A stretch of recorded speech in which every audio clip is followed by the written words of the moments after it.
She was a daughter born out of wedlock, deceived by the bonds of kinship, which ultimately cost her life.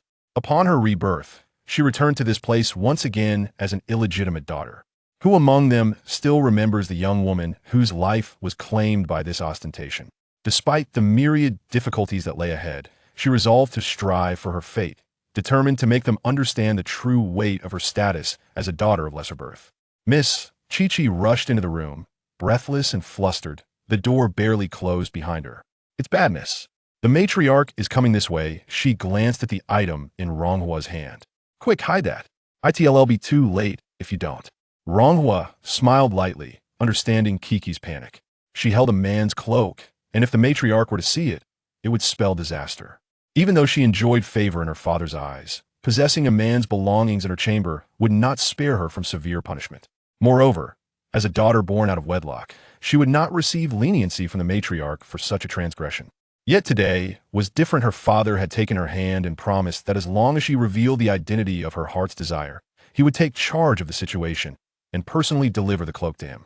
She had never intended to disclose this matter to her father. A daughter of lesser birth, adorned with the title of Miss, was merely a pawn of lowly status, destined to be at the mercy of others. However, unlike the other illegitimate daughters in the household, her father cherished her dearly, for she bore a striking resemblance to his beloved second concubine. This affection emboldened her, prompting her to reveal the secret she had long harbored. Ronghua smiled sweetly, her face radiating a hint of bliss. She had never anticipated meeting him had her father not brought her to the library to copy texts. Such a romantic fate would not have unfolded. Each encounter was carefully orchestrated, yet it had still caught her father's discerning eye. She had intended to deny it vehemently, but when her father looked at her with such tenderness, she faltered. "Ronghua, you resemble your mother so closely. My regrets towards her led me to hope for a chance to make amends through you. Rest assured, you shall attain the happiness you desire. Later, I shall summon the matriarch to assist you in preparations."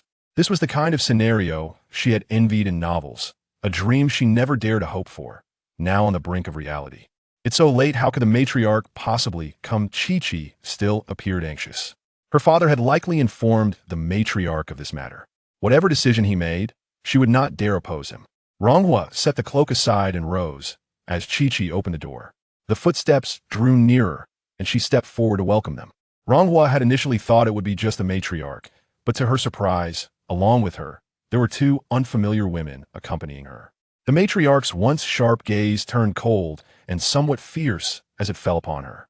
Once everyone entered and shut the door, before Ronghua could utter a word, the two women forced her down to the cold floor, while Chi-Chi was silenced and dragged into a side chamber. The matriarch seized the cloak that was resting by Ronghua's bedside, raising an eyebrow, her expression dark and uncertain. "Ronghua, how dare you consort with a man?" She immediately denied it. "No, I did not." "Did not? Then how do you explain the presence of a man's belongings?" With great effort, Ronghua lifted her head. "Mother, how could I dare to consort with a man? This is something my father is aware of. You need only to ask him. If the master knew, why would I be here questioning you? Do you even understand your place? Relying on your father's affection to act so recklessly?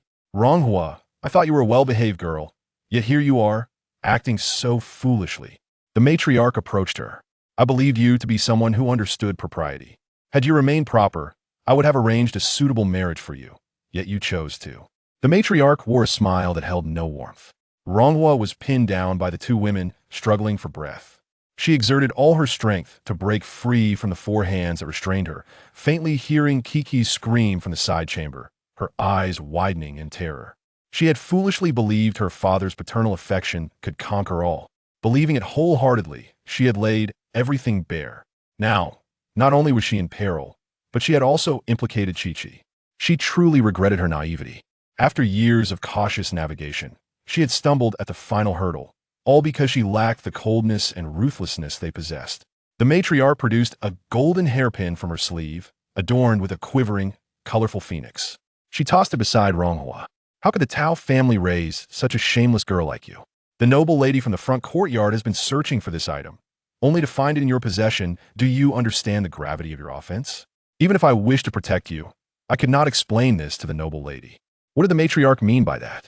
Ronghua thought of Chi-Chi in the side chamber. This was not a mere punishment otherwise. Chi-Chi would not have cried out and then fallen silent. If the matriarch intended to invoke family law, there was no need to choose this time to come stealthily. When Mama Chun came that evening to take away everyone in her courtyard, leaving only her and Chi-Chi, she should have sensed something amiss. She had always been cautious, yet she had failed to consider this possibility. The room was dim, illuminated only by a flickering lamp. Ronghua strained to lift her head, unable to discern the matriarch's expression hidden in the shadows. She shook her shoulders, resisting with all her might. I am still amiss. I cannot simply die without reason. Even if I stole something, it does not warrant death. If two people suddenly die, there will certainly be suspicion. Once someone investigates, you cannot hide the truth.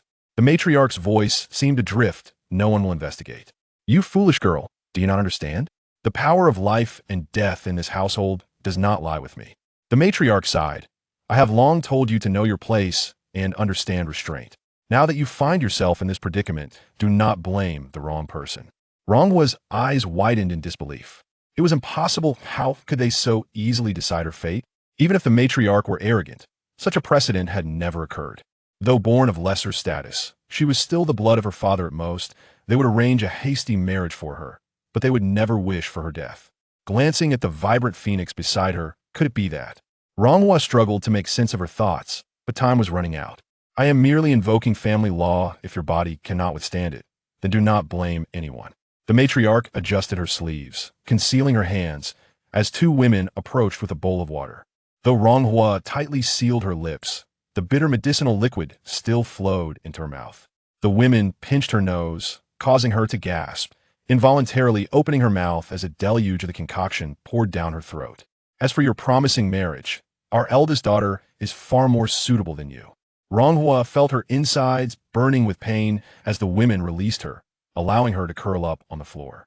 She never expected her life to end this way, in this very room where she was born and where she would take her leave. Her life was so fleeting, an overwhelming sense of sorrow mixed with rage enveloped her. The matriarch's smile faded, her eyes darkened, her demeanor settling into a stillness as she waited until Ronghua was barely clinging to breath. Only then did she speak. Ronghua, your identity dictates your fate. You should not resist, for no one can save you. In the 13th year of Yongsheng, the Tao family in the capital basked in glory.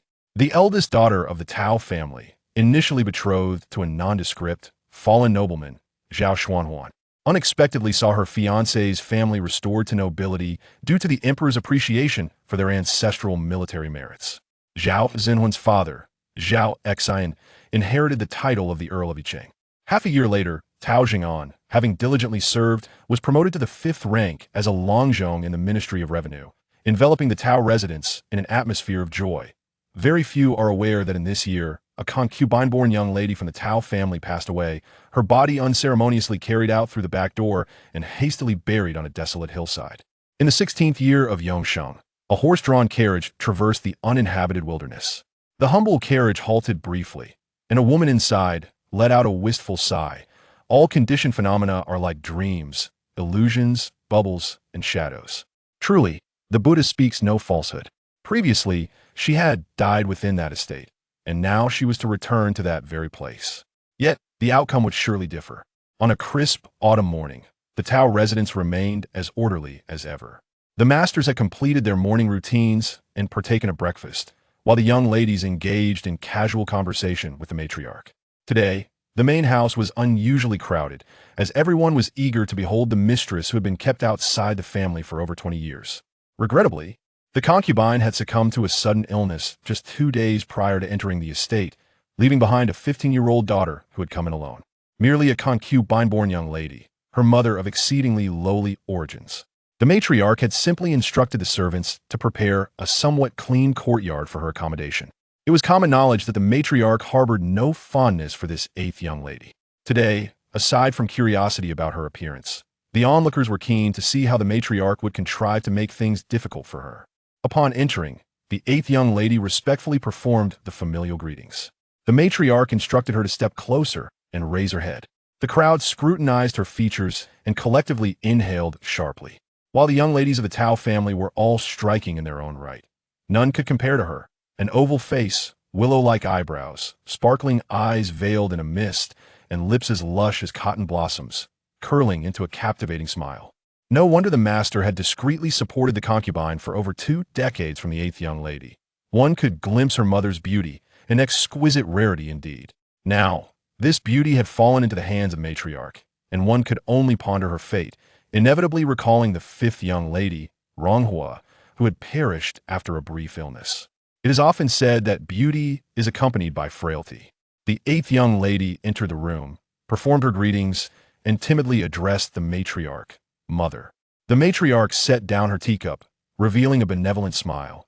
Truly lovely, she outshines the young ladies of the estate. I find her quite pleasing to behold. What is your name?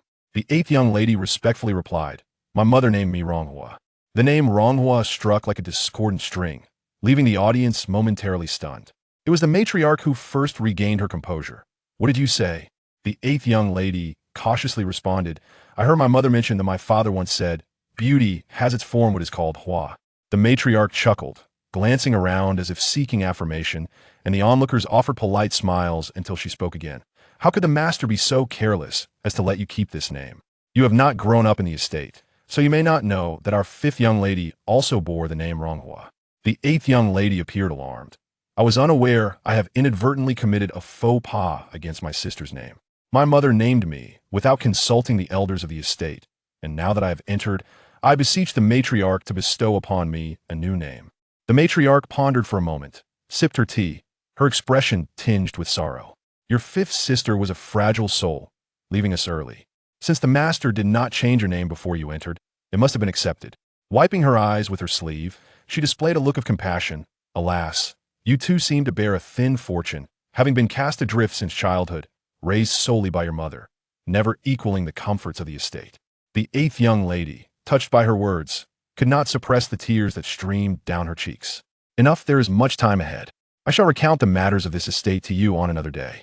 You must be weary, go and rest for now. The eighth young lady complied and exited, while the matriarch dispatched a trusted maid to follow her. As the gathering dispersed, the matriarch indulged in a couple of candied fruits, adjusted her garments, and reclined on a soft couch, closing her eyes to rejuvenate. After a while, she inquired of the attending matron, What do you think of her? She is timid, lacking in experience. The matron, Chun, replied with her head bowed. The eighth young lady had entered the matriarch's opulent chamber, and her expression of surprise and trepidation did not escape the latter's notice. For years, she had never misjudged a person's character. The matriarch seemed to speak to herself. Let us hope she is a case of same name, different nature. I wish for her to be modest. I desire no second occurrences. Chun immediately interjected. Indeed, I shall ensure to guide her appropriately. The matriarch, satisfied, relaxed her brows. At present, the priority is preparing for the return of my eldest daughter and son-in-law. Everyone must put forth their best efforts, particularly in the cuisine, ensuring it aligns with the son-in-law's preferences. We must avoid any repeat of the previous mishap. Chun bowed deeply. Rest assured, Madam, the new cooks we have hired from the capital are of the highest caliber. There will be no further mistakes. The matriarch affirmed with a sound and fell silent. Chun took her leave to attend to her duties. Reclining on the soft couch, the matriarch muttered softly, Ronghua. The name evoked a chill as she recalled the young lad's final gaze.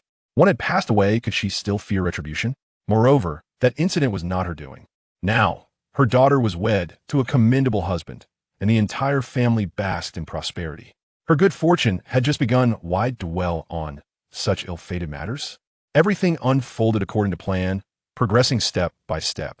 The matriarch contemplated the colorful phoenix hairpin she had placed in a box. Finding her heart considerably eased, the true wealth of the Tao family lay ahead.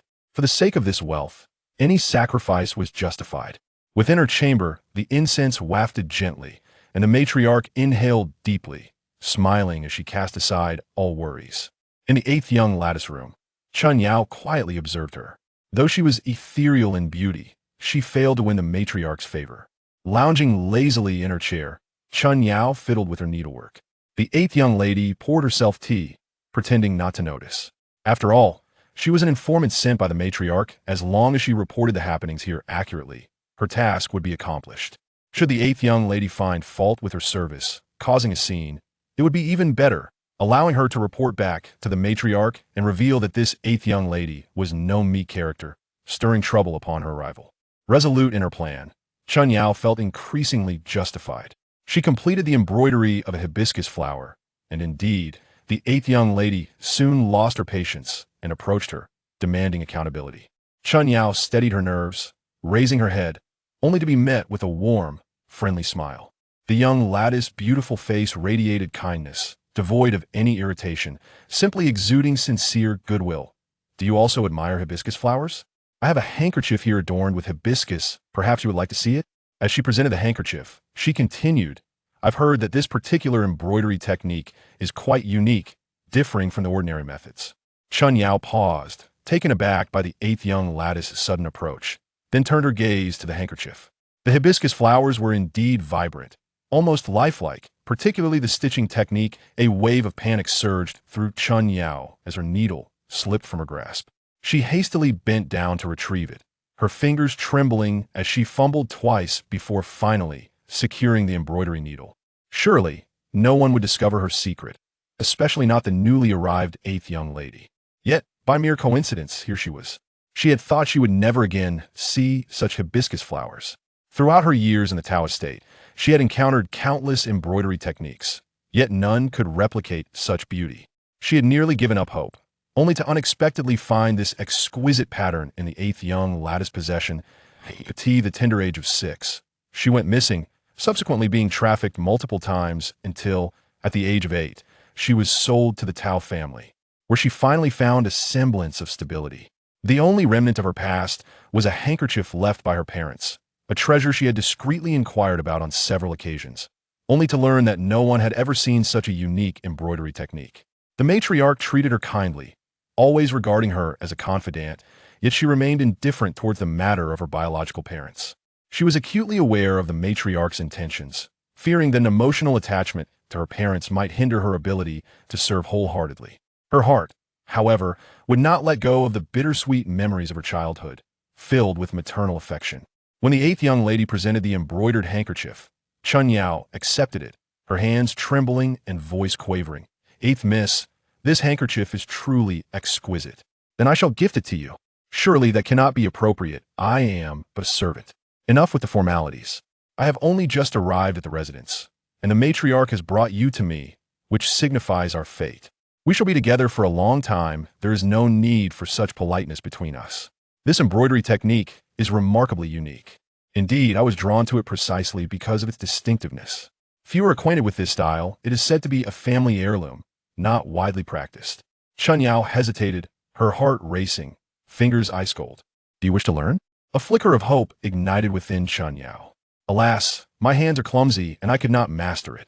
However, should the opportunity arise, I shall invite the embroiderers I know to the estate to teach you. Chun Yao was taken aback by the eighth young lattice's amiability. She tucked the handkerchief away, realizing that the journey ahead was still long, and as long as she remained by the eighth young lattice side, she would certainly uncover the origins of the handkerchief one day. Thank you, Mississippi. Perhaps this eighth young lady was truly her benefactor. As Chun Yao looked at Ronghua, she suddenly found the eighth young lady quite endearing, likely due to her upbringing outside the estate.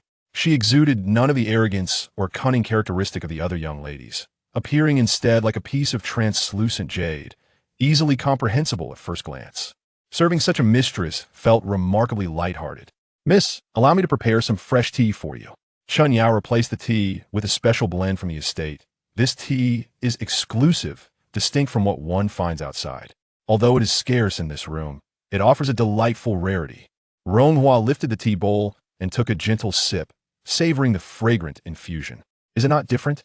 It is indeed different. This tea is splendid. It had been so long since she had indulged in such a luxury.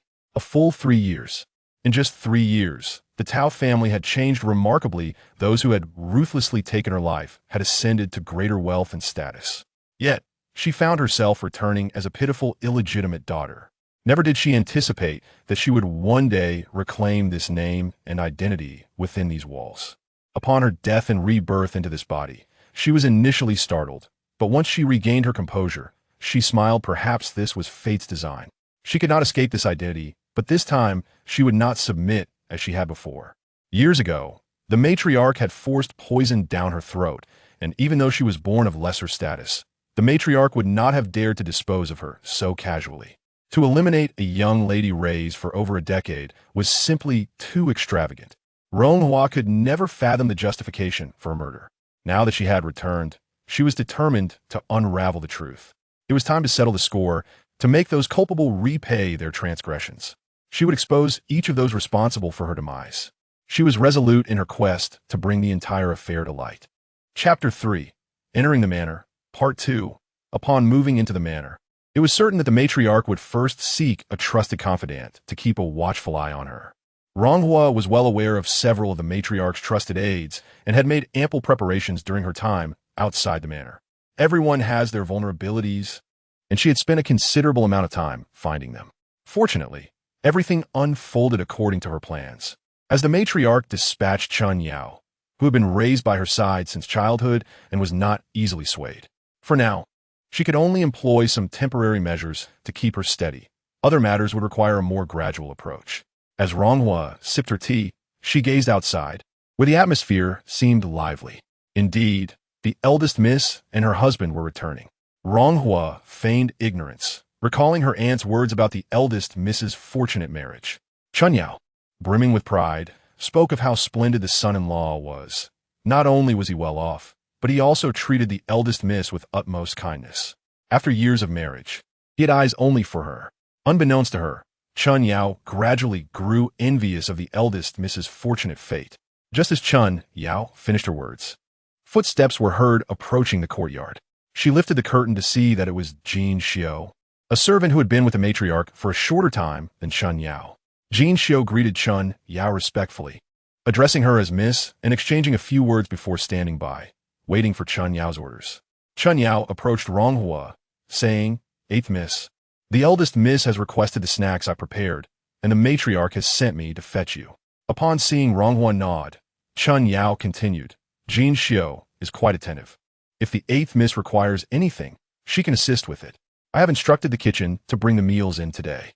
Whatever the eldest miss desires, Jin Xiu will relay to the cooks."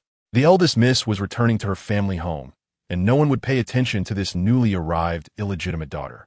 While they spoke of taking care of her by sending her meals, the underlying intent was to shield her from the evening's family banquet, fearing she might embarrass herself due to ignorance of the customs. Chun Yao hurriedly left, and Jin Xiu, feeling a slight relief, unconsciously relaxed her shoulders. In the matriarch's presence, she was often on edge, fearing any misstep. With Ronghua's belongings still unpacked, Jin Xiu busied herself assisting with the arrangements, believing it was her duty to serve all the young ladies well. Observing Jin Xiu's diligent efforts, Ronghua noted her sincerity and industriousness, reminiscent of Chi-Chi. If Chi-Chi had not chosen the wrong mistress, she would not have met such a tragic fate. Now reborn, Ronghua pondered whether Chi-Chi had found a new life. After Jin Xiu finished her tasks, Ronghua invited her to join for tea. "How long have you been in the manor?" she inquired. "It has been some years," Jin Xiu replied. "Have you always been by your mother's side?" Ronghua asked. "Not quite. I was only recently reassigned," with the eighth miss showing no airs. Jin Xiu relaxed and began to share more. When lunch was served, Jin Xiu explained, "With the eldest miss returning, the kitchen is quite busy. Our cook has been summoned to assist, so the meal may be rather simple. Please try it, and if it doesn't meet your expectations, I shall request the cook to prepare something else." Ronghua found it peculiar. The town manor was no ordinary household, hosting numerous guests regularly, with a large kitchen staffed by dozens. It seemed unusual that they would find themselves short-handed. Sensing Ronghua's thoughts, Jin Xiu explained, "The main concern is that the son-in-law might not be accustomed to the manor's cuisine, so several cooks were called to prepare their specialties. The last time he dined here, he hardly ate anything. The matriarch's summoning of Chun Yao was for the same reason. Her pastries were exquisite, and the eldest miss could certainly enjoy some of her creations. The son-in-law's reluctance to indulge in the manor's offerings lingered, a reminder of times past that had since turned to mere memories. Yet, speaking of him evoked a sense of disorientation within her. She had once believed he would uphold his promises, not to marry a legitimate daughter of the Tao family. Ronghua traced the delicate patterns on her teacup, reflecting on the fact that things acquired at the cost of human lives could not endure and would inevitably bring indescribable suffering. Before dinner, Chun Yao entered with reddened eyes. She had approached with joy to prepare pastries, only to be met with the eldest Mrs. Picky critiques. After her marriage, the eldest Mrs. Tace had elevated, making it difficult for her to appreciate Chun Yao's offerings. It was natural for a mistress to vent her displeasure on her servants. Although Chun Yao understood this, she still felt wronged, having put forth considerable effort to adjust her mood, only to be seen through by the 8th Mississippi. "What troubles you? Did you not fulfill your task?" Ronghua inquired. Chun Yao nodded, admitting that she had not practiced in some time and fell out of practice.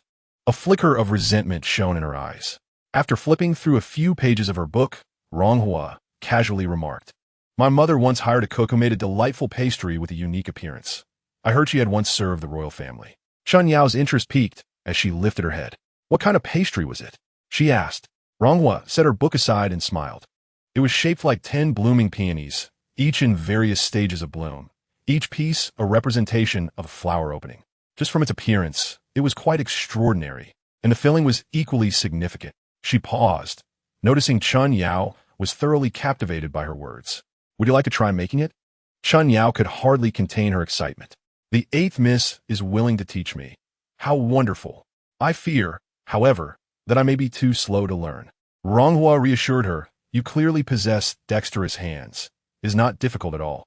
If you succeed, present it to the eldest miss for her to taste." Chun Yao certainly did not disappoint. The pastries she produced were nearly identical to Ronghua's recollections, 10 exquisite flowers, each crafted with meticulous care. Ronghua nodded approvingly, and Chun Yao gleefully took them to present to the eldest miss. Surely, the eldest miss would be pleased, and this tray of pastries would grace the family banquet that evening, where the son-in-law would surely take notice. He might not have anticipated seeing such delicacies again. The origin of the pastry was a fabrication on Ronghua's part. It was not made by any cook, but rather a collaboration with Chi-Chi. One day, while she was sketching flourishing wealth, Chi-Chi had suggested creating some exquisite pastries for her to enjoy, and Ronghua proposed using flowers as inspiration for something novel. Chi-Chi, with her nimble fingers, had remarkably executed the idea, resulting in a beautiful platter. Chi-Chi had named the pastry Flourishing Wealth, but Ronghua deemed the name too ostentatious and suggested perfection instead. Later, she met him by the pond, a chance encounter that left her breathless. He possessed an elegance akin to a gentle spring breeze, infused with warmth that stirred her heart. He was the embodiment of the beauty she had long imagined. "I am merely an illegitimate child," she whispered. He chuckled. "I do not see you as one of the ordinary folk." Had it not been for the vows they exchanged, she would not have dared to meet him repeatedly. He also struggled with the dishes served at banquets, prompting her to remember those pastries. That evening, she secretly prepared a platter with Chi-Chi, naming it Perfection, hoping to invoke the auspiciousness of the name, believing they would attain a flawless conclusion together. Ronghua smiled softly, realizing she had harbored far too grand expectations. After all, it was merely 10 dough balls, hardly worthy of such a name. As she sank into memories of the past, Chun Yao returned. "By the way, miss, what is the name of this pastry?" "Perfection," Ronghua replied. Chun Yao beamed. "What a lovely name. The eldest miss and son-in-law will surely appreciate it." Perhaps he had forgotten the past. She would help him gradually remember. As the family banquet commenced, the manor was adorned with lights and bustling with activity, while the 8th Miss's quarters felt like a forgotten corner. "Jin Xiao, let's take a stroll outside," she suggested. The garden was vast, having doubled in size since Ronghua's last stay at the manor. The Tao family had indeed flourished significantly due to the eldest Miss's marriage. Unintentionally, they wandered towards her former residence. "8th Miss, we cannot go there," Jin Xiao hurriedly interjected. Ronghua feigned curiosity, inquiring why. Jingxia hesitated for a while before finally revealing that it was originally the residence of the 5th young lady, which had remained deserted since her passing.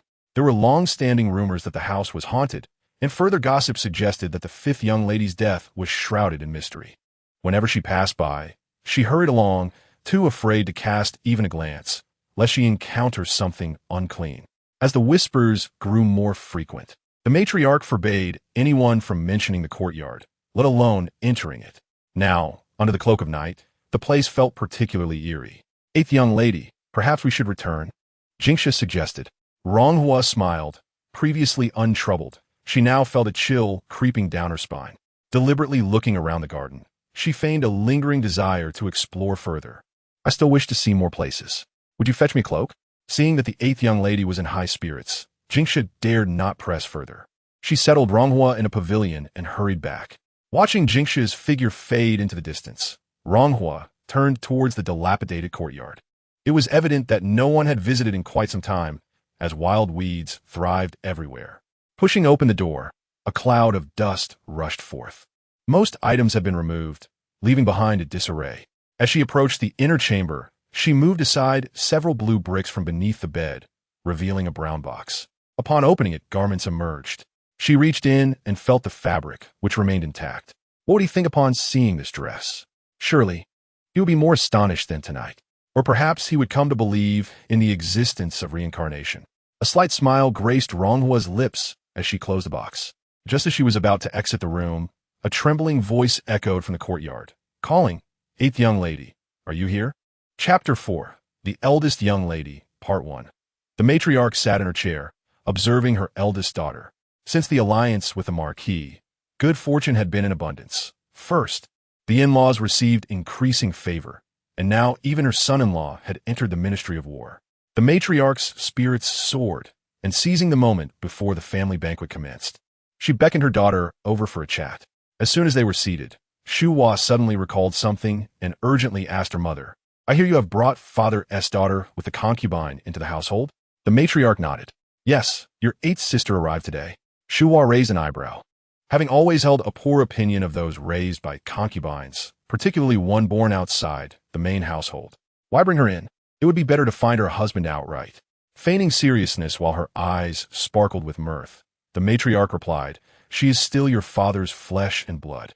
How can we marry her off so easily?" Shu Hua looked down her nose. She is merely a concubine's child, raised outside the estate. It makes no difference where she goes.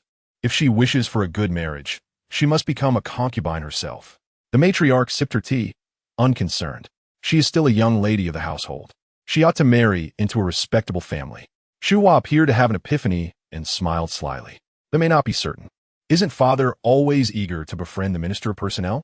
Coincidentally, she is a child raised outside the estate. She had long heard that the minister was quite lecherous, with several concubines aside from his legitimate wife. Someone had previously suggested she send a pretty maid to him. Initially, she had considered selecting one from among the household, but only Chioha from her own quarters and Chunyao from the matriarchs were suitable, both of whom were invaluable to her. Now, with an outsider appearing, fitting in both looks and age, Shu Hua paused before continuing. Father has been turned away several times while visiting the minister's residence. Instead of facing repeated setbacks, it would be better to marry that ambiguous young lady from outside. Though Shu Hua's words trailed off, the matriarch understood her intent. This is not a decision I can make alone.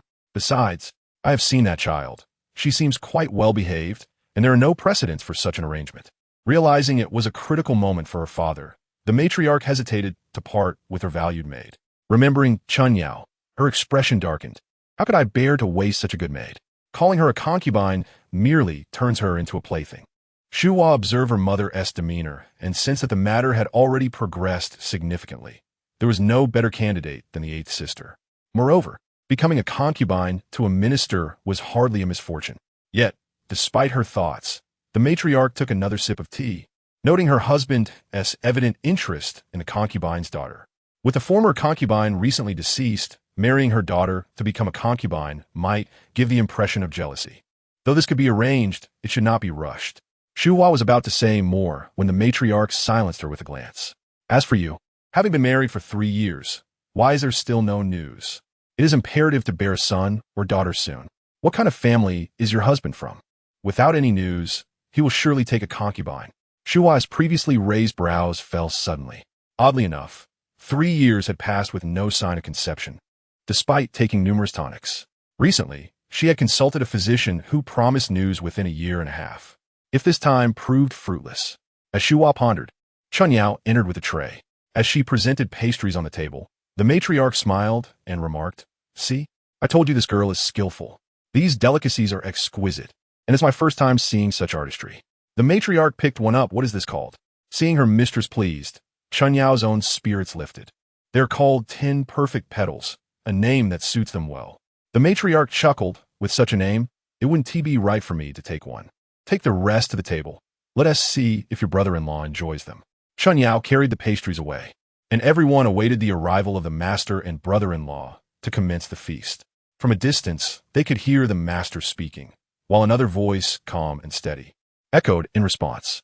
Both ladies and maids discreetly leaned forward, their eyes gleaming with envy and admiration. There is no greater fortune than to marry into nobility. The eldest young lady, who once wed into a declining aristocracy, now found herself amidst a grand turn of events with the ascension of the new emperor, as Zhao Xian inherited the title of the Marquis of Yicheng. Her husband, Zhao Xuanhuan, was the legitimate eldest son and heir to the title. Over the past 3 years, Zhao Xuanhuan had thrived in court, shining like the moon amidst the lake, attracting an increasing number of noble young men. The estate was bustling with visitors, and in terms of prospects and reputation, none could rival him. To marry such a man, even as a concubine, it would be a boon. The master and matriarch had truly shown wisdom in selecting such a match. The only regret was that the eldest young lady had been married for 3 years with no sign of pregnancy. Such a flaw could only offer others a glimmer of hope. The 6th young lady raised her head and cast a lingering glance at Zhao Xuanhuan, her smile piercing like a needle, causing her heart to crumble. She quickly lowered her gaze, her cheeks flushing. Apart from the 2 legitimate daughters, the matriarch had always treated her well. If the eldest young lady continued to remain childless, the matriarch might very well choose another to marry into the family, prompting her to strive for that opportunity. Unbeknownst to her, the 6th young lady clenched her handkerchief tightly. Everyone settled according to custom as the servants bustled about, presenting dish after dish. Shu Hua attentively served her husband, but Zhao Xuanhuan merely smiled lightly, showing no particular fondness. She felt a twinge of disappointment. While her husband was without fault, his overly courteous demeanor rendered him emotionally distant. Suddenly recalling Chunyao's pastries, Shu Hua picked one up to taste. The name was delightful, 10 perfect petals.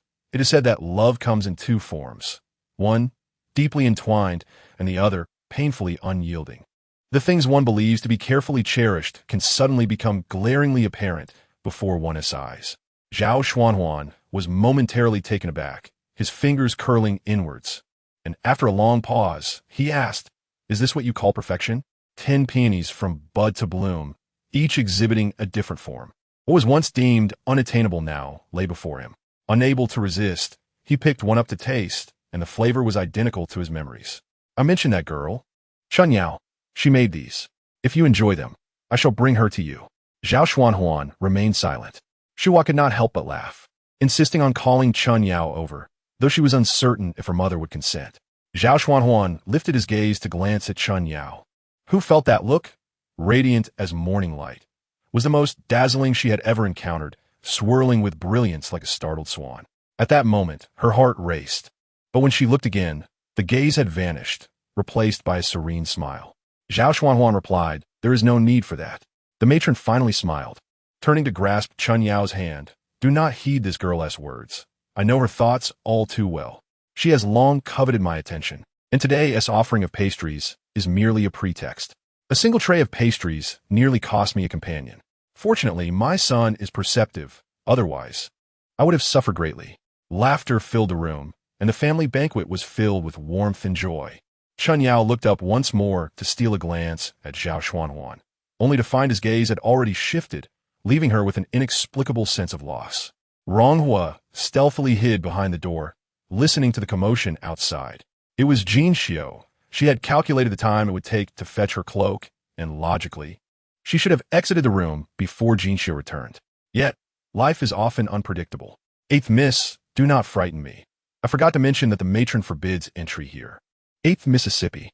Jinxiu's voice trembled. Her footsteps halted outside the door, and Ronghua exhaled softly. Since the matron forbade it, Jinxiu would likely not dare enter. Once Jinxiu left the courtyard, she could emerge from the room without delay. Even if Jinxiu sought help to find her, she would have time to conceal her belongings and fabricate a tale to evade suspicion. Jinxiu hesitated at the door before departing. As soon as Jinxiu's footsteps faded, Ronghua restored the room to its original state and stepped out of the inner chamber. Just as she reached the doorway, a sudden rush of footsteps approached, and the door was flung open. Ronghua had no time to evade, and a gust of wind swept in, fluttering the curtains of azure silk, enveloping her completely. Before she could react, a heart-wrenching scream, pierced the air. I am the boundary of the master, everyone. Please collect and recommend. How pitiful the master is. Chapter 5. The Eldest Miss, Part 2. Madame Tao grew weary during the family banquet, and the matron accompanied her back to her quarters. After ensuring the old lady was settled, the matron returned to her own room. Upon entering, she summoned Chun Yao, asking, "Did you visit second sister today? How is her health?"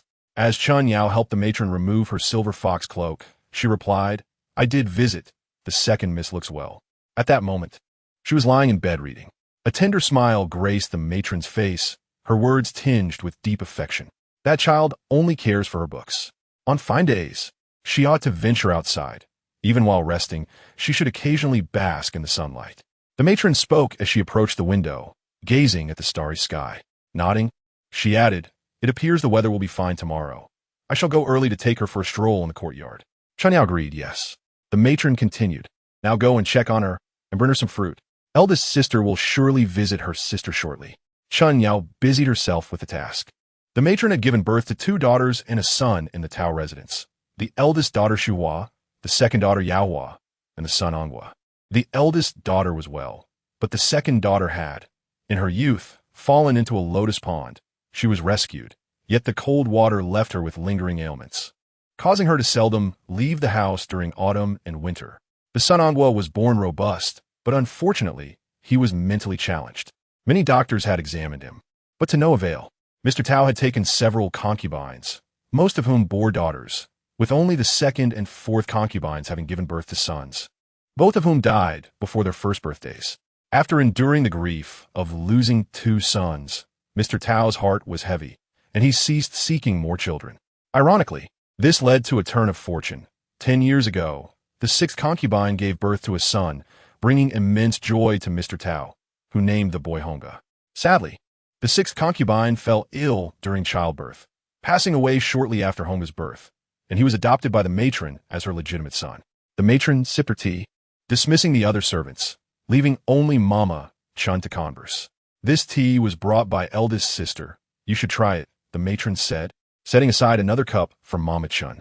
The matron never shared gifts from her eldest daughter with others, and Mama Chun felt both honored and flustered. The matron smiled. "Just enjoy it." Mama Chun had been brought in from the matron's family and had always been by her side. In a household so full of people, she could not fully trust even the maids who had grown up beside her, but she had no doubts about the one brought from her family. Over the years, Mama Chun had alleviated many of her worries, and the matron recalled that fateful night from years ago. After that incident, Mama Chun's position in her heart deepened. The matron remarked, "Shuhua has returned this time with even heavier concerns." Mama Chun nodded. "I have noticed as well. It seems to be about her progeny. However, the matron has already consulted Dr. Zhang, so there should be no issues." The 6th concubine also. The matron's gaze flickered, and Mama Chun quickly fell silent. Little 6 had secretly sought Dr. Zhang for medicine. How could she hide this from the matron's eyes? Had she not given her consent, Little 6 would not have had the opportunity to give birth to Honga. The matron closed her eyes. She had long been calculating her plans. If Little 6 bore a boy, she intended to adopt him and raise him herself, establishing him as her legitimate son. Unexpectedly, fate had dealt her a favorable hand. Little 6 was destined to be short-lived, passing away early, which made Honga's status as a legitimate son all the more natural. It seemed that heaven had aided her. A smile crept onto the matron's lips, for heaven always favored her, explaining why some were born into misfortune while others enjoyed inherent privilege. Despite the example of the previous 6 concubine, the matron remained anxious. Preparedness was essential. Should she fail to conceive again, she must have a contingency plan. Mama Chun was already aware of her mistress's thoughts. The matron had endured considerable hardship over the years for the sake of a legitimate son, fearing that eldest sister might repeat the same fate. Moreover, regarding the marriage with the Ho family, if we choose another from within the household, they share the same lineage, and the child would be closer to the eldest daughter. The matron fell silent for a while, then added, "Moreover, you must keep an eye on the Shang's affairs, handle both matters simultaneously, and carefully select suitable candidates." Mama Chun nodded in agreement, then pondered for a moment before smilingly leaning in closer. "Madam, I do have a candidate in mind. She is lovely and aligns with your desires." The matron cast her a glance, prompting her to continue. "What do you think of the 6th Mississippi?" Before she could finish, a sharp clattering sound interrupted, followed by the shattering of a teacup. Mama Chun raised her head to find two maids who had collided, clumsy fools, unaware of whose spirit had led them astray. Their rough hands and feet making it seem inevitable that they would one day be expelled from the household. The two maids hurriedly knelt, pleading for forgiveness. Madame Chun scolded them once again before allowing them to speak. Xiang Xiao was from the 6th young ladies' quarters and had come temporarily to help since the first madam was too busy. Earlier, she had prepared a bowl of soup for the first madam in the kitchen, and just as she was bringing it in, she collided with Yakin, causing the tray to topple and the soup to spill everywhere. Madame Chun then inquired about Yakin's urgency. Kneeling on the ground, Yakin responded anxiously, "Madam, Jinxiu has gone mad, and the 8th young lady is missing." The first madam froze momentarily, her hand halting midair, and turned to Yakin, demanding an explanation. Yakin stammered. "Jinxiu was in the courtyard just now," she said. Hesitating, she dared not continue. The first madam urged, "Speak the truth." Only then did Yakin recount the events, stating that Jinxiu claimed the 8th young lady was missing and that she had gone to find her. Upon entering the 5th young lady's quarters, Yakin paused, swallowing hard. She had seen the 5th young lady. The first madam's eyes widened in shock. What was this nonsense? Just as she intended to rise, her hand inadvertently knocked over a teacup, spilling tea all over herself. Madame Chun, startled, hurried to assist the first madam, saying, "Do not worry. It's normal for there to be cats and dogs making nests in the 5th young lady's quarters since no one has been there for some time. If someone suddenly enters, it will be frightening. Blame Jinxiu for going there unnecessarily. I will go check on her and call a doctor to calm her down. She should be fine by tomorrow when she regains her senses." The first madam took a deep breath, pondering how Jinxiu, usually so level-headed, could have caused such a situation. She glanced at Yakin and questioned, "What do you mean the 8th young lady is missing? Is it possible she could have vanished entirely?" Yakin, still kneeling, remained silent. The first madam commanded, "Go and bring Jinxiu to me. I must understand what transpired." Several maidservants brought Jinxiu into the first madam's chamber. Jinxiu knelt on the ground, her eyes vacant and her complexion pale, utterly exhausted and silent. The first madam instructed a maid to provide her with warm water to revive her. Jinxiu, having been thoroughly frightened and drenched in sweat, felt the chills seep through her clothes for being outside for so long. The moment the warm tea entered her system, she began to cough, and after a fit, she seemed to regain some clarity. The first madam pressed her, "What exactly happened?" Jinxiu's mind was a blank. The authoritative tone of the first madam startled her into speaking. "I was with the 8th young lady in the garden, and later. She said it was cold and asked me to fetch a cloak. On my way back, I met a maid and instructed her to retrieve the cloak while I returned to look for the 8th young lady. When I arrived back, it seemed I saw the 8th young lady enter the 5th young lady's quarters. Not daring to linger, she hurried after, but upon reaching, the 8th young lady was nowhere to be found. Fearing the 8th young lady had entered the 5th young lady's room, Jinxiu called out in the courtyard. But no one responded. Summoning her courage, she pushed open the door. In that moment, she felt foolish. If the 8th young lady were there, surely she would respond. Just recalling the scene she witnessed inside sent a shiver down her spine. She raised her head, her gaze filled with terror and vulnerability. "Madam, it's true I saw." Many present, witnessing Jinxiu's demeanor, began to believe her, and the more timid among them felt a chill of fear. The first madam exclaimed sternly, "What nonsense! Where do such supernatural tales come from?" Madame Chun interjected, "It's so dark outside. You must have mistaken something. You are here frightening everyone with your wild tales. The madam has long forbidden anyone from that courtyard. Have you ignored her orders?" "Madam, I really saw," Jinxiu pleaded, crawling to the first madam's feet. "Hold her. I believe this girl has lost her senses," Madame Chun ordered sharply. Two maids rushed forward to restrain Jinxiu. Feeling trapped and unable to voice her thoughts, fainted in panic. The first madam said, quickly, "Fetch a doctor to examine her. I fear she is in a daze." The crowd hurriedly carried Jinxiu into the inner chamber. After the commotion, everyone returned to their posts. Suddenly, the first madam raised her head. "What are you all standing around for? Did someone not say the 8th young lady is missing? Why are we not searching for her?" At her command, a maid named Reir rushed in, exclaiming, "Madam, the 8th young lady has been found. She encountered the young master in the garden and was detained by him." The first madam inquired, anger. Reir explained, The young master was playing in the Ingchun garden this evening, perhaps with all the lanterns lit throughout the estate. He was drawn outside. Initially, we were unaware of his absence and searched the garden. Later, we found him entangled with a young lady, who turned out to be the 8th young lady just admitted to the estate. We promptly returned her home. The first madam asked, "Where's the 8th young lady now?" Ruier replied, "She is waiting outside." The first madam quickly instructed, "Bring her in." Division line yesterday. I returned to Beijing by carriage and had no place to update. I sincerely apologize. I will supplement another chapter tonight. I appreciate the lengthy review from Xiaoa, and I will strive to improve. Additionally, I see everyone is concerned about my baby. My little tyrant princess is ruling the roost at home, likely influenced by my previous book. Haha. As of now, I am her maid, being summoned at her whim. Chapter 6. Old Love. The 8th young lady was covered in dust, her hair disheveled, appearing quite disheveled, especially with her timid demeanor, resembling more of a humble girl than a distinguished young lady. Observers couldn't help but ponder her upbringing outside, unaccustomed to high society. On her very first day in the estate, she had found herself in such a predicament. The first madam scrutinized her appearance for a long moment before speaking. "How have you cared for her? How much distress has the 8th young lady endured?" Ruier quickly apologized, explaining that they intended to change the 8th young lady's clothes. But upon hearing that she was being searched for in the garden, she dared not delay. The first madam scolded her, "You have been in the estate long enough and have proven capable in front of the young master. How could you be so thoughtless? Those who know will understand, but those who don't might think you are intentionally neglecting your duties." Ruier knelt, saying, "We did not mean to." The first madam turned to Ronghua quickly. "Have a maidservant assist her in bathing and grooming." Pausing, she added, "It is partly my fault for not informing you about the young master beforehand.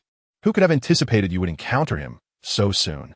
The first madam reached out to grasp Ronghua's hand, which trembled slightly. Instantly, the first madam's expression softened with warmth.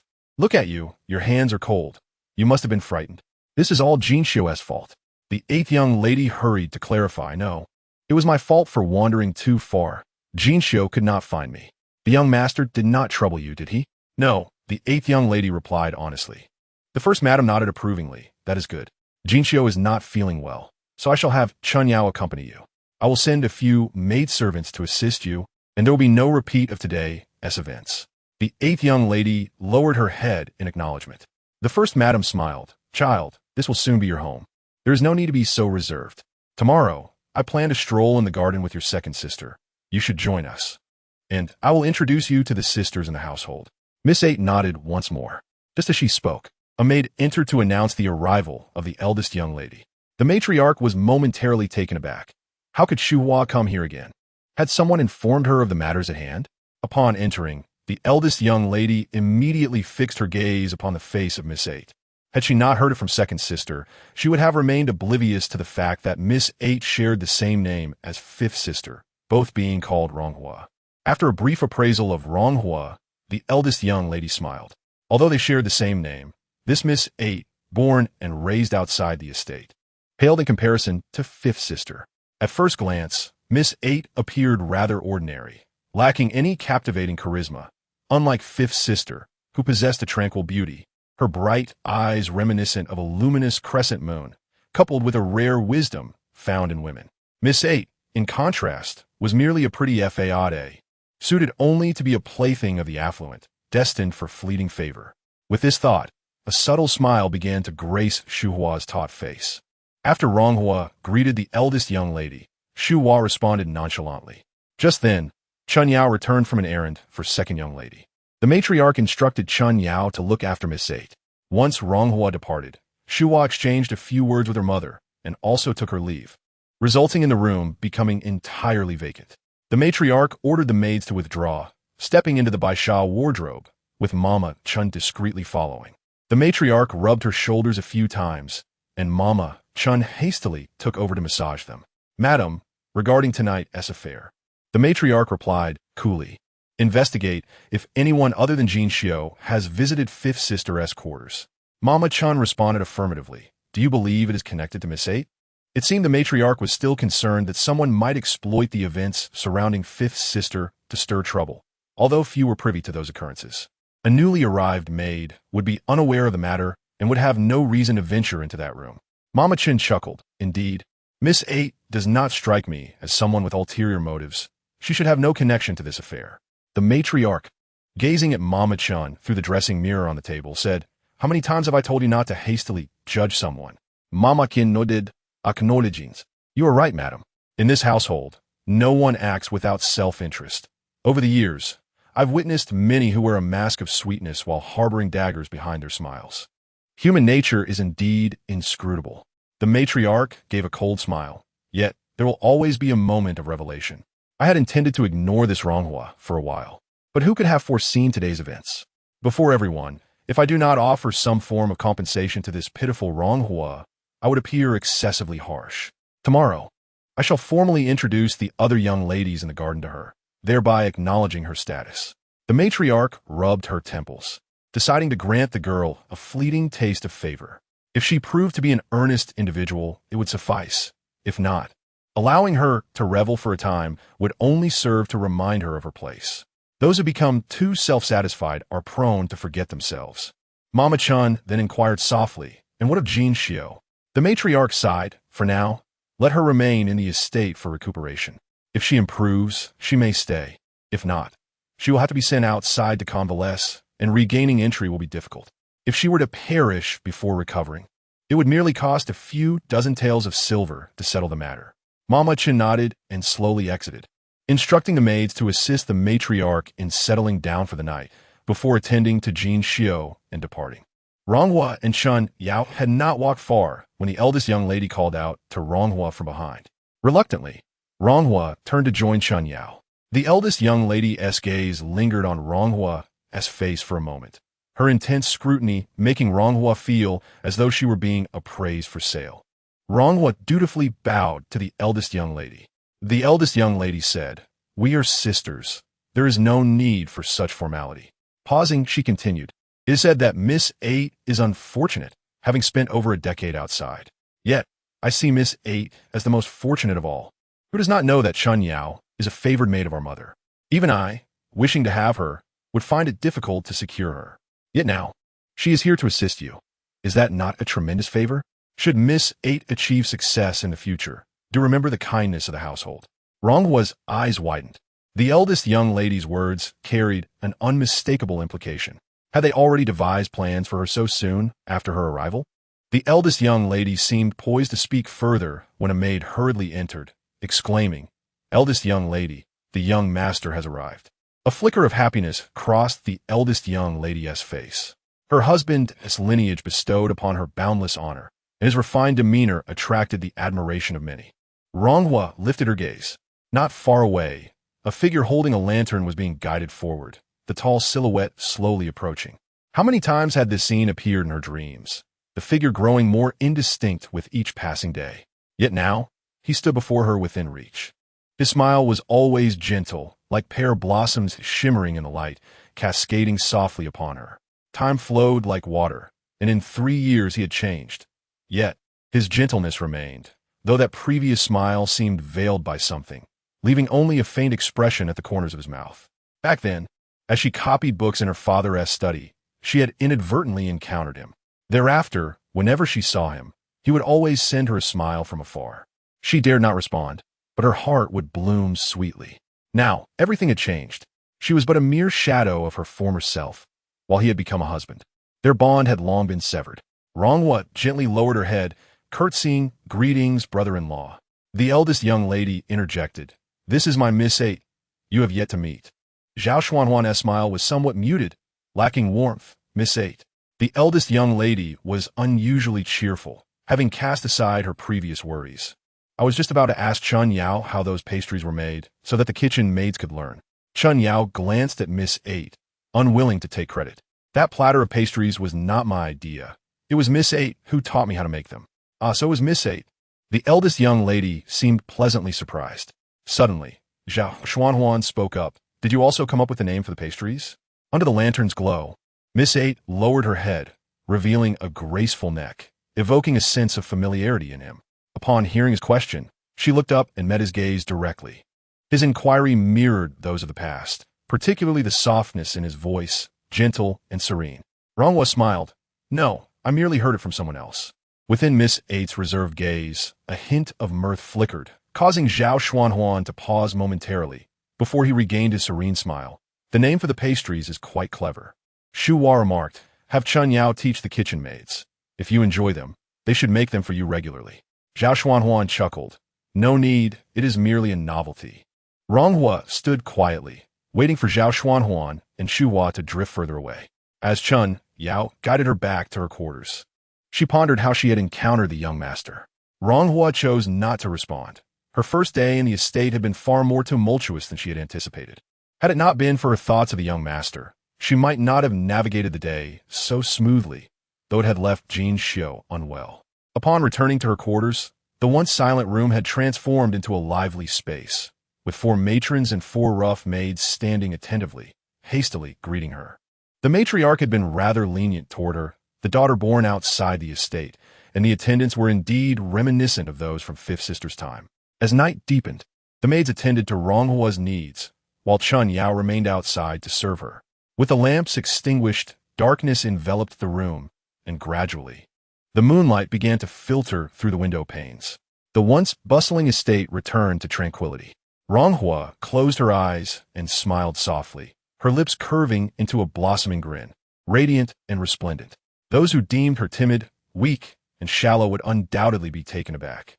She was no longer the luminous Fifth Sister. Rather, she had learned to conceal her brilliance, tempering her light to one day shine even brighter. She would no longer succumb to the fate of a concubine's daughter. She was determined to seize control of her own destiny. I am a dividing line. Due to an additional update, I find myself writing late into the night. Dear classmates, I implore you to save this, as it brings me a sense of balance. Chapter 7. An incident on the following day. Ronghua rose early to pay her respects to the matriarch. From a distance, she spotted Mama Ya holding various boxes, delivering them to the eldest young lady returning to the estate. Steward Chui's family was nearby, attending to matters with great care. The maid of the second young lady, Chu Xiao, hurried over, greeting Mama Chui respectfully and presenting the boxes, which were items the eldest young lady had recently sent for. Mama Chui accepted them, and Chu Xiao revealed 2 fragrant sachets within. Chu Xiao's smile was warm, her words gentle, making her presence agreeable to all. Mama Chui smiled in satisfaction, just as the eldest young lady's head maid, Chihua, arrived and promptly took the box without a word. Mama Cui's smile faltered. Chihua remarked, the eldest young lady cannot do without this. She instructed me to deliver it personally. Mama Chui forced a smile, acknowledging, indeed, I was just about to send it to her. Chihua, unperturbed, carried the box away. As Chihua passed by Ronghua, she neatly closed the box, from which a delicate fragrance wafted, catching Ronghua's eye. The second young lady remained unchanged, still fond of flowers and scents. She had always been the gentlest in the household, and her maids mirrored her amiable demeanor, exuding warmth without any hint of arrogance. Chun Yao introduced Ronghua to Mama Chui, who was also favored by the matriarch. Ronghua politely addressed her, Mama. Mama Chui smiled and returned the greeting. Ah, is the 8th young lady visiting the matriarch? You must hurry. She is waiting for you. Chun Yao led Ronghua into the matriarch's chamber, where they were greeted by the sounds of sorrowful weeping. To her surprise, someone had arrived before her, Miss Yanhua, who had become even more enchanting over the 3 years of their separation, especially with her tear-streaked visage, evoking sympathy. The matriarch was soothing Yanhua. It was merely a dream. You are too burdened with worry, my dear. Mama Chun chimed in. As the old saying goes, dreams are often the opposite of reality. In my view, Miss 6's dream is quite auspicious. With this, Yanhua managed to quell her tears. Upon noticing Ronghua, the matriarch beckoned her over, smiling affectionately. Come here. This is your 6th sister. She arrived early this morning, having dreamt of my illness. Such a dutiful child, indeed. Ronghua regarded Yanhua's red-rimmed eyes, reflecting on her display of filial piety so early in the day. The matriarch, coming from a prominent family, was well-versed in such subtle manipulations. Yanhua's performance was merely amusing to her. If the matriarch were truly so easily swayed, she would not have remained reserved for so long. But dwelling on the past was unnecessary. The charade of maternal affection must continue. The matriarch conversed with Ronghua for a while, advising her to communicate any discomforts she might experience. As the sun rose, the matriarch glanced outside, stating, "Let us visit your second sister." Most of the young ladies in the household had married off, and after the eldest wed into a noble family, the Tao estate became lively with matchmaking. Now only the ailing second young lady, the sixth, the eighth, the seventh from the second branch, and the 10th and 11th from the third branch remained. Only you few are left. You must interact more, the matriarch urged Yanhua. Your eighth sister has just arrived. You, as her elder sister, should take care of her. Yanhua nodded, smiling. Eighth sister is so beautiful. Anyone would adore her. She glanced at Ronghua, her large eyes radiating sisterly affection. Ronghua, recalling the eldest young lady's words from the previous night, felt a stirring within her. Yanhua was not one to extend goodwill lightly. After losing her infant brother, she had devoted herself to caring for the matriarch without a second thought. Now, her attention was on Ronghua, seemingly seeking approval from the matriarch with her words. Such earnest eagerness from Yanhua. Ronghua contemplated her own embroidered sleeve. Yanhua was not typically impulsive, unless pressed by urgency. That urgency, it seemed, pertained to her marriage. Illegitimate daughters often vied for enviable marriages. Yet what could possibly be the cause of Yanhua's fervent efforts? The Tao family's recent matches had all been to families of high standing, and surely Yanhua would not settle for less. Returning to the present, they arrived at the courtyard of the second young lady. Over the past 3 years, this place had undergone remarkable changes, meticulously designed to suit her tastes. Although autumn had deepened, several extraordinary trees still stood lush. The matriarch observed the trees, chuckling, "I wonder where your father procured such rare specimens. They remain vibrant through autumn and winter. I liked them so much that I had one planted in my courtyard last year, but it withered by autumn, while these two here refused to fade." She had initially thought of the courtyard as merely warm and thus assigned it to her. Little did she know it was indeed a treasure. The matriarch's words were accompanied by a gentle smile that illuminated her face with genuine maternal affection. Only for her children would she express such fondness. Before entering the house, the second young lady stepped out to greet the matriarch affectionately, calling mother, her eyes sparkling with a hint of joy.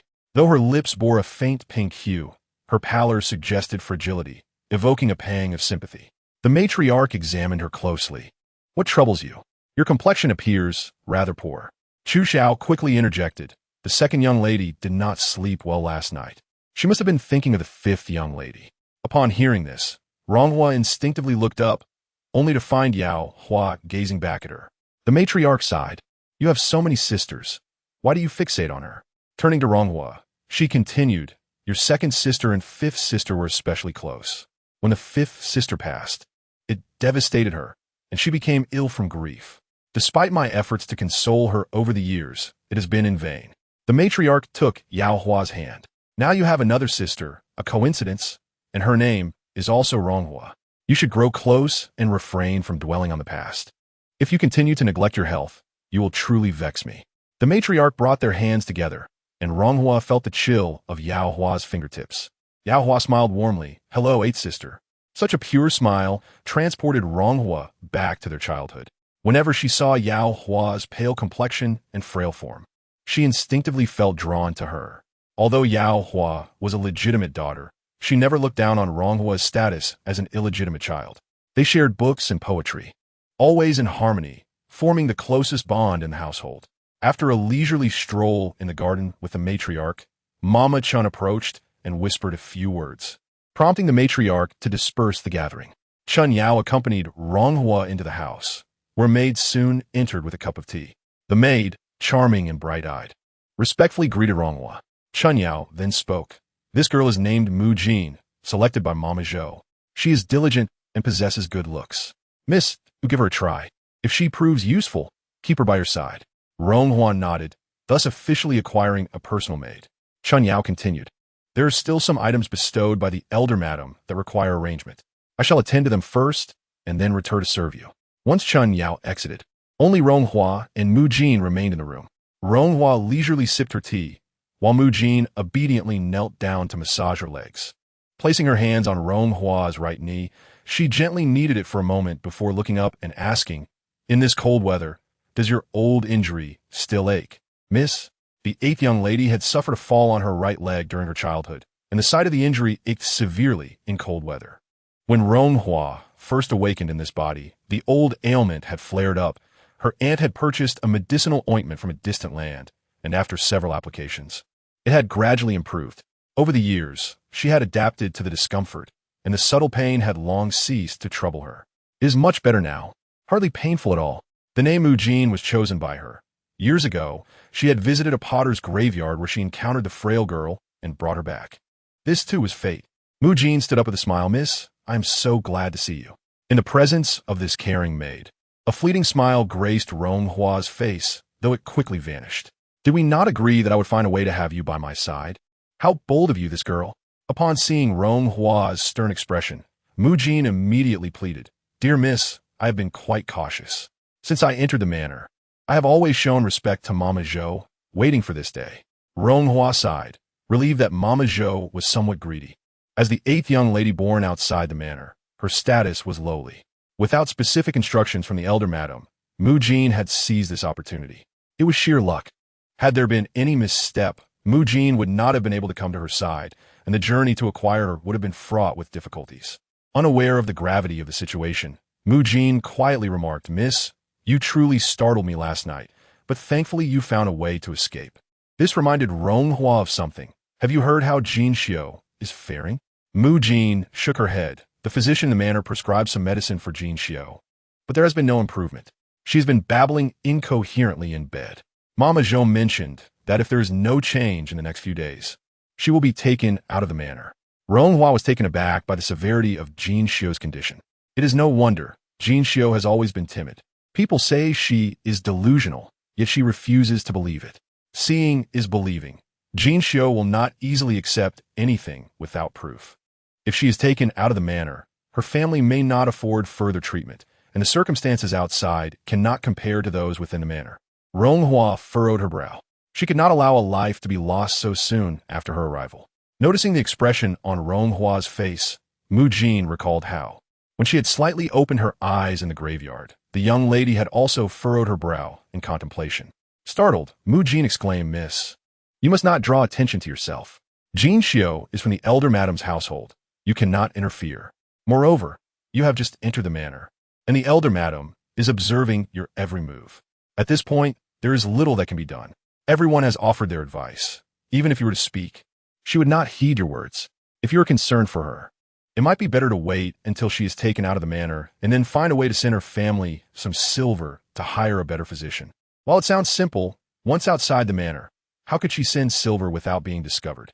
The outside world is even more chaotic, and what cannot be accomplished within the manor will certainly face more obstacles beyond its walls. Furthermore, regarding Jin Xiu's situation, no one else could assist her but herself. Mississippi. Ronghua shook her head, aware that Mujin's persuasion was futile. What about other matters in the manor? Recently, the 6th young lady and the 4th aunt have met twice. Yanhua has always distanced herself from her birth mother, yet suddenly there are interactions. Just as she had suspected, Mujin lowered her voice. Once, Mama Zhou drunkenly remarked that if the eldest young lady does not conceive, she will surely select another young lady from the manor. The Marquis's household is no ordinary place. Though she would merely be a concubine, any offspring would be adopted by the eldest young lady as her legitimate son, destined to inherit the title. However, this is contingent upon the eldest young lady's inability to bear a son, which is quite risky. Moreover, Yanhua is known for her pride. How could she be content to be a concubine? There must be some deeper reason compelling Yanhua to fight for this. Ronghua recalled Zhao Xuanhuan's attitude towards the eldest young lady. Perhaps the 4th concubine had sensed something. Ronghua had previously questioned why the eldest young lady had not conceived in 3 years. Could it be related to him? Then there is the 2nd young lady, who rarely appears due to her frail health. She is well liked throughout the manor, and every year on the 5th young lady's Memorial Day, she ensures that her maid burns paper offerings. Although the elder madam disapproves of this, Mujin chuckled, but who could resist the 2nd young lady? She is the elder madam's beloved. Whenever the young ladies face difficulties, they seek assistance from the 2nd young lady, for she possesses the most influence with the elder madam. Ronghua nodded, "I understand." From top to bottom, who does not wish to curry favor with the legitimate young lady? Now that the eldest young lady is married, only the 2nd young lady remains in the manor. If she can maintain her support, there is hope for a favorable outcome in the future. They had all envied her for having such a sister. Ronhua's fingers traced the cloud patterns on the tea bowl. Chun Yao, having arranged everything, presented the account book to Ronghua. The book detailed the household items and her monthly allowance. Chun Yao stated, "The young ladies of the Tao family receive a monthly allowance of 2 taels, along with some rare items procured by the elder madam, which I have placed in the inner room's cupboard." Chun Yao handed over the key. Ronghua raised her head and smiled gently, not taking the key, but instead offering the account book back to Chun Yao. "As I am new here, I'm unfamiliar with the manor's customs. With you by my side, I feel more at ease. I will need your guidance on how to manage these matters." Chun Yao was somewhat taken aback by this gesture. Typically, the young ladies would find ways to consolidate power for themselves, for wealth is a fine tool for winning hearts. Yet, the 8th young lady entrusted these matters to her, showing no signs of suspicion. It was evident that she had never lived in a manor before. The 8th young lady was truly someone who did not think of her own interests. Chun Yao secured the key just as a voice called from outside. "Mama Chun has arrived." The maid at the door lifted the curtain, and Mama Chun entered, scanning the room before settling her gaze on Ronghua. "The elder madam sent me to inform you that there will be esteemed guests visiting the manor tomorrow." Seeing that Ronghua seemed not to fully comprehend, she added with a smile, "The elder madam said for all young ladies to join the festivities." Ronghua promptly rose and replied obediently, "Yes." After delivering this message, Mama Chen's keen eyes caught sight of an exquisite item on Ronhua's table, beautifully embroidered. She could not help but inquire, "Was this rare object on the 8th young lady's table?" Ronghua followed Mama Chen's gaze, smiling slightly. "I injure my leg in childhood, and it is particularly sensitive to the cold. This is used to soothe my injured leg." With that, she picked up the item and turned it over, revealing the lining inside. "When the time comes, I will place heated, fine charcoal ash into this pouch and apply it to my leg." Mama Chen's eyes brightened. "What a clever use for it," Ronghua remarked. "Indeed, I initially heard that charcoal ash is effective, and only later did I conceive this method. The lining must neither be too thick nor too thin, and it is beneficial to mix in some fragrant ash from mugwort along with medicinal ointment." Upon inspecting the item, Mama Chun noted the exquisite craftsmanship of the leg protectors made for the 8th Mississippi. The eldest madam had previously owned a similar item, but discarded it due to its ineffectiveness. However, the craftsmanship of the 8th Mrs. creation was remarkable, leaving one to wonder how it would perform. With a smile, Mama Chun returned the item to Ronghua, mentioning that the eldest madam also suffered from a leg ailment and had tried numerous remedies without success, especially with the cold weather approaching. In a fleeting moment, Mama Chun hinted at her departure, expressing, "I must go deliver items to the second master." As she turned to leave, Ronghua noticed a maid following her with several jars and bottles. Chun Yao accompanied Mama Chun to the door, sighing, convinced that the second master had not studied well and was thus being punished. Ronghua's heart trembled at the thought of Honggu, her kind and obedient younger brother, who had little fondness for the rigid texts of his studies and often insisted she craft short swords from branches for him. Despite not sharing the same mother, their bond was profound. Over the years, she frequently recalled the warm, dependent smile he wore when he looked up at her with hope. Both had lost their mother at a tender age, and the sight of Honggu always reminded her of her own childhood, evoking a sense of compassion within her. She often assisted him with his studies, but he would resist her attempts to help him review more than what was assigned. She feigned threats, warning him of their father-esque scrutiny, but Honggu would mischievously smile and say, "It's all right, I have fifth sister to help me. I fear nothing." As Ronghua reminisced about their past, her thoughts drifted to the present. One must endure hardships to attain calmness and strength. Though the eldest madam had formally adopted Honggu as her legitimate son and outwardly showered him with affection, she had always been a woman of a kind demeanor yet a cold heart, harboring no genuine care for him. Ronghua could not bear to witness the eldest madam's manipulation of everything around her. She took up her needle and thread to work on her embroidery, with Mu Jin attending to her needs. Ronghua's meticulousness prompted Chun Yao to step outside, not daring to interrupt. The room fell silent. Previously, the eldest madam had instructed Chun Yao to keep a close eye on the 8th Mississippi. Chun Yao, cautious, had stolen glances at Ronghua, observing her engrossed in her embroidery, and eventually departed. Just then, a maid from the madam's side approached Chun Yao to inquire about the floral patterns on an embroidered handkerchief. Chun Yao seized the moment to discreetly inquire about Jin Xiu's condition, and they exchanged a few words outside. Mu Jin quietly approached the inner chamber. eavesdropping on their conversation through the door. Ronghua remained absorbed in her embroidery. Mu Jin entered and said, "They're discussing Jin Xiu. The eldest madam has already sent word to Jin Xiu's family, asking them to come and take her home tomorrow." Ronghua, just finishing the last delicate stitch on a flower, felt a pang of surprise. So soon? Chun Yao entered moments later, tending to the charcoal brazier beside Ronghua. "It seems a bit chilly in here today, so I had them bring a hand warmer." While speaking, her mind seemed elsewhere. Only after handing the warmer to Ronghua did she mention, "I might need to take my leave shortly." Ronghua looked up, inquiring what happened. Chun Yao replied, "Jin Xiu will be staying outside for a few days, and I must see her before she leaves." Ronghua was taken aback. "Is Jin Xiu's illness still not improving?" Chun Yao shook her head, explaining that although they were not particularly close, she knew Jin Xiu was a good-hearted and sincere girl, and now seeing her in such a state saddened her. Mu Jin recalled something. "I once heard from my family that those who are ineffective with medicine may be lacking in fortune and cannot overcome their tribulations. Sometimes they need to borrow the blessings of others to recover." Chun Yao responded incredulously, "Is that truly so?" Mu Jin nodded, sharing that she had heard elders speak of seeking a string of prayer beads for a fortunate person to recite scriptures, placing them beside the patient to share in their blessings, potentially leading to recovery. Ronghua pondered, "I do have a string of prayer beads." She turned to retrieve a set of sandalwood prayer beads from a box in the inner chamber. Handing them to Chun Yao, she said, "If this method proves effective, take these beads. Jin Xiu's illness weighs on my mind." Mu Jin accepted the beads, but wondered aloud, who should recite the scriptures? After a moment of thought, she smiled. "Who in this household is most fortunate?" "Undoubtedly, the eldest madam," she mused. "I am a dividing line, thank you, dear friends, for your support. Please recommend and collect my work." Chapter 9, Strategies, Part 2. Chun Yao presented the prayer beads to the eldest madam, explaining the situation. "Mama," Chun remarked, "I have never heard of such a method before, though there are indeed similar folk remedies." The eldest madam took the beads, contemplating with a sorrowful expression. "Jin Xiu has been with me for some time, and I truly feel reluctant to part with her. However, with so many people in this household, it is difficult for her to recuperate." Mama Chen quickly reassured her, "Do not worry, madam. I have arranged everything outside, and there will be no shortage of funds for Jin Xiu's treatment.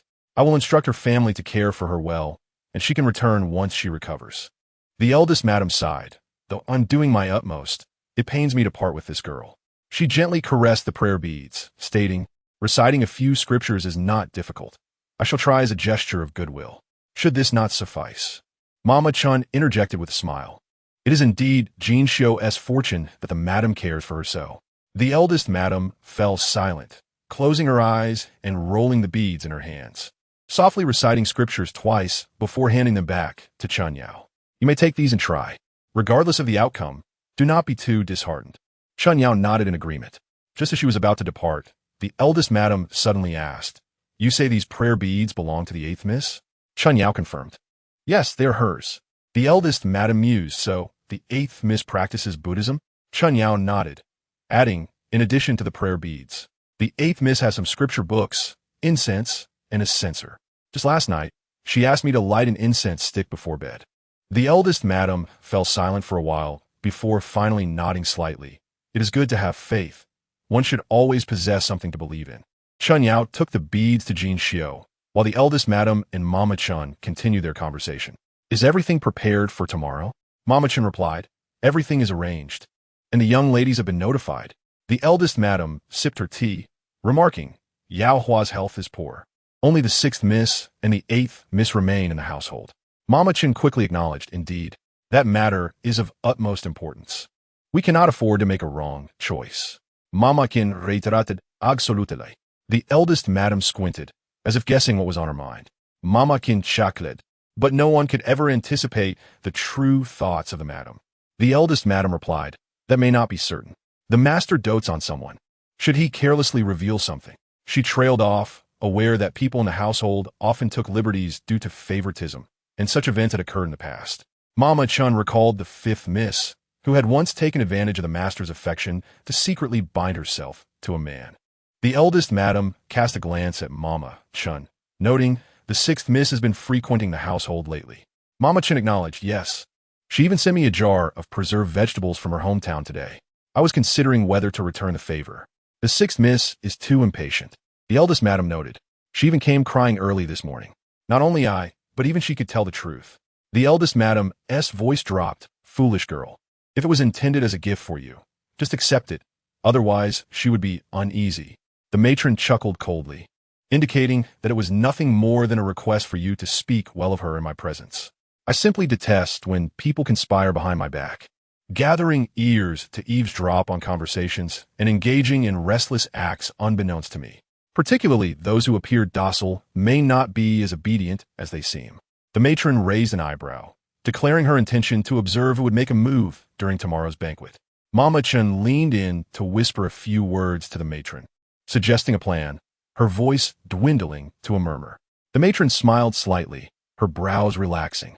Jinxiu was assigned to a somewhat cleaner servant's quarters, tended to by 2 maids on a rotating basis.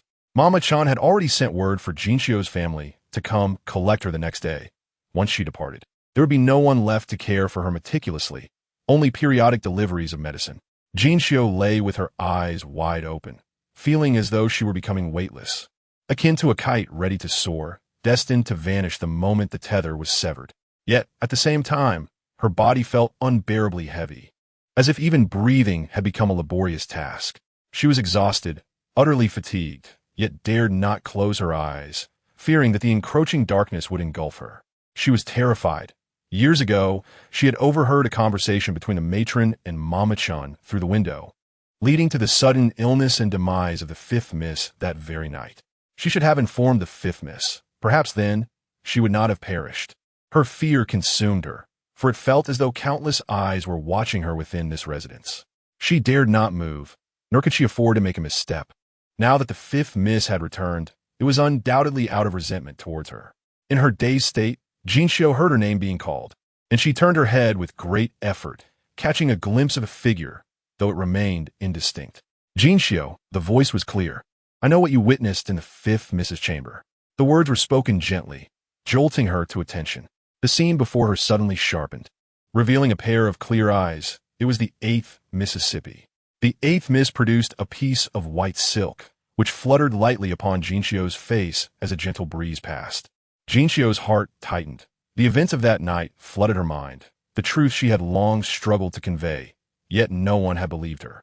Jinxiu, the 8th Miss smiled softly, her expression warm and serene. What you saw was me.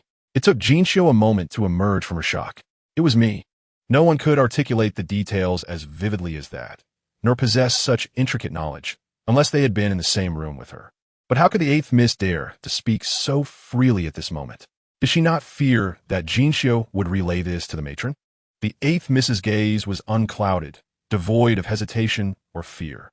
Jinxiu, the power over life and death lies solely with you. What is trivial to others is of singular importance to you. Life is a one-time gift. Jinxiu regained her senses, only to find the space around her now empty. After a while, she heard soft footsteps outside. Turning her head, she saw Chun Yao approaching with a string of prayer beads. Chun Yao's voice gradually reached her. These beads were given to you by the 8th Miss. The matron recited scriptures. I placed them under your pillow. Perhaps they will prove helpful. Chun Yao carefully set the beads in place, offering words of comfort before departing. Jinxiu felt an overwhelming fatigue wash over her, and finally, she closed her eyes heavily. Early the next morning, the young ladies of the estate arose to wash and adorn themselves. The maids retreated, while Mu Jin helped the 8th Miss arrange her waist adornments, having heard that the second master was recommended by the young master to the prestigious Left Wing Academy. Soon, a matron entered to speak with Mu Jin, stating that the lady of the marquis was coming to the estate to prepare the young ladies carefully. The matron mentioned that the matron had insisted on maintaining decorum in front of the guests. As she spoke, a maid brought forth a lacquered box adorned with gold and mother of pearl, sent by the matron. Mu Jin nodded and accepted it. The matron added, the second master will also be attending. The 8th Miss has yet to meet him, so be sure to guide her closely. Mu Jin replied affirmatively. Once inside, she seized the opportunity, when Chun Yao was absent, to confide in Rong Hua. Indeed, it is someone from the marquis's household. No wonder it is so grand. She opened the box to reveal 3 hairpins, several silk flowers, and a few copper hairpins inlaid with jewels. Mu Jin's delight was palpable. Miss, which you wish to wear? Perhaps we should select a more vibrant outfit instead? This blue gown with rose patterns seems somewhat. Ronghua smiled and rose. It is time to pay respects to my mother. The lady of the marquis would be visiting. How could the matron possibly take her to accompany guests? Logically, she had only just entered the estate and was still unfamiliar with many customs. It was improbable for her to attend such a significant occasion, and moreover, it would be too much to send these gifts in advance. What could be the underlying reason? Surely, it was more than merely testing her. As the saying goes, one must adhere to propriety. If she behaved as a dutiful daughter, she would make no mistake. Upon exiting the courtyard, Mujin hurried after her. Miss, what are your intentions? The lady of the marquis's visit presents a splendid opportunity. With your beauty, a proper adornment would surely catch her attention. Moreover, the matron's gifts are quite clearly meant to ensure that the young ladies appear more presentable for the lady of the marquis. Ronghua replied coolly. What if the lady of the marquis likes me? Mu Jin's eyes widened. Although her time alongside the 8th Miss had been brief, she understood the 8th Miss harbored feelings for the young master of the marquis's household.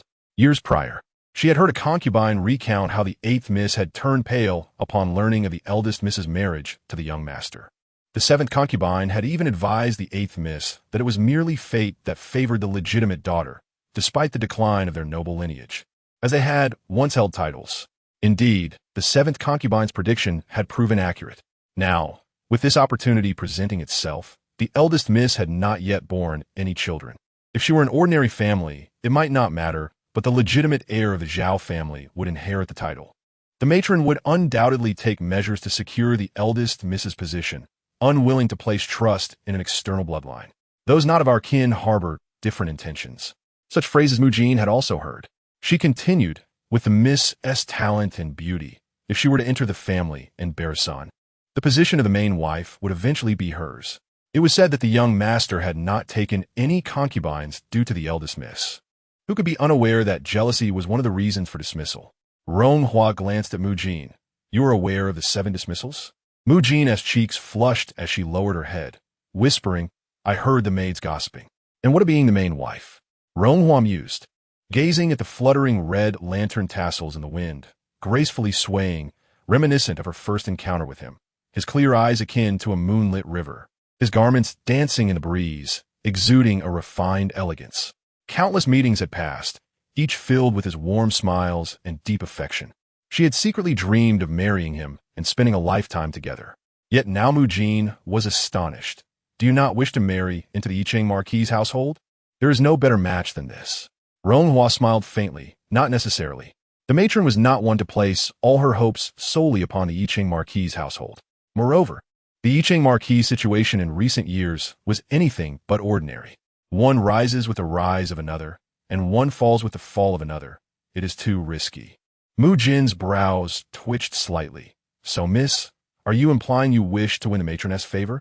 Though following the rules is a safe approach, it is rather slow. To win someone's heart does not require such caution. I have swifter methods. Chapter 10. The Lady of the Marquis, Part 1. As Ronghua entered the room of the matriarch, Mama Chen greeted her with a beaming smile. Ah, the 8th Miss has arrived. The matriarch cast a loving gaze over Ronghua, inquiring why she had come so early. Ronghua obediently stepped forward to pay her respects. Come here quickly, the matriarch said with a smile. Your brother is here. It is time for you two to meet. Just then, a woman from the side chamber lifted the curtain to enter. Upon turning, Ronghua noticed that the 10-year-old boy had lost much of his childish innocence. His face, which should have been carefree, bore maturity beyond his years. The playful brightness had faded, likely due to some punishment he had received yesterday. As he walked with a slight awkwardness, Ronga had undoubtedly faced many trials in the past 3 years, with no one genuinely caring for him, navigating life with caution. This thought stirred a pang of sadness in Ronghua. When their eyes met, Ronga paused, momentarily taken aback. The matriarch smiled at him, saying, This is your 8th sister, who had not entered the residence before, so you do not know her. Ronga and Ronghua exchanged glances. The matriarch continued, What do you think of Ronga's attire? Ronghua nodded. It looks good. The matriarch beamed, expressing her satisfaction. She had initially intended to ask her brother-in-law if Ronga could attend the left-wing academy under the Marquis's name. And to her delight, the arrangements had already been made. She was grateful for having made some clothes for Ronga recently. Otherwise, they would have been in a rush now. Observing Ronga, the matriarch's brows revealed a hint of contentment. It was no wonder she was joyful. Gaining entry into the left-wing academy through the Marquis's connections was an honor that could not be exchanged for anything else. If Ronga were to achieve success, Ronghua regarded him with admiration. He was looking at her as well, his elongated phoenix eyes reflecting a flicker of curiosity. She had inadvertently revealed her true feelings. When had Ronga become so perceptive? The matriarch advised, once you attend the left-wing academy, you must dedicate yourself to your studies. Ronga frowned slightly at this. Ronghua couldn't help but smile. No matter how much he had changed, his nature of mischief remained the same as before. It was not Ronga's fault. She herself did not enjoy tedious texts either. Had she not struggled to find other books to read, she would not have resorted to them. It was only after frequenting the bookshop that she encountered a variety of writings, planting the seeds of rebellion in her heart. This rebellion was not for societal recognition. After a considerable time, the sixth miss finally arrived. Her appearance was not merely exquisite. The headpiece of her hair was adorned with blue-green jade and embellished with lustrous pearls, while she wore a light, red pomegranate flower robe. Her alluring features resembled a blossoming peach, and she was undoubtedly a product of meticulous craftsmanship. Even the embroidered shoes peeking from beneath her skirt hinted at her extraordinary status. The matriarch glanced at Yanhua and remarked lightly, "You look truly beautiful today." Yanhua's expression shifted to one of disappointment. She had hoped her careful preparation would astonish everyone, but the matriarch's response was lukewarm. Just as she felt a twinge of discontent, her gaze fell upon Ronga and Ronghua, and her displeasure swiftly dissipated, replaced by a sense of pride. Ronga, clad in a green-blue robe with dark floral patterns, exuded the demeanor of a young master. Standing beside him made her feel like a true young lady of the residence, while Ronghua, despite her fair looks, appeared rather plain in her simple attire, lacking the elegance to capture the matriarch's attention. The remaining young ladies were still too young to have been summoned, leaving only Yanhua and Ronghua as contenders in the matriarch's eyes. With this thought, a smile crept onto Yanhua's lips. At that moment, a maid entered and announced, "Madam, the lady of the Marquis is about to arrive." The matriarch quickly rose, urging everyone to join her at the door to welcome her. As she led the way, Yanhua and Ronga followed closely, pushing Ronghua to the side.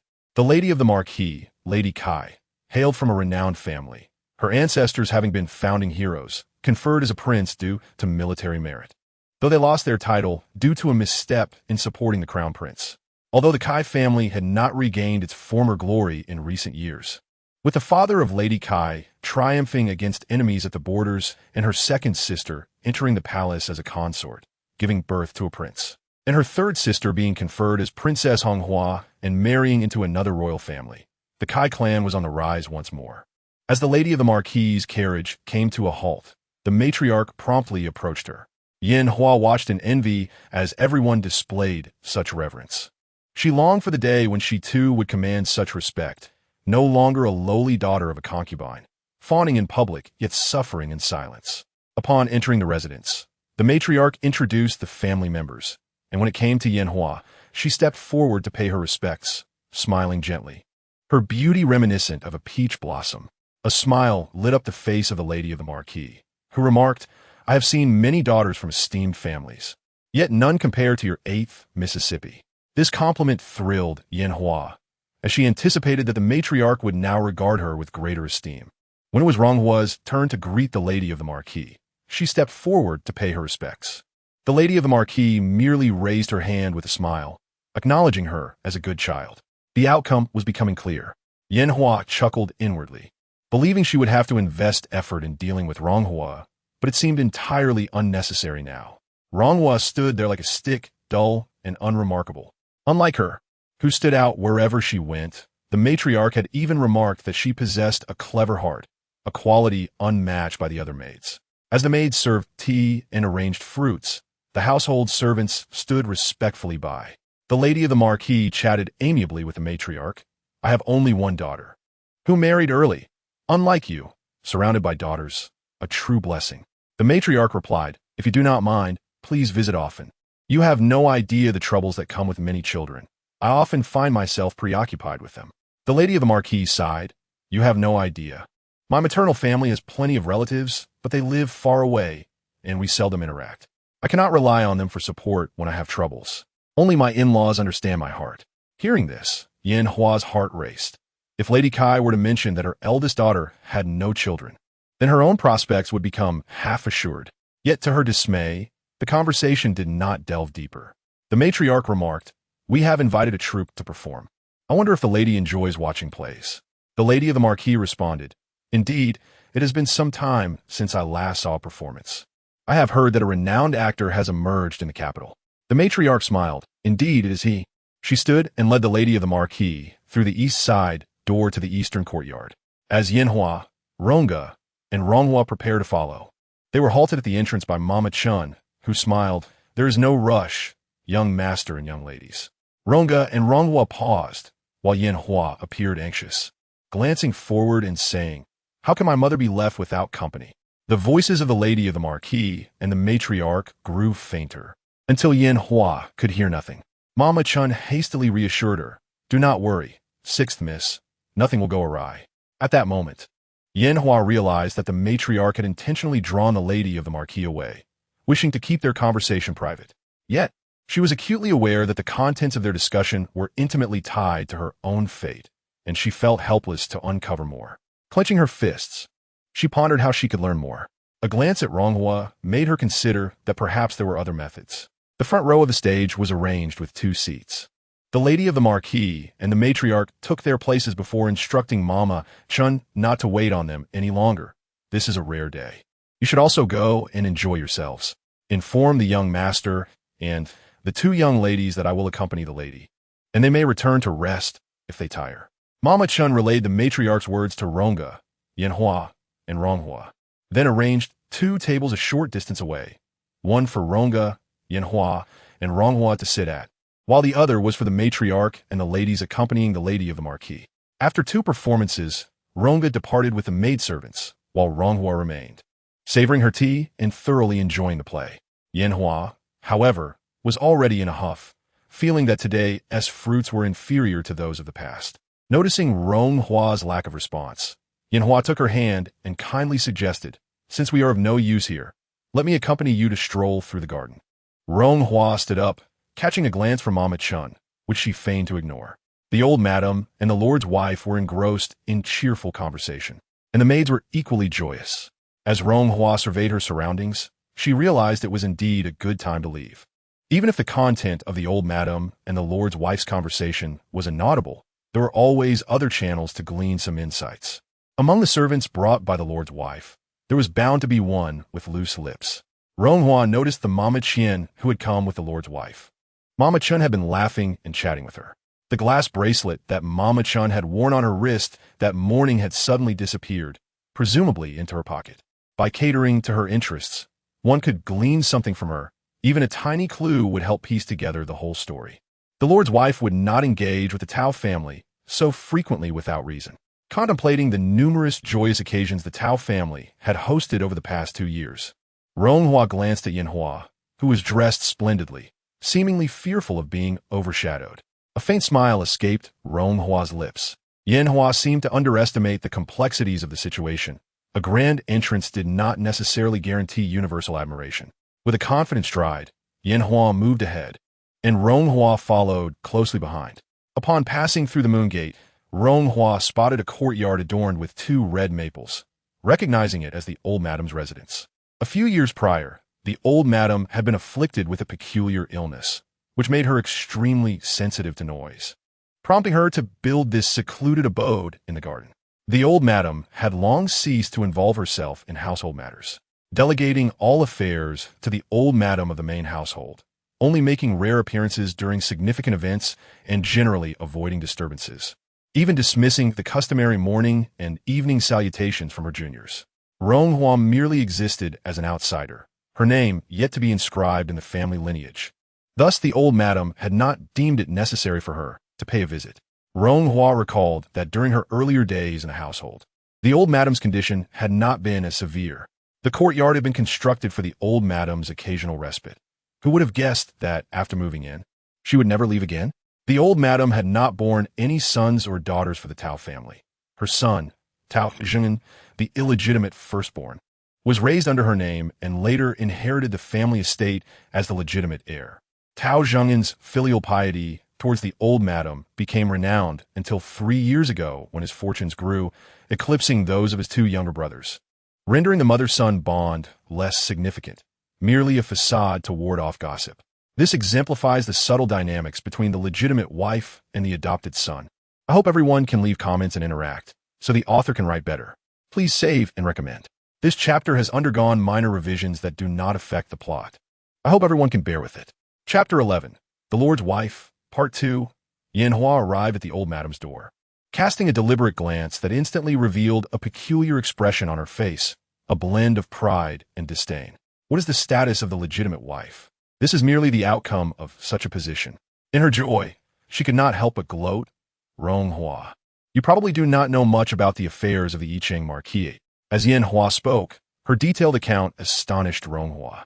It was remarkable that a sheltered young lady like Yanhua possessed such knowledge. Individuals akin to her brother-in-law were exceedingly rare, especially in the current climate of imperial favor. In recent years, the Yicheng Marquis had thrived with the support of the Kai family, expanding its influence through strategic marriages with prominent families. These intricate connections had deeply rooted themselves within the court. The Yicheng Marquis' wife from the Kai family had garnered the emperor's favor after her sister entered the palace. And now she had a son, honored as the noble concubine. In a sudden flash of realization, Ronghua felt a stirring within her. The current political landscape was fraught with uncertainty regarding the heirs, and various factions were discreetly vying for power. Could it be that the Kai family was plotting, perhaps caught up in her own excitement? Yanhua remarked, I once heard my mother mention that eligible bachelors among the noble families are scarce, making a marriage within the Yicheng Marquis a rare opportunity. Of those aristocrats who have previously interacted with our family, only the legitimate wife of the Wumu Marquis died before marriage, and rumors abound that the Wumu Marquis is a fearsome figure. Who would dare approach the Wumu Marquis' estate? The implication was clear. She had secured the best match, and from now on, no one could rival her. Upon reaching this point, Yanhua glanced at Ronghua, who had lowered her head, her cheeks flushed with embarrassment. Yanhua quickly laughed. I was merely jesting. After all, you and I are sisters, and naturally, your benefits will follow. Ronghua could only smile in agreement. Yanhua adjusted her hairpin and tidied her bangs. Oh, I have some matters to attend to. You may explore the garden on your own for a while. Yanhua was impatient once her objective was achieved. Once Yanhua departed, Mujin promptly followed. Miss, should we not? Ronghua smiled, knowing she must find a way to discern the old madam's intentions. Only by uncovering the truth could she plan for herself. She not only wished to marry splendidly, but also to be regarded as a confidant by the old madam. She yearned to hear the deepest secrets from the old madam's own lips. No longer could she remain cautiously hidden beneath this roof. She sought to reclaim her dignity and freedom. Closing her eyes, a slight smile graced Ronghua's lips. She had missed one chance. She could not afford to miss another. Mujin, however, grew anxious. Miss, what exactly do you intend to do? What if the old madam sends someone to find you, and you're not in the room? How shall I explain? Ronghua glanced at Mujin. Say whatever comes to mind. As Mujin was about to inquire further, Ronghua had already turned away. The old madam and Madam Kai were engaged in casual conversation when Mama Chun approached to report, prompting the old madam to excuse herself to Madam Kai and step aside. Mama Chun discreetly leaned in to whisper, the master and the 2 young ladies have left. The old madam raised an eyebrow. Mama Chun continued, the master has returned to the residence, but the 2 young ladies are currently in the garden. The old madam's lips curled into a cold smile. Send someone to follow them. They think a little cleverness will allow them to pull tricks beneath my nose. I merely offer them an opportunity to reveal their true selves. Mama Chun replied, no one can escape your keen eyes. The old madam glanced towards the table of maids and servants, noticing that the money mistress brought by Madam Kai had indeed become restless. It seemed that they were not the only ones who perceived her avaricious nature. Others had also taken notice. Mama Chun cast a quick glance towards the table. Rest assured, I am fully prepared. There is no need to closely follow those 2 young ladies. With bait here, we need not fear that the fish will not bite. Startling them would be counterproductive. Mama Chun promptly agreed. The old madam's meticulous mind was evident. There were always those in the household who underestimated the situation, naively attempting to circumvent her authority. They ought to understand what a clever individual she was, even if she could not see through everyone at a glance. She possessed the means to test their true intentions. Following the leads, she intended to discover how many were entangled in this web. The old madam never hesitated in her dealings. She returned to Madame Kai's side, once again donning a warm smile. The Lord's wife was absorbed in watching the performance on stage, only snapping back to reality after a while. Upon seeing the old madam, she involuntarily exclaimed, "This is the most beautiful performer I have ever seen. Not only is her appearance exquisite, but her voice is also enchanting, evoking deep emotions." The performer had brows like distant mountains and a face resembling a lotus blossom. Her fair complexion adorned with strands of dark silk cascading down her slightly pointed and slender cheeks. Her cherry-pink lips parted slightly, reminiscent of flower petals, exuding a certain allure. The old madam whispered a few words to the Lord's wife, who could not help but express her surprise. "Really?" Madame Tai said, "This is indeed a renowned performer from the capital. How could I deceive you? If you find his singing agreeable, he may accompany you back, and whenever you wish to hear him, you may request a couple of performances."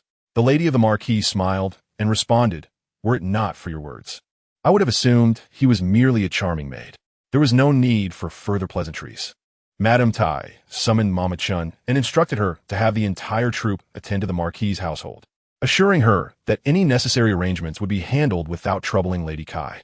After a while, old Madame Chien indeed rose from her seat, and Mama Chun discreetly sent someone to follow her. When old Madame Chien returned, Mama Chun approached Madame Tai to await instructions.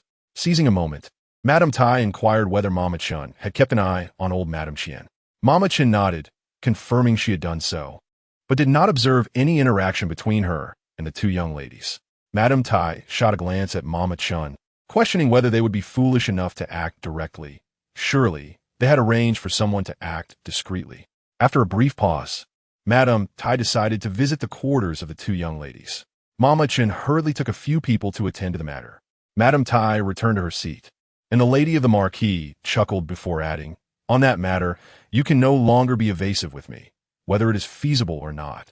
I require a definitive answer. You must understand that the minister's household is not an ordinary family." Madame Tai lowered her gaze, her expression somewhat troubled. "You see, this is not an urgent matter. I must consult with my husband and the matriarch. I cannot make decisions alone. Do consider it carefully." The lady of the marquis refrained from further comment. Madame Tai sat to the side, picking up a peanut and gently cracking the red skin. Since her eldest daughter entered into this match, although her husband had been promoted to a position of authority overseeing the finances of Zhejiang, their income had been halved due to the demands of the marquis's household.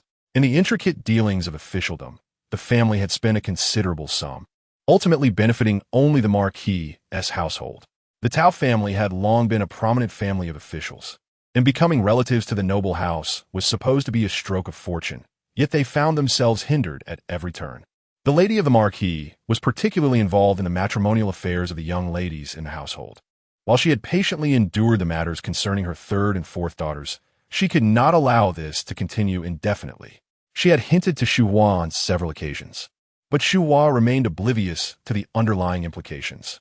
When Shu Hua had previously mentioned the minister's household, Madame Tai had assumed it was Shu Hua's own idea, unaware that it was actually instigated by the lady of the marquis. Remembering the phoenix hairpin, she mused that had her family been more ambitious, she would not have had to smile so obsequiously before the lady of the marquis.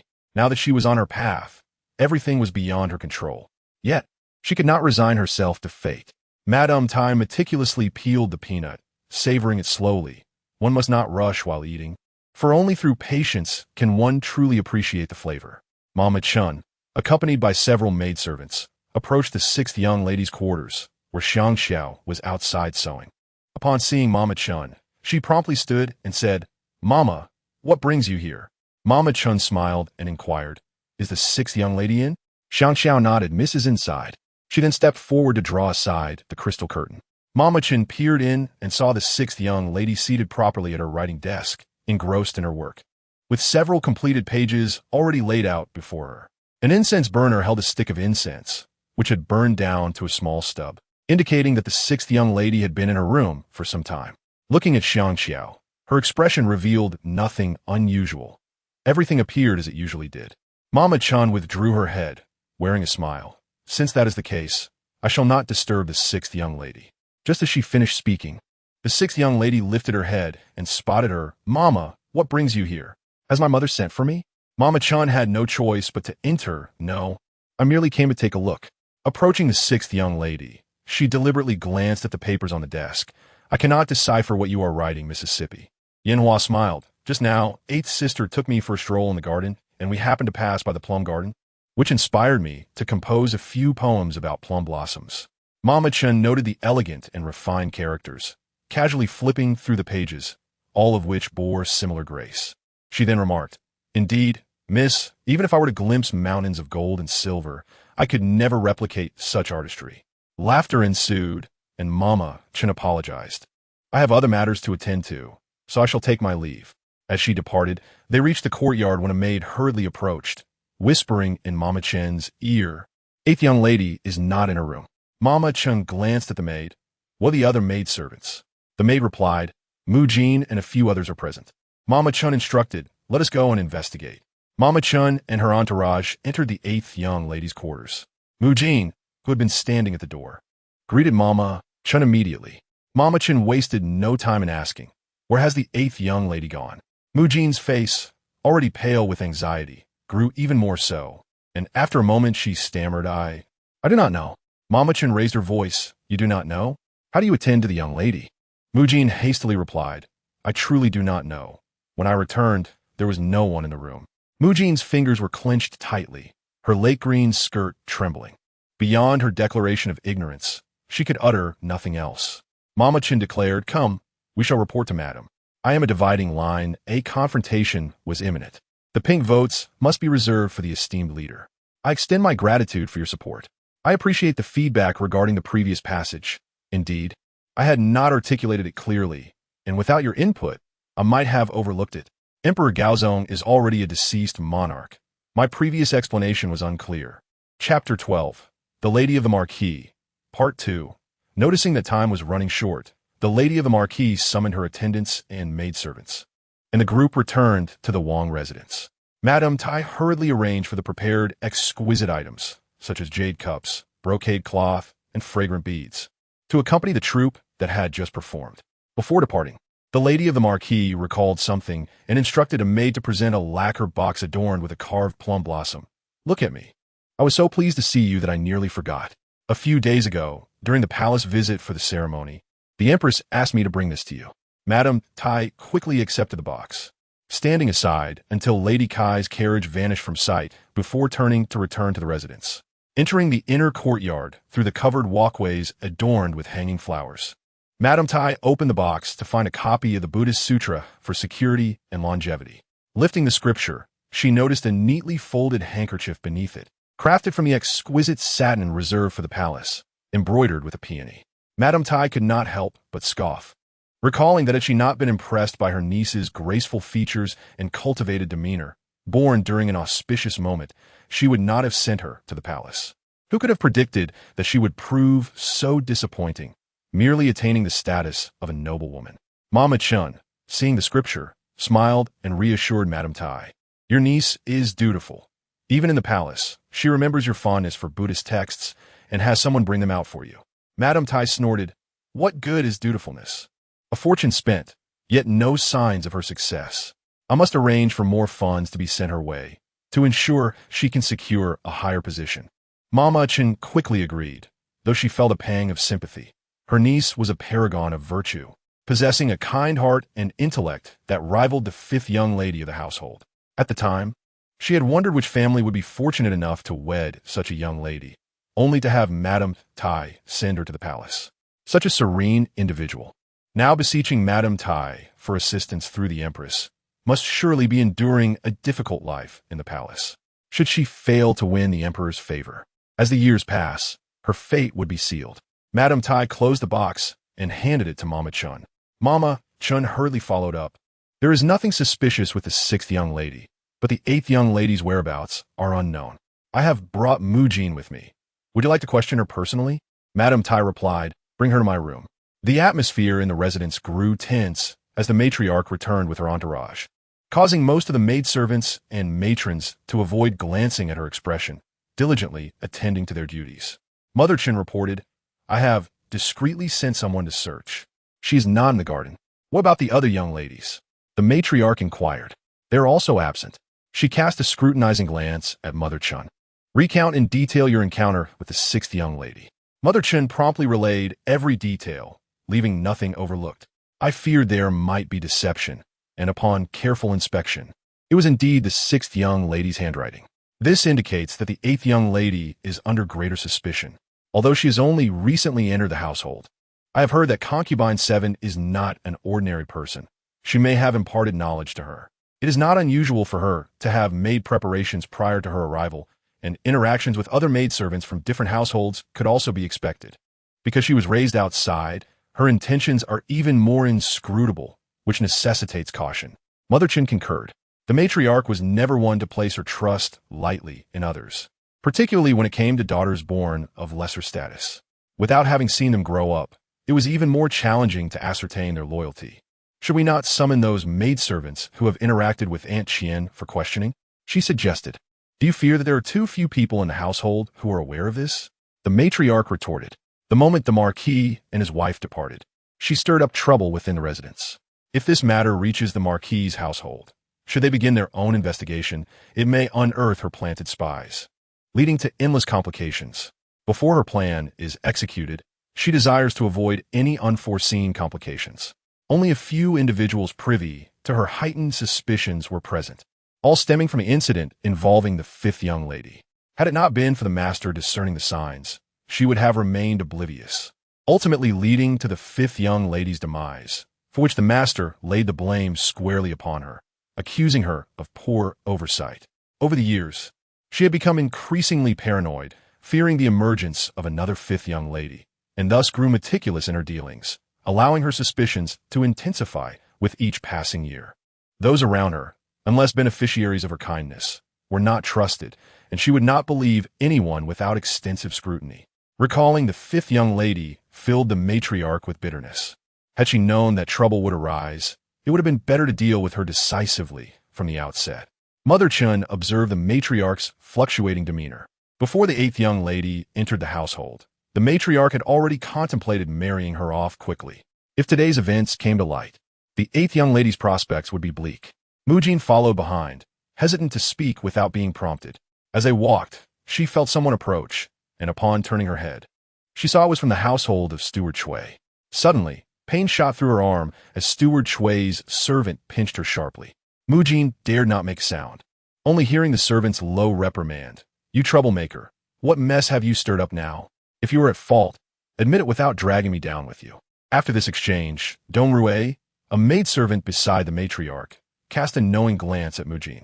Upon entering the courtyard, the matriarch caught sight of Chun Yao emerging from a room. Renowned for her needlework, the matriarch had specifically instructed Chun Yao to create some intricate designs in the coming days as the elderly matriarch's 70th birthday approached, necessitating a gathering of relatives and the preparation of gifts. Observing the throng following the matriarch, Chun Yao, unaware of the underlying tension, hurried forward. Noticing Mujin's pale demeanor, she began to comprehend the gravity of the situation. The matriarch remarked, You should not have been assigned a task today. You ought to have accompanied the eighth young lady to the garden. I wonder if she has lost her way. Chun Yao quickly replied, That is my oversight. I knew the eighth young lady's whereabouts, but forgot to inform you. The matriarch's expression softened with surprise as she scrutinized Chun Yao. The eighth young lady is in my chambers, Chun Yao confirmed. No sooner had she spoken than the curtain rustled, and the eighth young lady emerged, greeting the matriarch with a bow. The matriarch paused, then smiled, feigning reproach. Child, what brings you here? I feared they had misplaced you again, and was about to send the maidservants to search. The eighth young lady replied, I apologize for causing you concern, mother. I was merely exploring the garden and inadvertently wandered here. I saw Chun Yao and wished to ask her something. The matriarch chuckled.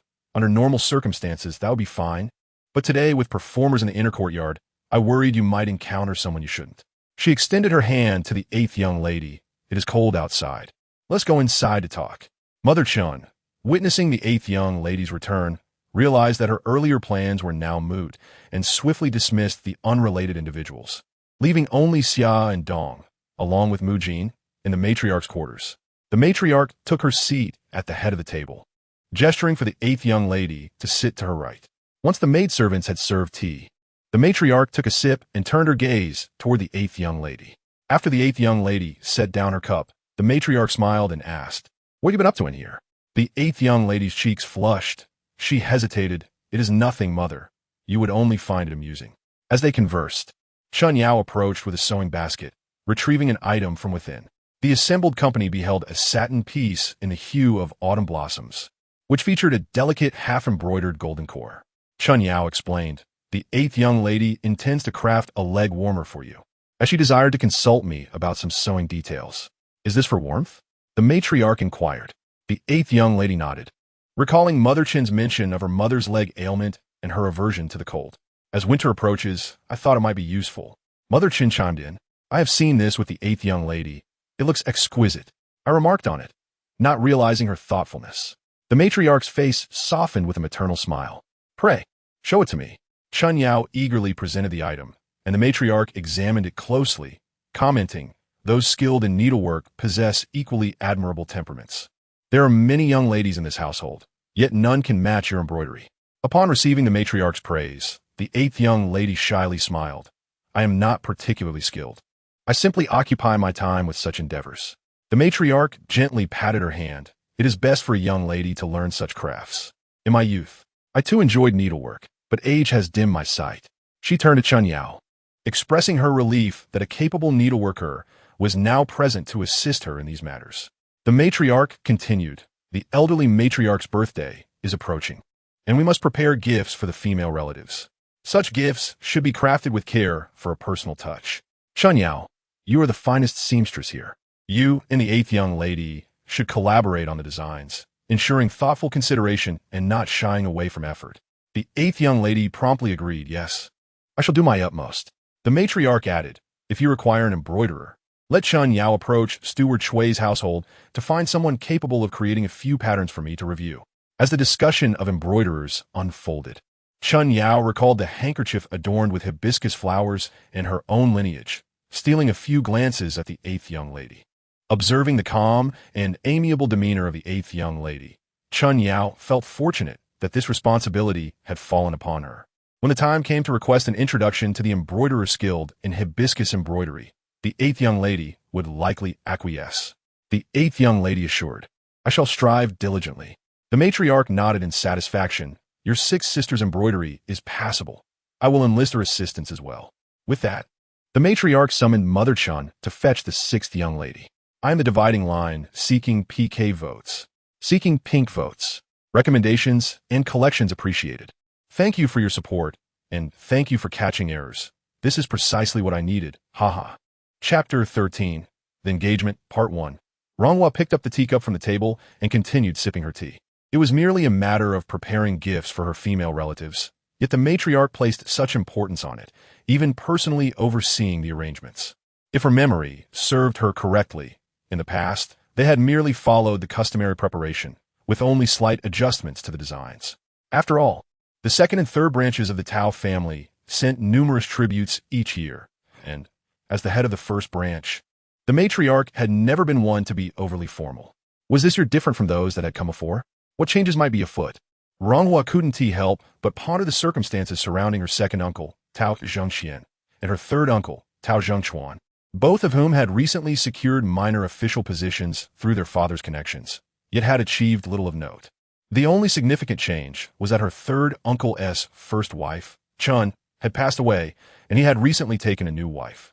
Could this be the reason for the matriarch's heightened concern? As Ronghua was lost in thought, Yanhua entered the room and greeted the matriarch. The matriarch gestured for Yanhua to sit on her left, then slowly spoke. "I just told your sister that we should prepare more playful gifts for the female relatives this year. Your sister is skilled with her needlework. Have her create a few more designs, and you assist her as best you can." Upon hearing this, Ronghua immediately felt Yanhua's piercing gaze upon her. Yet, in an instant, Yanhua donned a friendly smile. Whom was it meant for?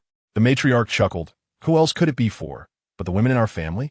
Understanding it was indeed for their relatives, Yanhua's expression softened. Since her mother had said so, she would certainly do her utmost to assist the eighth sister. Yanhua had little interest in tasks that bore no benefit for her. Ronghua smiled subtly and exchanged a few pleasantries, which caused Yanhua to beam with pride.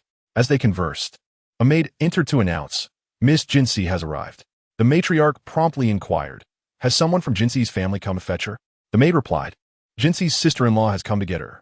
It seems the young lady's health has improved today." The matriarch was taken aback. "Jinxi is better?"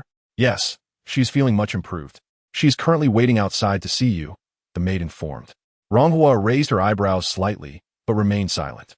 Yanhua could not contain herself, exclaiming, "Yesterday, she claimed she hadn't eaten a thing, and today she suddenly feels well?"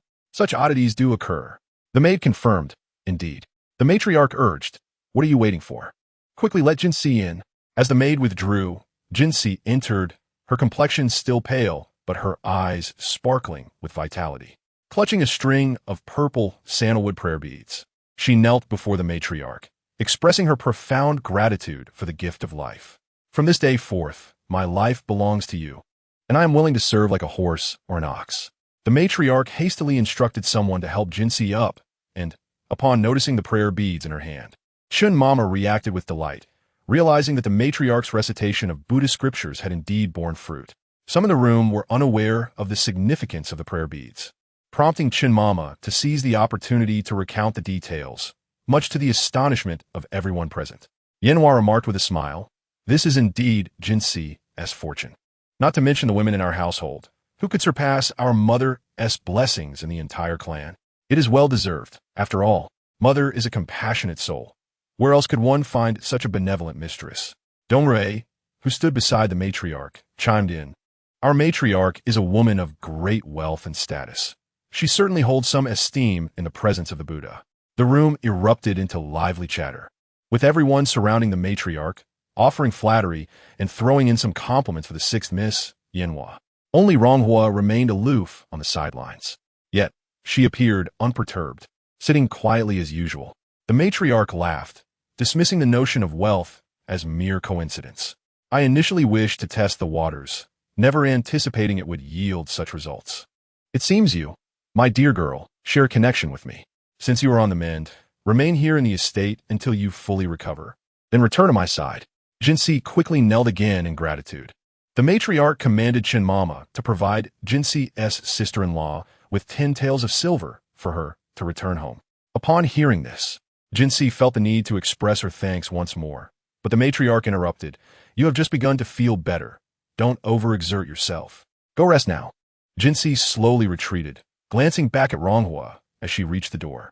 Ronghua wore a gentle smile, her brows suggesting a serene river flowing quietly, exuding an indescribable calmness and composure. Clutching her prayer beads tightly, Jinxi lifted the curtain and departed. As Ronghua exited the matriarch's quarters, Yanhua initially intended to leave as well, but was halted by the matriarch's call. Chun Mama warmly escorted Ronghua out, waiting at the entrance until Ronghua, along with Chun Yao and Mu Jin, had exited the matriarch's courtyard before returning inside. While walking halfway, Ronghua suddenly remembered, "I need to draft some designs. Do we have enough materials at home?" Chun Yao thoughtfully replied, "That's no concern. Miss, you and Mu Jin should return first. I will gather the materials and bring them to you shortly." This is the first task the matriarch has assigned to the 8th Miss. She will surely take it to heart.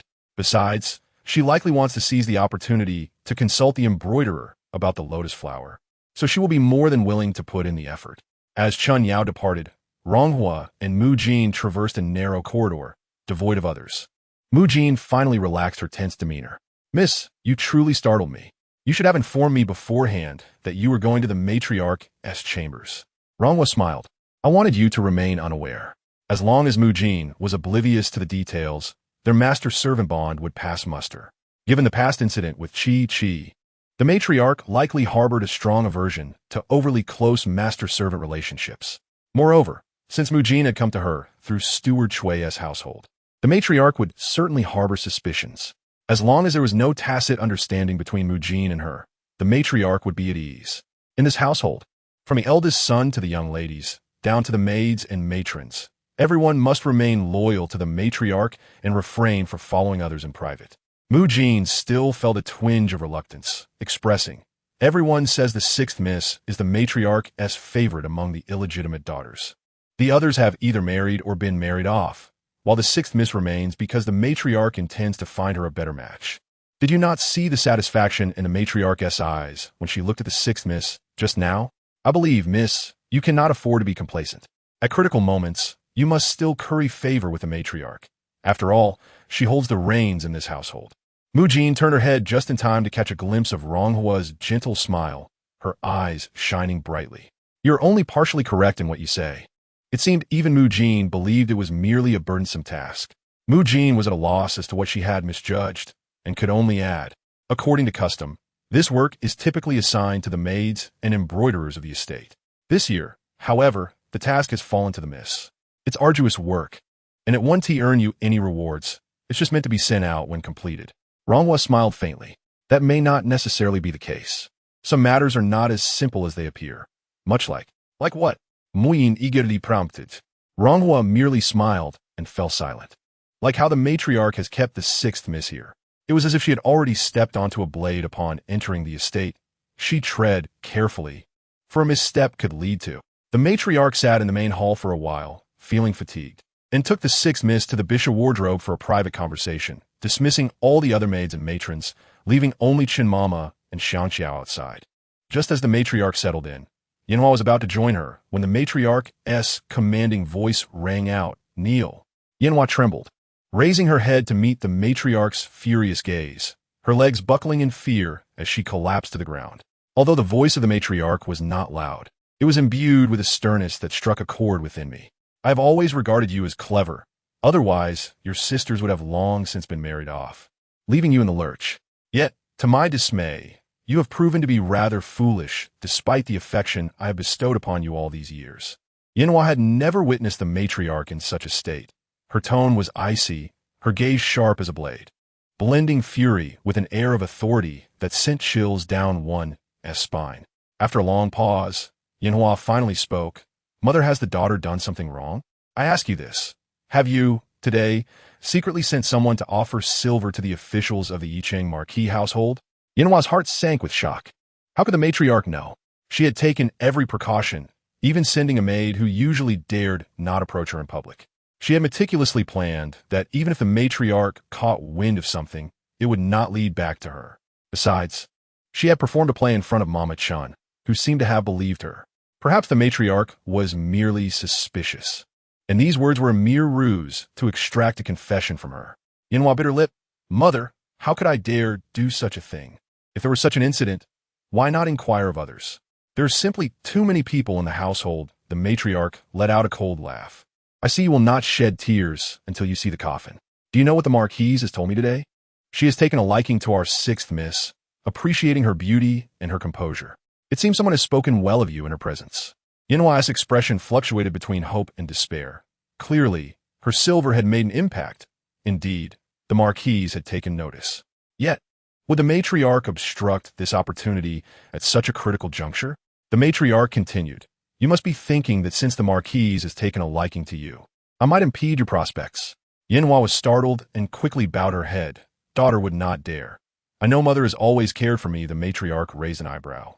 Oh, you are aware of that? I suspect you speak such words while harboring other thoughts. With a faint smile, she added, tomorrow, I shall inform the Marquise that I agree to this match. I am the dividing line. Perhaps it was due to a chill, as I suffered from severe diarrhea, which only improved after consuming a plethora of medicine. Thankfully, my daughter had my mother as help. I apologize for the delay in updates. Chapter 14. The Marriage Proposal, Part 2. Yanhua raised her head, unable to articulate whether she felt joy or astonishment. However, the subsequent words nearly caused her to faint. The Marquise expressed her intention to have Yanhua become the concubine of the Minister of Personnel. Initially, Yanhua had reservations, but now, given her intelligence, entering the minister's household might yield favorable outcomes. A smirk of ridicule spread across the matriarch's face as she said, They say a grown daughter should not be kept at home. Leaving her behind only breeds enmity. Yanhua's mouth fell open, taking a moment to comprehend, before she crawled to the matriarch's feet, imploring, Mother, the matriarch did not spare her a glance. You have read the classics, such as the Book of Rights and the Inner Training.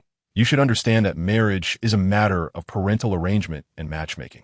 The Marquise has already spoken. and I find myself powerless to intervene. With that, she closed her eyes, appearing to drift into slumber, indifferent to Yanhua's heart-wrenching cries at her feet. Yanhua's carefully arranged hair had become a disheveled mess, her makeup smeared. Her voice was hoarse from weeping, yet she dared not utter a single word of refusal. She felt utterly despondent, as if plummeting from the heavens into an abyss. Who would have thought that after so much struggle, she would end up as a concubine in the minister's household? Previously, ladies from her father's colleagues had mentioned the minister, noting that concubines were often replaced, regardless of their status, and the minister's legitimate wife hailed from a prominent family with considerable influence. Over the years, aside from the legitimate wife bearing 2 sons and a daughter, none of the concubines had given birth to even a son or daughter. The mere thought filled Yanhua with terror. If she were to go there, her life would be over. She might have considered becoming a concubine to her brother-in-law for the sake of the hereditary title, as even if she could not become the legitimate wife, her children would have the chance to inherit the title. However, in the minister's household, she might not even secure a future for her descendants. Overcome by despair and fear, Yanhua abandoned all pretense and threw herself into the matriarch's embrace, weeping uncontrollably. "Mother, it was a moment of folly on my part that led to this outcome. I never anticipated such consequences. I only wished to leave a good impression on the Marquise. Had I known it would come to this, I would never have dared." Yanhua understood her mother's affection. "Mother," the matriarch replied, "had I known this would be the outcome, I would not have allowed you to act in such a manner. If you had grasped this truth earlier, you would not have hidden such actions from me. The Marquise's proposal caught me off guard. Do you not realize that I, too, am constrained by circumstances? It is hardly easy to navigate through this situation." As she spoke, the matriarch's eyes glistened with tears. "Tell me, have I ever failed to cherish you throughout these years? What difference is there between you and your elder sisters? I have devoted myself to you, yet you have strayed." Upon hearing the matriarch's words, Yanhua sensed a flicker of hope for redemption. She hastily wiped her tears, swearing earnestly that she would never act rashly again, vowing to heed her mother's counsel without question. "But this time, mother must help me." The matriarch sighed, wiping her eyes with her sleeve and helping Yanhua to her feet, her gaze softening with maternal affection. "I am angered by your lack of ambition. I intended to find you a worthy match, yet you caused this turmoil at such a crucial moment. Had I not cherished you, I would have accepted the Marquise's proposal long ago, just as I did with your elder sisters. My delay was solely due to my fondness for you." Yanhua's tears flowed uncontrollably, her heart brimming with regret. "I can only try to see if I can reject this marriage. If it truly cannot be helped," Yanhua shivered, quickly raising her head to look earnestly at the matriarch. The matriarch tenderly adjusted Yanhua's disheveled hair. "If it truly cannot be avoided, I shall see if there is anyone in the household who can take your place. Fortunately, you are not the only young lady of marriageable age in this household." Yanhua was taken aback by the matriarch's words of support, her heart suddenly filled with an inexplicable warmth. "Mother, your kindness to me is something I shall never forget. If I ever entertain ulterior motives again, may I meet with a wretched end." The matriarch embraced Yanhua once more. "My dear child, there is no need for such dire oaths. As long as you remain well, I shall find peace." Outside, Xiangxiao and Mama Chen sat together, initially engaged in idle chatter. However, as they caught snippets of conversation mixed with the sound of the 6th Mrs. cries, Xiangxiao's heartbeat quickened, and she could no longer remain seated. Mama Chen, seemingly unfazed, leisurely sipped her tea. Soon, Xiangxiao was drenched in sweat, while Mama Chen coughed lightly, causing Xiangxiao to tremble. As the 6th Mrs. cries gradually subsided, Mama Chen casually remarked, "Xiangxiao, you have also come from the matriarch's chamber. Though you may not compare to Chen, Xia, Qiu, and Dong, the matriarch has still regarded you as a second-tier maid." Xiangxiao was at a loss for words, simply responding with a dazed yes. The matriarch had entrusted you to the 6th Miss because of her affection for her, allowing you to share in her blessings. Mother Chen smiled gently, remarking that her child was no longer young and should be more sensible. The profound implication of her words fell upon Xiangxiao like a bucket of cold water, drenching her from head to toe.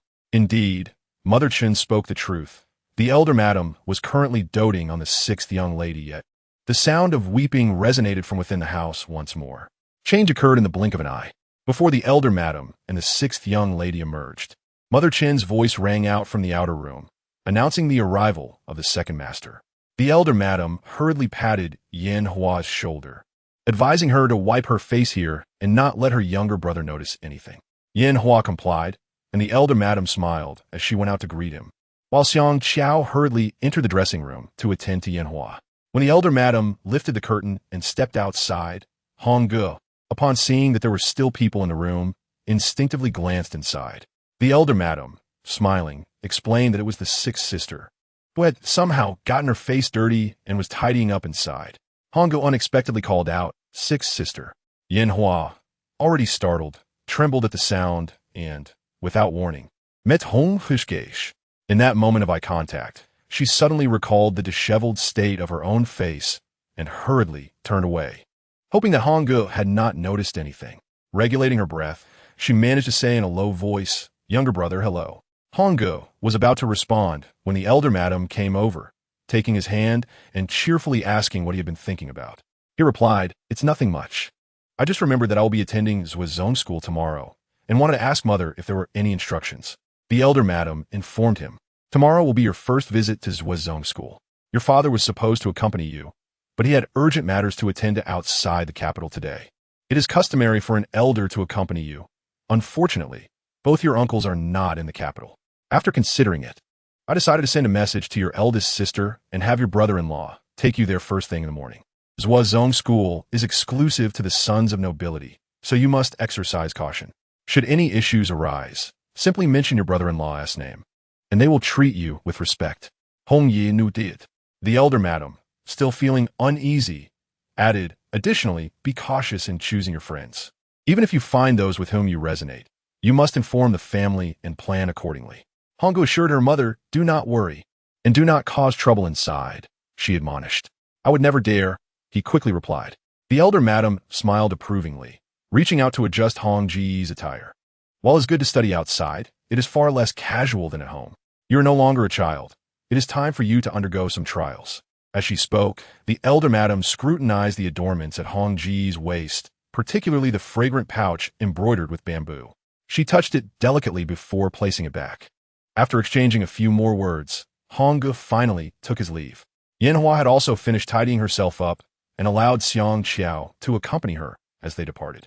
The room fell silent once more, and Mother Chen hurriedly brought tea to the elder madam. The elder madam touched the tea bowl for a long moment before sighing.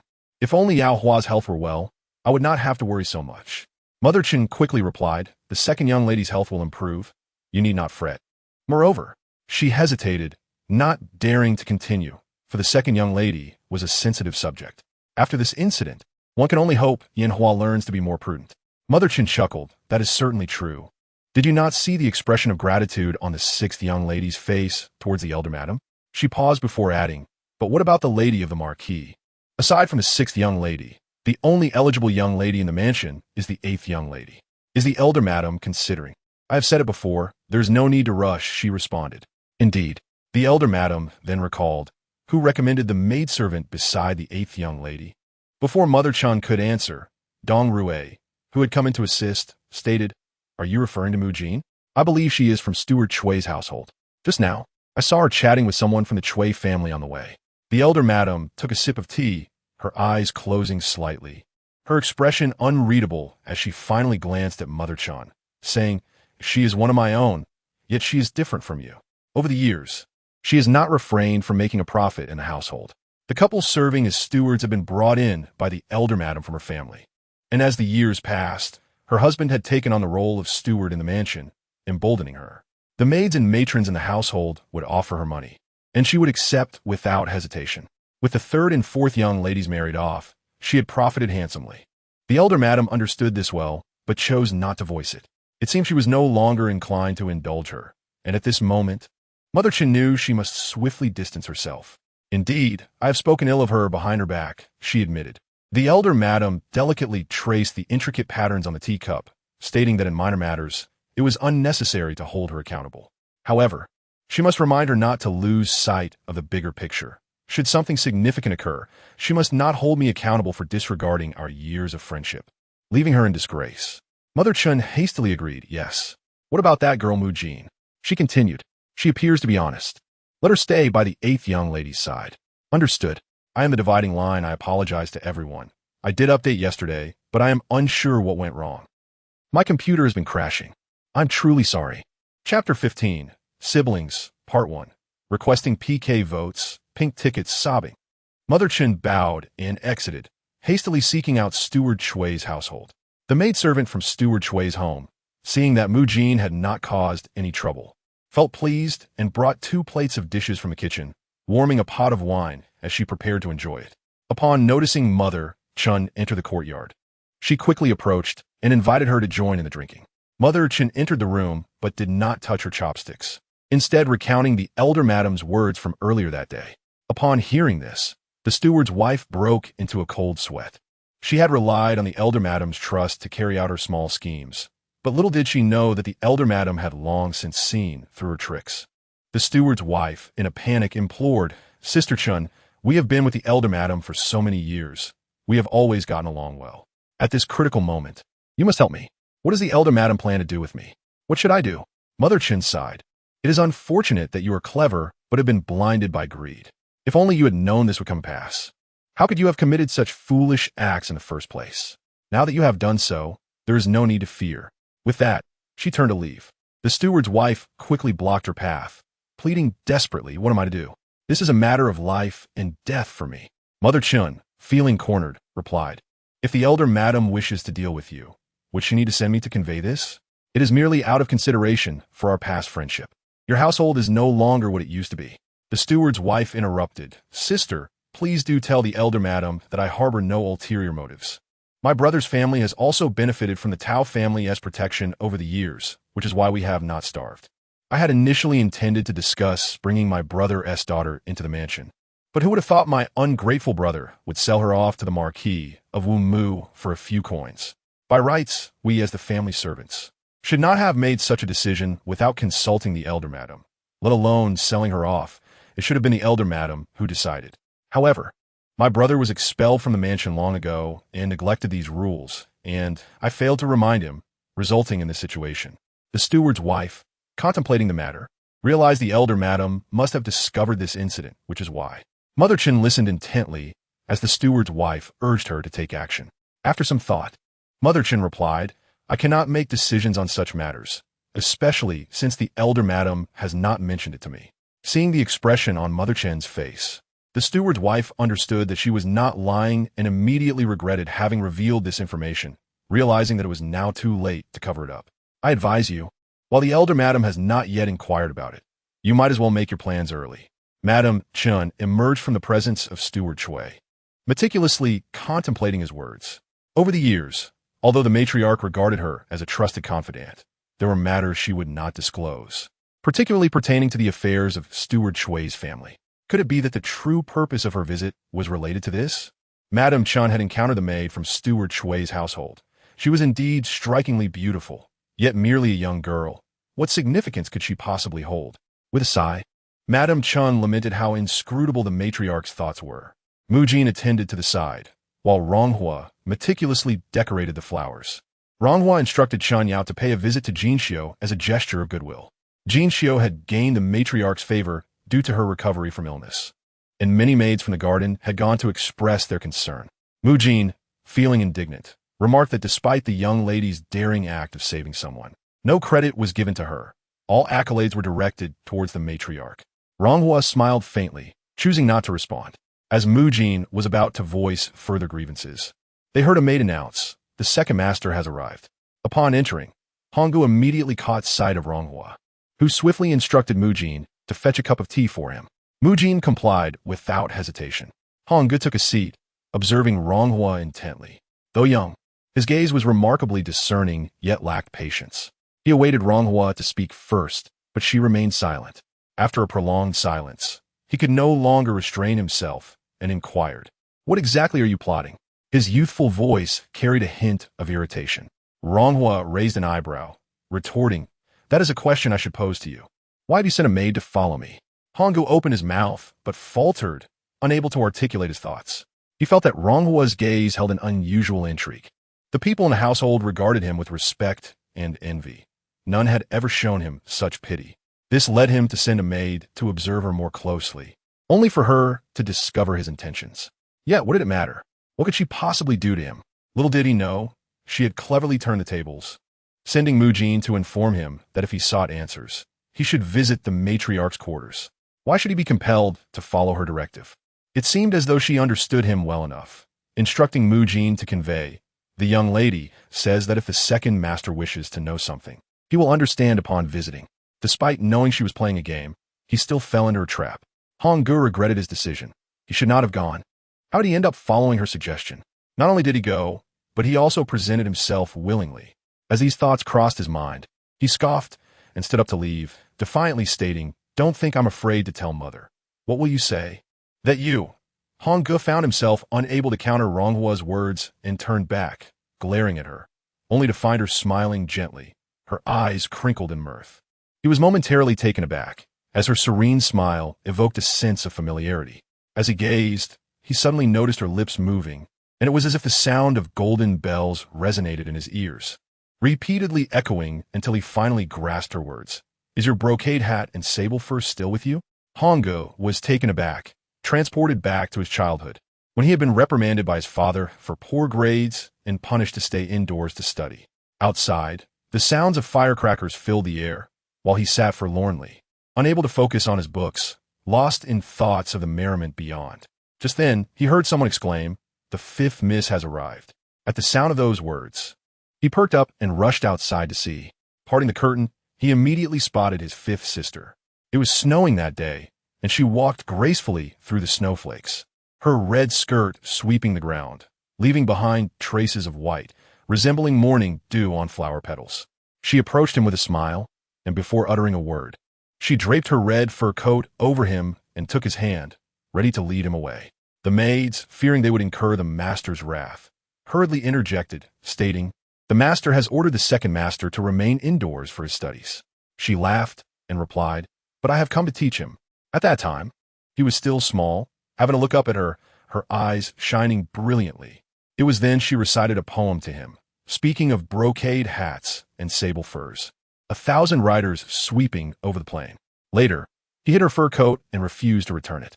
Whenever she recalled this incident, she would teasingly ask him, "Is your brocade hat and sable fur still with you?" Honggu stared at Ronghua, entranced, as she extended her hand, gently gesturing toward his forehead, saying, "In such a short time, you have grown so tall." He wished to speak, but his lips trembled, rendering him speechless. Ronghua smiled softly and clearly whispered in his ear, "I have returned." Tears streamed down Honggu's face, cascading over the golden-edged embroidery of his garments onto the ground. He sat down once more, unsure of what to say, merely watching as Ronghua served him tea. The fragrant liquid soothed him, and he hastily set down the cup, rising to grasp her hand, earnestly calling out, "Sister, sister, how could you?" Being young, Honggu regarded Ronghua as his soul family. When the news of her death had reached him, he had sat in disbelief for an entire day, later weeping silently before her spirit. He had not shown excessive sorrow since, but now that she was back, the joy of reunion was intertwined with the pain of loss, overwhelming him until he could no longer contain himself, bursting into tears, wishing to unleash all the anguish of the past years. Once his tears subsided, Honggu still could not comprehend how Ronghua had endured such experiences. She, on the other hand, attempted to console him, unable to provide all the details, saying, "Perhaps it was not my time to go. They say that kinship in this life does not carry into the next, yet heaven has granted us a second chance." Honggu nodded, his eyes fixated on Ronghua, afraid to blink lest she vanish again. As his heart began to open, questions flooded in. "Sister, please tell me, what truly happened back then? They said you fell ill suddenly, but I cannot believe that. And how did Zhao Xuanhuan marry eldest sister?" The siblings had always been close, and Ronghua did not intentionally hide Zhao Xuanhuan's matters from Honggu, thinking he was too young to care. Little did she know he had already noticed everything. Later, the matriarch deliberately tested me regarding Zhao Xuanhuan, but I pretended not to recognize him. Oddly enough, he also seemed to act as if he did not know me. At this point, Honggu scoffed, "I never believed that you fell ill. I had resolved that when I grew up, I would uncover the truth behind what happened to you and seek vengeance against those responsible." His face transformed, revealing a fierce determination. Ronghua sighed, recognizing how much Hongge had changed over the years, partly due to her influence. Sister, please tell me, who is it that harmed you? It is not yet the time. Ronghua grasped Hongji's hand, urging him, listen to your sister. Do not think about it recklessly. Once I have everything sorted, I promise to share it with you. After some reluctance, Hongge finally nodded obediently. With such a brother, Ronghua felt a warmth flooding her heart. It matters not whether it is Zhao Xuanhuan or not. When I grow up, I will surely find a good brother-in-law for you. Ronghua chuckled. By the time that happens, I might be married off myself. Hongji's expression darkened. Sister, has someone spoken to you about something? Is it not obvious? The matriarch has been quite forthright. Is Yin Hua in the matriarch's quarters? Hongge nodded, yes. When I entered, Six Sister's eyes were red, as if she had been crying. It seemed the matriarch did not wish for me to see something, so she had Six Sister hide inside. Then that explains it. The lady of the has evidently taken a liking to. If she were to propose a favorable match, would surely be overwhelmed with gratitude, rather than weeping in such a manner. It appears that there is indeed a marriage proposal that both the lady and are reluctant to accept. In this household, the only ones of marriageable age are and herself. Sister, what is truly happening here? Are you aware of the lady's intentions? Reach out a tidy's waist pouch, which was embroidered with green bamboo. What could the lady possibly be contemplating? Is 10 years old, and typically, boys from respectable families have engagements by the age of 12. The family is currently in an advantageous position. Numerous noble families seek to form alliances, and often, once a marriage proposal is on the table, matters tend to resolve themselves more easily. The lady and the wife of appear to be at odds, and with the elderly matriarch's birthday approaching, all these connections seem to intertwine. Perhaps the lady is seeking a more substantial support, yet surpassing thee is no simple task. One wonders who within this household may ultimately become a pawn in the lady's game, and who might serve as the final bargaining chip. Today's update is a bit more extensive. Congratulations to the little boy for making his official debut. Dear readers, please leave more comments. Chapter 16, Siblings, Part 2, Seeking PK Votes and Pink Votes. Sister, I occasionally overhear the maids in my room whispering. Paused. The head maid, who came from the ladies' quarters, is particularly close to one of the lady's attendants. They often gather to share secrets, and out of curiosity regarding the new arrival, the eighth sister, he paid attention to a few snippets he overheard, pondered and recounted what he had heard too. Mentioned that it seems the young ladies raised outside the family do not stay long in the household. Otherwise, the maids and servants would not be so inadequately assigned. Only has been sent to assist, and everyone knows the lady cannot do without, indicating the lady does not intend for her to remain long. Further added that for the young ladies coming of age, the lady would certainly bestow a second tier maid upon them, as this maid will accompany the young lady to her marital home. The lady's reluctance to send her own maids along signifies her unwillingness to let them endure hardship. Contemplated quietly, she had already discerned these matters without explanation. The lady had previously assigned several second-tier maids, and, to the young masters and mistresses of the household, was given to the elder master, to the eldest young lady, to the second young lady, was wed off with the third young lady, and was assigned to her, while was given to the sixth young lady. Now only in remain, having been promoted to first-tier maids, the lady would certainly not assign a first-tier maid to the newly arrived eighth young lady. Smiled gently, having understood from the moment she saw approach that the lady did not intend to keep her in the household. She watched the subtle power play between the lady and, hoping to glean some insight. Prior to her arrival, she had thought that even if the lady intended to marry her off, it would not happen swiftly. She would likely seek a suitable match. Yet, unexpectedly, has come forth with a proposal. This leads one to consider that perhaps before she could devise her own plans, the lady intends to finalize her marriage arrangements. Sister grasps hand tightly. What if it truly comes to pass? Smiled softly, like a flower gracefully unfolding. I shall devise a means to ensure she retains me in the household. As long as the lady finds utility in me, she will not hastily send me away. Furthermore, the lady is not known for her impulsiveness. My performance since entering the household has likely piqued her interest enough for her to observe me for a time and strategize. As long as the pieces within the household do not fall into the positions desired by the lady, she will undoubtedly seek other candidates. Even if she must marry me off, it will be done in accordance with hierarchy. I will simply observe the unfolding events. Shook's hand, pleading, "Sister, what have you devised? Please tell me." Chuckled. "I was merely contemplating that tomorrow marks your first day at school. The teacher will surely assess your knowledge. Though father has just left the household, he will inevitably return and inquire about your teacher." At that moment, S' expression fell, his voice tinged with tears. "Sister, you cannot simply ignore this." Retrieved a book from within the room and handed it to. Upon seeing the blank pages filled with her meticulous annotations, the once dull text suddenly transformed into something comprehensible.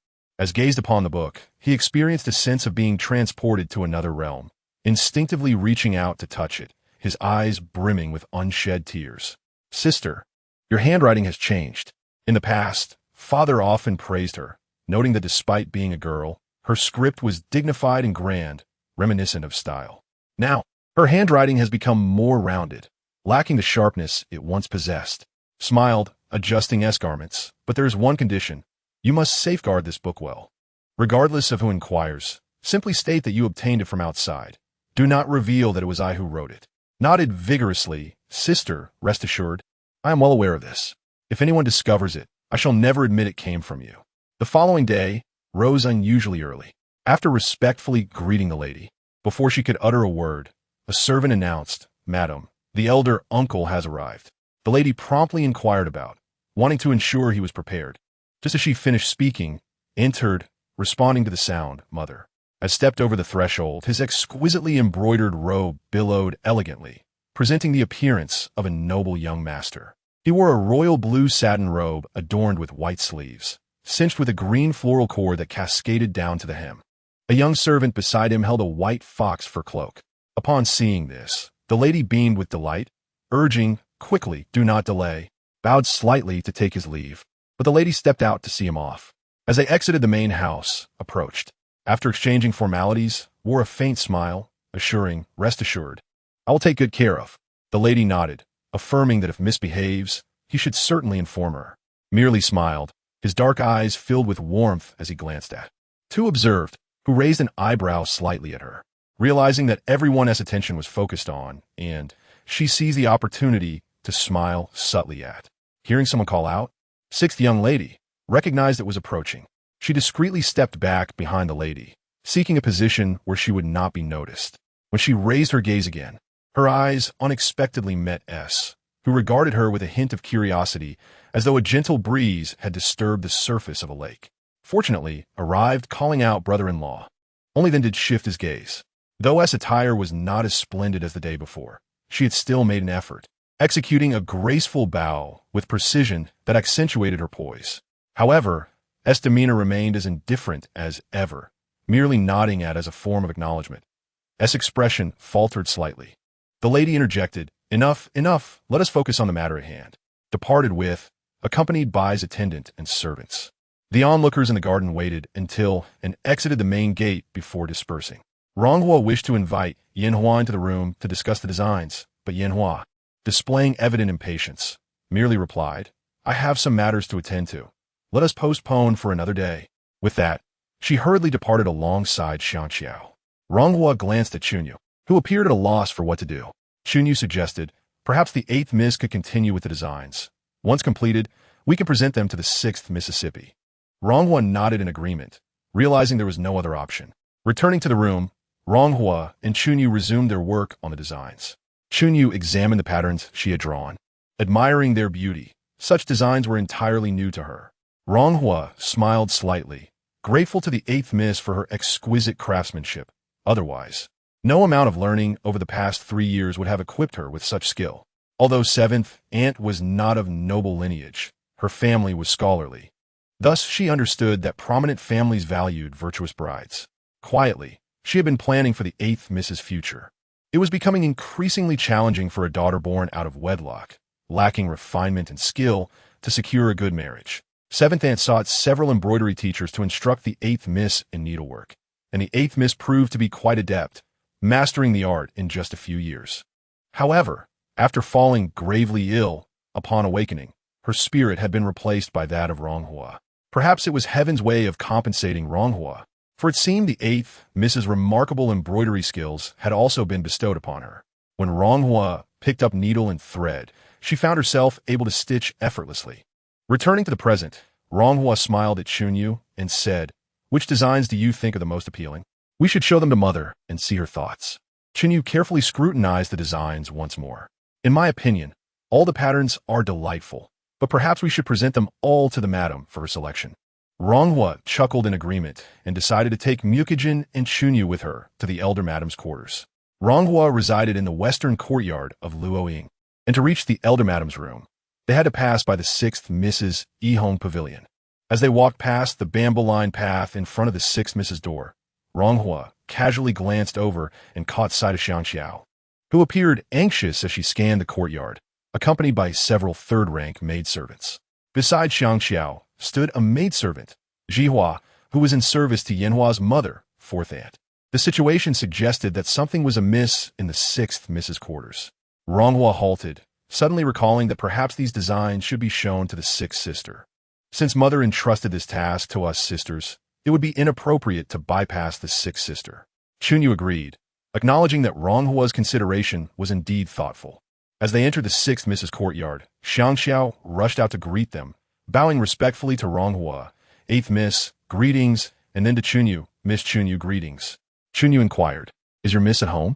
"The 8th Miss has matters to discuss with her." Xiangxiao, unable to meet their gaze, hurriedly stated, "My miss is feeling unwell and is resting inside."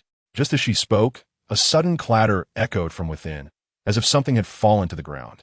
Xiangxiao's expression changed instantly, as if desperate to cover the ears of both Chunyu and Ronghua. Amused, Ronghua observed the scene, noting the absurdity of their behavior. Xiangxiao, visibly tense, clutched her hands tightly. Thankfully, Ronghua maintained a gentle smile. "In that case, let's not disturb the 6th sister's rest." Xiangxiao hurriedly escorted them out. Upon exiting the 6th Mrs. courtyard, Ronghua and Chunyu proceeded directly to the elder madam's chambers. Inside, the elder madam was conversing with Mama Chun, while a servant from the steward Chui's household sat nearby sipping tea. Upon seeing Ronghua enter, the steward's servant promptly rose and bowed, greeting her, 8th Mississippi. Ronghua returned the greeting with grace, and then politely acknowledged both the steward's servant and Mama Chun, stating, "I have brought some designs for you to review." The elder madam smiled and asked, "Have you shown them to your 6th sister yet?" Ronghua's expression subtly shifted, but she replied dutifully, "Not yet." The elder madam glanced at Chunyu, who mirrored a peculiar expression. After a moment of contemplation, the elder madam seemed to arrive at her conclusion. Chunyu presented the designs, and the elder madam examined them one by one, praising, "I often say that Chunyu is a rare gem, but it appears our 8th Miss is extraordinary as well. Look how exquisite these designs are, and imagine them embroidered."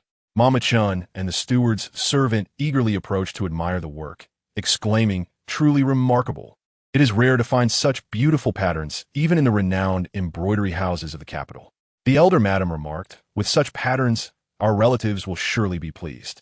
I see no need for selection. Let us proceed with all of them." She then selected 2 patterns, instructing, "These 2 should be made into pouches and ensure the colors are festive."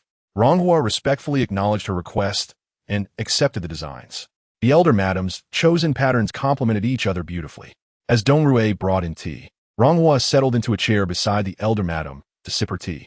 They continued their conversation for a while, discussing the daughter of the steward Chui's brother. Ronghua gently blew away a tender green leaf floating in her teacup. The elder madam was known for her strict household management, and the steward's servant had been born into her family. The steward's brother had been expelled from the elder madam's household, relying on the steward's servant for support over the years. Logically, the steward's niece should have accompanied the servant into the Tao residence. To serve in such a prestigious family would indeed be a stroke of fortune. Ronghua was taken aback. The elder madam's comments held no hint of reproach. The steward's servant, overwhelmed with gratitude, replied, "Your ladyship, your kindness leaves me speechless."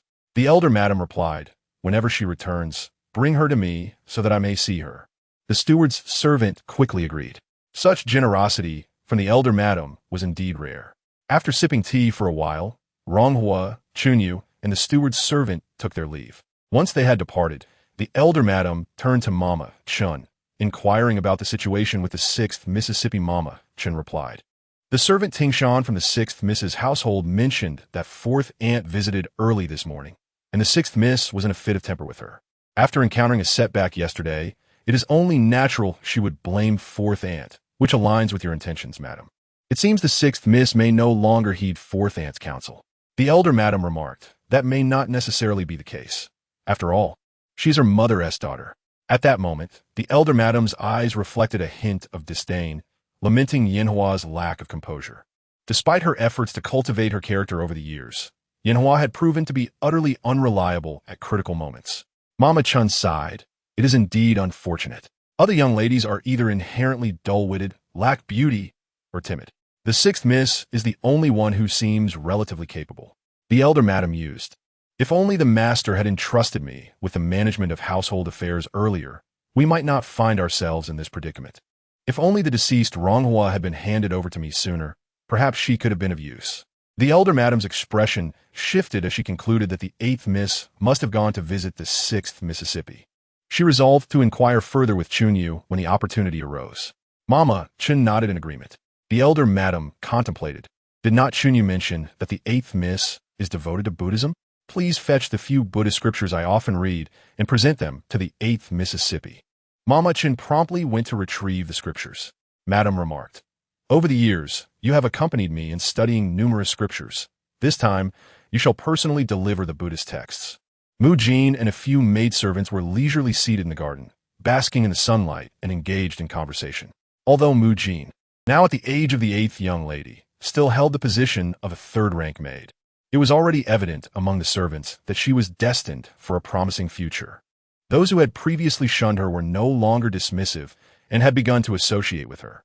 As they chatted idly about various topics, Mu Jin suddenly remembered that the matriarch's birthday was approaching. The household would soon be bustling with activity. One maid chimed in, indeed, with the winter solstice nearing. The winter sacrificial rites must be observed, not to mention the matriarch's birthday falls around the same time. The third master has taken a new wife, and only the matriarch and lady of the house will take their personal maids. We shall finally see the third madam. Yes, I have also heard. What do you know? This new third madam is actually a maid raised within the Tao residence. Her brother works in the third branch, and not long ago, her sister-in-law brought her some items, so her words can be trusted. Mu Jin leaned in to listen attentively.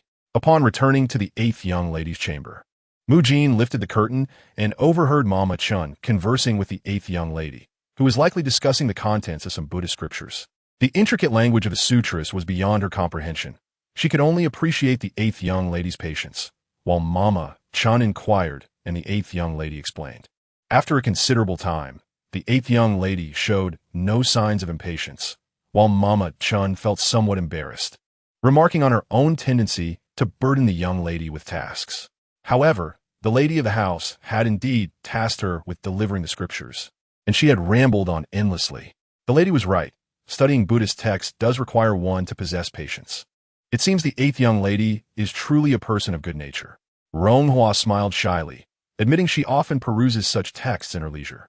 Mama Qin, filled with delight, stated that the lady instructed her to bring the scriptures for the young lady to transcribe several times, as the matriarch's birthday was imminent.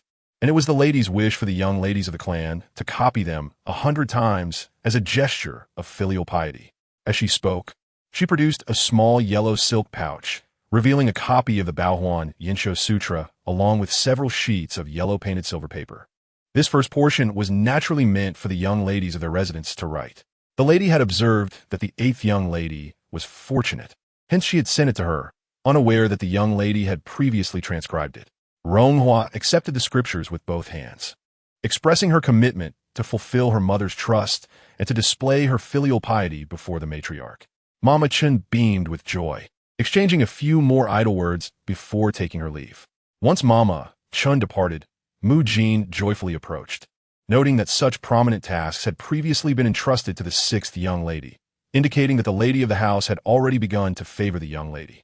When the matriarch's birthday arrived, the first accolade would belong to the young lady, and upon her official introduction before the matriarch, her name would undoubtedly be inscribed in the family genealogy. Gaining the lady's trust and having her name recorded would be beneficial for her future. However, the pursuit of a good marriage still faced societal constraints, as the principles of propriety dictated 5 prohibitions from marrying into a respectable family. Mu Jin widened her eyes in surprise, asking, "What did the young lady mean?" The young lady replied, Daughters of widows are not to be wed, and there are no exceptions. Hearing Ronghua's words, a cloud of worry shadowed Mu Jin's face. Young lady, what shall we do then? Ronghua smiled gently and changed the subject. How did your inquiries fare? Mu Jin glanced outside cautiously before whispering the information she had gathered to Ronghua. The third master's new wife, she revealed, hails from a family of Jinsha graduates and currently holds a position in the Hamlin Academy. Ronghua nodded, considering such a union to be appropriate. Yet, she added, I have also heard that this third lady is already 28 years old. Ronghua was taken aback. 28? It is rare for someone of that age to remain unmarried. While there are exceptions, they are few and far between. Such mature women are often engaged or even widows. If this were the case, it would be unlikely for her father to approve of such a match. To marry the third uncle as his primary wife at the age of 28. Despite her father's prestigious background as a Jinsher, he was merely a fifth-rank official, not someone whose family could afford to lower their status for marriage. Ronghua's gaze flickered. Could it be the Liao family from the capital? She pondered, recalling that the Liao family had gained favor during the reign of the late emperor. The maid's brother worked in the third branch, and, recently, her sister-in-law had visited and mentioned that the third madam also hails from a family of officials, though her branch is not particularly prosperous. None of her relatives are without success. Her uncle, for instance, is a fourth-rank official, and one of his daughters married the Duke of Anghua. Since the Duke has since passed, the title has been inherited by the third madam's cousins. Ronghua's interest was piqued. Do you know which noble family this is? Mu Jin nodded, recounting that the maid had mentioned it was the Marquis of Wumu. Ronghua was momentarily stunned. The Marquis of Wumu had been mentioned by Yanhua before. His first wife had passed away before their marriage. Was it possible that the lady of the house was scheming to position herself as the Marquis's legitimate wife? Zhao Xuanhuan, although the eldest son of the Duke of Yicheng, had yet to inherit his title, while the Marquis was already a recognized nobleman. The lady of the house had only two legitimate daughters. The eldest had married into the Duke's household, but unfortunately, over the years, she had become merely a pawn in the Duke's wife's game, offering little assistance to her own family. Thus, it was unlikely the lady would place all her hopes on Shuhua. Seeking alternative paths, she had only her second daughter, Yaohua, remaining. If the rumors about the Marquis of Wumu held any truth, would the lady of the house be willing to marry her frail daughter into the Marquis's household? Even if she were willing, given past precedents, the Marquis's household would likely refuse a wife who is weak and sickly to avoid repeating history. Thus, the lady would need to select a daughter of the concubine for the match. Yet, how could a concubine's daughter hope to ascend to the ranks of the Marquis's household? Even if the Marquis's family had a certain reputation, there must be a justification. Unless it were under the lady's name, legitimizing the daughter as the primary wife. Thanks to the anonymous benefactor for their generous support, I am deeply moved. An additional chapter will be added 2 hours later. 3. Chapter 18. The Situation, Part 2. What could the two pouches the lady had instructed her to make signify? These questions swirled incessantly in Ronghua's mind, suggesting that the matter at hand was far from simple. The lady had deliberately allowed Yanhua to overhear discussions regarding the Marquis of Wumu to gauge her thoughts. However, Yanhua, fixated on marrying into the Duke of Yicheng's household, had completely misconstrued the lady's intentions. It wasn't until the Duke's wife arrived at their residence that the misunderstanding unfolded. When Honggu encountered Yanhua weeping in the lady's chambers, it was clear that the lady had gone to great lengths to employ a strategy to win Yanhua over. The question was whether Yanhua would comprehend it. If Yanhua remained steadfast in her desire to follow the lady's plans, the lady would undoubtedly utilize her. Yet, the lady feared that Yanhua's heart was already set on Zhao Xuanhuan. Moreover, with the fourth concubine meddling, it would not be easy for the lady to orchestrate events according to her wishes. Given Shuhua's experience marrying into the Duke's household, the lady would certainly seek a more suitable match this time. One must possess the wisdom to discern when to advance and when to retreat, and in critical moments. One must adeptly navigate the intricacies of power to secure a place within the noble household. It is no wonder the lady approached the situation with such caution. Regrettably, bypassing her and Yanhua, there was originally a most suitable candidate in this household. Is there anything else? Mu Jin pondered but could think of nothing more. If the young lady wishes for me to inquire about something, I shall find a way to ask. Ronghua smiled, indicating that there was no need for haste. No one could possibly guess all that the matriarch had on her mind at once. Moreover, the human heart is the most changeable of all. Even if one could predict the beginning, they might not foresee the end. The only approach is to delve into her heart, thus revealing her true sentiments to you. Spring Yao returned from outside, shivering against the cold. It was not yet the winter solstice, yet the chill was unbearable, as if the wind could penetrate to one's very bones. Before he even had a chance to part the curtains and enter the inner chamber, he heard the 8th young lady exclaim, "Come in quickly to warm yourself." Upon entering, Spring Yao found the 8th young lady and Mu Jin seated comfortably with a hand warmer, both bearing expressions of relaxation and ease. The tension that had perpetually gripped Spring Yao began to dissipate with a cup of warm tea and the warmth from the hand warmer offered by the 8th young lady. Sipping the tea and engaging in conversation, a gentle smile graced his lips as he listened to the wind howling outside, bringing a sense of contentment. The matriarch had received some tea, which she instructed a maid to deliver, claiming it was a rare and precious gift from the Ho residence. While it may not taste exceptional, when infused with hot water, the leaves would unfurl like blossoms. The maid remarked that the tea was scarce, and the matriarch had instructed that some be set aside for the young ladies. "I just delivered some to the 6th young lady before coming here." Spring Yao extended his hand to receive the Ru Kiln Moon white glazed tea canister, peering inside to find tea leaves wrapped in Xian paper, revealing only a few remnants at the bottom. It seemed the 6th young lady had taken a liking to the novelty of the tea and preserved more than was necessary. Since the eldest young lady's marriage, the temperament of the 6th young lady had gradually come to light. Whenever the matriarch distributed anything, it would first pass through the 6th young lady's hands. She would invariably set aside the best for herself, leaving the lesser quality for others, which often turned out to be quite undesirable. This instance was no different. Previously, Spring Yao had only heard of this behavior, but experiencing it firsthand today gave rise to a subtle displeasure towards the 6th young lady. He presented the tea canister to the 8th young lady, who merely glanced at it. The maid continued to chatter, stating, "Though this may seem unremarkable, its infusion is extraordinary. The young lady will see for herself when she brews it." She then turned to the maid in the room, who was preparing hot water, eager to commence brewing the tea. Ronghua smiled, not rushing to inspect the leaves. "Besides for me, are there any left for others?" The maid, beaming with charm, replied. The matriarch specifically instructed that the 6th and 8th young ladies each receive some, and anything remaining can be given to the other young maids. The 6th young lady has already taken her share. Who doesn't appreciate novelty? The maid, eager to gauge the 8th young lady's thoughts, continued, "If the young lady desires, you may keep the entirety of it. Moreover, this tea consists of several varieties mixed together." I noticed that the ones at the matriarch's and 5th young lady's places were entirely different.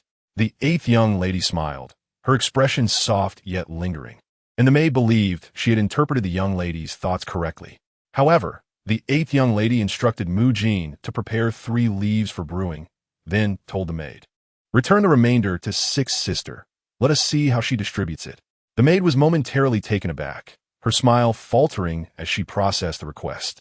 After a moment, she took the tea canister, muttering some polite phrases before departing. After a short while of steeping, the tea leaves in the bowls indeed unfurled beautifully.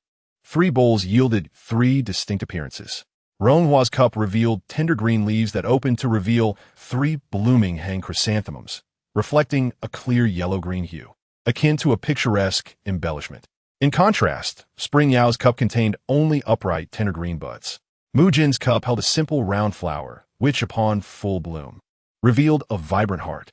Mu Jin could not help but exclaim, "Indeed, this is a fine treasure. I have never seen anything like it before. I wonder what other varieties exist. The young lady ought to save some more." Ronghua merely smiled gently, taking a sip from her cup. It was, after all, no different from ordinary floral teas. It was merely a novelty to behold. The 8th young lady's smile was faint but captivating, and Spring Yao gazed at her, entranced.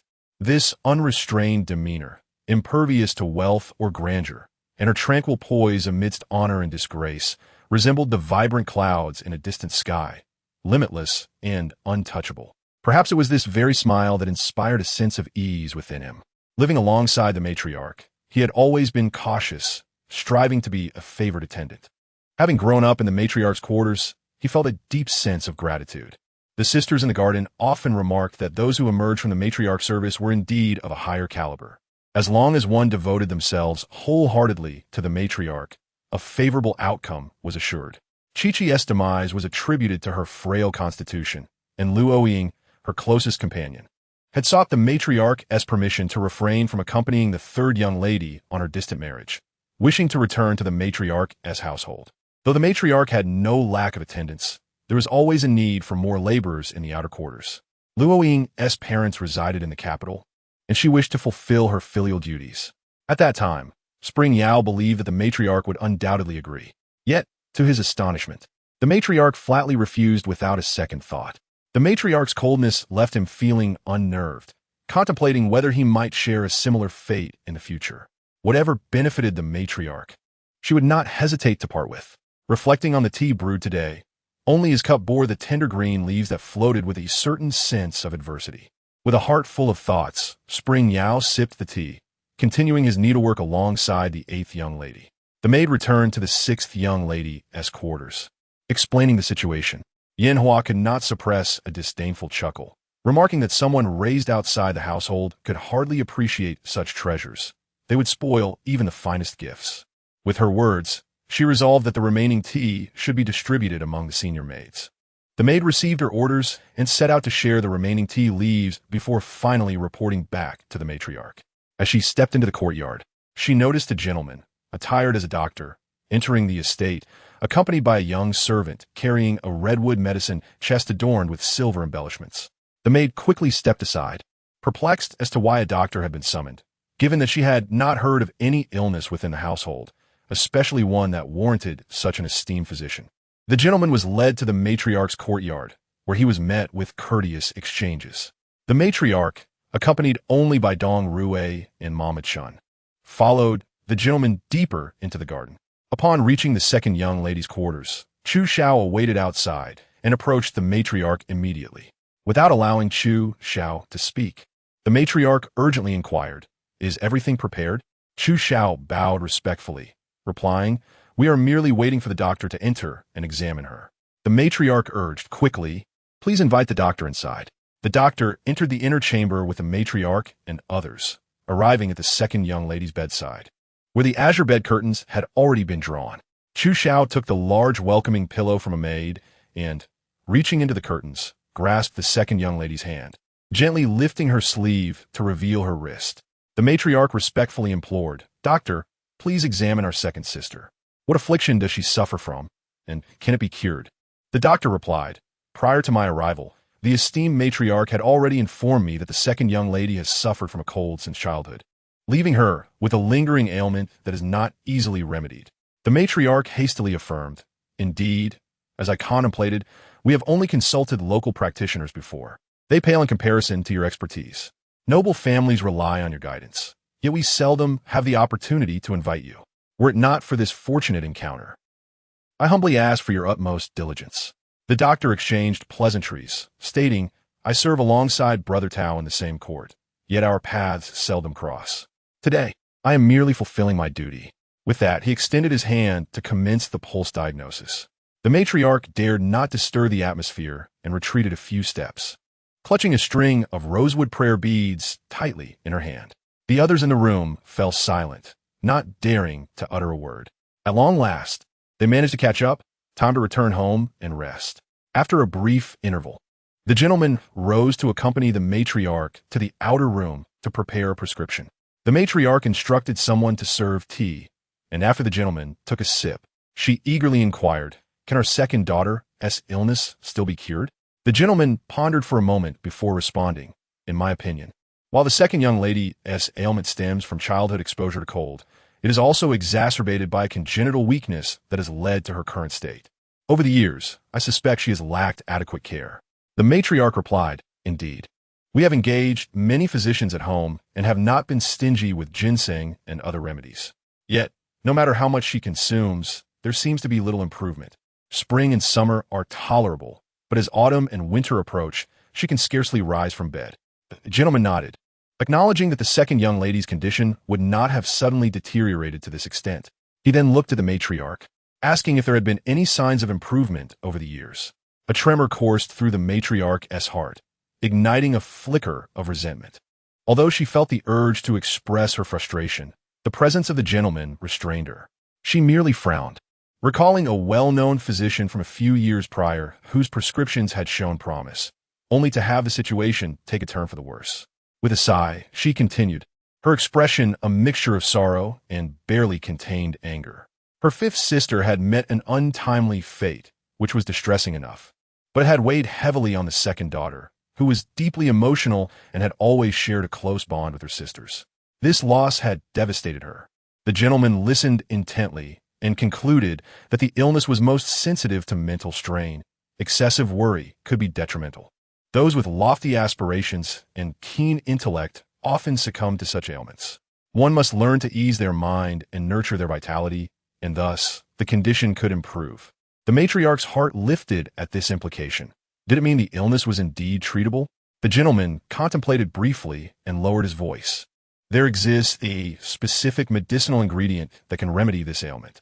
The matriarch looked towards him, noticing a glimmer in his eyes that hinted at something significant.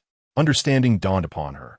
If this particular medicine could be procured and combined with other herbs, taken over several months while adhering to my prescribed regimen of nurturing both body and spirit, there was a strong chance of recovery. Upon hearing this, the matriarch felt a mix of joy and trepidation. What is this particular medicine? The gentleman took up his pen, carefully inscribing the name on a piece of paper before handing it to her. This medicine is not easily obtainable in the market, so you must find a way to acquire it for my prescription to be effective. The matriarch hurriedly expressed her gratitude, and the gentleman proceeded to write out the full prescription. Before taking his leave, he reiterated the importance of medicine while emphasizing that nurturing her health was paramount. The illness must not be allowed to linger any longer. The matriarch escorted the gentleman to the door, offering him a token of appreciation. To her surprise, he repeatedly declined. In her eagerness, she then presented him with a finely crafted trinket, a delicate snuff bottle adorned with exquisite floral designs from a previous dynasty. The gentleman merely glanced at it before accepting it without further protest. Seeing him accept the gift brought a sense of relief to the matriarch. Her husband had specifically sent a message to her that ordinary gifts would not sway this gentleman, having finally secured his assistance. It was crucial that the family maintained proper decorum to ensure future interactions were not hindered. After bidding farewell to the gentleman, the matriarch and Mama Chun returned to the second young lady's chamber. Chu Xiao had already drawn back the curtains, revealing the second young lady reclined against the headboard. It had been a few days since they last saw her, and she appeared even more frail, her complexion pale and devoid of color. Her enchanting eyes held a hint of melancholy, and though her lips were faintly tinted, they still exuded a serene beauty. The matriarch sighed. With so many young ladies in the household, it was tragic that the fifth young lady had met such a cruel fate, resembling Yao Hua so closely. Winter Eye brought a brocade stool, and the matriarch settled beside Yao Hua, taking her hand, which felt icy to the touch. A pang of sorrow surged within her. How could the second young lady, who was always sensitive to the cold, not have more warming stoves? Yao Hua quickly smiled. I've already added 2 stoves at my feet. Mother knows that my illness is such that no amount of warmth seems to help. As she spoke, a tickle in her throat caused her to cough several times. The matriarch felt even more distressed. If only your illness could be cured, I would gladly sacrifice my own life for yours. Yao Hua hurriedly grasped her mother's hand. Mother, please do not speak like that. It pains me to see you worry so much over my condition.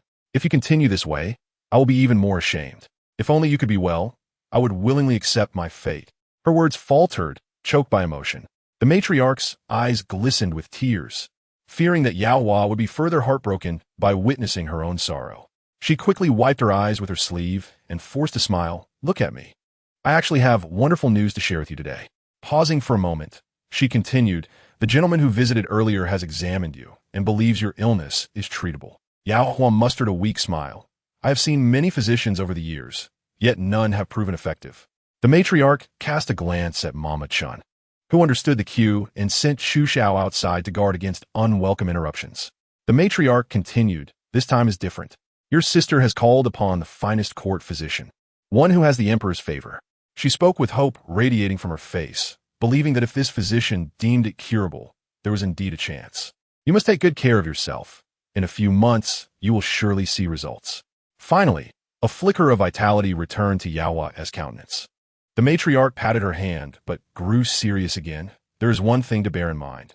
The physician has emphasized that your illness is particularly sensitive to stress. Her expression darkened momentarily as she reflected. Had it not been for the unfortunate incident with your fifth sister, your health might have already improved. Having encountered such a promising opportunity, she urged, you must not let any mishaps occur. From now on, do not concern yourself with household matters. Focus solely on your recovery. I will handle everything outside. Once you regain your health, I would be willing to exchange anything for it.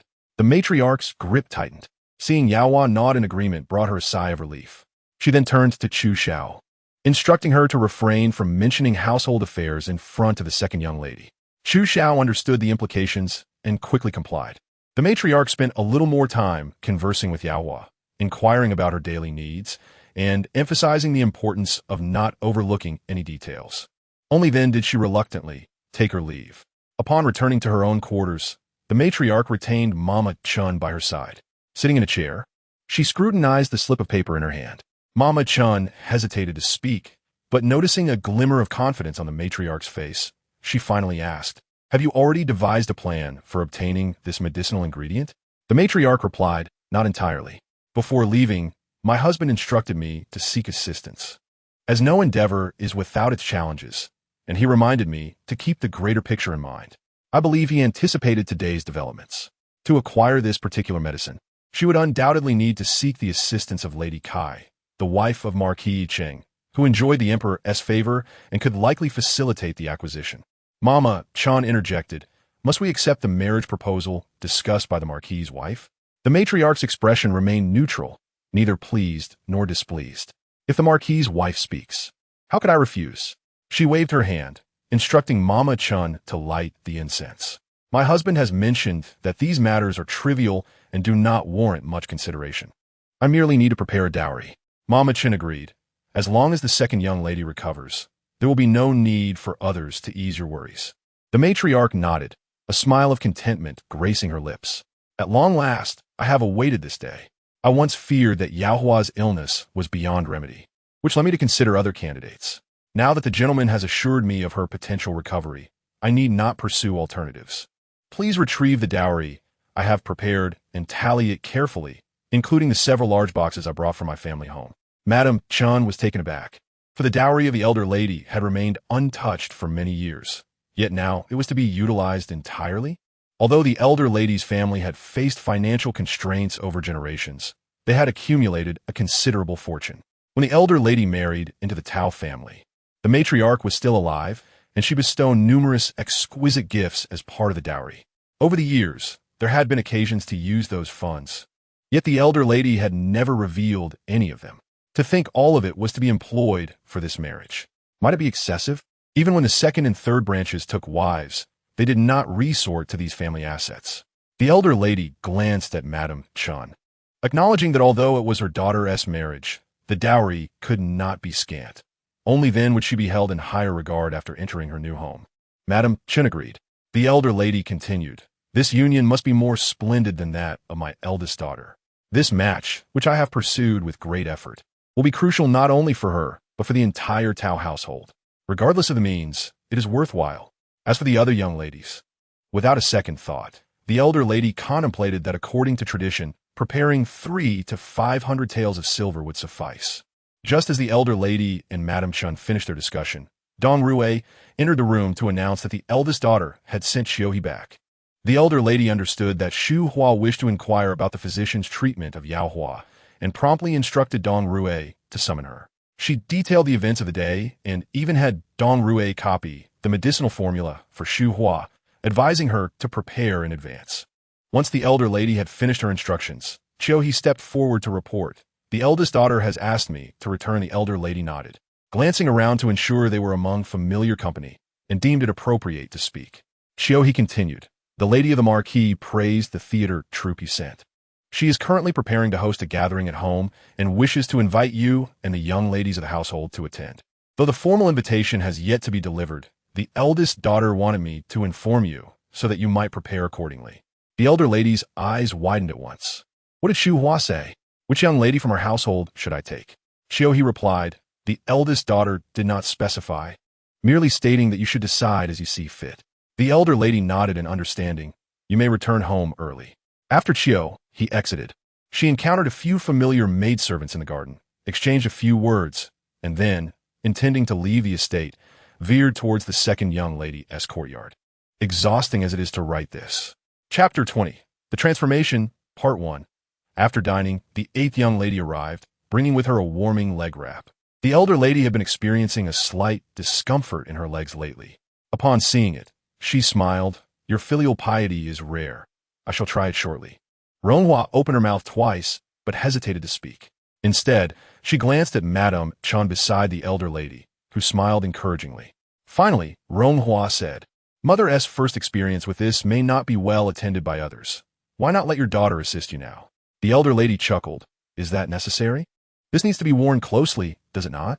It would be quite inconvenient. Ronghua replied, This is for treating your ailment, and the sooner it is applied, the better. It would be ineffective if not done properly. Madame Chun joined in the persuasion. With the master away and no other obligations this evening, it would be wise to give it a try. After all, this is for your health. Dong Rue added, This morning, you mentioned your legs were uncomfortable, and the eighth young lady's arrival is quite timely. Eventually swayed by their encouragement, the elder lady agreed, smiling gently at Ronghua. Very well, I shall try it. But it seems I am putting you to work. Ronghua smiled modestly. Mother, it is my duty. Madame Chun and Dong Rue assisted the elder lady in lying down, while Chun Yao and Mu Jin prepared the warm leg wrap. They also brought in a charcoal basin. Ronghua warmed her hands before bringing the medicinal oil to the elder lady's bedside. Dong Rue lifted the embroidered curtain, and the elder lady reclined against the bright red embroidered cushion, covered with a floral quilt. Ronghua carefully exposed the elder lady's knee and gently began to massage. The elder lady immediately felt a mix of soreness and pain, yet after the discomfort subsided, a rare sense of relief followed. She glanced at Ronghua, who was focused and diligent, embodying both obedience and grace. The elder lady recalled the guests she had seen on Xu Hua's wedding day. The wives of noble families were invariably composed and gentle, displaying admirable respect and filial piety towards their in-laws. At that moment, she felt a pang of envy, lamenting the absence of such qualities in those around her. Even with Xu Hua's temperament, despite her efforts to marry into the marquis household, she remained unsatisfied in front of the marquis wife. While Yin Hua possessed a measure of cleverness, competing for favor among the wives was manageable. But she could not stand on the grand stage. As the medicinal oil penetrated the skin, turning it rosy and supple, Ronghua took the warming leg wrap from Chun Yao and looked up at the elder lady. It may feel warm. Please bear with it. The elder lady nodded. Ronghua applied the warming leg wrap delicately to the elder lady's knee and secured it with ties. Observing the elder lady's demeanor, the others saw her nodding and smiling repeatedly. It is not hot at all. It is just right, as if it is dispelling the chill within. This indeed proves to be quite useful. Ronghua prepared to massage the other leg, but the elder lady insisted. You have worked hard all day. Let the maids attend to it. Come, sit and rest. Dong Rue took her hands, gently pushing Ronghua down onto the bed. The lady is concerned for the young miss. She is teaching me well. Ronghua appeared somewhat surprised by the attention, smiling shyly as she continued to guide Dong Rue while assisting. After both warming leg wraps were in place, Ronghua noticed the elder lady's eyelids growing heavy and kindly took her leave. The elder lady lifted her eyes and smiled. Do not rush off. I suddenly remember that I have prepared winter garments for you sisters. Choose a set that you like. With that, she instructed Madame Chun to open the trunk. Once the trunk was opened, Ronghua approached and saw the neatly folded winter garments arranged in 3 stacks, clearly intended for 3 individuals. Having only recently arrived at the estate, no one had measured her size, yet the winter clothing was already complete. The elder lady had informed her, indicating that even though she was outside the estate, the elder lady was not entirely unaware of her situation. Ronghua, Yanhua, and Yanhua's figures were quite comparable, so any of the garments would fit them. The elder lady allowed her to choose, ostensibly because of her actions that had pleased the elder lady. Yet there was more to it than met the eye. In the trunk were not only winter garments, but also newly made skirts with phoenix tail pleats, elegant robes, and matching jackets. The materials used were far superior to those she had brought from outside, and Ronghua had never possessed such beautiful attire. Even Yin Hua might not have such exquisite garments. Every young lady would be enchanted by such lovely clothing. Rong Hua selected a set that was neither gaudy nor understated, yet elegantly tasteful. The elder lady inspected it and smiled benevolently. Very good. Go and rest now. Rong Hua and Chun Yao withdrew, and the elder lady then instructed Madame Chun to invite Yin Hua to choose an outfit as well. Madame Chun hurried off to find the sixth young lady. Upon entering the elder lady's chamber, Yin Hua did not perceive any difference from usual. Madame Chun led her directly to the trunk, and upon seeing the garments, Yin Hua could hardly contain her joy. Without a second thought, she reached out to examine them, ultimately selecting the most vibrant butterfly-patterned robe, paired with a multicolored pleated skirt. Yin Hua lifted the clothing with a smile that lit up her face. Suddenly remembering her mother, Yin Hua asked, "Where is mother?" Madame Chun replied, "The elder lady is resting in the warming chamber and has instructed me to assist you with the clothing." Yin Hua did not press further. Madame Chun could not help but smirk slightly. She was meticulous in selecting her garments, paying attention to even the slightest detail. Yet she showed no patience for inquiring about her mother. Yin Hua turned to Xiang Qiao beside her and asked, "What about this one?" The craftsmanship of the garments was undoubtedly splendid, and Xiang Qiao shared in the delight, though not as vibrant as that one. You would look equally lovely in it. Advantech tossed the remaining items back into the box, and I concurred. Only vibrant colors suited me. After gathering my clothes, I turned to Mother Chun and said, "I shall come to pay my respects to Mother tomorrow morning." Naturally, Mother Chun smiled politely. The sixth miss had been exceedingly reckless over the years. Despite being reprimanded once by the elder madam, she showed no signs of restraint and continued in her ways, rendering the elder madam's efforts over the years seemingly futile. As Mother Chun accompanied me out, I noticed her demeanor had grown less warm than usual. I attributed this to the incident in the bishop wardrobe, where I had been scolded by the elder madam and inwardly cursed the servitude of those who looked down upon me. However, I spoke differently, recalling how my mother always prioritized my well-being, even if it meant scolding me, such is the nature of intimate relationships. Mother Chun chuckled coldly to herself, yet responded, "What you say is indeed true. In the past, the sixth miss had provided her some benefits, which she accepted knowing that the elder madam had no one else to rely on but the sixth Mississippi. However, the situation had changed, and her patience had vanished. Upon returning indoors, the elder madam was resting with her eyes closed. Which outfit did she select? Mother Chun inquired. The sixth miss compared a few options and deemed the vibrant colors most flattering, she replied. The elder madam scoffed. No wonder it took so long. Mother Chun added, "The young ladies have their vanity." The elder madam's expression soured. It seemed that beyond superficial appearances, they lacked substantial skills. Mother Chun remained silent by her side. After a long pause, the elder madam sighed, recognizing that Shu Hua was uncalculating, and it appeared that this matter required her decisive input. Rong Hua handed the garments to Mu Jin, who joyfully accepted them, noting that this outfit would be perfect for the upcoming days. Chun Yao chimed in, "Indeed, with the winter solstice ancestor worship approaching, the young lady will wear this attire." Rong Hua nodded in agreement. Chun Yao brought tea and remarked, "The madam asked the young lady to select her clothing first," indicating her satisfaction.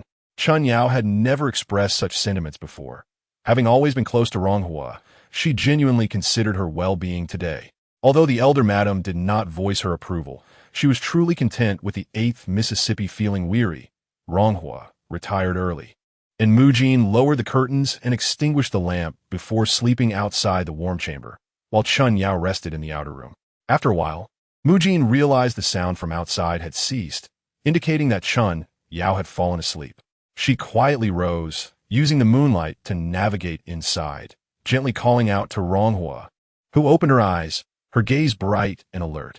Mu Jin spoke softly, "Miss, I overheard the maidservants below mention that a physician visited today to attend to the 2nd Mississippi."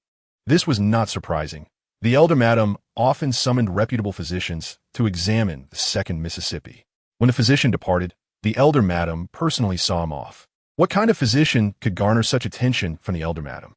Rong Hua reflected on her encounter with the elder madam earlier. She had appeared relaxed and smiling more than usual. If her memory served her right, whenever a physician was summoned for the 2nd miss, the elder madam's mood would plummet. Could this time be different? Perhaps the 2nd miss's ailment could be treated? If that were the case, then no matter how she planned, it would all be too late. In the elder madam's heart, No one could disrupt that person's position. Once that individual recovered, the rest would merely become pawns. Today, I did not write much, as there were matters to attend to at home, and with the new year approaching, tasks multiply. Chapter 21. A Change in Circumstances, Part 2. The sixth miss had just removed her hairpins and was having a maid assist her with washing and grooming. Preparing to rest when Xiao whispered in her ear, "Fourth aunt is here." The sixth miss glanced outside, pondering the purpose of her visit at this hour. "Tell her I am asleep," she instructed. Xiao went out to convey the message and soon returned with the report that fourth aunt insisted on seeing the miss urgently. Annoyed by fourth aunt's previous unsolicited advice, the sixth miss replied curtly, "Let her wait. The maids outside have all gone to sleep." Despite the sixth miss's words, Xiao did not dare to procrastinate and promptly sent the maids away before inviting fourth aunt inside. I sat casually on the edge of the bed, indifferent to her arrival. Fourth aunt, undeterred by my cold demeanor, stepped forward eagerly. "My dear miss, why do you appear so unconcerned? Do you not realize someone is stepping over you?" Hearing this, I raised an eyebrow, intrigued. "What gossip are you spreading now?" Fourth aunt scoffed. "What gossip? I have only given birth to you. My future relies entirely on you. I have your best interests at heart. You allow others to instigate you against me. Yet only you and I share a genuine bond." Having heard these words countless times, I felt exasperated and interrupted. "What is it that you want?" Fourth aunt leaned closer and whispered, "Did the elder madam ask you to choose garments today? Do you know that the eighth miss was the first to pick before you?" She then relayed everything she had gleaned about the eighth miss delivering medicine and warmth to the elder madam that evening. I chuckled lightly, seemingly unfazed. It is merely a temporary display of affection. I've been by the elder madam's side for many years. Why should I fear a mere maid who has just entered the household? Fourth aunt cautioned, "Do not be too complacent. The marriage proposal with the Minister of Personnel's family has yet to be finalized." As she spoke, fourth aunt glanced outside, her expression turning cautious. "I believe we should devise a more prudent plan." Her voice dwindled, and I listened intently. "You may need to utilize what I have accumulated over the years." "To seek assistance." I raised an eyebrow, astonished. "You mean to solicit her?" Fourth aunt smiled triumphantly. "Did you expect otherwise? In this household, she holds significant influence. If it weren't for that one time your father drunkenly revealed the truth in front of me, I would have remained unaware." I couldn't help but feel perplexed. "Are you certain of this?" Fourth aunt assured me, "Of course, you will soon find out." After breakfast, the elder madam was leisurely seated indoors when a gilded invitation was delivered. Coincidentally, both the sixth miss and eighth miss were present. The elder madam read the invitation and smiled. "It is an invitation from Lady Kai of the Yicheng Marquisate, requesting us to attend a gathering at the Marquis's residence." After a pause, she turned to me and Ronghua. "The invitation specifically requests that I bring the young ladies from the household. Which of you sisters wishes to accompany me?" Suddenly, I knocked over the teacup on the table, spilling tea all over my skirt, prompting the maidservants to rush over to clean up. The elder madam glanced at Ronghua, who maintained her usual demeanor, smiling gently and deferring to our mother-s arrangements. The elder madam nodded in satisfaction, stating, "I still need to discuss this with your elder sister. Once everything is settled, I will inform you." With that, she stood up. "I'm feeling fatigued. You may leave now." Throughout the entire exchange, she did not spare me a glance. Soaked and shunned by the elder madam, I sank into despair. Xiao continued to hold a cloth to wipe my skirt, but I had nowhere to vent my frustration. I snatched the skirt from her, glaring at her with irritation, wondering where her usual dexterity had vanished to, as she struggled to clean it properly. I then turned and walked out, passing by Ronghua, smirking slightly, my eyes ablaze with resentment. I shoved my shoulder against her with all my might.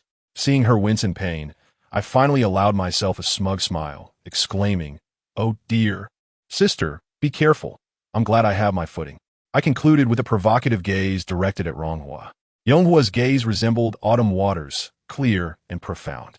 She stepped back with a smile, apologizing. It was my sister's carelessness. Despite the numerous maids and servants who had witnessed the earlier events, she could not afford to engage in any quarrel with Yanhua in the presence of the matriarch. Yanhua, taken aback by Yonghua's unexpected response, paused for a moment.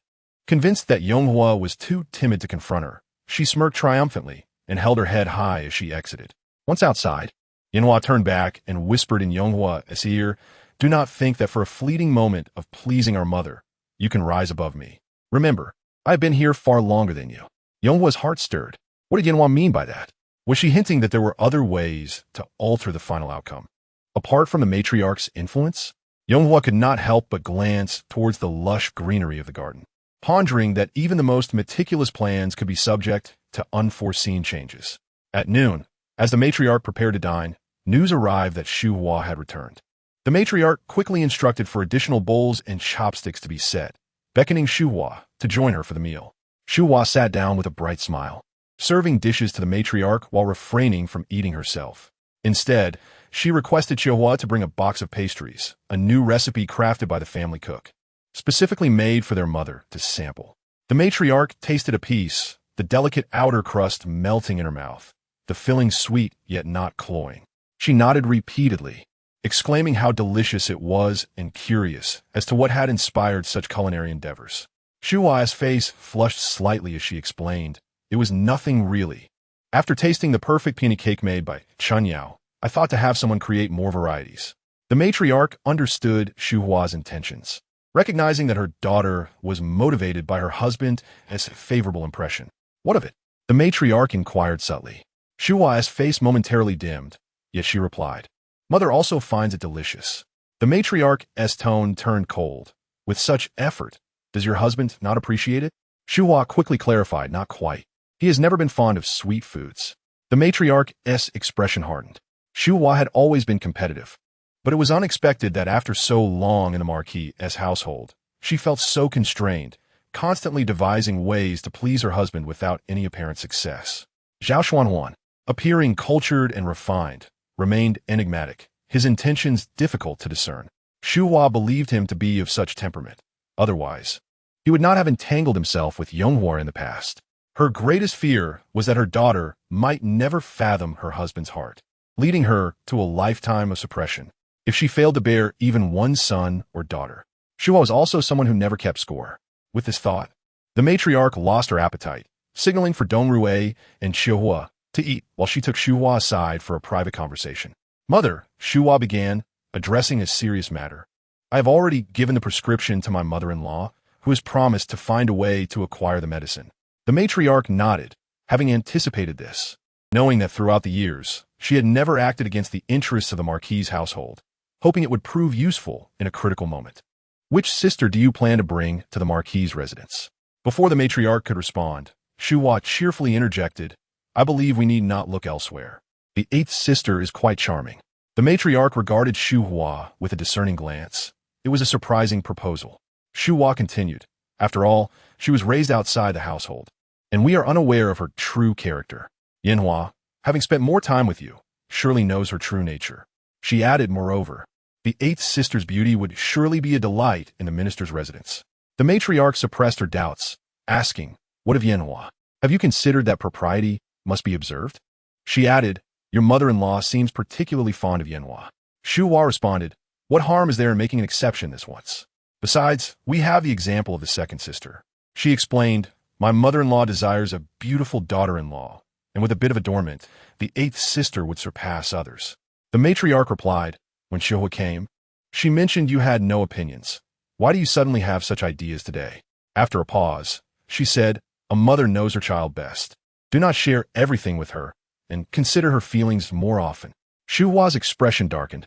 "I knew you favored her more than me." The matriarch feigned anger. "Is it not your fault? Had it not been for you, she would not have faced such troubles later." Shu Hua quickly laughed. It is I. All my fault for being so foolish in my youth. Once she is well, I shall make amends for my past mistakes." The matriarch could not help but chuckle, calling for Mama Chun to come in. "Go and fetch the eighth young lady." Mama Chun left to summon Yonghua. Yonghua was resting on a soft couch, drowsily aware of voices outside. Just as she sat up, Chun Yao entered, hastily beckoning Mu Jin to serve tea. After sipping her tea, before she could inquire, Chun Yao informed her, "The eldest young lady has returned. Dong Rui says she is here to take the matriarch to the Marquis's residence for a gathering." What was meant to come had indeed arrived. Both she and Yanhua understood that whoever the matriarch chose to accompany her to the Marquis's residence would likely be the one to solidify that marriage.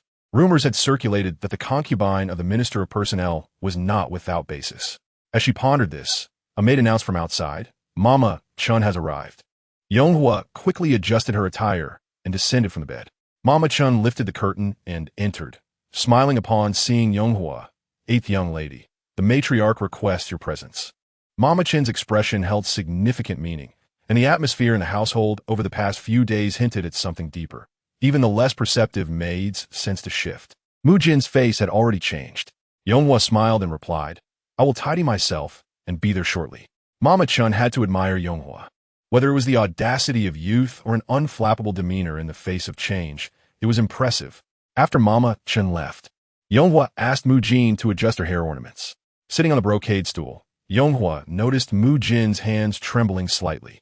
Just then, Chun Yao returned and, usually reserved, displayed a hint of concern. After seeing Mama Chun off, she had been instructed to manage several urgent matters, evidently designed to keep her occupied. Mama Chun had mentioned, "Only you can handle these matters. Let Mu Jin accompany the eighth young lady." The implication was clear. The matriarch intended to take Yonghua to the Marquis's residence. Chun Yao realized that this was a veiled attempt to bring Yonghua back to her side, with Mu Jin likely following her to her new home. Although the entire affair was not her concern, she could not shake the feeling of sadness for the eighth young lady, who, despite her kindness, was destined to become a pawn in the family's ambitions, sent to be a concubine. As Chun Yao struggled to find the right words, Yonghua approached her, her serene and lovely face adorned with a gentle smile. "There's a brocade shop in Jingxi, run by a seamstress named Duan. If you require assistance, feel free to send someone to invite her to the residence." Yonghua was subtly informing her of the seamstress capable of embroidering lotus flowers. Chun Yao stared in disbelief, uttering only, "Eighth young lady." Yonghua smiled knowingly, her eyes shimmering as though she comprehended everything, offering a subtle nod of encouragement. Ronghua slowly stepped outside, observing the struggles of others entwined in their fates. Even though she found herself ensnared in a quagmire, she still wished to witness others emerge from it, if only for a glimmer of hope. She entered the Grand Lady's chamber, accompanied by Mu Jin. The Grand Lady was engaged in amiable conversation with the eldest daughter, and the atmosphere in the room was delightfully cheerful. Ronghua bowed respectfully to the Grand Lady and Shu Hua, who promptly beckoned her, "Come, sit with us. We were just discussing you. Your sister remarked on your beauty and grace, suggesting that taking you out would bring great honor to our family." Ronghua's face flushed at the compliment. The Grand Lady chuckled warmly. "See, you are shy. I originally intended to keep you at home, but your sister insisted on introducing you to the world to gain experience." The Grand Lady's earnest words warmed the heart. "I should have informed you earlier. Prepare yourself. For tomorrow, I shall take you to Yi Cheng Ho's residence." She instructed Dong Rui to fetch her jewelry box. "Choose a few pieces to adorn yourself.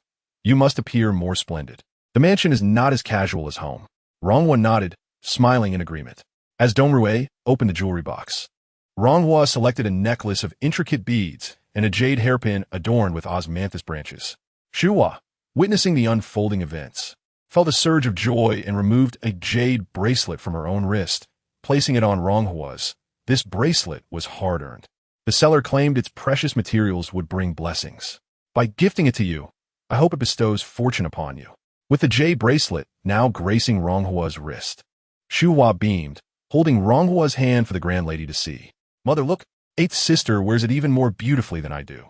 She then turned to Ronghua. "Sister, you are so lovely. Should a noble take a fancy to you, that could be." Ronghua, puzzled, blinked in innocence, receiving a knowing glance from Shu Hua, which rendered her cheeks rosy with shyness. Shu Hua relished in her triumph, realizing that a person's fate could be so easily manipulated.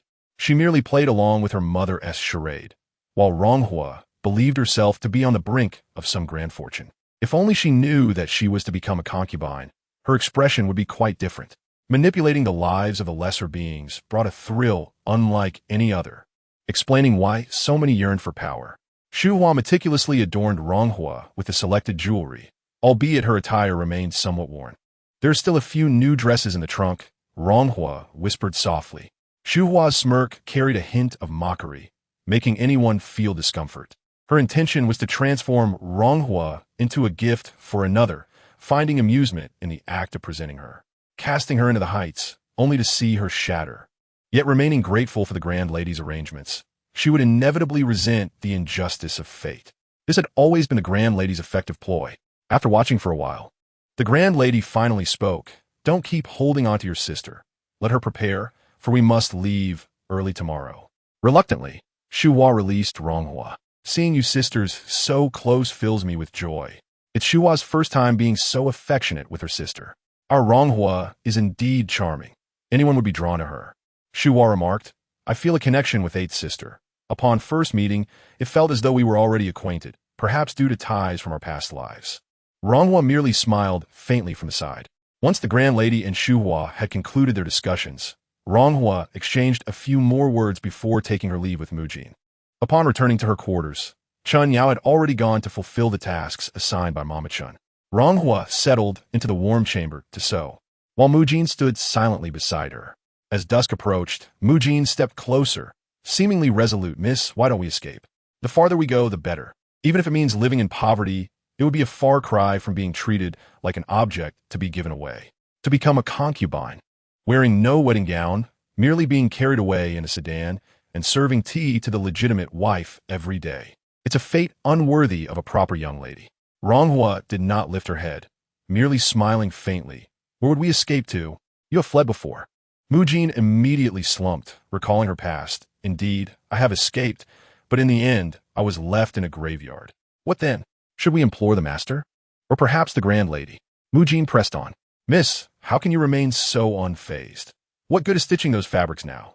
Ronghua remained silent, while Mujin, though anxious, had no solutions. Mujin was aware that the seventh concubine had left a sum of money for the eighth miss, intended for emergencies. Now, at this critical juncture, all conceivable options had been exhausted. She racked her brain, but could not devise a more viable plan than to flee. Once a marriage proposal was set, escaping would become increasingly difficult. Before a wedding, the household would bolster security. She had witnessed such preparations before. As Mujin was lost in thought, the door suddenly burst open. A gust of wind accompanying a figure who startled her. Regaining her composure, she exclaimed, Second Master. Ronghua set down her work and looked up to meet Hong Ji's anxious gaze. Sister, is it true? The grand lady plans to marry you off to the Minister of Revenue's residence as a concubine? News traveled swiftly. Before Ronghua could respond, Hong Ge continued urgently, Sister, please do not hide this from me. I'm already aware. He glanced around nervously. Mujin immediately understood, rushing to the door to keep watch. Hong Ye vispirit. The old woman guarding the back door loves to gamble. She often gathers with the other women to drink and play cards. Today, since the eldest daughter has returned, the front will be bustling, leaving the back door unattended. I've made arrangements with someone trustworthy to bring them food and drink later tonight when they are inebriated. I will find a way to get the key and help you escape through the back. As he spoke, Hong Ge produced a few silver notes from his sleeve. This is the money I've saved over the past 3 years. Though it's not much, it will suffice for a time. Sister, find a place to hide. In a few years, when I am older, I will seek a suitable match for you. Mujin listened closely, feeling a surge of hope at Hong Ji's words. As long as the second master aided them, escape would surely be attainable. With some silver to find temporary refuge, their plight seemed manageable. Ronghua remained silent, and Mujin, now agitated, implored, Miss, what are you waiting for? Follow second master's plan. I will gather what we can. Some belongings can be sold. Once we are outside, we can find a convoy to escort us far from the capital. In a few years, we can reconnect with second master. We cannot delay any longer, Mississippi Hong Ge. Equally anxious, pressed, Sister, what are your thoughts? Ronghua replied, the grand lady has yet to say she will marry me off to the minister's residence. Furthermore, she lifted her gaze, a slow smile blooming. Avoiding the issue is not the optimal solution. Escaping today does not guarantee lifelong safety. I cannot relinquish hope before the final moment. She needed to calm her mind and contemplate whether there were alternative routes. While the world presumed the outcome was settled, in her eyes, the victor had yet to be determined. Hong Ge sat, pondering, but found no clarity. The grand lady had clearly given her consent. Who could alter the outcome? Who could speak on behalf of Ronghua before the grand lady? As these thoughts crossed his mind, Hong Ji's eyes suddenly widened, and he whispered, Sister, you have always been on good terms with the second sister. Why not seek her assistance? Mugwa was unaware of the past concerning Ronghua. After sending Mugwa away, Hong Ge remarked, when you were lost to us, the one who mourned the most in this residence was the second sister. Just look at her current state. It is a result of her illness from that time. If she were to learn of your return, she would undoubtedly find a way to assist you. Furthermore, among the residents of this estate, she is the only one whose words can penetrate the ears of the matron. The others are of no help. Seeing that Ronghua remained indifferent, Honga presumed she harbored other concerns. If she did not wish to reveal the entire truth, that was also acceptable. Before he could finish, Ronghua interrupted. How has she treated you all these years? Honga replied. She has spent these years in her courtyard, rarely emerging. However, during festivals, she always sends her maid to burn a few joss papers in the courtyard. I am grateful for her kindness and often go to converse with her. It is disheartening that the others in the house do not share this sentiment and privately gossip about you. Ronghua listened intently, inquiring, does the eldest lady and the matron visit her often? Honga confirmed, they do, as does father, who frequently goes to inquire about her health. With a matter weighing on his mind, Honga was eager to change the subject, asking, sister, have you made a decision? Will you seek out the second sister? Though Honga had not experienced as much as she had, he could not help but feel anxious during such a significant moment. Yaohua, my closest sister. I shall seek her out, but not just yet. Ronghua smiled gently at Honga, assuring him, I shall not yield easily. I will devise a plan. After Honga remained for a while, discussing matters from the school of Zhuozong, Xia Tao, Honga's close attendant, urged him to leave. Ronghua said, we must be swift. Delays may raise suspicions. Honga glanced outside, reassuring her, sister, I am well aware of the few maids in my quarters. Although Xia Tao was aligned with the matron, she understood that the best choice was to remain in harmony with him, which would ultimately benefit her. Yet, Honga remained concerned for Ronghua, sister. Are you truly resolute in your decision? Ronghua nodded. Honga understood his sister's temperament. Once she made up her mind, there was no turning back. He sensed her calmness indicated she had a different plan, allowing him to temporarily ease his worries as he reluctantly departed. Before leaving, Honga instructed Mugwa, should anything seem amiss, seek out Xia Tao to inform me. Mugwa agreed. Upon returning to her quarters, the matron sent a servant to remind her to rest early, as preparations for the next day were necessary. As the maids entered to assist with her grooming, Ronghua suddenly remembered, Mugwa, please prepare the attire I wish to wear tomorrow. Mugwa asked, is it the outfit you retrieved from the matron? Ronghua shook her head. That outfit is reserved for the matriarch's birthday. Bring me the one at the bottom of the trunk. It is new. At this, Mugwa recalled the dress Ronghua had her retrieved from behind the gardeness rockery and hurried to fetch it for her to see. Ronghua nodded. Yes, that one. Unexpectedly, the eighth young lady would wear that dress. What could she possibly be thinking? Once the maids had exited, Ronghua, unable to fall asleep, heard Mugwa announce, Miss Jin Xiao has arrived. After contemplating, Ronghua instructed, let her return, tell her I am resting. Though Mugwa wished to say more, seeing Ronghua close her eyes as if succumbing to slumber, she refrained from disturbing her. She informed Jin Xiao and returned to prepare the dress for ironing and the jewelry for the following day, before finally retiring to bed with a heavy heart. Before dawn, the servants outside called to awaken Ronghua, who began her morning routine without delay.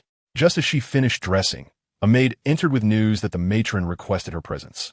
Ronghua rose, her hair styled in loose waves, parted into sections that formed a floral design, with a trailing tail left in a bun. She adorned her hair with 3 coral hairpins and wore a jade hairpin shaped like a branch. Clad in a pink pomegranate-patterned RU coat, an autumn-hued pleated skirt, a pale blue brocade gown, and finally draped in a lake-green silk cloak, she appeared ethereal, like a fairy. Upon entering the matroness quarters, the matroness gaze was fixed upon her, examining her with surprise. She had not anticipated how delightful the eighth young lady would look in her finery, distinctly contrasting with Yan Hua's haphazard adornments on another occasion. Xu Hua, also taken aback, felt a sense of familiarity with Ronghua's outfit, but could not pinpoint where she had seen it before. Approaching warmly, she grasped Ronghua's hand, twirling her around, exclaiming, "This attire suits you beautifully. I wonder who had the discerning eye to procure such a garment for you." Ronghua smiled softly, choosing silence. Today's ensemble included jewelry bestowed by the matron, a bracelet gifted by the eldest lady, and this very dress. She glanced at Xu Hua, who remained unaware that this gown was crafted by Zhao Xuanhuan. 3 years prior, when she first received this outfit, she had lamented the lack of suitable jewelry to accompany it. Yet now she possessed an entire collection. If he were to see her again after all this time, As the maids set the table, the matron invited Shuhua and Ronghua to join her for breakfast. After the meal, they lingered for a while until the carriage from the Yicheng Marquis arrived, and a servant entered to announce their arrival. The matron took Dong Rue with her, leaving Mama Chan at home, having given detailed instructions before departing. Yen Hua rushed in to see the matron off, exchanging pleasantries, her gaze lingering on Ronghua's face. Yen Hua's expression shifted from surprise to a cold smirk of schadenfreude as Ronghua passed by her. She feigned concern, saying, "Sister, be cautious outside. Do not lose your decorum before the Marquis and his wife." Ronghua offered a polite bow. Yen Hua's smile widened as she turned to her attendant, Xiang Xiao, instructing, "Have the kitchen prepare another plate of pastries. I find myself hungry again. The weather is splendid today, perfect for a stroll in the garden." With a flick of her handkerchief, she strolled away, basking in her self-satisfaction. The Yicheng Marquis sent 2 palanquins for 4 people each and 2 carriages. Shuhua urged the matron to take a palanquin, but the matron protested, "That is not appropriate. The palanquins are reserved, and I cannot presume to overstep. Your father only uses such when he is out of the capital." Shuhua replied, "With the Yicheng Marquis' support, you need not worry. Please be at ease." Despite her reluctance, after further persuasion from Shuhua, the matron eventually agreed to share a palanquin with her, each taking one. Ronghua and Mugua boarded a carriage while the remaining maids and servants took the following vehicle. The Yicheng Marquis dispatched guards, and the matron brought along several household attendants for security. Before reaching the Marquis, the palanquins halted unexpectedly. As the matron was about to inquire about the reason, someone outside announced that someone was disembarking from a palanquin. The matron lifted the curtain to peek outside, finding 2 palanquins at the Yicheng Marquis' gate. A lady descended, merely glancing sideways before entering the estate. The matron could not discern her identity and turned to Shuhua after disembarking. Shuhua, having observed closely, recognized her as Chun, the aunt of Wang Zhengde from the Ministry of Revenue. The matron understood. It must be the Marquis' wife who invited her for a visit. Tidying her collar, she inquired, "Did anyone else come?" Shuhua chuckled. "Just acquaintances with familial ties. They're all families of officials in the capital, some of whom I recognize." Her tone bore a hint of pride, noting the difference in social standing compared to previous years. The matron cast a disapproving glance at Shuhua. "They are merely here for the Marquis' wife. How many are genuinely close to you?" Shuhua retorted, "That is of no concern. Once your son-in-law inherits the title, they will naturally seek me out." The matron cautioned, "Do not be so naive. Remain vigilant. You must seize opportunities when they arise and plan for yourself. After all, your husband's family is not your own.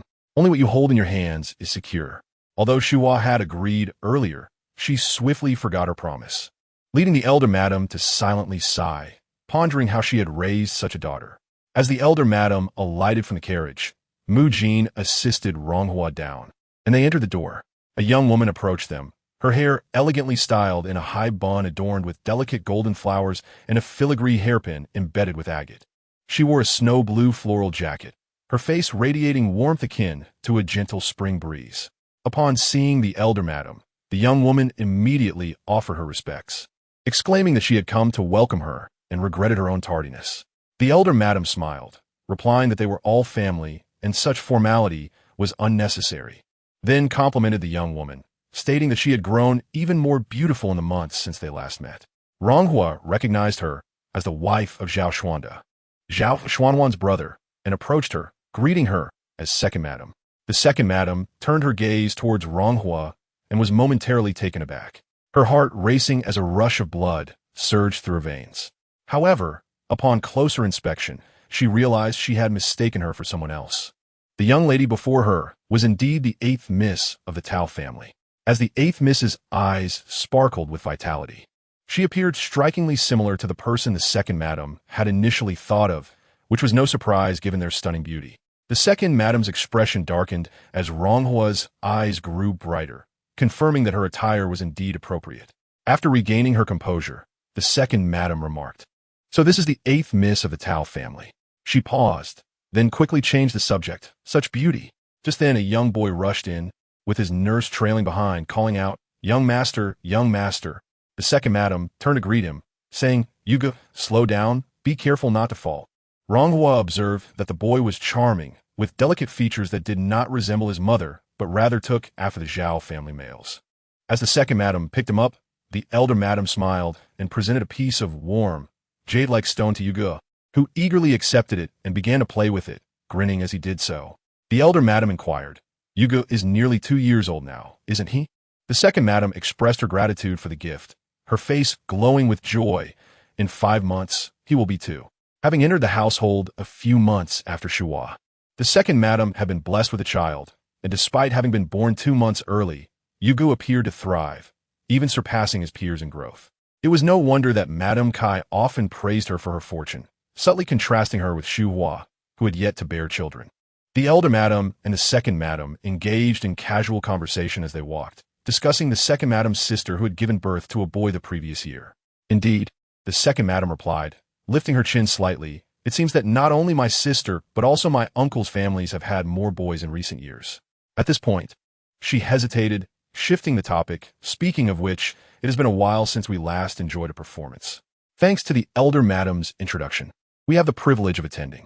The second madam, Liu, hailed from a family of notable merit. Although her father did not inherit a title, he was distinguished, having achieved a third-degree ranking in the imperial examination and now serving at the National Academy. The second madam led the group to visit Madame Kai, who was conversing with a woman in her 30s, both appearing quite close as they laughed together.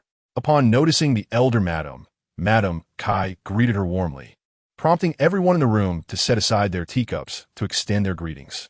All were relatives of the Yicheng Marquis' household, and the elder madam recognized several from previous gatherings. The wife of the Marquis' brother, Madame Jean, approached with her 2 daughters to pay their respects. The elder madam inquired, "Where are Madame Jean-San and her daughter?"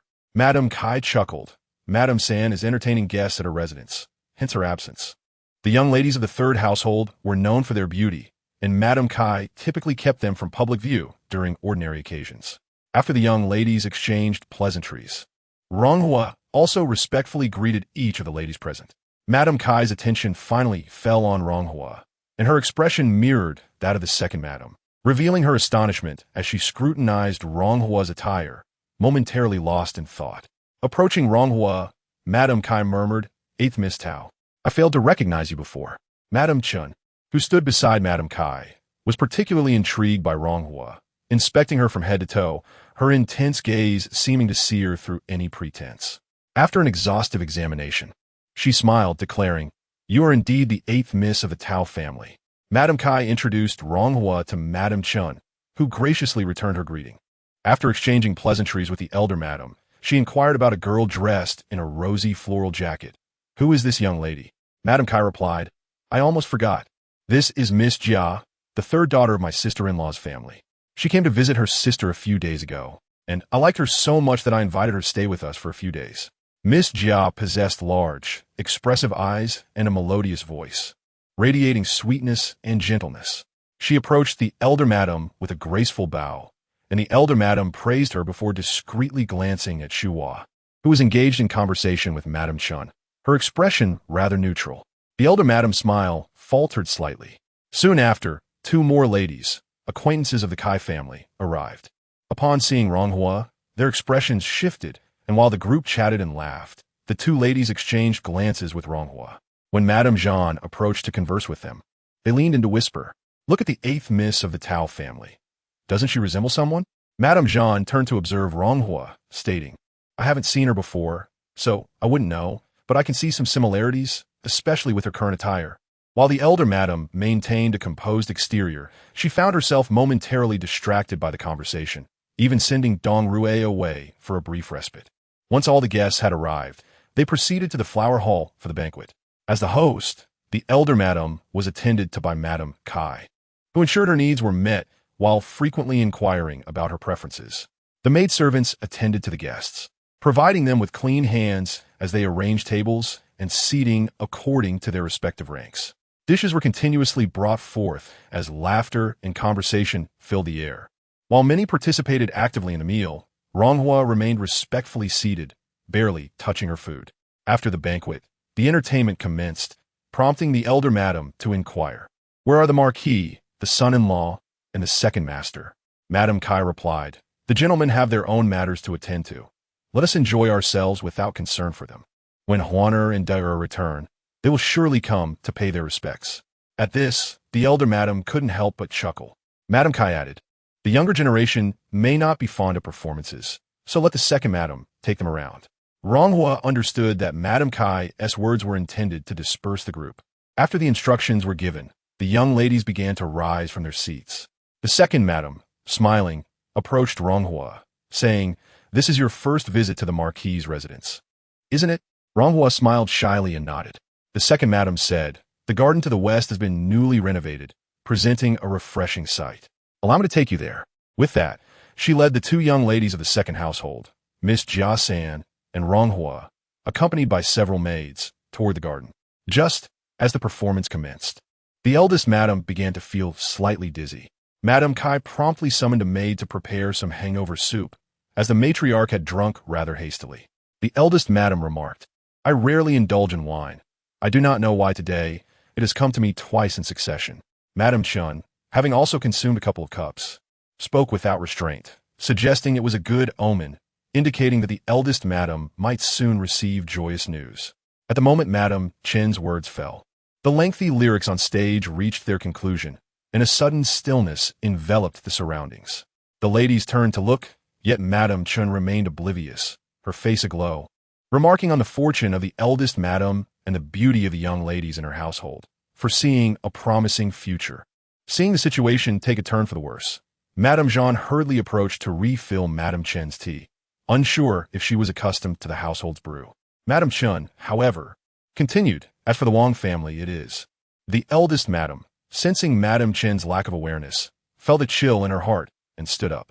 Madame Chun took this as a gesture of camaraderie, just as she was about to speak, when Madame Jean inadvertently knocked over the teacup, spilling tea all over Madame Chun.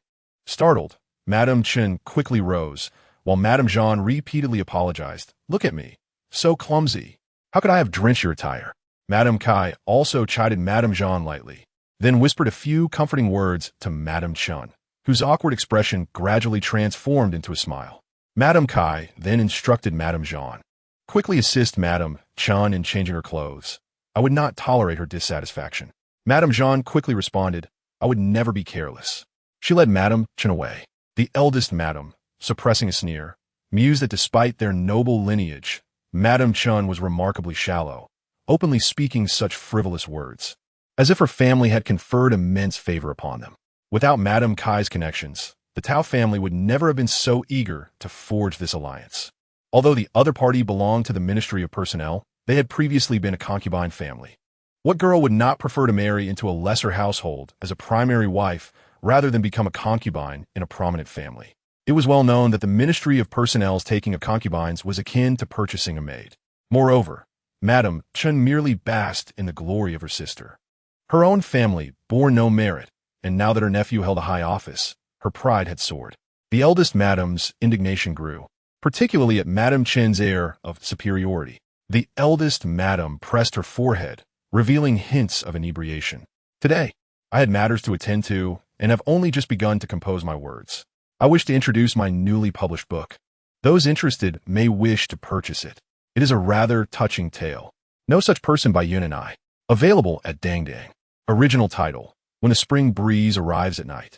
Chapter 25, Adaptation, Part 2. Madame Kai, smiling, remarked, surely, the matriarch is unaccustomed to our household's wine. Allow her to rest a while. This wine is easy to dispel, and soon enough, the effects will wear off. The eldest madam replied, with all the ladies present, how could I possibly rest alone? Madame Kai added, you treat me as an outsider, dear matriarch. With a smile, the eldest madam finally withdrew. Shu Hua assisted the eldest madam to her chamber, allowing her to recline on her favored couch, then dismissed the maids and personally poured a cup of tea for her. The eldest madam, with her eyes half closed, suddenly opened them wide. Pray tell, what is the matter with Miss Jia San? Shu Hua anticipated her mother's inquiry. A few days prior, she had accompanied her mother to the residence, where her mother had left her to watch the performance.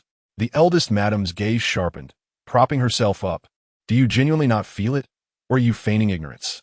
Do you think Miss Jia San is merely visiting the Ho residence? Shu Hua's expression fell into despondency. Mother, do you take me for heartless? I am well aware, it's just that. I have remained silent. While my mother-in-law may not speak of it, she has now summoned the second madam to bring in her sister, keeping her close at all times. Madame Kai's intentions are clear to any discerning eye. She has 2 sons, now married. What interest could she have in another family's daughter? The second madam, having recently given birth to a son, was undoubtedly seeking to elevate herself at my expense. The eldest madam understood that Madame Kai, regardless of her character, would never disclose a word about her true thoughts. Yet she acted without mercy. The incident involving the 5th young lady had left the eldest madam astonished when Madame Kai casually mentioned it, showing no concern whatsoever. Although Madame Kai had not overtly expressed her stance regarding Shuhua. Today's invitation to Miss Jia San for the gathering was not only for Shuhua's benefit, but also a warning. Should Shuhua harbor any ulterior motives, Madame Kai could easily undermine her position. Mother, observing the eldest madam's anxiety, Shuhua smiled subtly, a glint of hope in her expression. If we endure patiently, perhaps a turning point may arise. The eldest madam seemed to catch on, glancing at Shuhua, lowering her voice to inquire, could it be, you're with child? Shuhua nodded with a smile. My monthly cycle has yet to arrive. In a few days, I shall know for certain. The eldest madam clasped her hands, her face unable to conceal her joy. May heaven bless you. If you bear a son, life in the Zhao household will surely improve. Shuhua replied thus, whatever demand she makes, we must comply for now. Once I safely deliver the child, I will have a source of support. The eldest madam nodded, acknowledging the wisdom in her words. I am not averse to the few maids at my side. Rather, I dread the whispers of others, claiming your father would sacrifice his own daughter for connections. Yet, for your sake, I must take this step. Once the marriage is secured, it will matter not. The eldest madam sighed. If only your husband could speak on your behalf. The mention of Zhao Xuanhuan cast a shadow over Shuhua's heart. The eldest madam refrained from further comment, recalling the earlier events, and asked, have Qiuhe and Dong Rui returned? Shuhua dispatched her devoted maid Miaodong to find out. Moments later, Miaodong returned with Qiuhe, who greeted the eldest madam before saying, earlier, the maid Yuan Shuang was close to those 2 ladies, and she overheard everything they said. The 2 ladies remarked that our 8th young lady bore a striking resemblance to Madame Kai's sister in both demeanor and appearance. The eldest madam, recalling Madame Kai's expression upon seeing Ronghua, felt a shiver and asked, which sister of Madame Kai are they referring to? Shuhua suddenly remembered. I recall now. It is the sister of the noble consort. The eldest madam gasped, sitting upright from her couch. Are you speaking of Princess Honghua? Madame Kai's 3rd sister had been bestowed the title of Princess Honghua, marrying far across the seas to a small foreign kingdom, where she tragically passed away within 2 years. The emperor, recalling her sacrifice, had elevated Madame Kai's 2nd daughter to a concubine as a form of recompense. It was said that the noble consort owed her current standing to the selfless act of her sister. It was rumored that Princess Honghua and the noble consort shared an exceptionally close bond. After all, sisters are bound by heart, especially when they are of the same blood. Although the matriarch had never met the sisters of the Kai family, she had heard from others about the renowned pair of twin sisters, noble consort Hua and Princess Honghua. While they bore different appearances, one was resplendent and captivating, while the other was fresh and unpretentious. One exuded opulence, while the other shimmered with grace. They were celebrated beauties from an illustrious lineage. Not only did the matriarch hold noble consort Hua in high regard, but even her mother-in-law shed tears at the mere mention of Princess Honghua, a testament to the emotional impact of the Kai matriarch.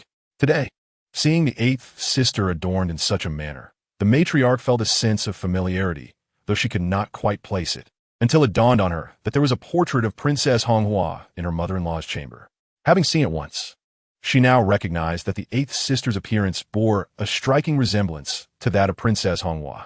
Yan Hua paused, pondering the significance of such resemblance. After all, the world was replete with beautiful women, and finding similarities among them was hardly surprising. The matriarch glanced at Shu Hua and remarked, "You may not comprehend this."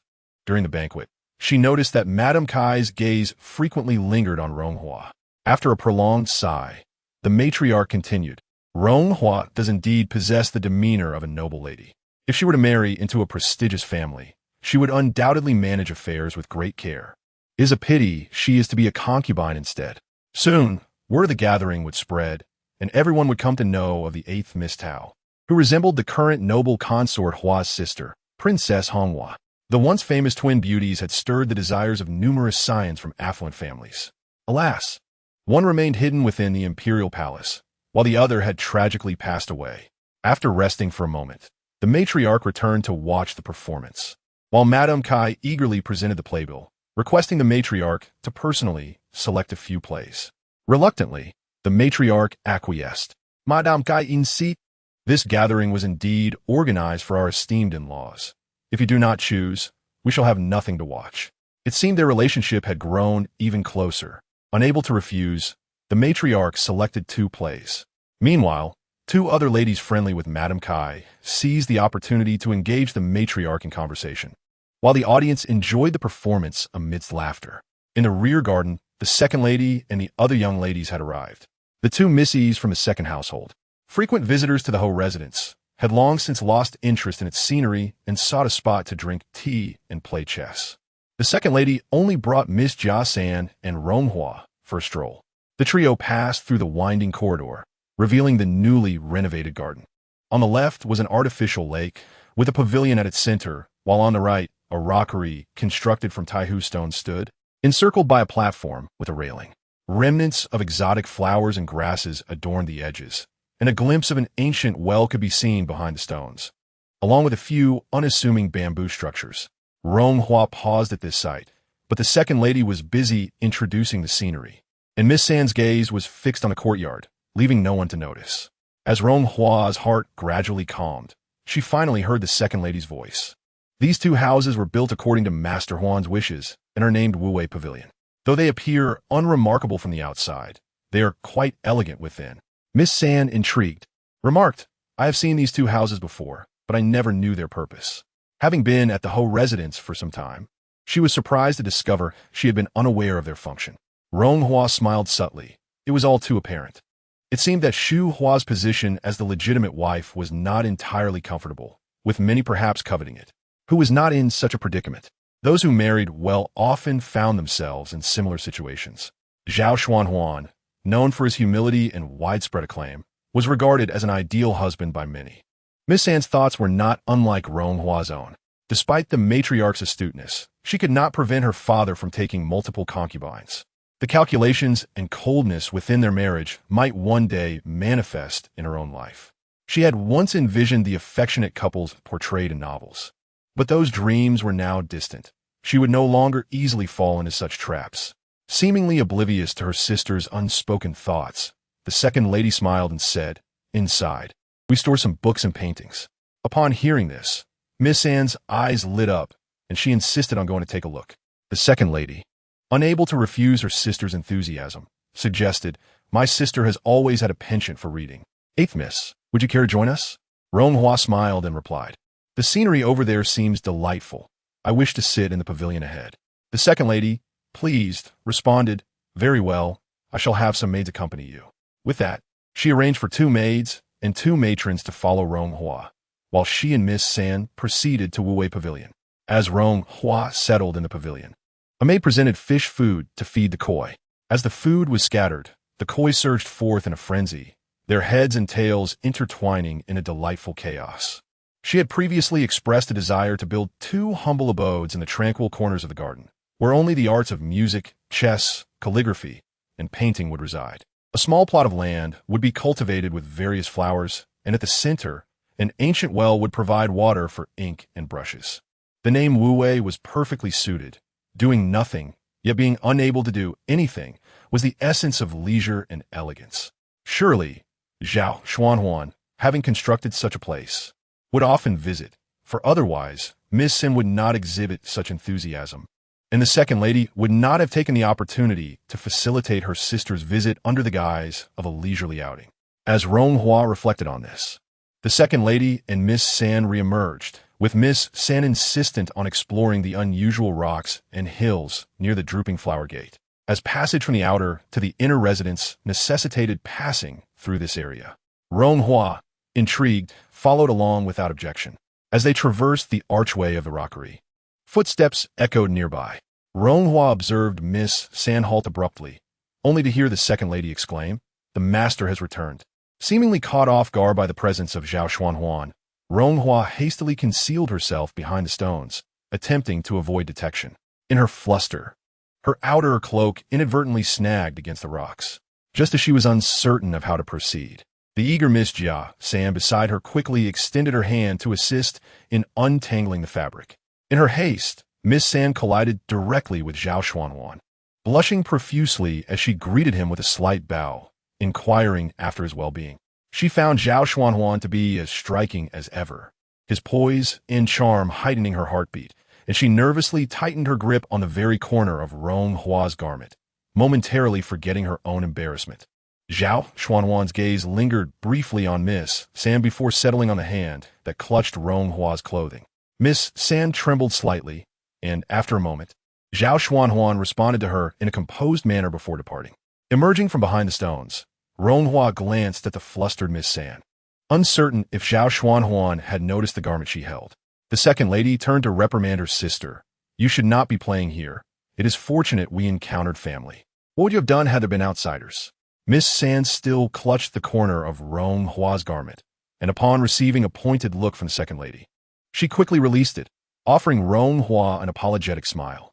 Once Zhao Xuanhuan had left, Miss San's spirit seemed to wane, her interest in the garden's beauty dissipating. After a while, the second lady suggested, "It has been quite some time. The young ladies must be weary, and the performance is likely nearing its end. Shall we return?" With that, she led Miss San and Ronghua back to the theater, where the main act had indeed concluded, and the audience appeared relaxed and content. Zhao Xuanhuan had offered his greetings before taking his leave, and Miss San, unable to spot him in the crowd, wore a look of disappointment. Madame Kai called for the second lady. "You returned just in time. Go fetch some refreshing balm for our esteemed matriarch. She mentioned needing some earlier." The second lady smiled. "I happen to have 2 boxes. I shall send someone to retrieve them for the matriarch." With that, she dispatched 2 maids to fetch the balm. Shu Hua observed the fatigue reflected in the faces of those around her, and, with a smile, suggested, "Ladies, after watching the performance for so long, it would be wise to take a moment's respite in the flower hall. Afterward, we shall enjoy a sumptuous dinner and partake in the lantern viewing together." The crowd responded with laughter. Madame Kai interjected, "No one is permitted to leave prematurely today. The manor has gone to great lengths to create exquisite lanterns for our enjoyment, and it is essential that each of you ladies partake in the appreciation." Naturally, the guests acquiesced to the host's request. Noticing that the 2 young ladies from the second household had not returned, Madame Kai inquired, "Where have those 2 maids gone? If we disperse now, they will surely be left uninformed." Before the second mistress could respond, Miss Jia San interjected, "The 2 sisters have gone to play chess at the Pear Blossom Pavilion. I shall fetch them." The second mistress's expression darkened, not anticipating her sister's eagerness, especially knowing that Lord Huan had returned, prompting her sister's hasty departure. All the admonition she had offered moments ago seemed to have been in vain. Madame Kai, with a knowing smile, praised Miss Jia San, implying deeper meaning in her words. "This child is quite clever. Do go and find them, but be cautious. You are not yet familiar with this garden, lest you lose your way." With maids accompanying her, how could she possibly stray? The subtle implication of Madame Kai's words was clear to all. Just as Miss Jia San was about to depart, the eldest lady chimed in. "Let Ronghua accompany you. The 2 sisters can keep each other company." Ronghua glanced towards the eldest lady and nodded slightly. Miss Jia San affectionately took Ronghua's hand, exclaiming, "With my sister by my side, it could not be more perfect." Thus, Miss Jia San, accompanied by her personal maid, Pan'er, and Ronghua, with her maid, Mushin, set off, trailed by the household's maids and matrons. The group was quite sizable, leaving one to wonder how Miss Jia San would manage to disperse them all. As they ventured partway, a predicament arose. Pan'er suddenly exclaimed, "Miss, one of your earrings is missing." Miss Jia San instinctively touched her left ear, only to find it bare. The exquisite earrings, crafted of red gold and adorned with emeralds, were indeed incomplete. Her complexion paled, and she hurriedly lowered her gaze to search for it. Pane lamented. Losing that earring would be disastrous. It was a gift from the matriarch. "It was just on your ear. It must have fallen off somewhere." Upon hearing that Miss Jia San had lost something, the other maids and matrons hastily joined in the search, but despite their efforts, the earring remained elusive. It was possible that it had been lost elsewhere while they had traversed the garden earlier. Miss Jia San, anxiously caressing her earlobe, glanced at Ronghua, imploring, "Sister, can you recall if my earring was still in place while we were in the garden?" Ronghua pondered for a moment before responding. "Now that you mention it, I did not pay attention, but when I first arrived, your earring was indeed present." One of the matrons suggested, "Shall we send someone to inform the second mistress?" So she may dispatch more people to search the garden thoroughly? After careful consideration, Miss Jia San deemed this inappropriate. It would be one thing in ordinary circumstances, but with esteemed guests present, creating a commotion over such a matter would surely dampen the festivities. Instead, let us split up and search the areas we traversed. If found, there is no need to mention it. If not, we shall wait until the guests depart before addressing the matter. She then turned to Ronghua, asking, "What do you think, sister?" Ronghua understood that her agreement was merely a formality. She nodded, affirming, "You are right, sister, but the search must be swift. With the theater troupe present, there are many eyes around. It is possible someone might pick it up. While monetary value may be trivial, that earring is a precious heirloom and cannot be easily discarded." Miss Jia San remarked, "Sister, you truly understand my concerns." She then began to assign the maids and matrons to search meticulously in the areas they had passed through. Soon, the area was cleared of people. "Good sister," Miss Jia San said, "I shall take Panner and head forward to search, while also checking on our two sisters at the Pear Blossom Pavilion. It is perhaps best for you to wait here for news, as you are less familiar with the estate's layout." Ronghua replied, "Sister, be cautious. If you cannot find it, return early and inform the elders." Miss Jia San smiled and hastily departed, leaving Ronghua and Mushin behind. It was clear that Miss Jia San intended to visit Wu Wei residence. Mushin, puzzled, asked, "How does the miss know?" Ronghua smiled faintly, for Miss Jia San was well aware that Wu Wei residence was the most likely destination for Zhao Xuanhuan. "Miss, what shall we do?" Mushin inquired. Ronghua remained silent, slowly proceeding forward. As the wind blew, her cloak billowed like a delicate cloud in the sky. When Zhao Xuanhuan had given her this garment, his warm smile conveyed, "I have thought of a solution." She had believed he merely sought to comfort her, thinking that donning this garment would persuade Madame Kai to approve of their union. Although she had been skeptical then, her heart had felt as full as the moon upon the lake. Yet she had forgotten that the moon waxes and wanes, and shadows shift. The human heart is capricious. She never anticipated that this garment would indeed stir ripples in the modest corridors of the Yicheng Marquisate. Had she not perished all those years ago, they might have truly had a chance to be together. Or perhaps it was a conclusion that could not be altered. In this lifetime, they had missed their opportunity. No, they had even missed the possibility of a next life. Unbeknownst to her, Ronghua had approached the foam mountain near the Hanging Flower Gate. Just as she was about to turn to speak with Mushin, she suddenly realized that Mushin had vanished. In her confusion, she felt a firm grip on her wrist, pulling her into the rocky embrace of the mountain. Before she could raise her head, a clear and familiar voice reached her ears, leaving her astonished. "I thought I had mistaken you for someone else. It appears that I was mistaken indeed." Ronghua, unaccustomed to such unexpected encounters, could not suppress her surprise. Finally lifting her gaze, she was taken aback to see the face before her, exclaiming, "Brother-in-law?" Hearing Ronghua's astonished voice, Zhao Xuanhuan was suddenly enlightened. As he scrutinized the individual he had been holding, his hand recoiled as if burned, abruptly releasing Ronghua. Before him stood a young woman, with a delicate chin and pursed lips, exuding an air of grace and beauty. Her flowing hair danced in the wind, and her eyes shone like polished jade, filled with an otherworldly brilliance, reflecting a touch of ethereal pride, especially enhanced by her innate composure. Clad in this gown, she evoked a sense of haunting familiarity. Though she was not the one he sought, he found it impossible to discern the difference. It seemed he struggled to breathe, aware that a banquet was taking place outside, and he had indulged in wine, thus losing his decorum. His rich voice, however, carried an undertone of vulnerability. After uttering that line, he fell silent, merely gazing at her. Zhao Xuanhuan's breath brushed against her face, undeniably tinged with the scent of wine. Ronghua instinctively shrank her shoulders, her fingers curling slightly. The sound of the wind rustling through the bamboo leaves enveloped them, creating a serene atmosphere charged with an undeniable emotion. "Did I frighten you?" Zhao Xuanhuan seemed to have realized something, slowly bending down to search the ground, where he retrieved a hairpin. After hesitating, he lifted his gaze to meet Ronghua's. his clear eyes momentarily clouding with uncertainty. He wiped the dust from the hairpin with his brocade robe before delicately holding it. Ronghua instinctively recoiled slightly, but Zhao Xuanhuan stubbornly placed the hairpin back into her hair. "What is your name?" "Servant, Tao Ronghua." His astonishment deepened. "Ronghua, Tao Ronghua? What a remarkable coincidence. The Tao family." Suddenly, he recalled, "Are you the 8th miss of the Tao family?" Ronghua nodded. Zhao Xuanhuan paused before inquiring, "Where did you acquire this gown? Who in the manor gifted it to you?" Ronghua shook her head, her gaze fixed on her toes. "It was made by a tailor." Being a young woman of repute, she felt a sense of propriety in the presence of a man. Yet she had not anticipated such a twist of fate. How astonishing that the gown worn by the 8th miss of the Tao family bore such a striking resemblance to the one he had gifted to Ronghua years ago. "There is no time to revise this. The child is crying. Alas, I must go and soothe her to sleep." Chapter 27. Heart-stopping, Part 2. After finishing her reply, the 8th sister cautiously lifted her head to glance at him. Her demeanor clearly conveyed honesty. "Did you come with your aunt today?" Ronghua inquired, to which she affirmed, "Yes." "Are there any other young ladies accompanying you to the residence?" Ronghua responded, "Only I."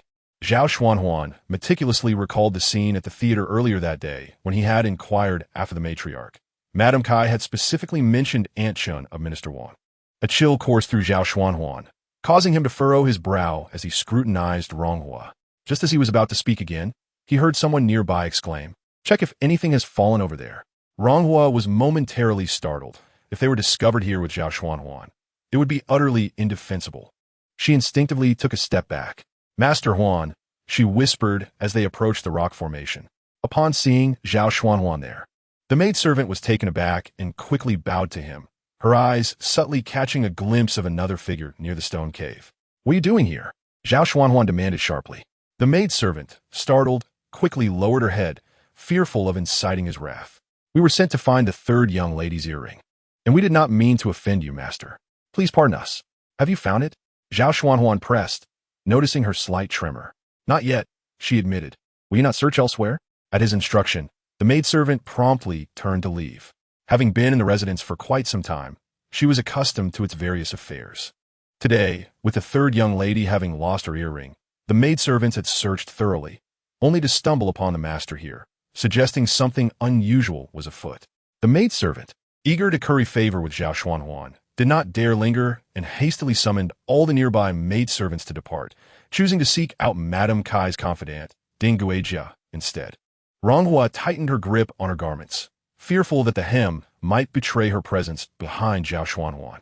As he shifted slightly, her forehead accidentally brushed against his back, leaving Zhao Xuanhuan momentarily stunned, recalling past encounters that, despite their secretive nature, had been filled with sweetness. He had envisioned a simple, ordinary life together. Little did he know it would culminate in such separation. Now, before him stood a figure reminiscent of her. Zhao Xuanhuan regarded Ronghua with a gaze imbued with significance. There is a small courtyard to the west where a few red, flowering crab apples bloom beautifully. Pluck a few branches for my mother. Miss Tao, with a glimmer of intelligence in her eyes, understood the unspoken implication. "I shall step out first. You may follow shortly," he instructed, and Ronghua nodded in agreement as he departed. Shortly after Zhao Xuanhuan left, Mukjin rushed in, breathless. "Is anyone outside?" Ronghua inquired. Mukjin shook her head. They were all led away by a maid. Ronghua exhaled in relief. "Did anyone see you just now?" Mukjin replied, "I spotted someone earlier, but I was too anxious to speak up. I knew if they saw me, they would realize the young lady was also here." Ronghua acknowledged the precariousness of her situation. Had it not been for the urgency of the moment, she would not have acted so recklessly. For the time being, there was little chance anyone would dare investigate, and she needed to leave quickly.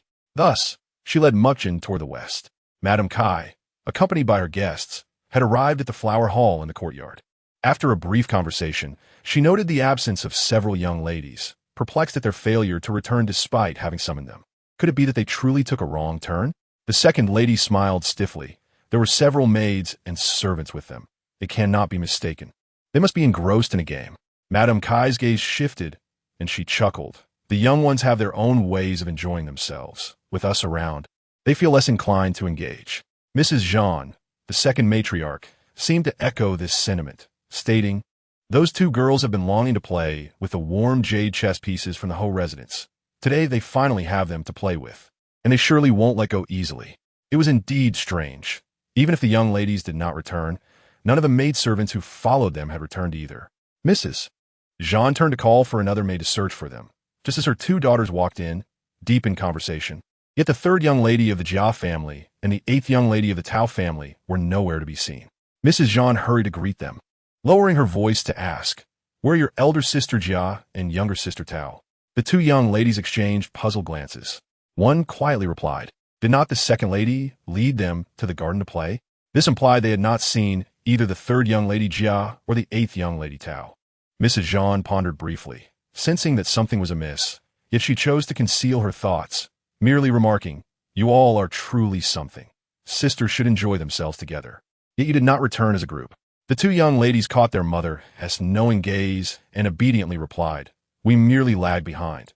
They should arrive shortly." With that, they stepped into the flower hall. Madame Kai, with a warm smile, beckoned the two young ladies to sit beside her, avoiding inquiries about Jia San and Tao Ba, instead commenting on their fondness for the warm jade chess pieces. "Why did you not mention this to me? When we leave later, we can take the chess with us." The two young ladies expressed their gratitude. "Thank you, Aunt." After some light conversation, Madame Kai turned to the second lady. "Go and check on the banquet preparations, will you?" The second lady, anxious from not having seen her sister for some time, seized the moment to exit, finally hearing Madame Kai call her. She hurriedly complied, rushing out the door, only to nearly collide with Ding Guijia, who was passing by Madame Kai. The second lady, upon observing Ding Guijia's expression, sensed that something was amiss but could not stop her to inquire. Ding Guijia cast a sidelong glance at her, causing the second lady's heart to race with regret. She shouldn't have shared those words with her sister today. Unexpectedly, her sister, who usually appeared composed, seemed unable to keep secrets. As the second lady turned back, she met the piercing gaze of the Tao family's matriarch, causing her to falter. In this unfolding drama, none were oblivious to the underlying tensions. Ding Guijia leaned in to whisper something to Madame Kai. As everyone speculated about the nature of their conversation, Madame Kai, with a smile, declared, "Is there really a need to consult me on such matters? The ladies present have no qualms about such foreign delicacies. Since it was sent back by the Marquis, it shall be washed and placed on the table for the banquet. We shall surely partake." Ding Guijia replied with a chuckle, "Those foreign fruits do appear rather peculiar. I hesitated to present them without your approval, hence my inquiry." Madame Kai encouraged, "Let them handle it. If there are not enough hands, arrange for more, as long as it does not delay our banquet." Ding Guijia accepted her orders and departed. Madame Kai continued to engage in light-hearted conversation, while the matriarch acted as if nothing were amiss, joining her. The atmosphere grew jovial again. In the midst of their chatter, the matriarch cast a knowing glance toward Shuhua. The prolonged absence of Jia San and Ronghua hinted at some underlying issue. Despite having been informed earlier, Madame Kai remained impassive, likely anticipating no significant troubles. As she contemplated, the matriarch's gaze fell upon Ronghua, who entered carrying several branches of vibrant red crabapple blossoms, as if she had stepped straight from a painting, exuding the elegance of a refined lady as she gracefully ascended the steps. All eyes in the flower hall turned toward the eighth young lady of the Tao family, who had returned with the blossoms, much to everyone's astonishment, especially Shuhua, whose complexion paled in shock. Why had Ronghua chosen to gather crabapple flowers? Everyone knew how precious these flowers were to Madame Kai, who tended to them with utmost care every year, and no one dared to disturb them during their blooming phase. Ronghua, unaware of the significance of her actions, wondered where her maidservants had gone. Why did no one mention anything? Shuhua quickly turned her gaze to Madame Kai. Madame Kai's expression shifted several times before finally revealing a warm smile. "I had heard that the begonia flowers had bloomed these past few days, yet I had not found the opportunity to send someone to gather them. Fortunately, the eighth young lady had brought some back for me." As she spoke, she instructed the maid beside her to fetch the blue and white floral vase to arrange the begonia flowers. Madame Kai gazed at the flowers for a long time, then smiled at Ronghua, asking if the eighth young lady understood the significance of the begonia flowers. Ronghua shook her head. Madame Kai's brows softened, hinting at deeper meaning as she slowly remarked that the begonia held profound significance, yet she did not elaborate. Ronghua returned to sit beside the matriarch. while the second madam's sisters had yet to make an appearance. As Ronghua listened to the conversations around her, she felt a gaze scrutinizing her constantly. She knew it was Madame Kai. This scrutiny was undoubtedly linked to the begonia flowers, for she had read extensively and understood that the begonia symbolizes a wanderer's longing for home. Zhao Xuanhuan had mentioned when gifting her this outfit that one of Madame Kai's greatest sorrows was her sister, Princess Honghua, who had married far away. Zhao had even said she bore some resemblance to Princess Honghua, which would surely delight Madame Kai upon their meeting. Ronghua wondered if this might alter Madame Kai's intention to marry her off to the Ministry of Rites. After a considerable wait, the second madam's sisters finally returned to the flower hall. Upon entering, the second madam explained to Madame Kai that she had feared her sister had gone missing, only to discover she had lost an earring on the way and was anxious about how to explain it upon returning. Thankfully, it had been found. Ronghua looked over, realizing that the item, which everyone had struggled to locate, had now returned to Miss Jia San's ear. Upon seeing Ronghua sitting nearby, Miss Jia San's gaze faltered, revealing a hint of guilt. Madame Kai seemed to express her discontent, chiding the girl for not sending someone to report the loss and for failing to call several people to assist in the search. The second madam interjected before Miss Jia San could respond. Smiling, she was merely worried about disturbing the esteemed guests in the residence. Madame Kai gently lowered her chin and smiled amicably, acknowledging the girl as kind-hearted. Ronghua sensed a slight huff from the matriarch, turning to see her serene and gentle smile, while Miss Jia San appeared obedient and well-mannered, likely a result of the second madam's teachings. The matriarch's words were sharp, causing the second madam to shift uncomfortably. Fortunately, at that moment, a maid announced that the banquet was ready. The gathering rose to proceed to the banquet without further mention. Following the conclusion of the feast, as the lanterns were displayed, Madame Kai suddenly remembered that there were several exquisite floral arrangements at home and instructed someone to fetch them for the young ladies. The maids brought forth beautifully adorned coral boxes, meant as gifts for the young ladies. Miss Jia San and the young ladies from the second household received theirs, and when the box containing the floral arrangements was presented to Ronghua, Madame Kai added with a smile that they should take 2 more stems to Miss Tao's 6th young lady. The maid promptly opened the box and added 2 more flowers inside. Madame Kai praised Yin Hua to the other ladies, remarking on the beauty of the Tao family daughters, particularly the 6th young lady, whom she had taken a liking to at first sight. Unfortunately, the matriarch had not brought her along today. The matriarch interjected, mentioning that Yin Hua had not been well these past few days, which was why she had not been brought. Madame Kai expressed her concern for the 6th young lady's health, inquiring if it was serious. The matriarch reassured her that it was nothing significant, merely a slight chill. Madame Kai nodded, expressing relief and insisting that next time, the matriarch must bring the 6th young lady along. At this point, Madame Kai continued, noting the coincidence that Madame Chun had brought many nourishing items today, and she would like to offer some to the matriarch as a gesture of goodwill for sharing with the young ladies of the household. Madame Chun smiled, agreeing that it was a splendid idea. The variety of lanterns on display was vast, many of which Ronghua had never seen before, as she wandered amongst them.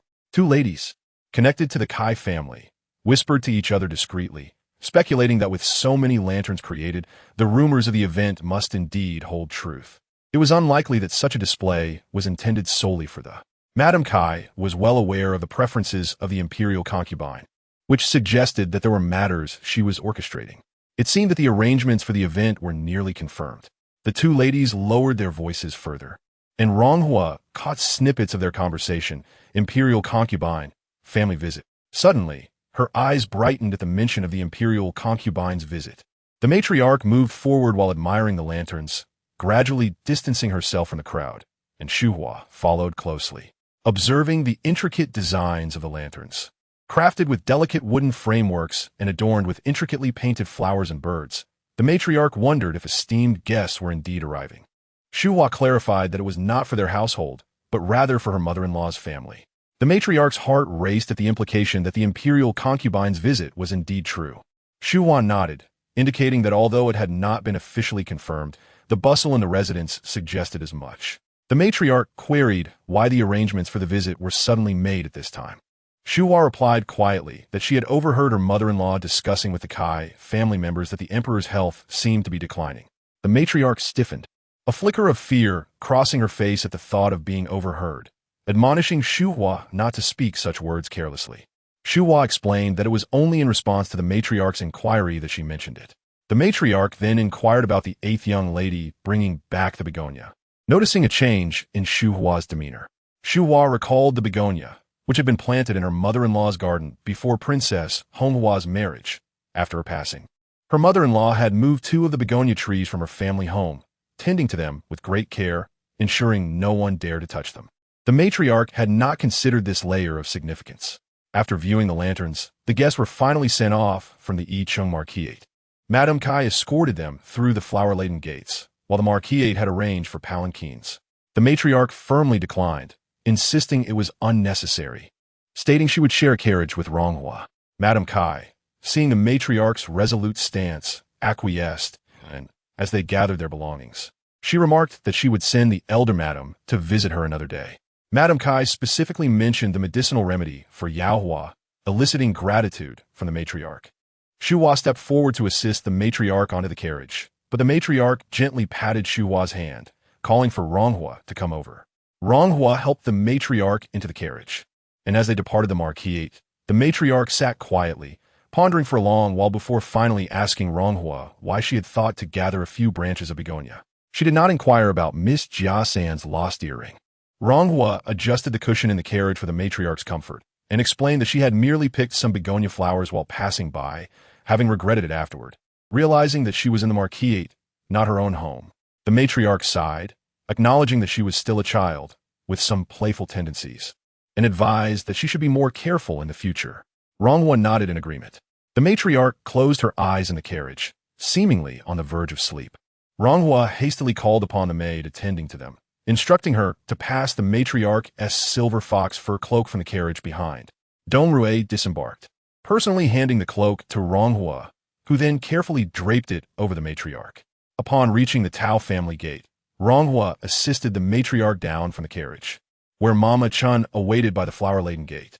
Once inside the courtyard, the matriarch turned kindly to Ronghua, instructing that the items brought from the Marquisate should be taken to her quarters.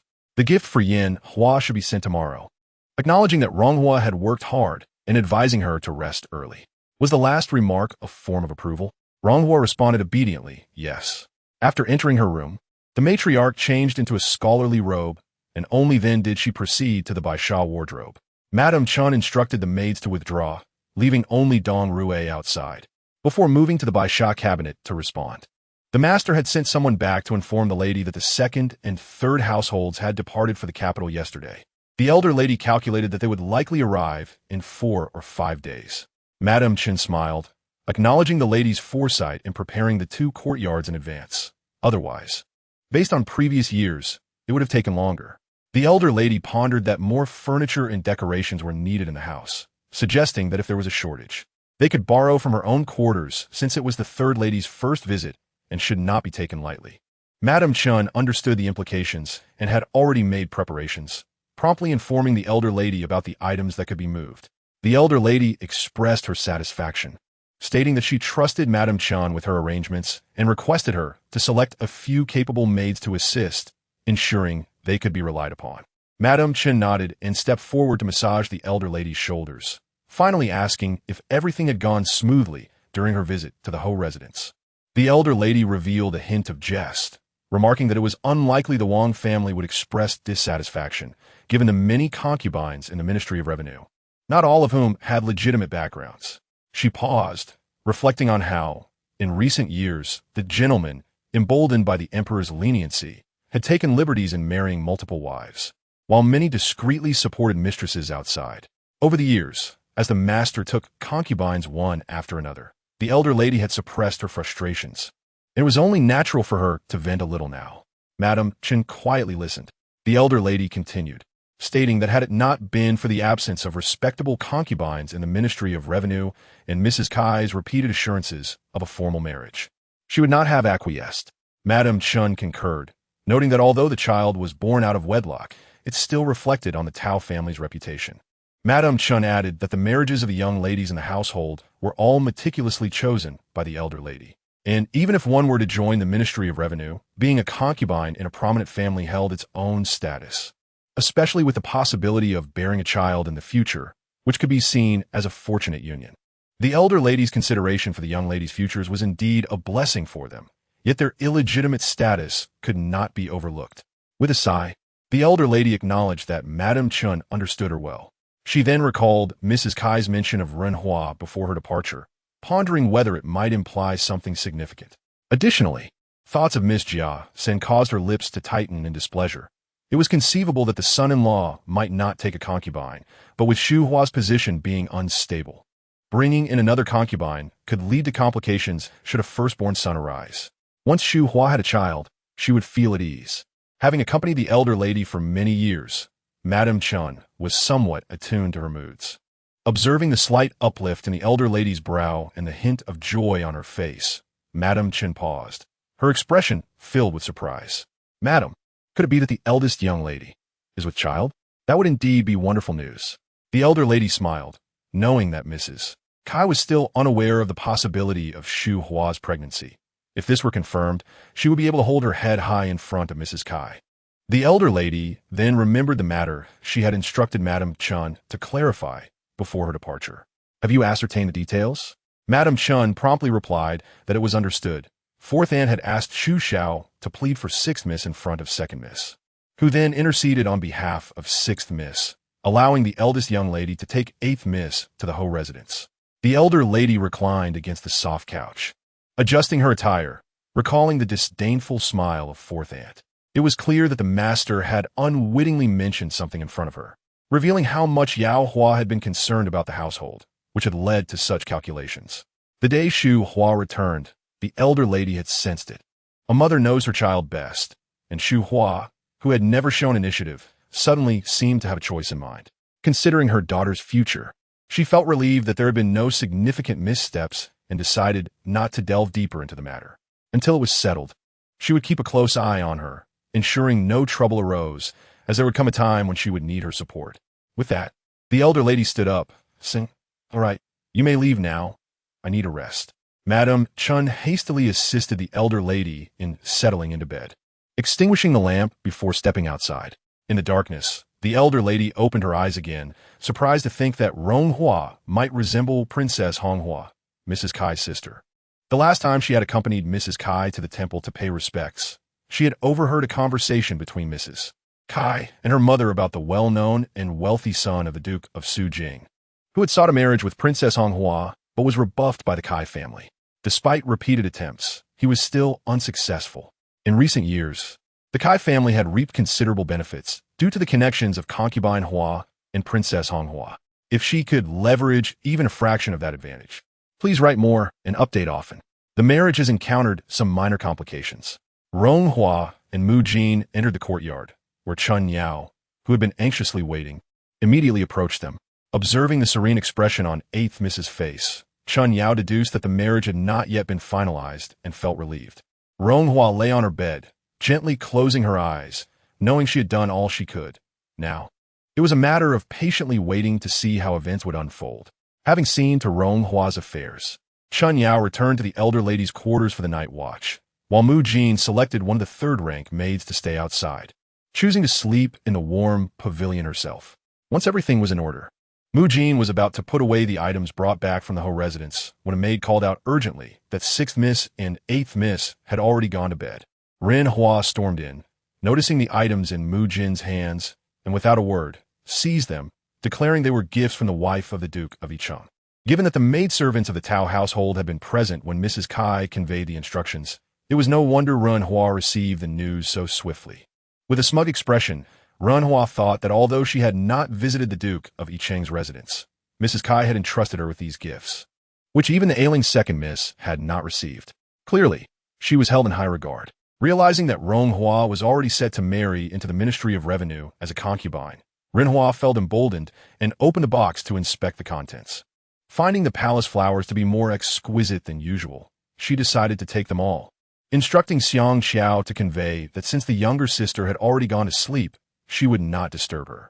Seeing Ren Hua take the items and leave, Mu Jin was about to intervene when Ren Hua called her name, prompting her to turn back to the warm pavilion, her face reflecting her indignation. She deliberately raised her voice, saying, "I went to report to the madam and mentioned that 6th Miss had taken everything, Let's see how sixth miss justifies this. There are still rules in this household. Mu Jin intended to invoke the elder lady's authority to reign in sixth miss's arrogance, reminding her that even if the elder lady favored sixth miss, there were still rules in place, and should it escalate, sixth miss would not fare well. Ronghua replied, "It's fine. They are merely trifles. If she likes them, let her take them." Mu Jin harbored a deep sense of grievance on behalf of Ronghua, feeling that as young ladies of the household, they should not be treated with such disdain, even if rumors circulated within the estate. It was unacceptable for Ronghua to act so presumptuously, displaying such blatant disregard. Ronghua comforted Mu Jin with a few words. Such is the nature of the world, where one must always seek the favor of the powerful and examine their status. A lady of lowly birth, remarrying poorly, would hardly attract anyone's respect. Fortunately, the matter has not yet reached its conclusion. Perhaps a glimmer of hope remains. Otherwise, as Mu Jin recalls today's events concerning Zhao Xuanhuan and Ronghua, she considers having her husband take the lady away first. With her husband's affection for the lady, he would undoubtedly treat her well. Zhao Xuanhuan. Ronghua cast a fleeting glance at Mu Jin, urging her to rest and to refrain from overthinking. In terms of status, marrying as the sister of a legitimate wife could be regarded as a privileged concubine. Ronghua smiled faintly. Such a title holds no allure for her. When it comes to emotions, her feelings for Zhao Xuanhuan are complicated. Sometimes it seems that indifference is preferable. If she were indifferent, she could still strive for her position within the household. But with feelings involved, she risks becoming a woman consumed by jealousy and sorrow over a man. Who could truly cherish her tears for long?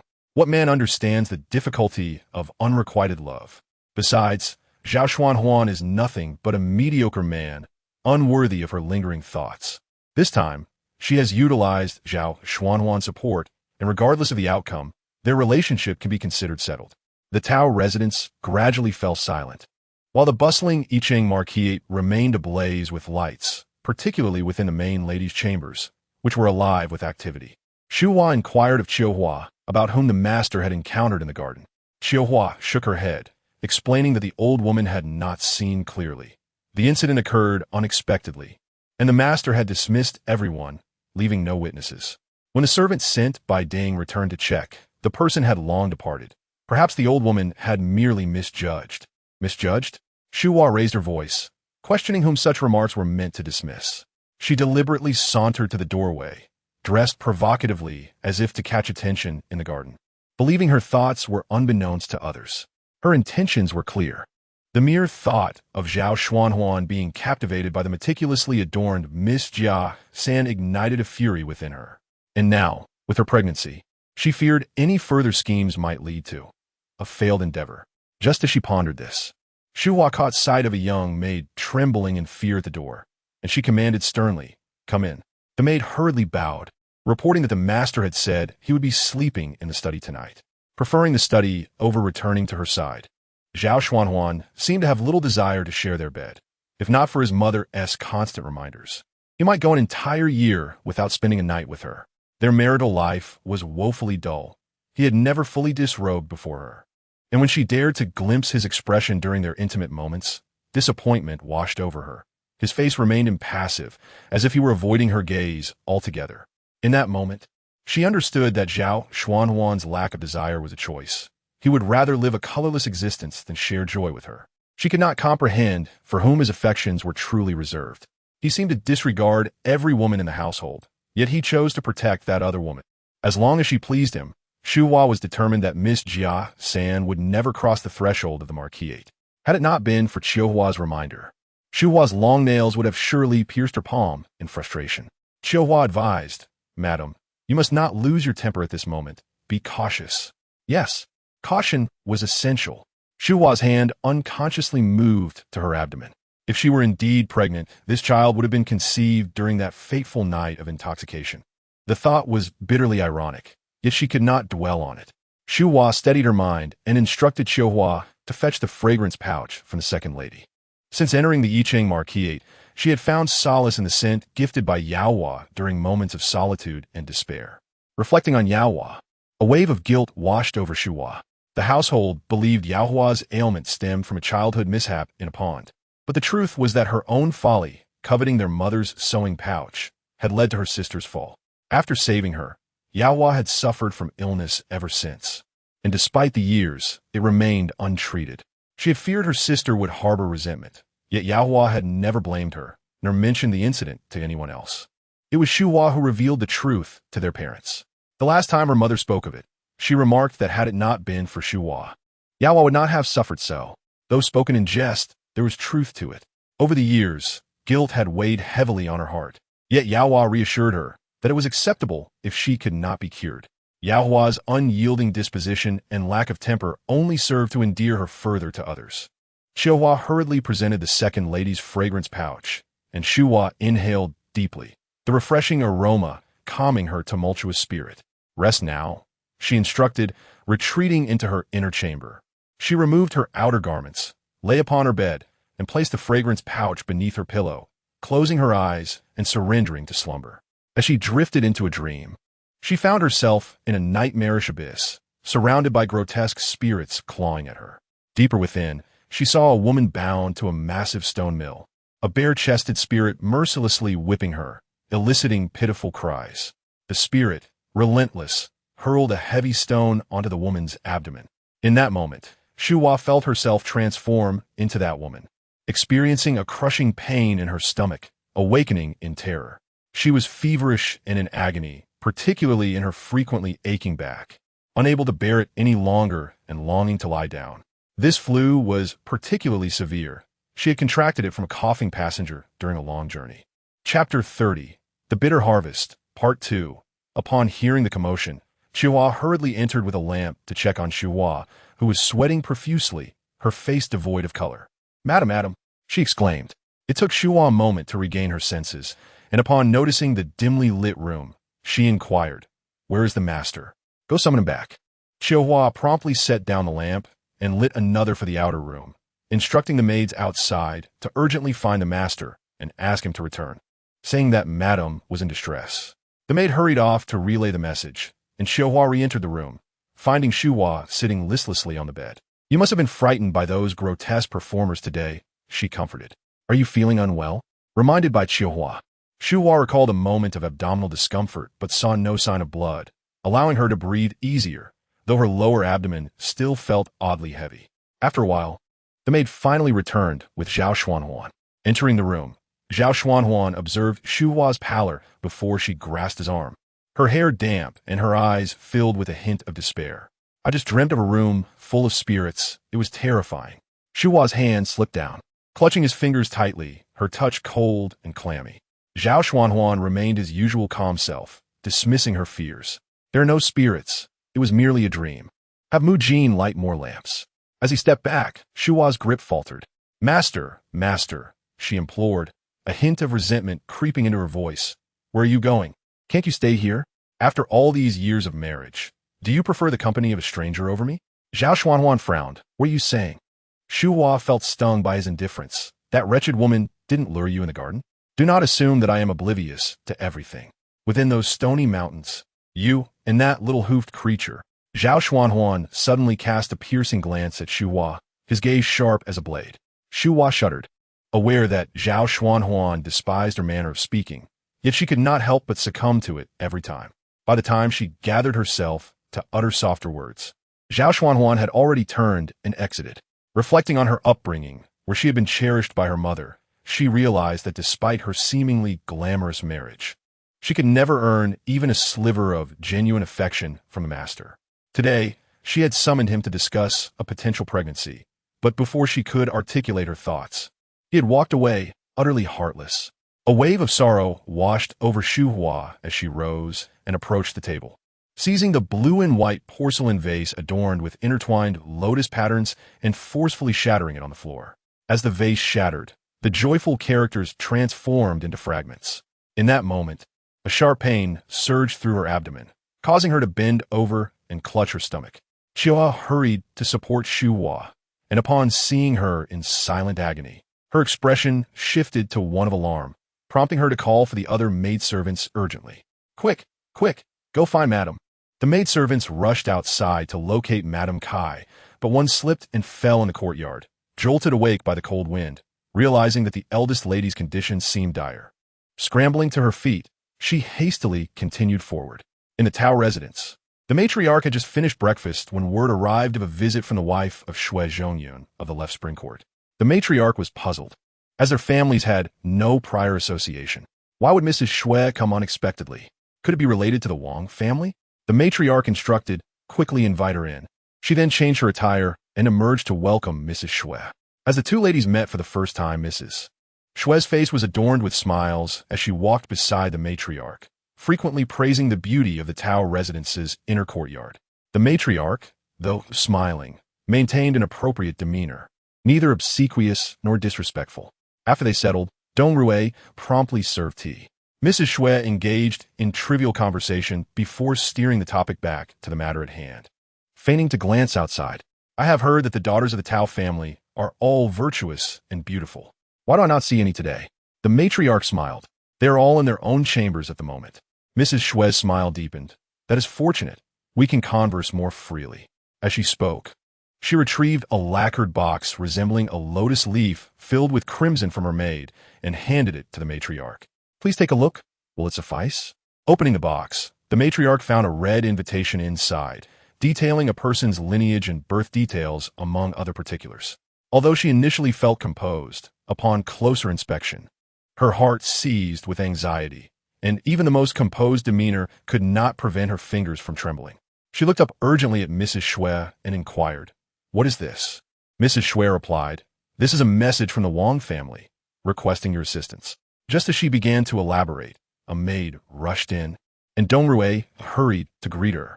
Mrs. Shui leaned closer to the matriarch's ear, whispering a few words. The matriarch's expression fluctuated between worry and disbelief as she finally posed. "Is it true what they say outside?" Mrs. Shui responded, "Logically, I should not be involved in this, but the Wang family has insisted, which is why I—" She hesitated, sensing the matriarch's apprehension. There are indeed rumors circulating. However, the old lady of the Wang family is quite concerned about her son's marriage, insisting on a match of equal standing. Otherwise, I would not have made this visit. Please contemplate whether this is acceptable. I shall return in a few days. After this revelation, the matriarch found herself at a loss for words and exchanged polite remarks with Mrs. Shui, who then took her leave. The matriarch remained motionless at the door for quite some time until Mama Chen approached, breaking her reverie. Mama Chen informed her, "The heir of the Yicheng Marquisate has sent word that the eldest lady may be experiencing a miscarriage and urges you to come at once." Upon hearing this, the matriarch felt as if struck by lightning, her body swaying slightly. Mama Chen quickly steadied her. They merely suggested it might happen. Perhaps medication could ensure the pregnancy. The matriarch grasped Mama Chen's arm tightly, her fingers digging in painfully. After a moment, she exhaled deeply, feeling confused. If there was hope for her condition, would they have summoned me? She said with urgency. "Quickly arrange for a carriage. I am going to the Marquisate now." Mama Chen hastily dispatched someone to prepare the carriage while the matriarch changed her attire, instructing Dong Rui to safely store away the box Mrs. Shui had brought. She had thought that if Shuhua were indeed pregnant, she could find some solace from the Marquisate, but now it seemed there was no room for negotiation regarding that marriage proposal. Gritting her teeth, the matriarch calmly instructed, "Today, I noticed that the fourth concubine appeared unwell." Mama Chen, taken aback, replied, "Today? But you have not seen the fourth concubine." The matriarch insisted there must be something wrong with her. Summon a physician to attend to her. She needs to take her medicine and rest properly, avoiding unnecessary movement, and ensure no one disturbs her. Was the matriarch planning to confine the fourth concubine? The matriarch turned to question, "Do you understand?" Mama Chen promptly affirmed, "Yes, I will ensure it is handled appropriately." The fourth concubine had always been frail, and her diet must be strictly monitored. They must heed the physician's advice, for if anything went awry, they would have a reckoning with the master upon his return.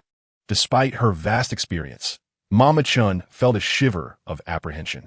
"Summon Chun Yao to assist you. She is trustworthy." The matriarch paused. "How is Jinqiu's recovery from her illness?"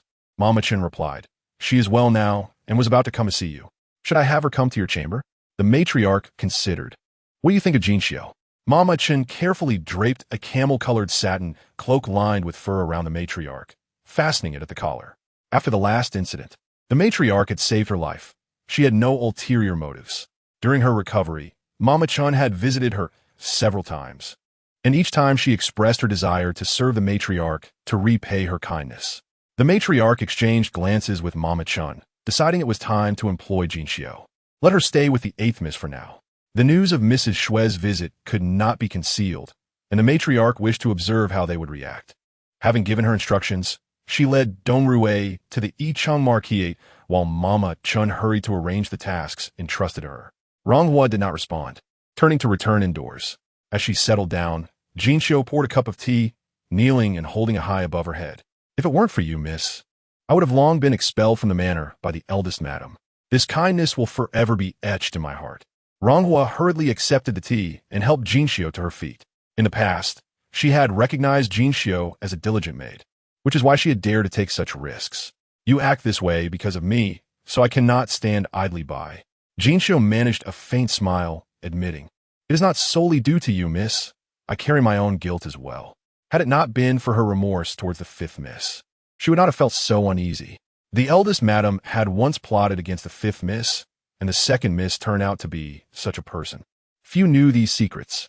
With a complex expression, Jinxiu was asked softly by Ronghua, What troubles you? Jinxiu raised her gaze, feeling a warmth emanating from the 8th Miss's gentle eyes. Yet she thought it best for the 8th Miss to remain oblivious to these matters. However, she had something to share with her. Jinxiu glanced at the hibiscus in the room, hesitating to speak. We are all sisters. It is nothing to be concerned about. Ronghua encouraged. Finally, Jinxiu whispered, Mama Chun sent me to keep an eye on you, particularly these past 2 days. Whatever you do, I must report back to her. Ronghua cast a glance at Mushin, who promptly went to guard the door. Jinxiu continued, The wife of Shui Zhongyun from the Left Spring Pavilion just visited, supposedly to propose marriage to the Wang family. After a pause, she added, There is something else peculiar. Mama Chun instructed the steward's family to summon a physician, claiming the 4th concubine is ill, and told them to keep it under wraps. Does this mean the eldest madam is plotting against the 4th concubine? Why would she do so at this time? Is it for the sake of the 6th Miss? I heard the eldest madam visited the Yicheng Marquis' residence. Jinxiu nodded, explaining. Someone from the Yicheng Marquis' household said the eldest lady is unwell and requested the eldest madam to come. Those in the eldest madam's quarters said that the eldest lady might suffer a miscarriage. A miscarriage? If that were the case, then last night, the eldest madam had avoided Shu Hua while assisting her to the carriage because she was aware of Shu Hua's pregnancy. With Mrs. Shui coming to propose and the Marquis' residence sending word at this moment, should the eldest lady indeed miscarry, to secure her position in the Marquis' household, the eldest madam would have to comply with Mrs. Shui, thereby solidifying the Wang family's proposal. Jinxiu said, I will go out to gather more information, to see if there are any other developments. Ronghua shook her head. Mama Chun sent you to watch over me. How can you leave now? Let Mushin go instead to see what other happenings there might be in the manor. Mushin nodded and stepped outside. Upon arriving at the Yicheng Marquis' residence, the eldest madam was met at the door by 2nd Madame Jean, who informed her that the eldest lady had taken a fall last night and had begun to bleed. Without hesitation, the eldest madam rushed to Shu Hua's quarters. Standing at the door, she glanced inside and noticed the absence of the 2nd madam, realizing that Shu Hua must have been upset due to the 2nd madam's younger sister's actions. The 2nd madam, fearful of confrontation, had avoided her. The eldest madam felt both anxious and furious. She was anxious because Shu Hua had finally conceived yet could not maintain the pregnancy, and furious that Lady Kai had chosen this moment to stir trouble. Shu Hua could not conceal her distress, and at this moment, the gravity of the situation was unclear, leading to today's calamity. Lady Kai hurried out from within, assuring the family matriarch not to panic. A royal physician had already been consulted, who prescribed medicine to stabilize the pregnancy, and perhaps it would prove effective. Entering the room, the eldest madam peered into the inner chamber where Shu Hua lay on the bed, her complexion pale and clearly in a state of extreme weakness. It seemed impossible for her to retain the child.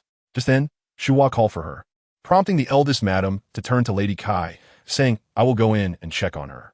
Inside, the eldest madam took a seat on a round stool beside Shu Hua's bed. Shu Hua managed a faint, comforting smile. Mother has come. Observing the situation, the maids quietly withdrew.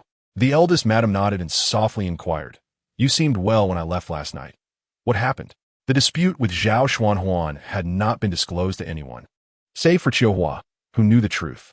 Shu Hua had instructed Qiu Hua to maintain that she had merely tripped and broken the flower vase, insisting it was an accident. Given the eldest madam's prior criticisms of Zhao Xuanhuan, should she learn of the miscarriage's connection to him, Shu Hua hesitated before stating, "I accidentally fell." Her eyes brimming with tears. "Perhaps I'm simply not blessed. I struggled to conceive, yet." The eldest madam quickly comforted her. "You must not cry at this moment. Focus on recuperating. You are still young. There will be opportunities in the future." She produced a handkerchief to dry Shu Hua's tears. Shu Hua choked back sobs, lowering her voice. "The physician just mentioned that if I experience a miscarriage, I will need at least 1.5 years to recover. The master currently has no official concubine by his side, and my mother-in-law will surely use this as an excuse to have a master take Miss Jia San as a concubine. The Jia family is not ordinary. What if she becomes pregnant again? Mother, you must think of a way. If he must take a concubine, it must be from our family. It cannot be." The eldest madam quickly grasped Shu Hua's hand, reassuring her, "Rest easy. I understand your concerns. I will speak to your mother-in-law." After comforting Shu Hua further and advising her to rest, she finally exited the room. Now, the only course was to devise a plan for Zhao Xuanhuan to take a daughter of the Tao family as a concubine, while considering other arrangements. The eldest madam resolved to follow Lady Kai into the western chamber for discussions. Seated inside, the maid served tea and then quietly withdrew. The eldest madam took a sip, pondering carefully before speaking. Shu Hua has been married for 3 years, and, she is a devoted wife, deeply concerned for her husband.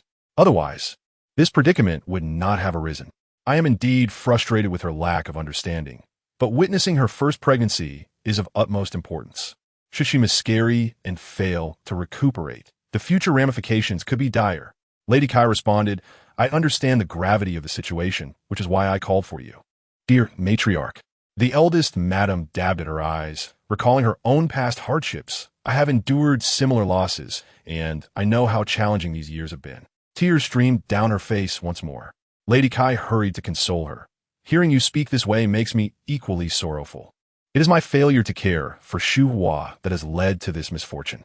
The eldest madam replied, "Childbearing is a wife's duty. I am grateful that you do not blame Shu Hua." Lady Kai sighed. "How could I blame her? My heart aches for her." The eldest madam clutched her handkerchief. "If Shu Hua does miscarry, she must take 1.5 years to recover. Just now, she expressed concern not only for the child but also for her husband. With no one to care for him but her, she cannot rest easy. I have promised to help her appeal to you, to allow her the peace to recuperate." As she spoke, she reached for her handkerchief to wipe her tears. Lady Kai's eyes gleamed, and she quickly urged, "Dear matriarch, please do not speak so formally. Whatever you wish to say, feel free to express it." The eldest madam's eyes reddened, appearing deeply affected and pitiable. "My family has several eligible young ladies, yet many have already married off. The 3rd and 4th young ladies' marriages were facilitated by you. This morning, the Wang family sought the wife of Shui Zhongyun from the Left Spring Pavilion for a proposal, and I initially thought it was for the official Lord Wang, as you mentioned. However, it turned out to be Lord Wang's 3rd younger brother." At this, the eldest madam's expression stiffened, showing clear reluctance. While marrying Lord Wang's 3rd younger brother may still be considered a legitimate match, who does not know that he is known to be somewhat simple-minded? The Wang family is not a prominent clan, with only Lord Wang standing out. She had inquired through acquaintances and learned that the matriarch of the Wang family has fallen gravely ill, bedridden, likely unable to let go of her foolish 3rd son, which has prompted Minister Wang to seek a marriage for his younger brother. However, once the matriarch passes away, how long will Minister Wang care for his simple-minded brother? The family's wealth is not substantial. The only thing gained from such a marriage would be the title of a legitimate wife, without any other benefits. The first wife has swallowed her resentment and, at a critical moment, has alleviated concerns for others. Mrs. Kai's maneuver was both precise and ruthless. The minister's residents will undoubtedly remember her kindness. It is lamentable that, until the very end, Mrs. Kai concealed the truth from her, fearing that she would oppose it if she were to learn the reality. She even enlisted the 3rd Miss Jia as leverage. Without Mrs. Kai's tacit approval, how would the second wife dare to allow her sister to act in such a manner? The first wife clenched her hands, realizing that she had overlooked this move. Now, with Shu Hua having lost her child, she finds herself defeated, unable to utter a word of dissent. At this point, A flicker of regret appeared in Mrs. Kai's eyes. She never anticipated that, after all her scheming, the ultimate cost would be the child in Shu Hua's womb, who represents Xuanhuan's lineage, the first child of the primary branch. Seeing the moment was right, the first wife suggested, "Madam, could we consider selecting one of Shu Hua's sisters to be a concubine? This way, Shu Hua can rest assured while recovering, and her sister can assist her."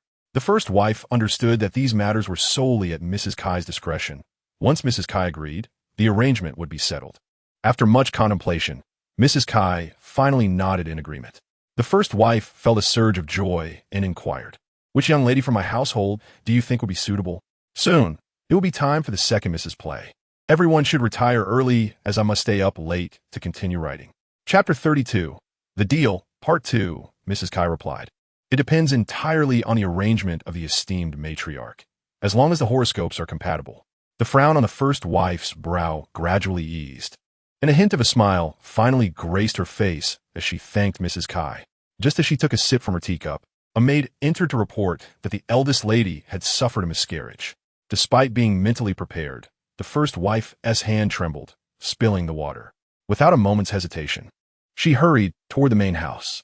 Mrs. Kai promptly sent for a physician, and the entire marquisate became a flurry of activity. She also instructed someone to intercept the eldest master at the entrance, advising that if he were to return at that moment, he should first go elsewhere to rest and not come here, as women who have miscarried are considered unclean. A maid went out to stop Zhao Xuanhuan, explaining the situation of the eldest lady.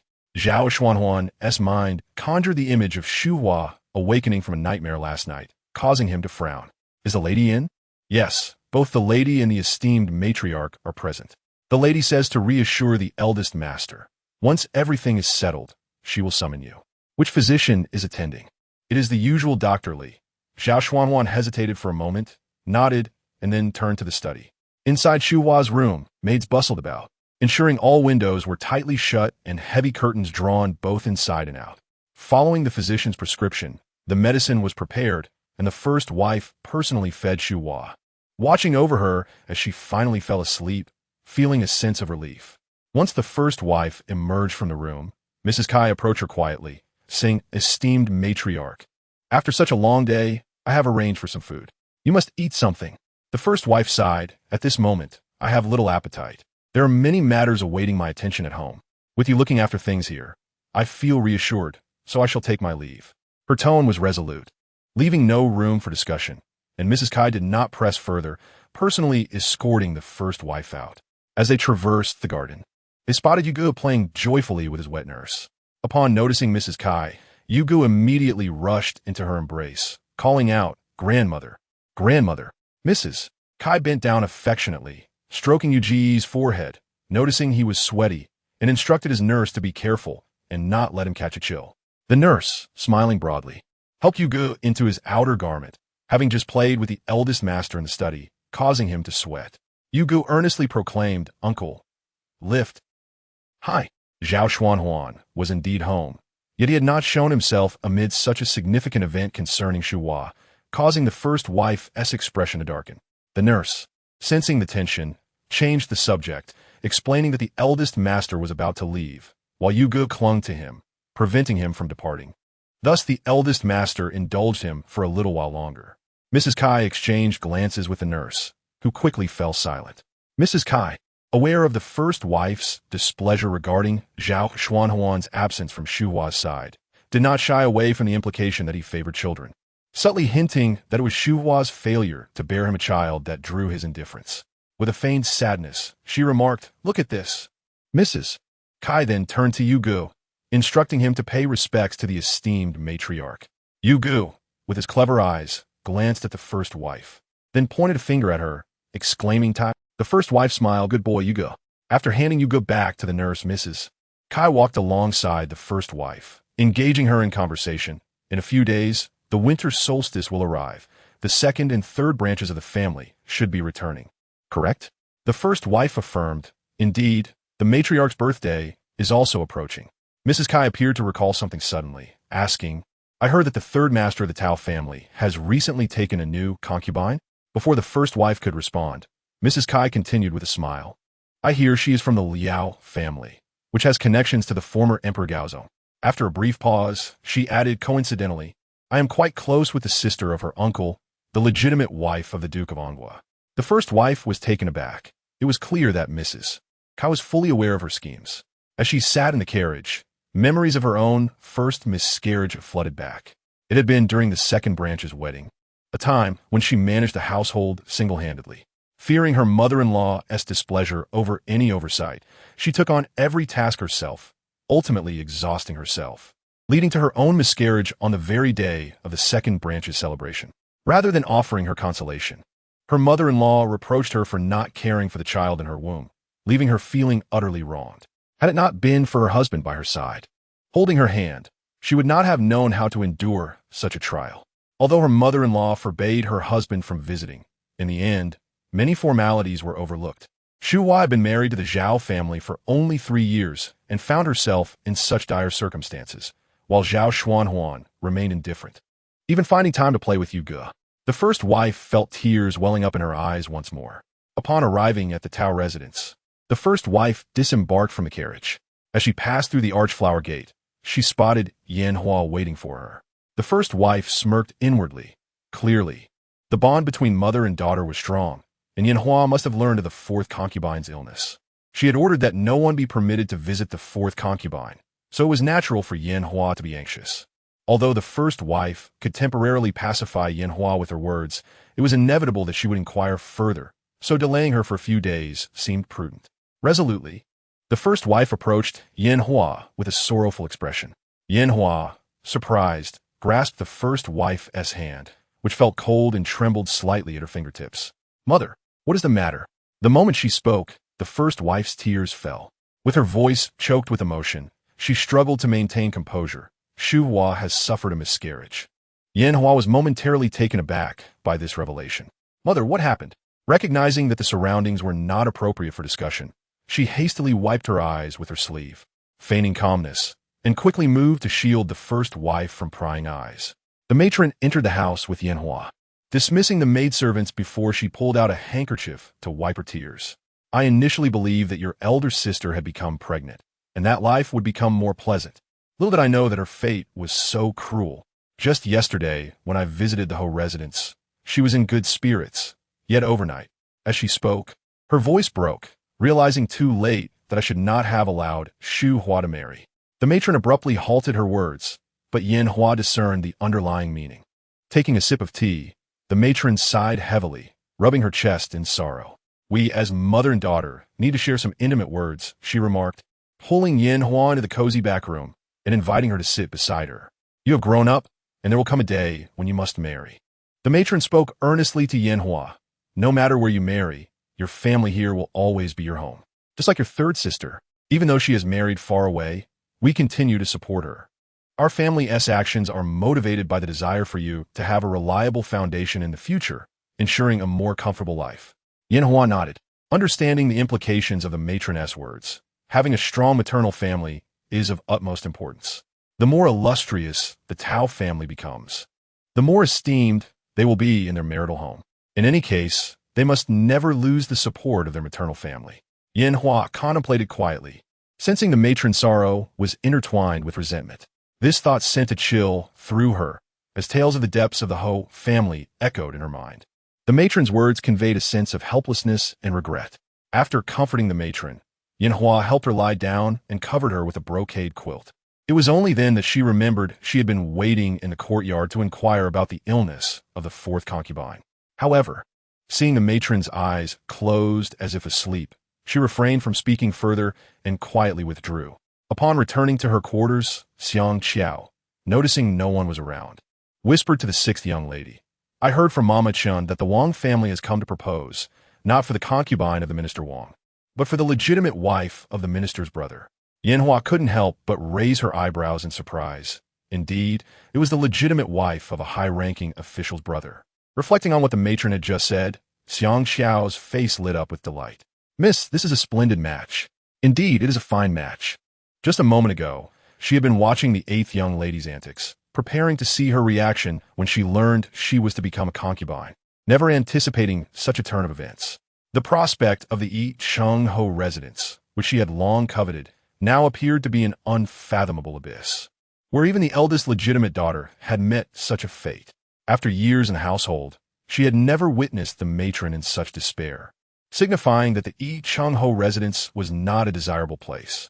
Initially drawn by the prestige of the Ho family and the gentle nature of her brother-in-law, she now realized that something tangible was more advantageous, especially the status of a legitimate wife, easily acquired without contention. Xiang Xiao also perceived Yin Hua's thoughts and remarked, "We cannot allow the 8th young lady to reap such immense benefits without effort." Yin Hua's eyes sparkled. What about the situation with the 4th concubine? She felt somewhat distracted, pondering whether the illness was genuine. After all, why would a physician come to check her pulse otherwise? Xiang Xiao said, "Yesterday, when I saw the 4th concubine, she seemed perfectly fine." Yin Hua, already preoccupied with the Wang family proposal, waved her hand impatiently. Would someone concoct a false illness? She was not one to openly express her thoughts. Xiang Xiao, having been close to the matron for a long time, understood that every decision the matron made was laden with significance. The 6th young lady's unwavering trust in the matron could one day lead to her downfall. Soon, news reached Rong Hua as well. Chun Yao took the opportunity of delivering embroidery threads to visit Rong Hua's chamber. Chun Yao helped organize the threads and casually mentioned, "The embroideress you requested me to find last time, I have located her." Rong Hua, holding a pouch and comparing it from a distance, paused to inquire, "How is it? Did she learn a method for embroidering the hibiscus flower?" Chun Yao lowered her head with a faint smile, a mixture of joy and concern. "She learned, but the embroideress remarked that this technique is rare, originating from a region in Jiangnan." Rong Hua contemplated inwardly. Chun Yao was petite and delicate, with slightly fair skin, resembling the young maidens from the south. Yet, even with this knowledge, Jiangnan was so distant that without assistance from the household, no outcome was likely.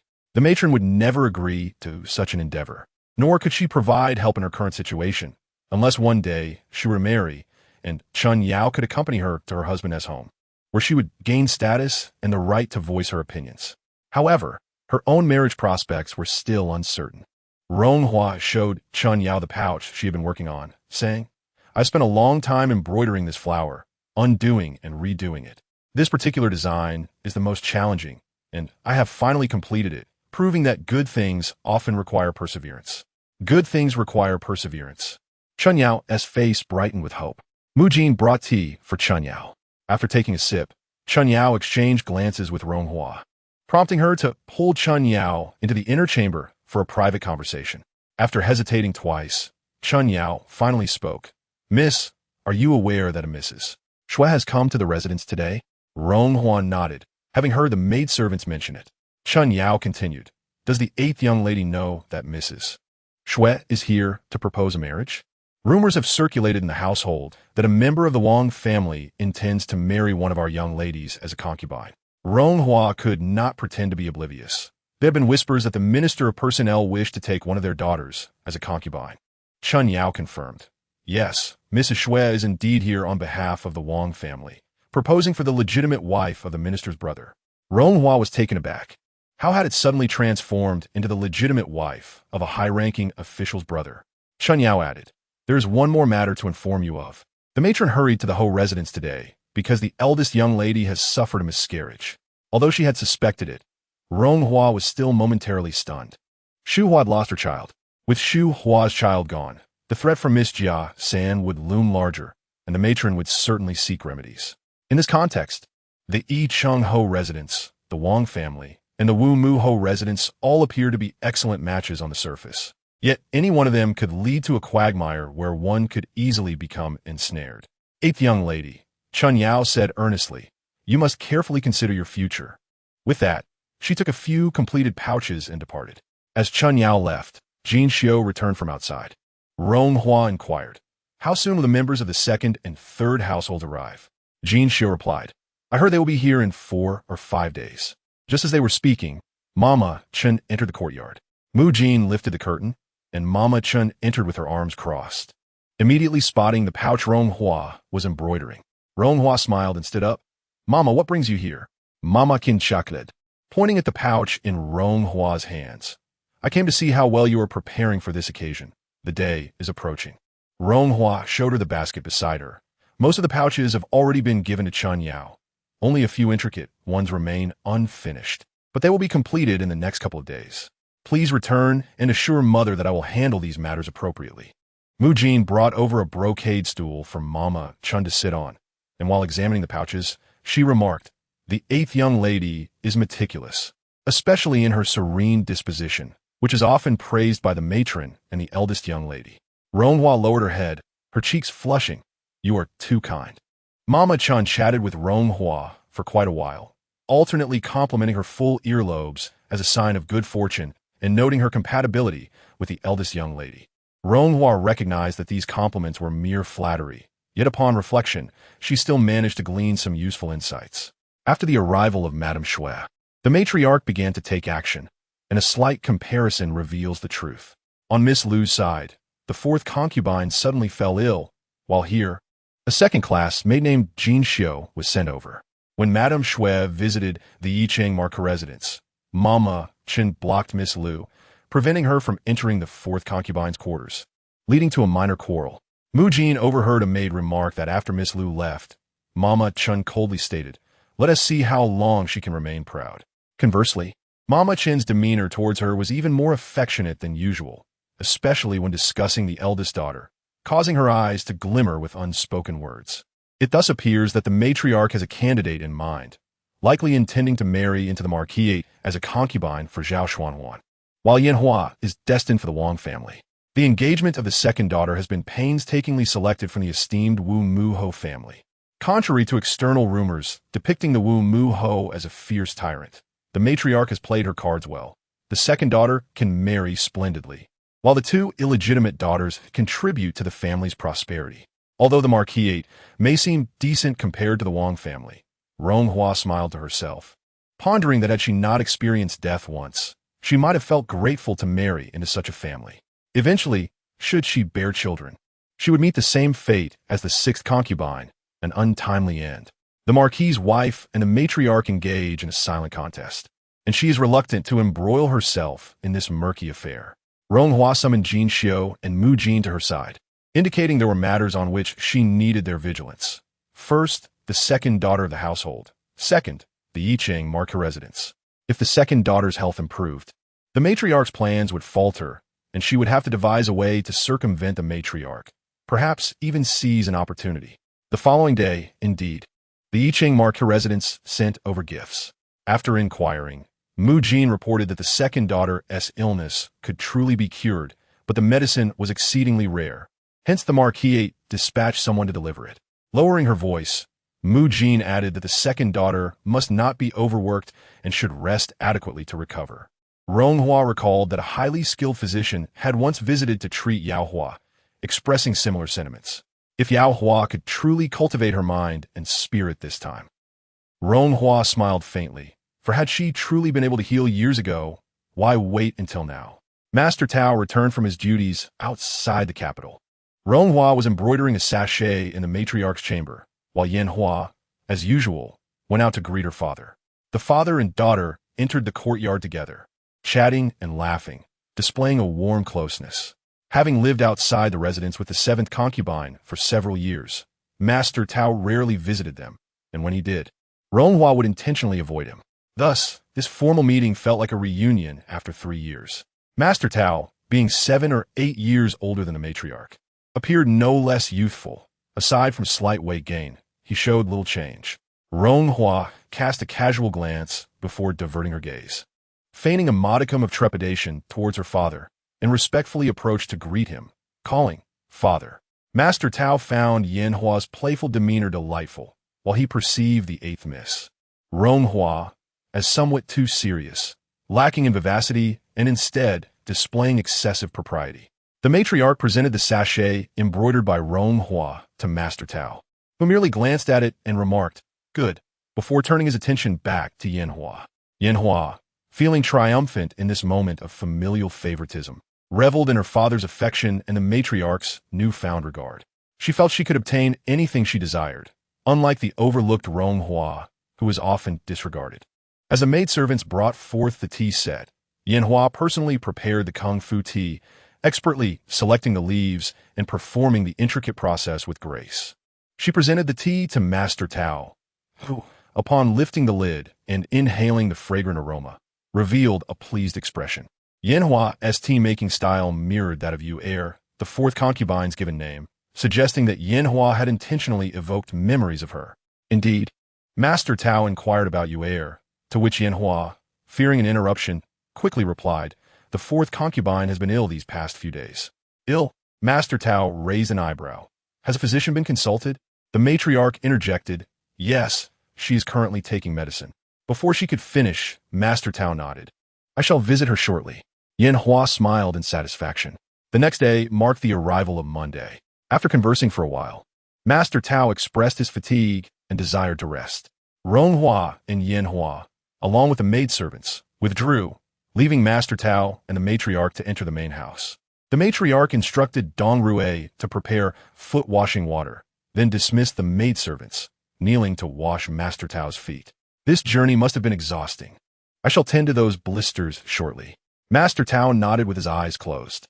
The matriarch diligently attended to him until he was settled in bed, at which point she broached the recent affairs of the household.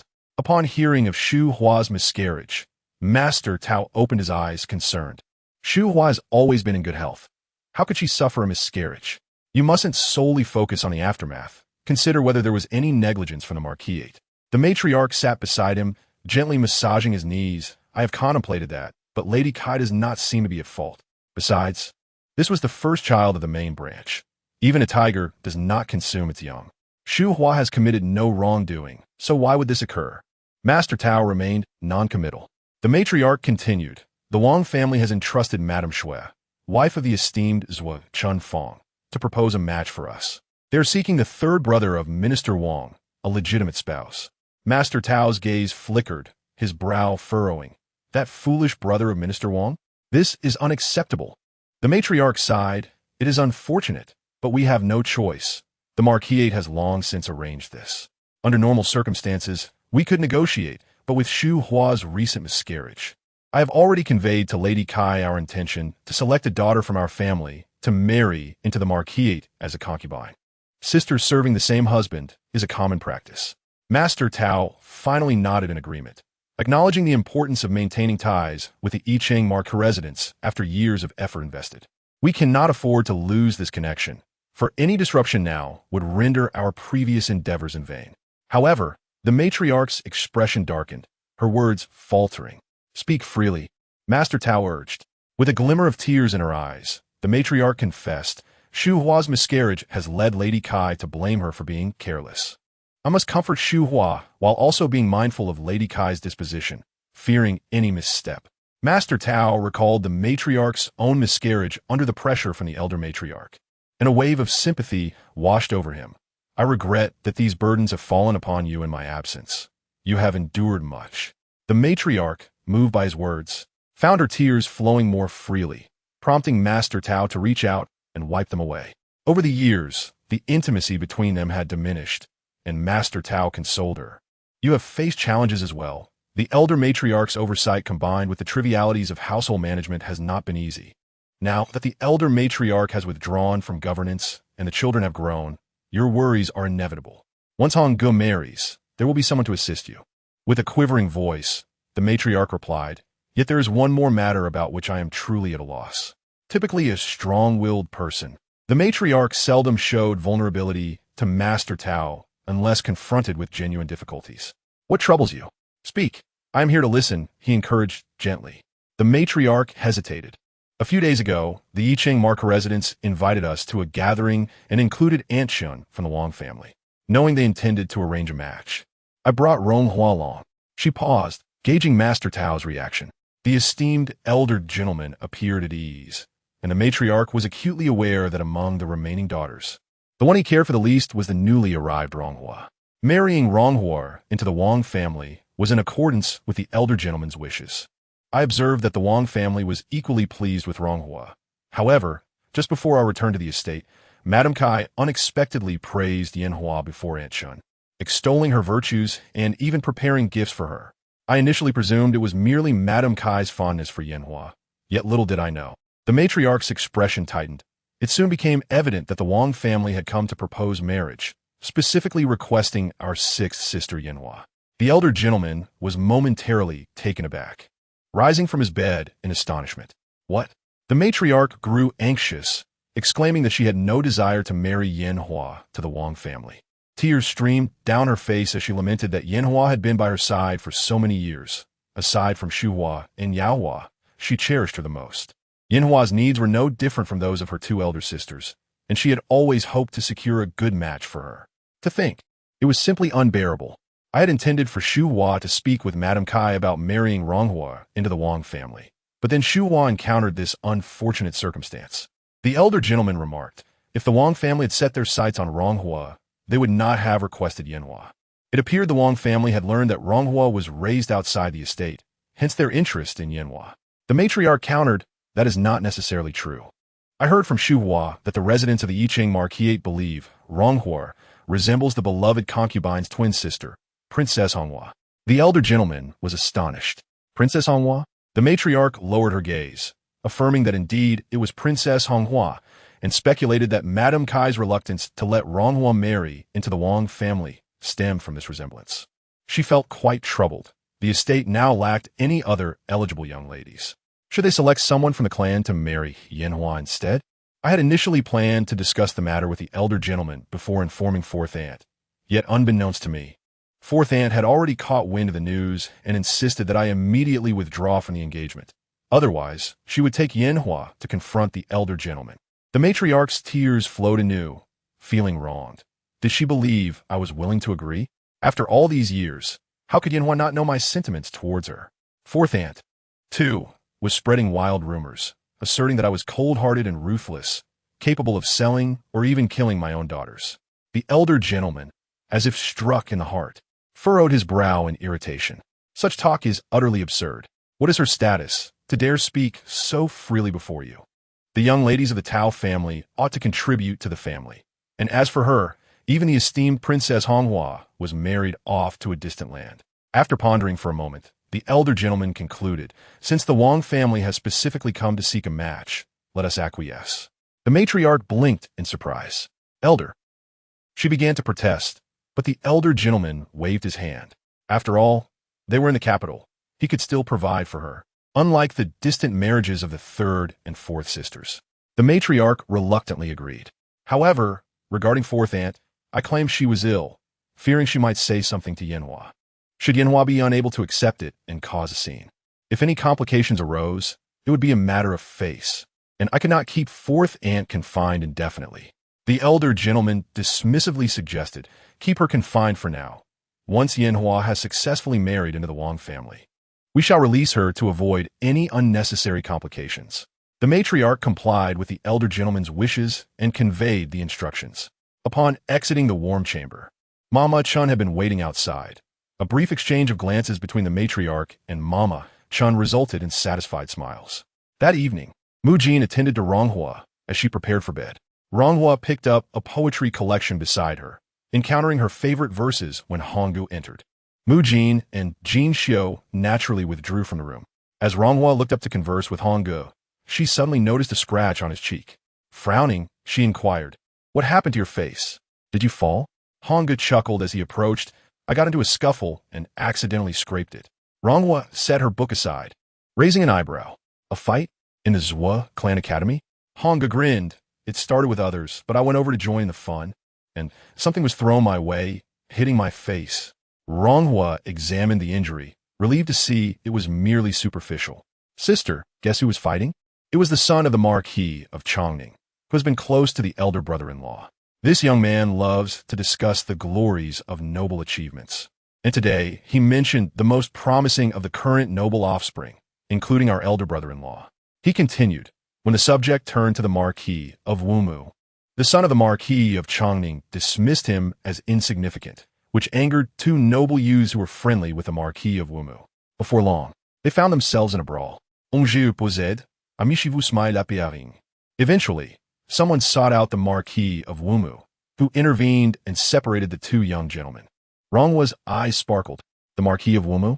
"Indeed, the Marquis of Wumu," Honggu affirmed, then added, "though he may seem fierce and intimidating, I believe there is merit in that demeanor." He possesses a lofty and proud spirit. Ronghua couldn't help but chuckle. Do you even understand what it means to be lofty and proud? Honggu replied earnestly. The elder brother-in-law is refined and cultured. Yet the Marquis of Wumu may not necessarily be cold-hearted. Perhaps he is simply lofty and proud.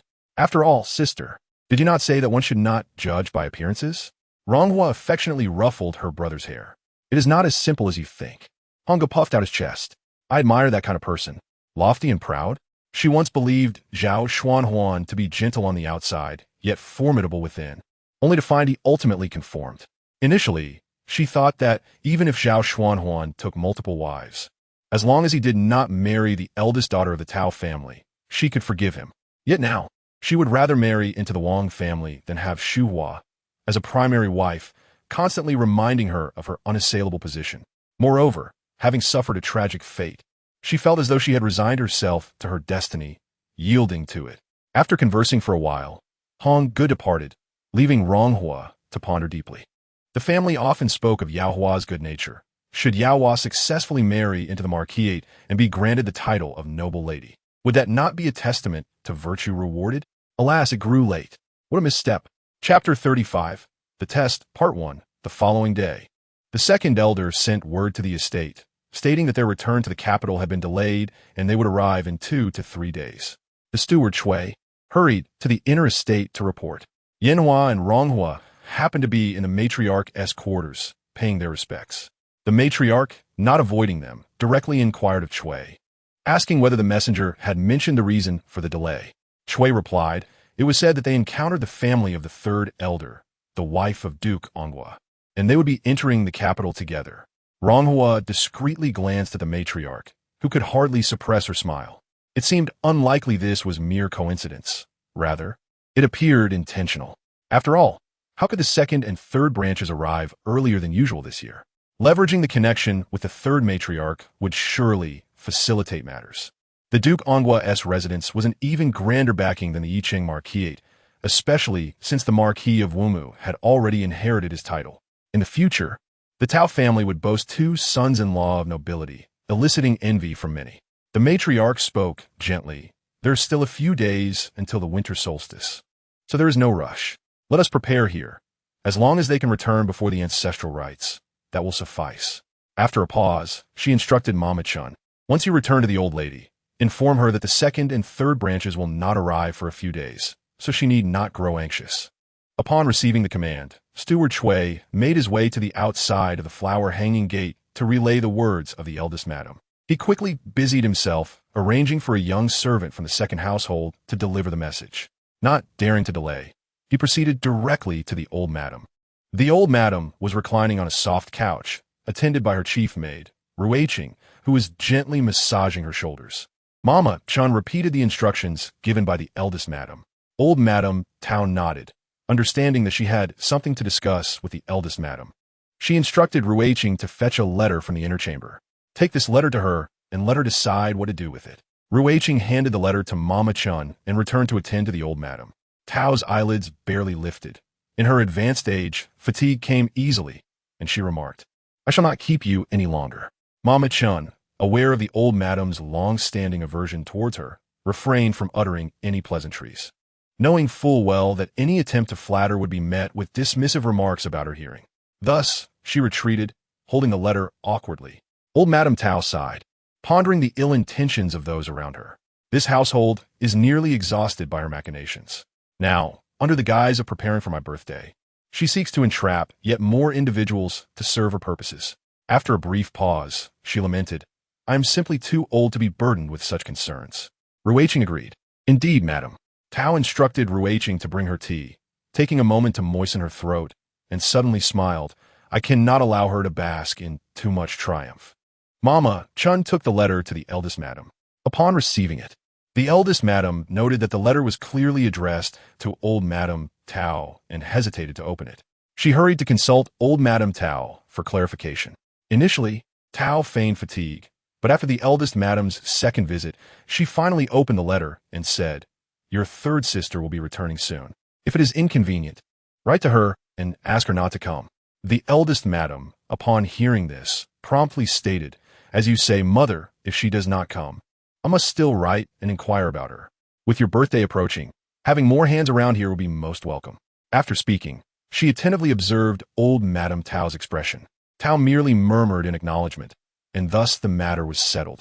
The eldest madam conversed with her a little longer, instructing Tao's maid to take good care of her. Before departing, once in a secluded area, the eldest madam cautioned, "Be vigilant regarding the old madam. We cannot afford any mishaps at this crucial time." Over the years, old Madame Tao had cultivated several connections. Although she had relinquished control of household affairs, she still commanded respect. Ronghua returned to her room to continue her needlework when she overheard her maids, Zhener and Yuer, chatting outside. Zhener remarked, "Our young lady will soon be a countess." "Who can compare?" Yuer laughed. "That may not necessarily be so. There are still several young ladies in the household who remain unmarried." Though their banter seemed trivial, it held an air of impending reality. The eldest son-in-law had yet to inherit his title, while the Marquis of Wumu was about to become the second son-in-law. Sin e continuit. Once the eldest son-in-law inherits his title, how should we address him? Should we continue calling him eldest brother-in-law or switch to lord? Yuer chuckled. "Perhaps we should still call him eldest brother-in-law." Just as the maids were engaged in this lively exchange, Zhener suddenly exclaimed, "Look, what is that?" "A flock of birds." Yuer replied, "What kind of birds?" "Those are long-tailed magpies." "How could there be so many?" As she spoke, she called out, "Come quickly and see. A flock of magpies has flown into the courtyard." The maids rushed outside to witness the spectacle, chattering excitedly, for it was indeed a rare sight. Typically, encountering 2 or 3 birds would be a treat. Mujin also joined the throng. The commotion startled the magpies, causing them to flutter away in a flurry of wings. Mujin returned with a smile, telling Ronghua, "Just now a whole flock of magpies flew into our courtyard. They say magpies bring good fortune. Surely this means our young lady is destined for great joy." Ronghua cast a glance at Mujin and replied with a smile, "It is merely a flock of birds passing by. You are reading too much into it." No sooner had she spoken than Mama Chun entered the courtyard. Noticing the maids engaged in conversation, she casually inquired, "What are you all discussing?" The maids bowed respectfully. With Yuer responding, "A flock of magpies just flew by." Mama Chun expressed her surprise. "A flock of magpies? What a pity I missed it," and glanced upwards. Upon entering the house, Ronghua rose to greet her and immediately noticed the branches of begonia flowers in Mama Chen's hands. With a beaming smile, Mama Chun explained, "These are begonia flowers sent from the Yiqing Marquis's residence for you to display in a vase." She handed the flowers to Ronghua, who quickly fetched a flower vase to arrange them. After Mama Chen sat down for tea and exchanged a few words, she took her leave. Once Mama Chen departed, Ronghua looked at the begonia flowers on the table. Shortly thereafter, Jin Xiu returned to inform her. The Marquis's residence sent word regarding the eldest madam and the young lady's recent circumstances, bringing gifts for the young ladies in the household. The other young ladies received various trinkets, while only you received several begonia flowers. What could Madame Kai's intentions possibly be? A few days later, after taking the medicine from the Yiqing Marquis's residence, the second young lady, Yaohua, showed remarkable improvement, although she was not yet able to receive visitors. The young ladies in the house prepared gifts to send their regards through the maids. Jin Xiu entered the room and asked Ronghua, "Miss, what should we send to the second young lady?" Yaohua had always cherished poetry and paintings. "We still have a few pieces in the cabinet. Should we not choose one to send her?" Ronghua smiled. "You have reminded me well. I do have a lovely painting. It is the silk scroll titled Spring Melody. Please retrieve it to send to the second young lady." Jin Xiu unfolded the painting and marveled at its beauty, feeling a pang of reluctance. The treasures in the young lady's room were already scarce. Was it truly necessary to send such a fine painting? Ronghua took the painting, scrutinizing it closely. It was not a masterpiece, merely something that appealed to her eye, and both she and Yaohua had always admired the works of Mr. Chunqiu. Perhaps his gift will be just right. Jin Xiu sent the painting along with 2 fragrant sachets. Upon receiving them, Chu Xiao expressed her gratitude. "Thank you, 8th Mississippi. The eldest madam has instructed that the second young lady rest quietly, so I shall not invite you in." Jin Xiu politely declined and departed. Chu Xiao brought the items inside, where she found Yaohua seated and reading, her complexion brightening with vitality. Seemingly unconsciously, Yaohua glanced at Chu Xiao, asking, "Whose gifts are these?" Chu Xiao placed the painting in the cabinet, explaining, "They're from 8th Miss. a painting, and 2 sachets. Yaohua raised an eyebrow slightly. 8th sister? Chu Xiao, recalling the eldest madam's warning not to speak freely before the second young lady, chose not to elaborate further. These past few days, my mother has insisted I recuperate and not concern myself with household matters. You only speak half your thoughts. Yaohua paused, since we were already discussing the 8th miss. Please show me what she has sent. Only then did Chu Xiao retrieve the painting and the 2 sachets. The sachets were crafted from 5 colored silk threads, intricately designed, though the fragrance within was ordinary. Chu Xiao sniffed one, recalling Jinxio's words that the 8th miss did not possess superior scents compared to those here, advising not to be dismissive. Everyone in the household knew that she enjoyed making fragrant sachets from flowers and herbs. Thus, sending 2 was a customary gesture. However, Mu Jin's earlier remarks lingered in her mind. Were they mere playful banter or laden with deeper significance, especially at this moment? As Yaohua pondered this, she opened the painting beside her. Upon gazing at the vivid ink wash depicting the essence of spring, her expression shifted noticeably. These chapters mark the unfolding of the second young lady storyline. Hehe. Chapter 36. The Test, Part 2. The painting Spring Melody by Mr. Chunru, cherished by both her and her 5th sister, Ronghua, remained largely unknown to outsiders. Yaohua's gaze sharpened instantly. Even if one were aware of her preferences, it was unlikely they could comprehend them so profoundly. Other young ladies merely presented books or chess pieces, yet the 8th sister fortuitously gifted a painting by Mr. Chunru. Is there anything else regarding the 8th lady, Ronghua, that you must share with me? Upon seeing the painting, Chu Xiao felt a jolt of alarm, realizing that the second young lady would soon expend considerable effort on this matter. She hastily advised, Miss, do not dwell on these matters for now. Your health is of utmost importance. Yaohua furrowed her brow. Chu Xiao dared not oppose her further and began recounting the recent happenings in the household. With each revelation, Yaohua's heart sank further. Her mother had not betrothed the 8th sister to the Wang family. After the 8th lady and the eldest madam visited the Ho residence, rumors arose likening her to the favored concubine. I have also heard from others in the household that the 6th lady is to wed into the Wang Shang's family, though the truth of this remains uncertain. The 4th concubine has suddenly fallen ill, particularly severe in recent days, with whispers that she has not tasted rice. The madam fears her ailment may prove fatal, forbidding anyone from visiting her. Yaohua's eyes narrowed. She had not anticipated such drastic changes in merely a few days of neglecting household affairs. She was well acquainted with her mother's strategies. The 4th concubine must have been placed under house arrest.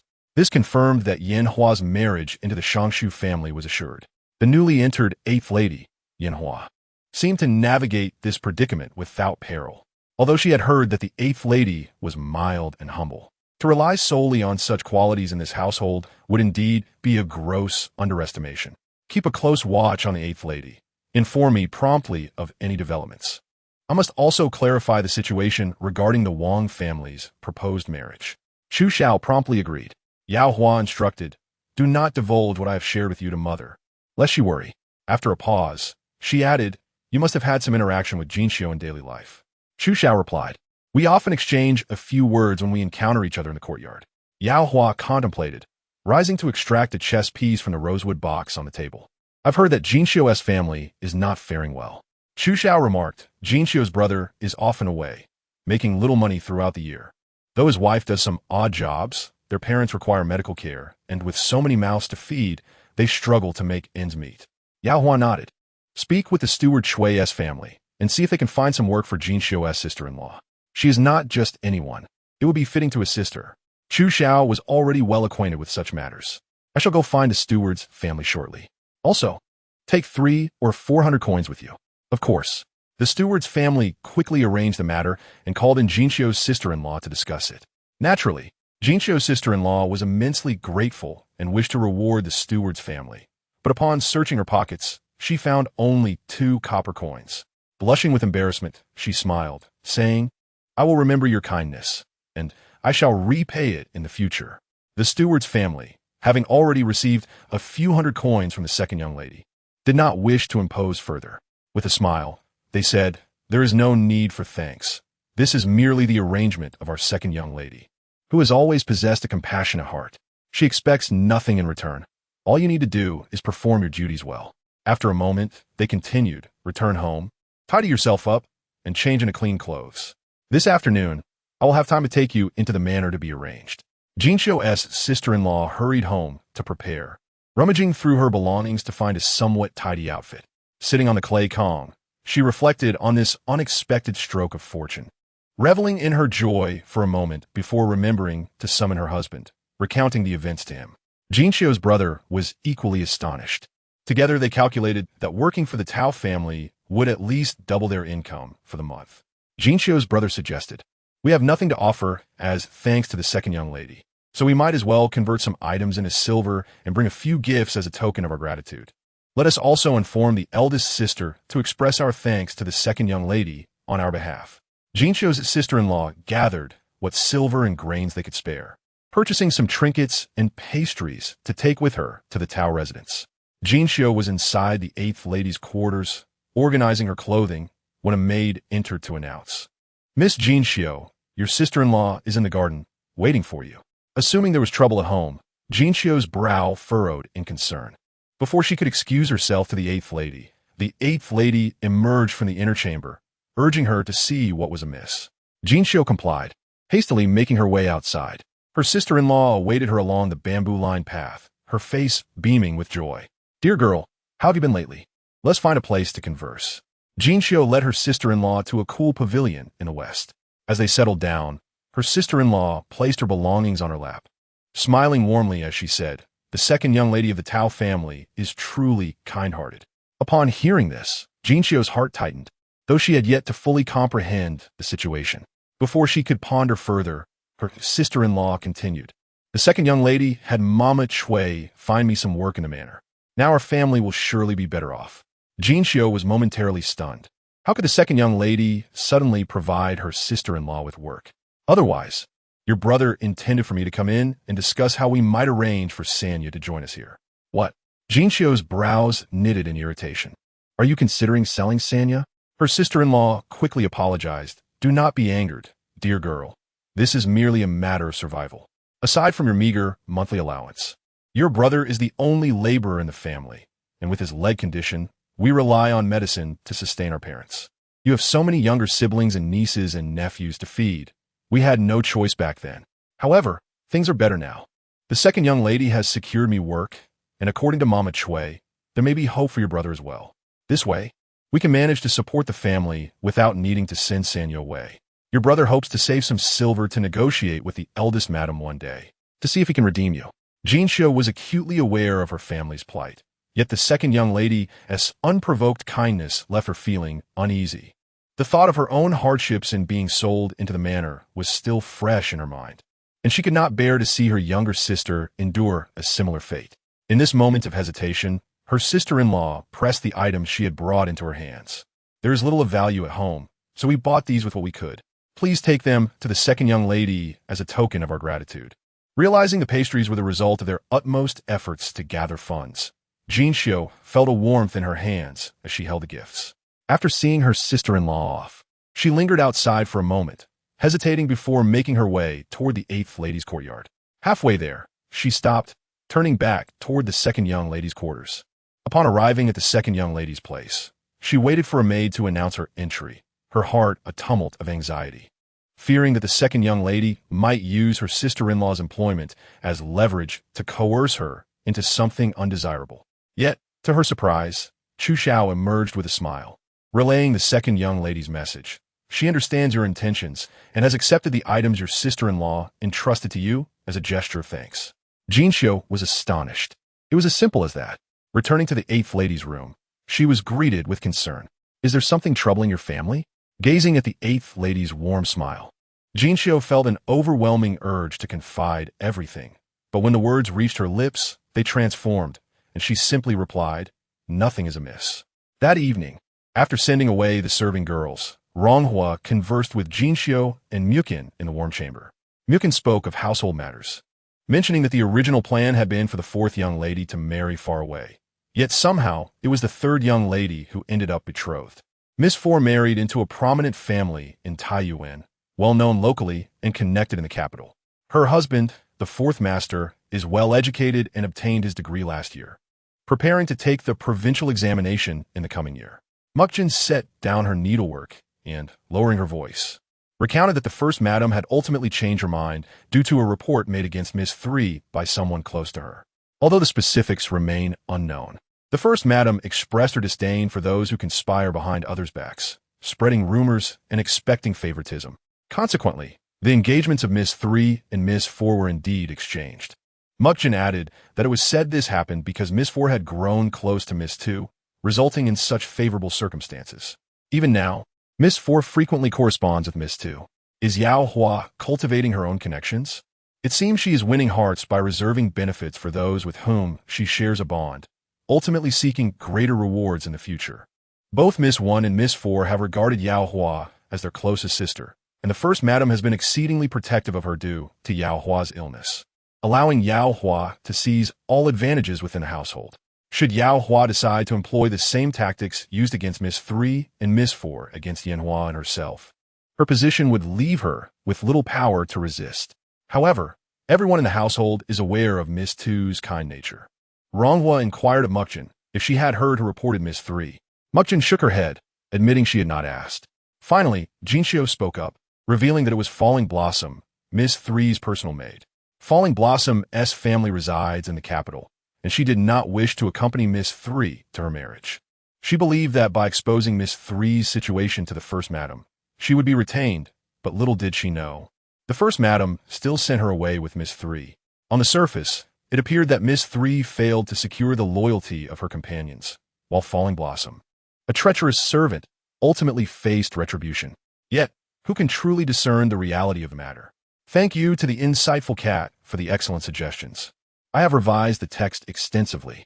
This is my first attempt at writing a farming narrative, and I acknowledge there are many aspects I overlooked. I will soon incorporate the historical context you suggested, as well as the matters concerning the Kai family. I have made adjustments in the chapter regarding the Marquis's wife to enhance the introduction. There are indeed more developments regarding the Kai family in the later chapters, which I have not articulated clearly. Whether or not she is a member of the royal family remains uncertain. It is improbable she is a commoner, as a family background is essential. I will strive to improve in this area moving forward. Thank you all for your support. In Chapter 37, Testing, Part 2, Ronghua intended to ask Jinxiu to brew a cup of tea. Just as she called Jinxiu's name, Jinxiu suddenly trembled, accidentally pricking her finger with an embroidery needle. Mukjin gasped and hurried to inspect Jinxiu's finger, but Jinxiu seemed lost, oblivious to the pain, staring blankly as a drop of blood began to seep from her fingertip. Ronghua cast a deep glance at Jinxiu, wondering what was amiss today. Jinxiu shook her head, forcing a smile, insisting that it was nothing, just that she had been lost in thought. Ronghua patiently inquired if there were any issues at home. Jinxiu again shook her head, denying it. Ronghua nodded, suggesting that if there were any difficulties, Jinxiu should not hesitate to confide in her. As she spoke, she put away her needlework, rising from the soft couch to ask Mukjin to summon a maid to help with her hair. Suddenly recalling something, Ronghua turned to look at Jinxiu in the mirror. The candlelight cast a different hue on Jinxiu's face. I will speak to my mother about this, since you are now a second-rank maid in my service. Your monthly allowance should be increased.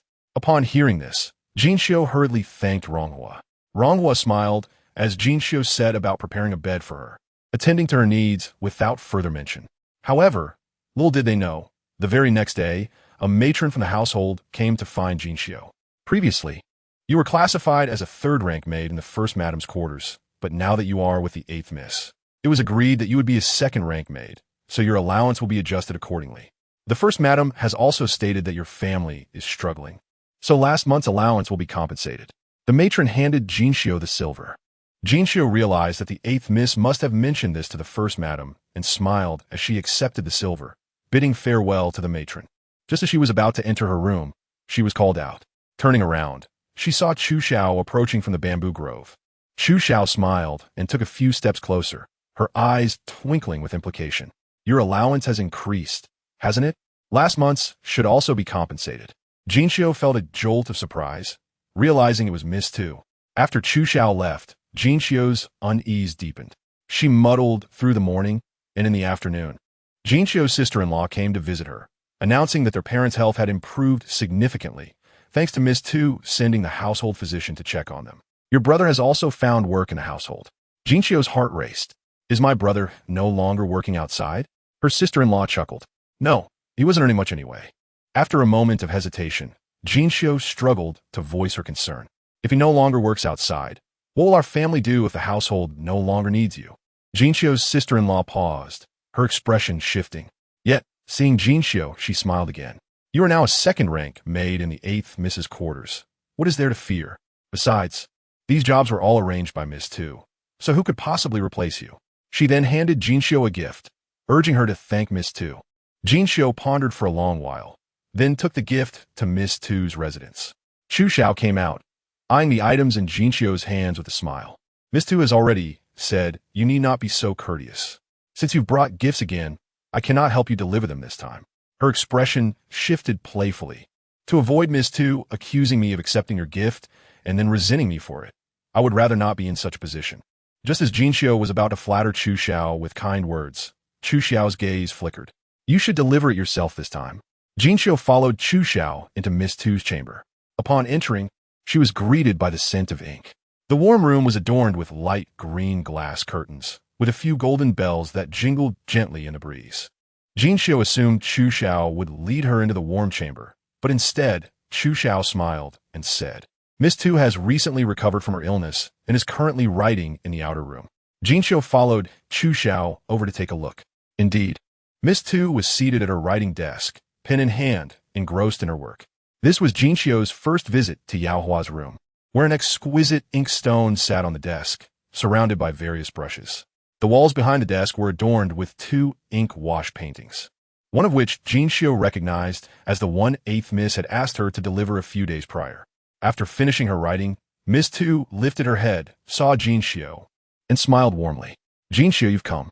Jinxio hurried forward, apologizing for interrupting Miss Tu's writing. Miss Tu turned to examine the writing pad on the table, which contained the text of the filial piety classic.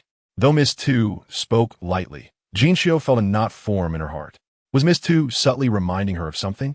Jinxio bowed respectfully, expressing her gratitude for Miss Tu's care of her family, especially her parents. My sister-in-law has informed me that if it weren't for Miss Tu sending the physician, my parents would have lost all hope. Miss Tu smiled gently. There is no need for such formality. I was born into this family and have suffered illness myself. I often hear of your troubles. If I can assist, I will do so. After all, you are my sisters and close maids. I cannot neglect you. Your work in the household is aimed at improving your family's circumstances. That is your duty as children.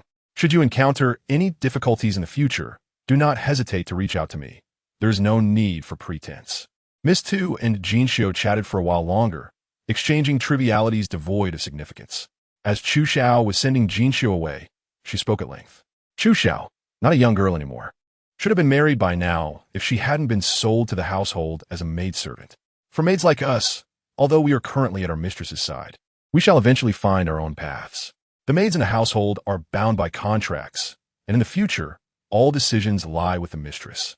A deep shadow loomed over Chu Xiao's brow as she inquired, Do you remember Ziying from the second branch? Jinxio seemed to recall. Ziying, the chief maid of the second master?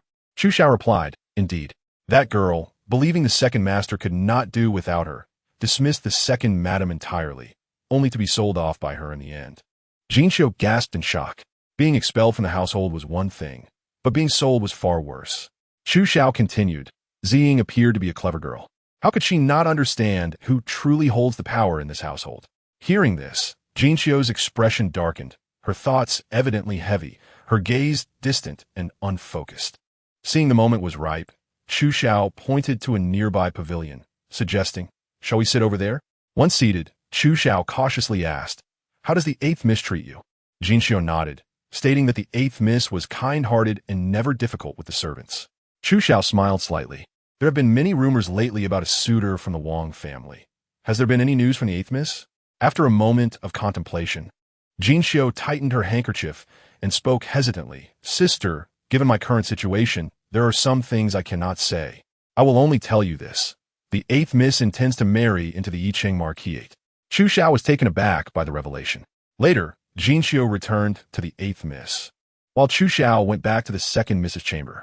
Once inside, She sent the other maidservants away and whispered to the second miss, "You guessed correctly, Mississippi. The eighth miss is indeed set on the I Ching Marquise. Otherwise, how could Jinxiu know so much?" She relayed Jinxiu's words in full. Upon hearing this, Yao Hua's expression shifted. If she truly marries into the Marquise, one cannot predict the schemes that may unfold. Yao Hua, distracted by Chu Xiao's words, could hardly focus on anything else.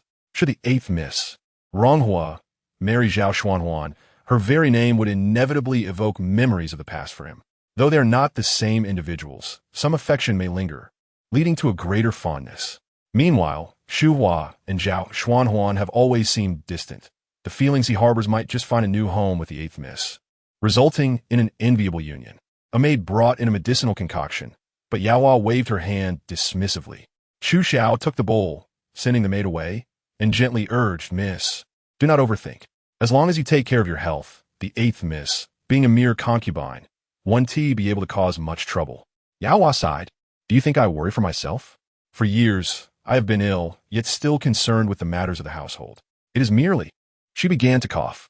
Chu Xiao immediately set down the medicine to pat her back. "I worry for my elder sister, fearing the choices our mother makes may prove too overwhelming for her." Yao Hua continued, "Once my health improves, that will suffice. If it doesn't, it matters little in the grand scheme." Chu Xiao, growing anxious, implored, "Miss, please do not speak that way. If you rest well, surely you will recover." Yao Hua took a few breaths, reclining slightly. "Last time you mentioned helping sick sister, I actually agree with her. Although she could be somewhat spoiled, she is genuine at heart and has spent many years under our mother-esque guidance. Unlike the new arrival, eighth sister, mother has acted rather hastily in this matter." Chu Xiao nodded in agreement. "You are correct, but alas, it is as it is." With a deep sigh, Yao Hua finally lay down after taking her medicine. Later, the matriarch arrived with Dong Rue to visit Yao Hua. As the matriarch reached the doorway, Chu Xiao hurried to greet her. Noticing Chu Xiao's less cheerful demeanor than in previous days, the matriarch inquired, "How is she today?" Chu Xiao honestly replied, "She hasn't eaten and has been lying down since noon, still has not risen." The matriarch's expression changed. "This is serious. She was just fine yesterday. What has happened today?" Chu Xiao opened her mouth to respond, but Yao Hua stirred. "Is that you, mother?" Chu Xiao's words caught in her throat as the matriarch's gaze darkened, understanding the situation. She then redirected her attention, putting on a smile as she entered the room. The matriarch was aware that Yao Hua's condition required ample rest, but upon seeing her pale, tired face and slightly furrowed brow, she realized Yao Hua had likely not slept well despite lying down for so long. The matriarch smiled gently. "How do you feel after taking your medicine? Is it any better than before?" Yao Hua offered a faint smile. "It is a bit better." Yet, after a moment of deep thought, she asked anxiously, "What news from my elder sister? Has mother sent anyone to inquire at the Marquise? Has Chiuhua managed to send word back?" The matriarch, aware of Yao Hua's concerns for Xu Hua's situation, sought to alleviate her worries, saying, Yes, your elder sister is merely recuperating. She will be fine in due time. I hesitated to tell you this, fearing it would trouble you." Yao Hua nodded, feeling reassured by her mother's words, yet she hesitated, as if there was more she wished to express. The matriarch, observing the tension in Yao Hua's brow and her struggle to find words, felt a pang of sympathy and urged her, "You must prioritize your own health." With that, she took her leave. Returning to her quarters, she summoned Mama Chun to call Chu Xiao over for a conversation. Chu Xiao was reluctant to speak, as the second miss had instructed her to keep this matter confidential. The matriarch, sensing her hesitation, pressed, "What is it that you find so difficult to discuss?" As Chu Xiao hesitated, Dong Rue entered, announcing, "Madam, the eighth miss has arrived." Chu Xiao was taken aback. Could it be that the eighth miss had received some news? The matriarch pondered briefly before deciding. "Let her in." She exchanged a knowing glance with Chu Xiao, who quickly stepped aside. Dong Rue ushered the eighth miss in. Ronghua lowered her head respectfully to the matriarch, who welcomed her warmly, inviting her to sit beside her. "What brings you here? Is there something you wish to discuss?" Ronghua appeared troubled, weighing her words carefully before speaking. "I have been thinking about the household and feared that if I do not keep a close watch, the servants might cause some trouble." She then summoned Jinxiu into the room, instructing, "You may speak for yourself." Upon seeing the matriarch, Jinxiu's demeanor shifted to one of panic. Glancing at Chu Xiao, her expression changed, and she stared intently at her, as if pleading for understanding. This caused Xu Xiao to feel anxious, lowering her gaze. The matriarch observed the expressions of both Jinxiu and Xu Xiao and slowly inquired, "What on earth is going on? Speak quickly." Startled, Jinxiu dropped to her knees, refusing to speak. Ronghua interjected, "I know that mother maintains strict order in the household. Every maidservant, from the upper chambers to the lower servants, is carefully selected, especially those in the garden. I have spoken with the head maid, and, aside from the house's own, no maidservants from the 8th Mrs. Quarters are permitted to work alongside their relatives in the garden, for fear of allowing unsavory matters to infiltrate our home." As she spoke, she glanced at Jinxiu, who immediately lowered her head in fear. Ronghua paused, then added, "Today I learned that Jinxiu's brother and sister-in-law have entered the household. I am uncertain if this is appropriate, hence my visit to seek mother's guidance." As Ronghua uttered these words, Xu Xiao inadvertently bumped into the leg of the low table, letting out an involuntary gasp. The matron glanced down at Jinxiu, then turned her face to observe Xu Xiao, whose expression had noticeably changed. A flicker of realization crossed her mind as she recalled Xu Xiao's hesitance moments ago. Jinxiu, standing nearby, was already pleading sorrowfully, "My sister-in-law and brother merely undertake menial tasks within the residence. They would never dare to deliver items or casually discuss matters pertaining to the estate." With a stern expression, the matron inquired of Jinxiu, "You've been in this household for quite some time. You should be familiar with the rules. How could you commit such an error?" Jinxiu immediately burst into tears, lamenting, "I was momentarily bewildered. My parents are both unwell, and my brother struggles to support our entire family. I merely sought a means to secure them a position within the estate." The matron fell silent, while Mama Chan observed her demeanor and, sensing an opportunity, chastised Jinxiu, "Why didn't you consult the matron about your family situation? Acting recklessly could have resulted in severe consequences. Had the 8th Miss not discovered this early, you would have faced disgrace before the entire household." Jinxiu knelt down, acknowledging her transgressions once more, her face pale and trembling. Observing her pitiful state, the matron's expression softened slightly. Mama Chun seized the moment to intercede, highlighting Jinxiu's difficult circumstances and suggesting leniency, since no grave error had occurred. Only then did the matron relent, sighing as she regarded Jinxiu. "I have reassigned you to the 8th Mrs. Quarters. Ultimately, her decision will be final. If she finds you useful, you may remain for a time. However, if she deems you unfit, you will be dismissed or sent away with a wet nurse." Jinxiu prostrated herself further, pleading with Ronghua. Ronghua hastily responded, "This incident bears some fault on my part as well. If mother can be persuaded, I would be delighted. However, such behavior cannot be repeated." The matron nodded, recognizing that Jinxiu was generally composed, and today's events were somewhat excusable. Her brother's situation outside the estate posed no issue. Yet her sister-in-law could no longer stay within. Mama Chin remarked, "The household rules must be upheld. If another estate has a suitable position, we can recommend her sister-in-law there." The matron nodded, glancing at Ronghua, whose previously tense expression had eased. The matron recalled how Ronghua had entered the room with trepidation, fearing blame. This caution and self-awareness pleased the matron greatly, prompting her to smile warmly. Such matters are unpredictable. Fortunately, Ronghua is a sensible child. This was the first time the matron had expressed such kindness towards Ronghua, causing her cheeks to flush. The matron laughed. "Jinxiu has left my quarters. I shall discuss her behavior later. If she causes you further trouble, do not plead on her behalf. Simply expel her from the estate." Jinxiu quickly assured, "I shall never dare to do so again." Rising, Ronghua performed a respectful bow. "I shall take my leave now." The matron replied with a smile, "Very well, go ahead." Once the 8th Miss departed, Mama Chun dismissed the idle maidservants, allowing the matron to address Jinxiu. "Now, what transpired? Who will speak?" Xu Xiao hurriedly approached to stand beside Jinxiu, both maidservants fearful and unsure of what to say. The matron struck the table, causing them to kneel in fright. "You refuse to speak? If not, I shall have you both expelled." Jinxiu knelt once more, imploring, "Please forgive me. I only requested the matron's assistance to allow my brother and sister-in-law into the estate. I truly shall not dare again." The matron, noticing Jinxiu's flickering gaze, sensed deception and narrowed her eyes. "If such behavior occurs again, I shall not be lenient. You may leave now." Trembling, Jinxiu rose and exited cautiously. The matron turned to Xu Xiao. "And you? What did you wish to convey? What affliction plagues the 2nd Miss?" Chu Xiao realized the truth could no longer be concealed. Initially, she intended to share what she had learned from Jin Xiu, but now that Jin Xiu's predicament had been revealed, mentioning it seemed inappropriate. Speak quickly. Chu Xiao could no longer ponder other matters, kneeling to declare. The second miss has been troubled by the first miss's affairs these past few days, hence her condition. The matron's sharp gaze pierced through. It is certainly you who has been spreading idle gossip in front of the second Mississippi. Speak swiftly. Are you waiting to be dragged out and punished? At that, Chu Xiao trembled and confessed. It was an inadvertent remark regarding the possibility of the eighth miss marrying the eldest uncle as a concubine. Who did you hear this from? After a moment, Chu Xiao managed to stammer. Jin Xiu. The matron scoffed, having sensed some underhanded dealings between the two maidservants. She had long warned them against spreading gossip, and now it was evident they had disregarded her counsel, especially knowing the weight of their mistress's feelings. The matron inquired further. Are you aware of Jin Xiu's brother and sister-in-law situation?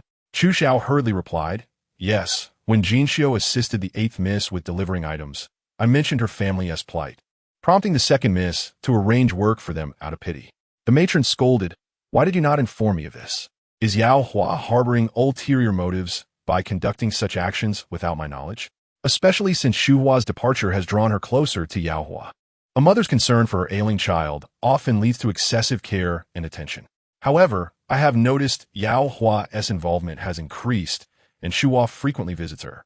Some ideas clearly do not originate from Shu Hua alone. It is expected that the bond between Shu Hua and Yao Hua would be harmonious, yet I cannot shake my unease. Thus, in light of the physician's words, I have prohibited anyone from discussing matters in Yao Hua's presence, both to ensure her recovery and to prevent her interference. Just as the matron was about to further question Chu Xiao, Yaqin entered, announcing, the jadeite from the second Mrs. Quarters has reported that her condition has worsened. Suddenly, the matron sprang to her feet, her earlier suspicions of Yao Hua vanishing entirely, replaced by a profound concern. Gather everyone quickly. We must go and check on her. Today, I spent the entire morning visiting the graves. As evening set in, my legs ached terribly. What vexed me further was encountering a scavenger who had taken even the paper money left for the deceased. While I could tolerate the removal of offerings, this was simply unacceptable.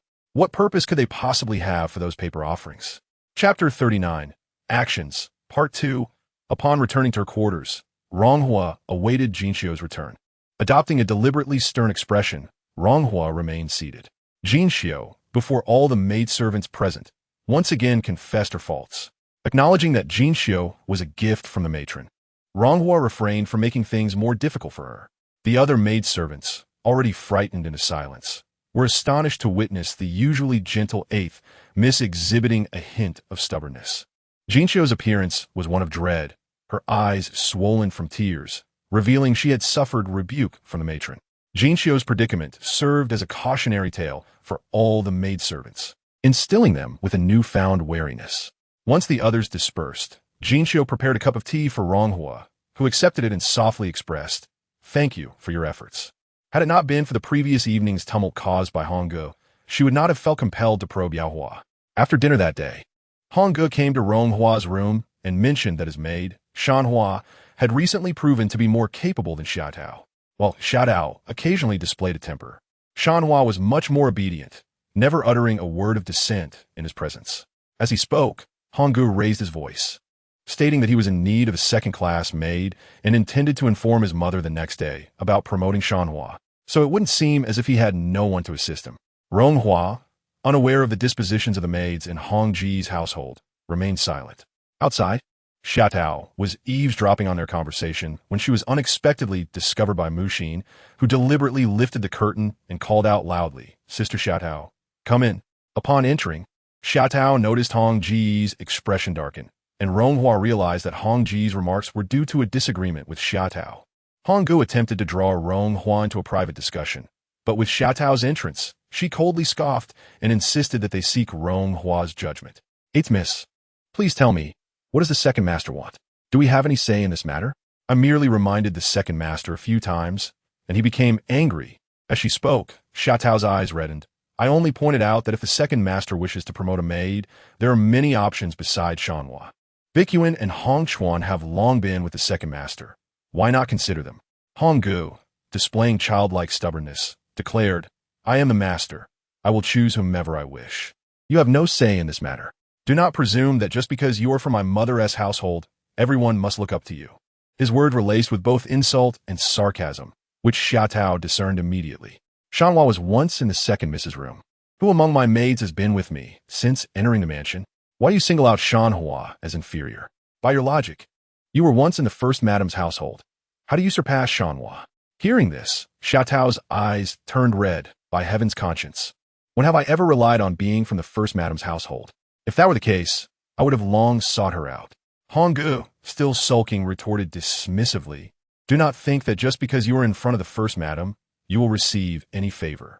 The conversation grew increasingly tense, prompting Ronghua to interject, "Mushin, please take Xiaotao to the ear room to sit for a while." As Xiaotao departed, Honggu maintained his sulky demeanor. Ronghua smiled gently. "It is but a trivial matter. The maid serving you only offers reminders for your own good. It is commendable to consider promoting a maid, but one must think it through carefully. I find Xiaotao to be quite capable." Although Ronghua had not encountered Xiaotao often, the fact that she could align with Hongji's sentiments was admirable in itself. Honggu grunted, "She has grown increasingly spoiled over the years, often clashing with me. She fears that Shanhua might outshine her in the future. When I quarrel with her, Shanhua intervenes, only for Xiaotao to scold Shanhua to tears." Ronghua observed that Xiaotao had indeed been wronged, especially when Honggu accused her of being favored by the first madam. Xiaotao, being a few years older than Honggu and having been by his side for many years, likely harbored feelings for him, which is why she devoted herself so wholeheartedly to him. Honggu continued, "Sister, you have not seen Shanhua. Her temperament is far superior to Xiaotao's." Ronghua pondered for a moment. "After all, Xiaotao has been with you for a longer time, and you trust her. Moreover, it is often better for fewer people to know about certain matters." Honggu nodded. "Rest assured, Xiaotao only knows that I share a mutual temperament with you." Unaware of the underlying reasons, Ronghua smiled subtly.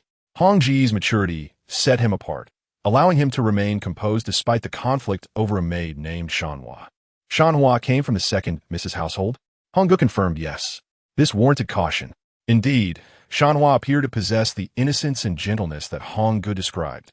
However, what if? Ronghua recalled Xiaotao's earlier reddened eyes. Ronhua's words seemed to gradually diffuse Hongji's anger. Jinxiu and Mushin saw Honggu off, with Mushin preparing tea for Ronghua and Jinxiu tending to the brazier. Ronghua inquired about Xiaotao's true nature. Jinxiu sighed. "She is straightforward and sincere. I cannot speak for others, but whenever I converse with her, she aligns herself with the second master's interests. She harbors a single-mindedness and speaks little in public, yet transforms into a diligent caretaker in front of the second master, managing many affairs in his household, albeit rather forcefully. I do not favor her merely for her qualities. She is indeed commendable." Ronghua nodded, finding Jinxiu's assessment consistent with her own thoughts. However, within the depths of the mansion, having a devoted heart may not guarantee a favorable outcome. Those who care deeply may also be viewed as flawed. As for Shanhua, I am uncertain. She appears to be as amiable as the second Mississippi. Speaking of the second Miss, Jinxiu hesitated momentarily, her gaze flickering. "Eighth Miss. You must pay close attention to the second Miss. Do not be careless." Ronghua looked at Jinxiu with surprise, not expecting her maid to offer such a cautionary reminder. The second Miss might not be as she seemed on the surface. Jinxiu mustered considerable resolve to voice such concerns. Yaohua, the gentle and amiable Yaohua. When Honggu spoke of Shanhua, she thought of Yaohua, tender, serene, and approachable. She cherished Yaohua as Honggu cherished Shanhua. In the past, when she and Yaohua were close, they spent their days together, writing poetry, painting, playing chess, and enjoying blossoms. In the mansion, there was a lilac tree where they set their chessboard. Each June, the white lilac blossoms would cover the board. She devised a plan to have Chi-Chi and Chu-Xiao bring them tea, and when the lilac petals floated into the teacups, it became her floral tea. She was a poor chess player, yet Yaohua patiently played with her. Once, Yaohua even let her take 6 pieces, and she nearly won, only to lose everything due to a careless mistake at the last moment. At that time, she only understood the ever-changing nature of the chessboard, unaware of the deeper truths of life. Now, as she returned to the world, reflecting on the past, Everything was no longer as simple as it seemed. Why did her father suddenly mention Zhao Xuanhuan to her? And with such certainty? Her father spent little time in the mansion. How could he be so well informed? When she recounted everything, her father showed no surprise. Few knew the truth about her relationship with Zhao Xuanhuan. Besides her and Zhao Xuanhuan, only Honggu Yaohua and Qiqi were aware. She had wondered if Honggu, being younger, might have inadvertently mentioned it in front of her father. However, upon their reunion, Honggu remained tight-lipped about his acquaintance with Zhao Xuanhuan, let alone revealing her secret. The most likely source of this information was Yaohua. Even before returning to the mansion, she had begun to suspect Yaohua. Now that she was back, she was even more cautious, navigating between the first madam and observing Yaohua's movements. On the surface, Yaohua appeared to be a sickly young lady resting in seclusion. But was it truly the case? The various rumors she gathered from within the mansion seemed unrelated to Yaohua, yet upon closer examination, they all appeared subtly connected to the ailing second Mississippi. Since Yaohua could intervene in the marriages of the third and fourth sisters, she would surely meddle in her own future with Yanhua. It was better for her to act first and gauge whether Yaohua was indeed as she suspected. Thus, she instructed Jinxiu to deliver a painting, a simple artwork yet enough to compel Yaohua to gather her maids around her.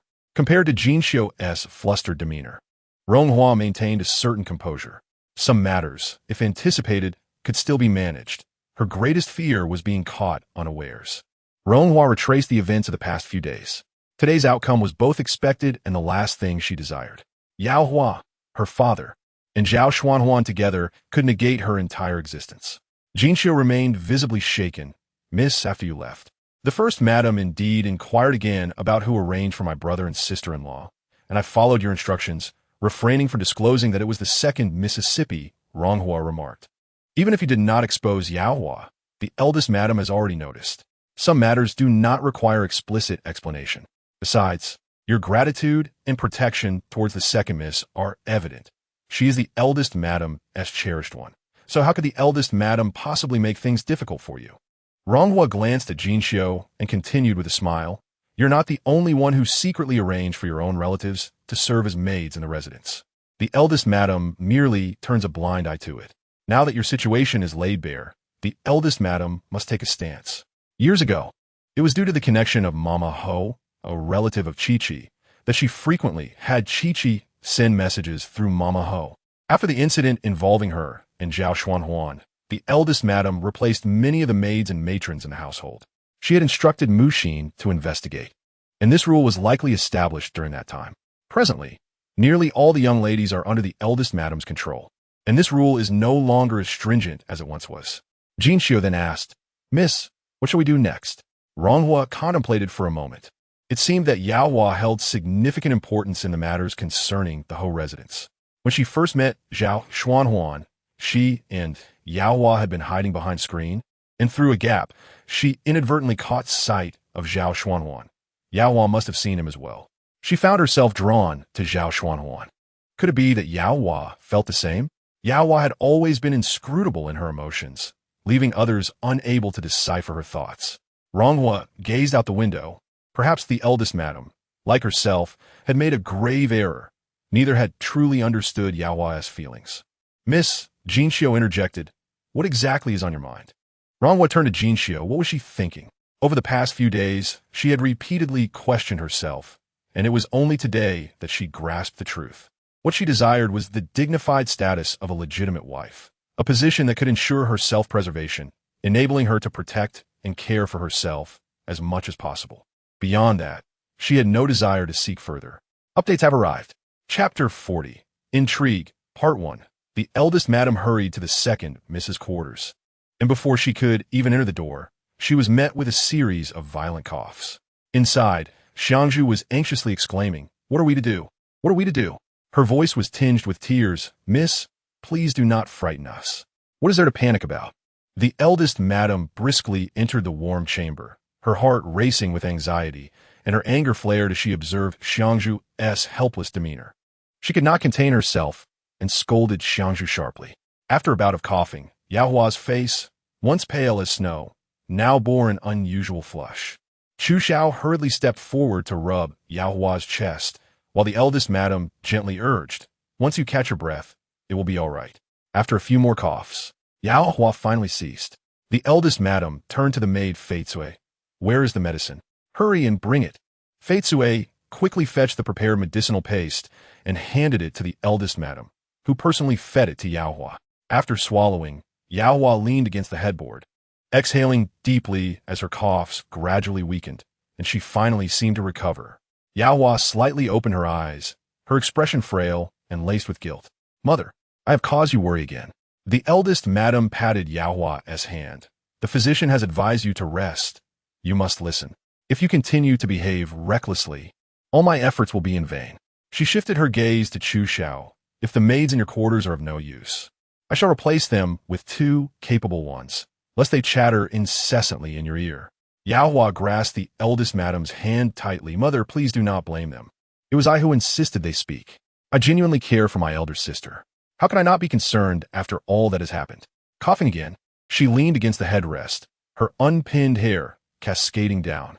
Her chest rose and fell weakly, as if even the strength to breathe was lacking, rendering her a pitiful sight, one that evoked sympathy rather than reproach. Sister has it hard in the Ho residence. She has only a few reliable companions. As sisters, we rarely meet, and there are things she cannot share with me. I am anxious but powerless. Here, I am nursing my illness, and it is comforting to think of our parents and sister. If I cannot even entertain these thoughts, my heart would be far too desolate." The eldest madam, overwhelmed by the scent of medicinal soup, felt a pang of sorrow at the thought of how much bitter medicine Yao Hua must consume daily. Yao Hua, ever unwell, still managed to present a smile to her. That gentle, reassuring smile always touched her heart. No other daughter in the household would reveal such a soft smile before her, nor did anyone genuinely worry about the affairs of the household. Due to the eldest madam's affection, Yao Hua spoke freely, softening the eldest madam's typically tense disposition. Speaking of Ronghua, Yao Hua said, "This time, after my recovery, 8th sister sent Jinxiu with gifts." She smiled slightly. "The gifts are all to my liking. 8th sister has only just arrived in the residence. I do not know her preferences. I thought I'd wait for you to come and discuss it, so we can pay more attention to 8th sister. I have heard that she has few maids. There is only one second-rank maid and one that is subordinate to the second rank, while there is no shortage of third-rank maids. However, having so few reliable ones is indeed a problem." She paused to cover her mouth with a handkerchief and coughed lightly. "On my side, I have taken on 3 or 4 more. Most of the time, they are idling about. Mother, you should not favor me too much." She then called for Fei Cui, a girl whom the eldest madam had temporarily lent her for sewing. "Now that I have learned enough from her, with Xiangzhu taking over, Fei Cui can return to your quarters." The eldest madam nodded. "You are always so thoughtful, concerned about the sisters in the household. How many hearts do you possess? I fear you will tire yourself, otherwise. There are some matters I truly wish to discuss with you." The eldest madam continued, "You have always been perceptive. What do you think of 8th sister?" Yao Hua pondered for a moment, a confident smile appearing on her face. Perhaps, as Buddhism suggests, everything has its destined connections.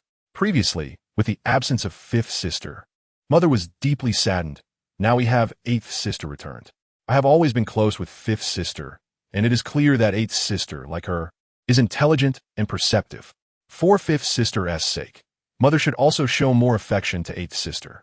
The eldest madam recalled 5th Miss Ronghua, her expression shifting instantly. Yet she remained silent and continued conversing with Yao Hua.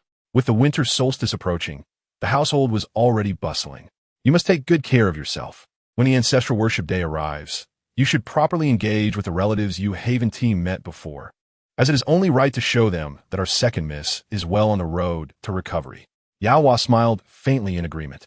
"My recovery is progressing day by day. Occasionally feeling tight is of no consequence." The eldest madam observed Yao Hua's demeanor, and since she appeared stronger than before, her heart lightening. Just as she was speaking, Dong Rui entered, saying, "The master has returned." Only then did the eldest madam leave Yao Hua's quarters. As she exited, Dong Rui quietly informed her, "The master does not look well. He came in searching for you." The eldest madam's heart sank, and she quickened her pace. Upon entering the room, she found the master changing his clothes in the sitting room. The eldest madam quickly entered, dismissing the 2 maids attending him, and gently spoke. You returned to the residence so early today. The master remained silent. The eldest madam handed him a deep blue robe to change into, stealing glances at his expression as she helped him fasten the buttons. The master's face was dark, and he clenched a letter tightly in his hand as he strode directly into the warm chamber, sitting down in silence and slamming the letter onto the table. Don Rue, quick-witted, served tea and, along with the other maids, retreated. The eldest madam offered the tea from the table to the master, saying, "Have some tea first." The master accepted the teacup, brought it to his lips, but lost interest and threw it onto the table, splattering tea everywhere. The eldest madam hurriedly picked up the letter from the table. "What on earth is this?" Upon lowering my gaze to the words inscribed on the envelope, I discovered it was a letter from Tao Zhengchuan. The matriarch was uncertain whether to open it. The master had already remarked, "Go ahead and take a look." Thus, the matriarch extracted the letter, her countenance betraying a hint of embarrassment. The master, filled with ire, had expended considerable wealth to secure him the position of a provincial judge in Jili, which he was set to assume after the new year. Yet, under the instigation of some nefarious advisor, he insisted on returning to participate in the autumn examination of the following year. I pondered how much potential he truly possessed, dismissing this lowly rank of seventh-grade official. What promising future could his father-in-law possibly bestow upon him? With eloquent words, he claimed that our Tao family's ancestral roots lay in the capital, which was purportedly the reason for relocating the entire family from Chaoyang Prefecture. Did not the family of my third sister-in-law also reside in the capital? He assumed I was oblivious to these machinations. The matriarch remained silent, allowing the master to vent his frustrations, for she dared not utter a word. Tao Zhengchuan had always been of a timid disposition, and such forthrightness likely stemmed from the influence of his newlywed wife, Liao. The master's anger was, in part, directed at the Liao family. At the time, she had fervently advocated for this union, knowing that any misstep could direct the master's wrath towards her. Thus, the matriarch cautiously offered her counsel, suggesting that since the position had already been procured, if the third uncle was unwilling, it could be passed to the second uncle, which would not render the expenditure fruitless. Furthermore, although the third uncle's scholarship may not rival the master's, it was by no means negligible. With nearly a year remaining, who could say that with diligent effort, he might not succeed? The master cast a glance at the matriarch, questioning her understanding of the current challenges of the imperial examinations. "Our family is not merely an ordinary one," she replied. "Moreover, there is still the Liao family." The Liao family? The master's eyes widened in disbelief. If they were capable of such influence, why not directly secure him a position in the capital? The father-in-law has only recently attained the rank of a Hamlin Academy lecturer, and it took considerable time for him to be promoted to the Chunfang. While the Chunfang position serves as a transitional step for Hamlin officials, it is not something that can be achieved in a mere year or two. Yet, at this juncture, it was imperative not to offend the Liao family. The matriarch sought to reassure him that the third uncle's decision to decline was likely influenced by the Liao family's assurances. If they were willing to intervene, waiting a year or two would be acceptable. Furthermore, once the third sister-in-law arrived in the capital, establishing connections with the Liao family would be advantageous. The master, softened by the matriarch's gentle gaze, managed to temper his anger and shifted the conversation to more pressing matters. The emperor had issued an edict to apprehend the governor of Sichuan and Shaanxi, General Su Xiao, and escort him to the capital for a judicial review regarding 32 charges of embezzlement of military funds. The matriarch was taken aback, recalling that the master had previously stated this matter would not be investigated. The master sighed. Who can fathom the emperor's intentions? The case against Su Xiao is overseen by Prince Zhuang, a well-known, affable noble. The implicated aristocrats must have breathed a sigh of relief, yet before long, the emperor appointed another to assist. The master's gaze sharpened. "Can you guess who that person is?" "Who?" the matriarch inquired. "Wu Muho," he replied, his eyes glinting with intrigue. The matriarch gasped in astonishment at the emperor's choice of Wu Muho. The master furrowed his brow, aware that this case had far-reaching implications. It required both capable officials to execute justice without overstepping, a precarious balancing act fraught with potential pitfalls. The matriarch discerned the underlying implications, realizing that the emperor might intend to utilize Wu Muho as a competent official. The master shook his head. "Not necessarily. The emperor likely values Wu Mu Ho's reputation for cold demeanor, hence this decree. I passed by Wu Mu Ho's residence today in my warm sedan chair. The front courtyard was desolate. It seems few are eager to seek the counsel of this notoriously irritable lord. The master contemplated, deciding to defer matters concerning his second daughter for the time being, wary of the potential fallout should Wu Mu Ho falter in his duties. The matriarch interjected. Once Wu Mu Ho successfully accomplishes his tasks and earns the emperor's trust, our prospect for this alliance will diminish further. Moreover, Wu Mu Ho's grandmother is a princess. Even if he fails, the emperor will likely show leniency due to her status. We have already navigated numerous connections for this match. We cannot afford to falter now. After all, becoming the legitimate wife of a distinguished lord and a prominent military officer is no trivial matter. While Wu Mu Ho may possess a difficult temperament, his character remains largely unblemished. Had it not been for the untimely death of his first wife, this alliance would not have been available to their family.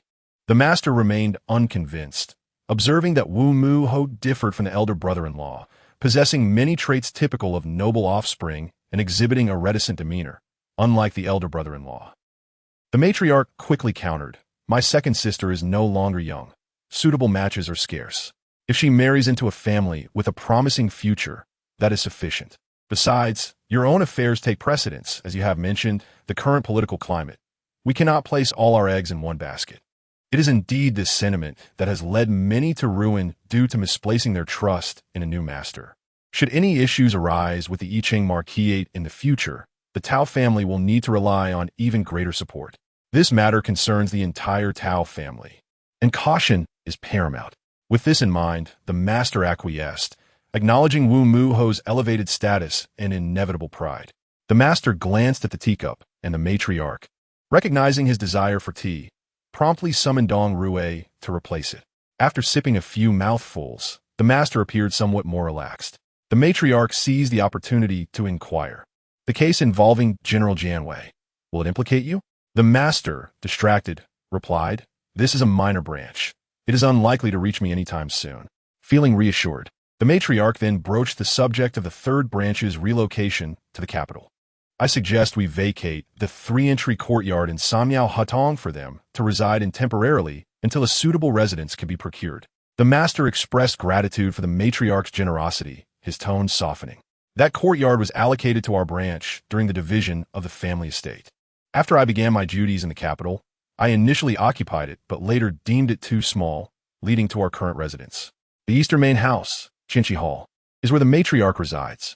Although she has moved to Fenghua residence for her recuperation, Chinchi Hall continues to be maintained until the matriarch provides her say. The matriarch dares not suggest we move in. Perhaps you should ask mother to return to Chinchi Hall, the matriarch suggested, mindful of the upcoming ancestral rites.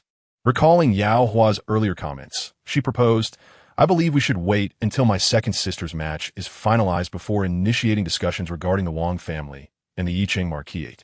The master casually agreed. "You handle these matters as you see fit." As more officials arrived at the estate, the master excused himself to greet them. The matriarch busied herself arranging for their comfort, aware that the master preferred not to delve into political affairs with her. Thus, she refrained from asking too many questions, instead summoning Mama Chun. Since Yao Hua's household had personnel available, she instructed her to bring Jing Shui to Ronghua. Mama Chun nodded in agreement. "Tomorrow, I must visit the I Ching Marquisate to discuss matters with Xu Hua as well. The news of her recent miscarriage has certainly thrown the household into disarray. Yao Hua's concerns are not unwarranted. I must carefully reconsider the match for those who marry into the I Ching Marquisate. If the 8th young lady, Ronghua, proves to be obedient, that would be ideal.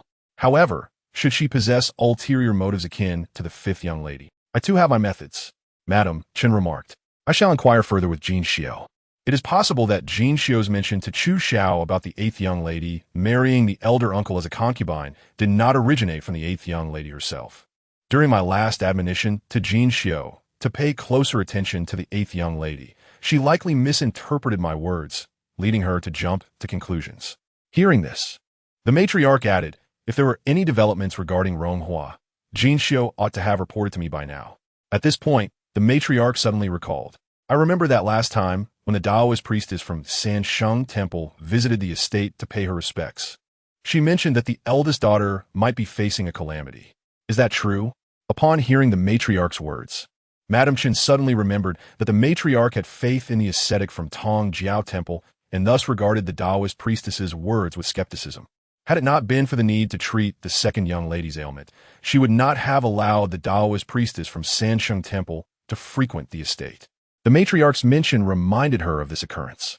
The matriarch continued, I thought her words were unreliable, especially with the ascetic from Tong Jiao Temple safeguarding her household. So I paid little heed to it. However, I did not expect her words to bear some truth. Madame Chen concurred. Indeed, this Taoist priestess has always been frivolous, coming to the estate daily to solicit money for offerings to the medicine king. After several years of treatment for the second young lady's illness, we have seen no improvement, which has diminished our trust in her. As such, they had not taken her seriously. The matriarch pondered for a moment and instructed, please summon her. I wish to question her further to ascertain if any missteps have been made. Given the current circumstances, it is better to believe in the possibility than to dismiss it outright. Madame Chen promptly dispatched someone to fetch the Taoist priestess from Sansheng Temple, while she herself took the jade ornament to visit the eighth young lady. After preparing the items, Yu Hui awaited Madame Chen to escort her to the eighth young lady. Yu Hui had already resolved that no matter how displeased the eighth young lady might be with her, it mattered little, for with the second young lady's support, the sky would not fall. Upon entering, they found the second young lady fast asleep. Yu Hui quietly bowed her head to her and departed with Madame Chen.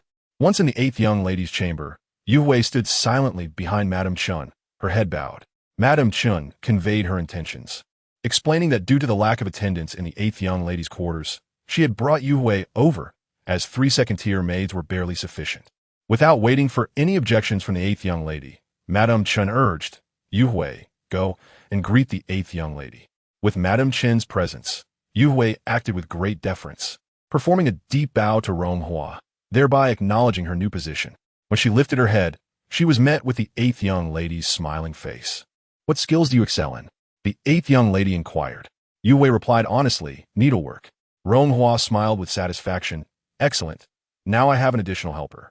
With the swift actions of the eighth young lady, facilitated by the matriarch, Yu Hui found herself in a position she could not refuse. Although appearing respectful, Yu Hui subtly raised her chin, her eyes betraying no semblance of submission. Madame Chen, after a brief stay, took her leave without further discussion. Rong Hua divided her needlework supplies, saying, I wish to create a lace-lined robe for my mother. You were once in her service and know her preferences well. I have yet to embroider the lace, so your assistance would be timely. Yu Hui had not anticipated that the eighth young lady would assign her tasks so swiftly. When she had first joined the second young lady's chamber, she had experienced a period of idleness, awkwardly lingering without purpose. Moreover, needlework was her forte. The eighth young lady's delegation of this task signified a gesture of esteem. Yu Hui felt a swell of pride, perceiving the eighth young lady as someone eager to win her favor.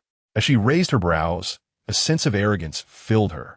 For the lace-lined robe was a favor to the matriarch, who cherished the garments crafted by the second young lady. Despite the latter's limited activity in needlework, her creations resonated deeply with the matriarch's tastes, an irreplaceable bond that could not be rivaled. This implication suggested that the eighth young lady, being of illegitimate birth, was ultimately inconsequential, regardless of her attempts to ingratiate herself. Upon hearing this, Mu Jin's expression shifted, and she was about to interject when Rong Hua pulled her back. Mu Jin, indignant, pouted, her face flushed with indignation. The second young lady's schemes had only just begun. Ah, my classmates, can you guess what will transpire next? A notice read, tonight at midnight, this book will be available. Hence, to celebrate the launch, a chapter would be released at midnight, inviting those who are not yet ready for slumber to await its arrival. In Chapter 42, titled Schemes, Part 2, Yu Hui busied herself with needlework. The younger maids gathered to observe, exclaiming, Miss Yu Hui's hands are truly skillful. Another maid chimed in, what do you know? Miss Yu Hui comes from the matriarch's quarters. Her craft is undoubtedly extraordinary. If only she could spare some time to teach us.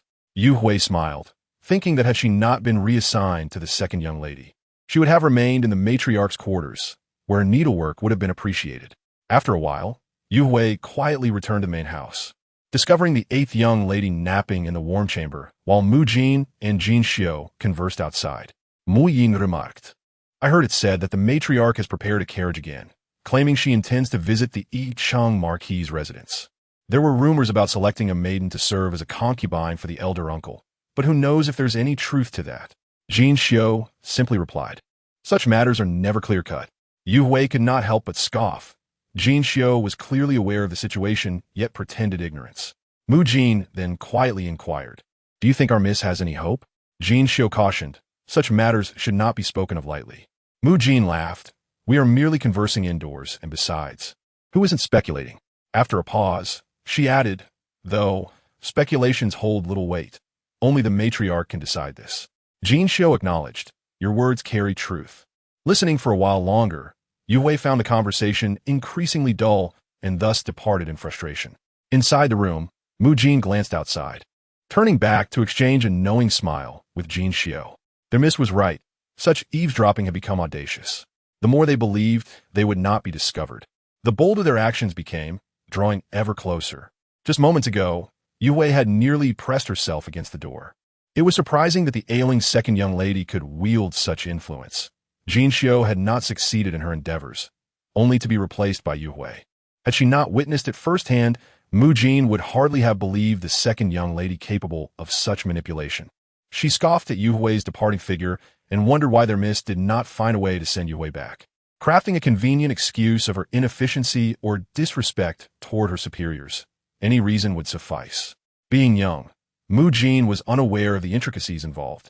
While Jin Xiu poured 2 cups of tea, offering one to Mu Jin before sipping from her own, Yu Hui was treated well in the second young lady's quarters. Why then did they suffer so many drawbacks upon her arrival? What would others think of such remarks? Even if Yu Hui were to be dismissed, tranquility in their quarters was not guaranteed. It was uncertain who else might be sent to replace her. The eighth young lady rightly suggested that they should maintain a presence, even to point out Yu Hui's shortcomings, without necessitating their own people to do so. With Jin Xiu's explanation, Mu Jin finally grasped the underlying rationale. Realizing why their miss had said such a course of action was preferable, she chuckled quietly, noting that she had no knowledge of these matters. She felt that Jin Xiu's situation had, in fact, improved. Recently, their miss had discussed Jin Xiu's family affairs, and the eighth young lady sought to intervene. However, she remained uncertain about how to proceed. The house of Steward Shui was notoriously greedy. Should they solicit help from her, who knew how much she might demand? Their own resources might not suffice. This turn of events was fortuitous. The second young lady would handle the matter, and the matriarch would be aware, thus legitimizing the arrangement. Jin Xiu smiled. Indeed, we have finally navigated this hurdle. After a while, Madame Chun returned to summon Jin Xiu, offering a few instructions, and called for Jin Xiu's sister-in-law, suggesting that they could both find work at the estate in the outskirts of the capital. Jin Xiu's sister-in-law responded, "That would indeed be splendid." Madame Chun instructed, "You both should head there early tomorrow morning. Upon meeting Lu Qingrong, the steward of the estate, inform him that you come on behalf of the matriarch." After expressing her gratitude to Madame Chun, Jin Xiu's sister-in-law took her leave. Jin Xiu remained unusually taciturn, prompting Mama Chun to offer a few words of comfort, cautioning her that some matters should not be spoken of lightly. Failing to manage one's tongue could lead to unforeseen calamity. Jin Xiu, lowering her head, felt a jolt of realization, understanding that Xu Xiao must have disclosed her words in front of the matriarch. She hastily replied, "Yes, I shall not dare to do so again. I have spoken to no one else, but since Xu Xiao is also in the matriarch's chamber and has connections with the second young lady, she might have spoken out of turn." Mama Chin nodded, agreeing with her assessment. "What news do we have from the eighth young lady lately?" Jin Xiu replied affirmatively. Indeed, during the last visit of the elder master, the eighth young lady inquired about which young lady the master favors in the residence. I mentioned the second young lady, the sixth young lady, and the former fifth young lady, all of whom are talented in both literature and art. The eighth young lady then asked me to borrow 2 books from the sixth young lady, but after glancing through them, she quickly sent them back. Recently, the eighth young lady has been preparing a lace robe for the matriarch. Mamakin nodded dojihashfully, recognizing that the eighth young lady had discerned the elder master's lack of affection for her. With no hope from him, her only option was to rely on the matriarch. This was her reality, she had no alternative routes. Unlike the sixth young lady, who had the elder master above her and her biological mother below, surrounded by numerous maids who provided counsel. The second young lady's comparison of the eighth young lady to the former fifth young lady seemed to stem merely from their similar names. Mama Chun handed a box to Jinxiu, explaining that it contained incense from the Sansheng Monastery, which the matriarch requested for the eighth young lady, believing she would appreciate it. Upon returning to her chamber, Jinxiu opened the wooden box to reveal the incense neatly packed in a sandalwood tube, adorned with the Sansheng Monastery's mark. "When did the people from Sansheng Monastery arrive?" asked Ronghua. Mu Jin replied, "I heard from the maid outside that the Taoist priestess from Sansheng Monastery entered the residence today. After meeting with the matriarch, she went out."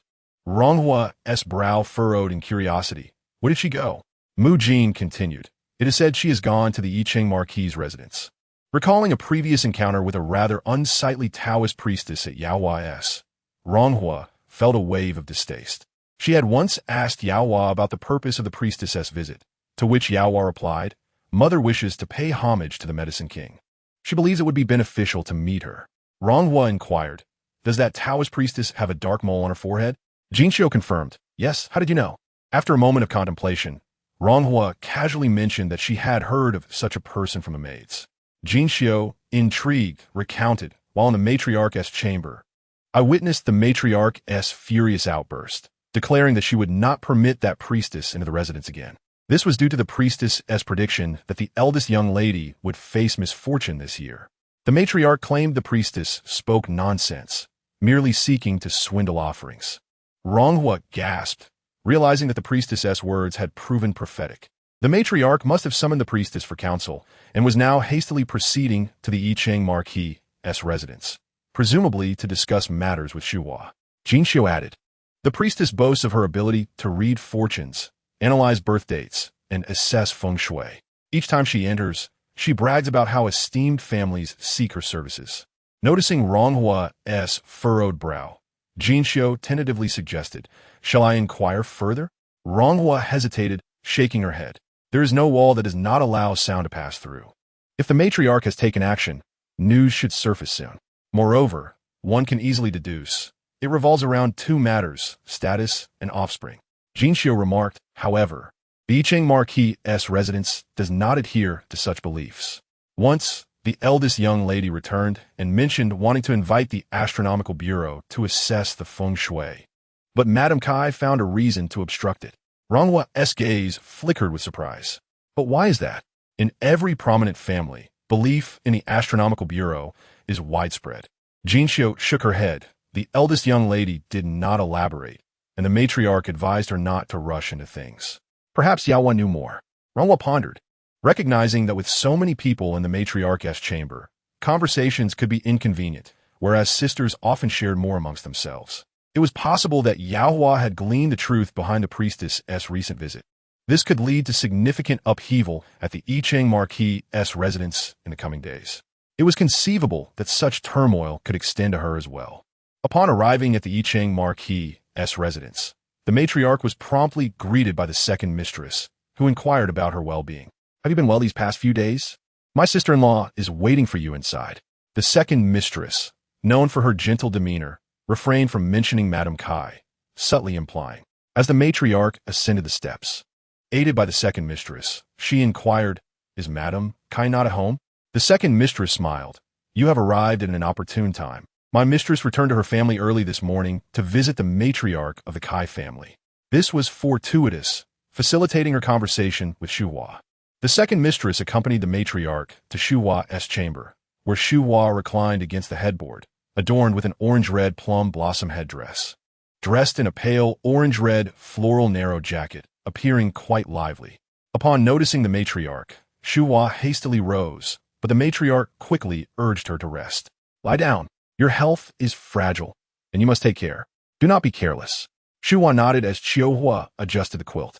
Sensing that the matriarch and her sister-in-law had matters to discuss, the second mistress excused herself, saying, "I will prepare some fruits for my esteemed mother-in-law," and departed with the maidservants.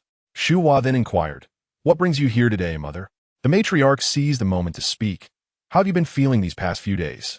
Shuhua smiled and replied, "Quite well. Everyone in the household has been caring for me, and the imperial physician visited once more. The matriarch felt a wave of relief wash over her. That is good to hear. I was worried about you. Pausing, she asked, has the physician mentioned what might be the cause of your condition? Shuhua shook her head. He did not inquire deeply. It seems to be a matter of health. This is the first time I have been pregnant in 3 years. I did not expect to lose it. The matriarch reassured her, you are still young. There is plenty of time ahead. Then, lowering her voice, she inquired, do you recall the Taoist priestess who frequently visited the residence? Upon mentioning the priestess, Shuhua recalled her vaguely. The matriarch sighed, this is partly my fault. She had foretold that you would encounter difficulties this year. I did not take her seriously, merely having Master Chuchan assess it, who deemed it unrelated. Who would have known her words would ring true? Shuhua had often heard other ladies speak of the Astronomical Bureau's exceptional accuracy in feng shui assessments. With her pregnancy remaining stagnant, several ladies had suggested inviting the Astronomical Bureau to examine the feng shui of the residence and assess her compatibility with Zhao Xuanhuan. Enthralled by the notion, she had broached the subject with Madame Kai, only to be advised that such matters should be kept from the Marquis and his son, as they disdained disturbances in the household. Shuhua had even confided her frustrations to Yaohua about this. The Marquis and his son had never engaged in household affairs. Madame Kai's reluctance was likely the real reason behind her hesitance, considering the Marquis once had a favored concubine, Dong, who bore him a son. The illegitimate son was frail and sickly from birth.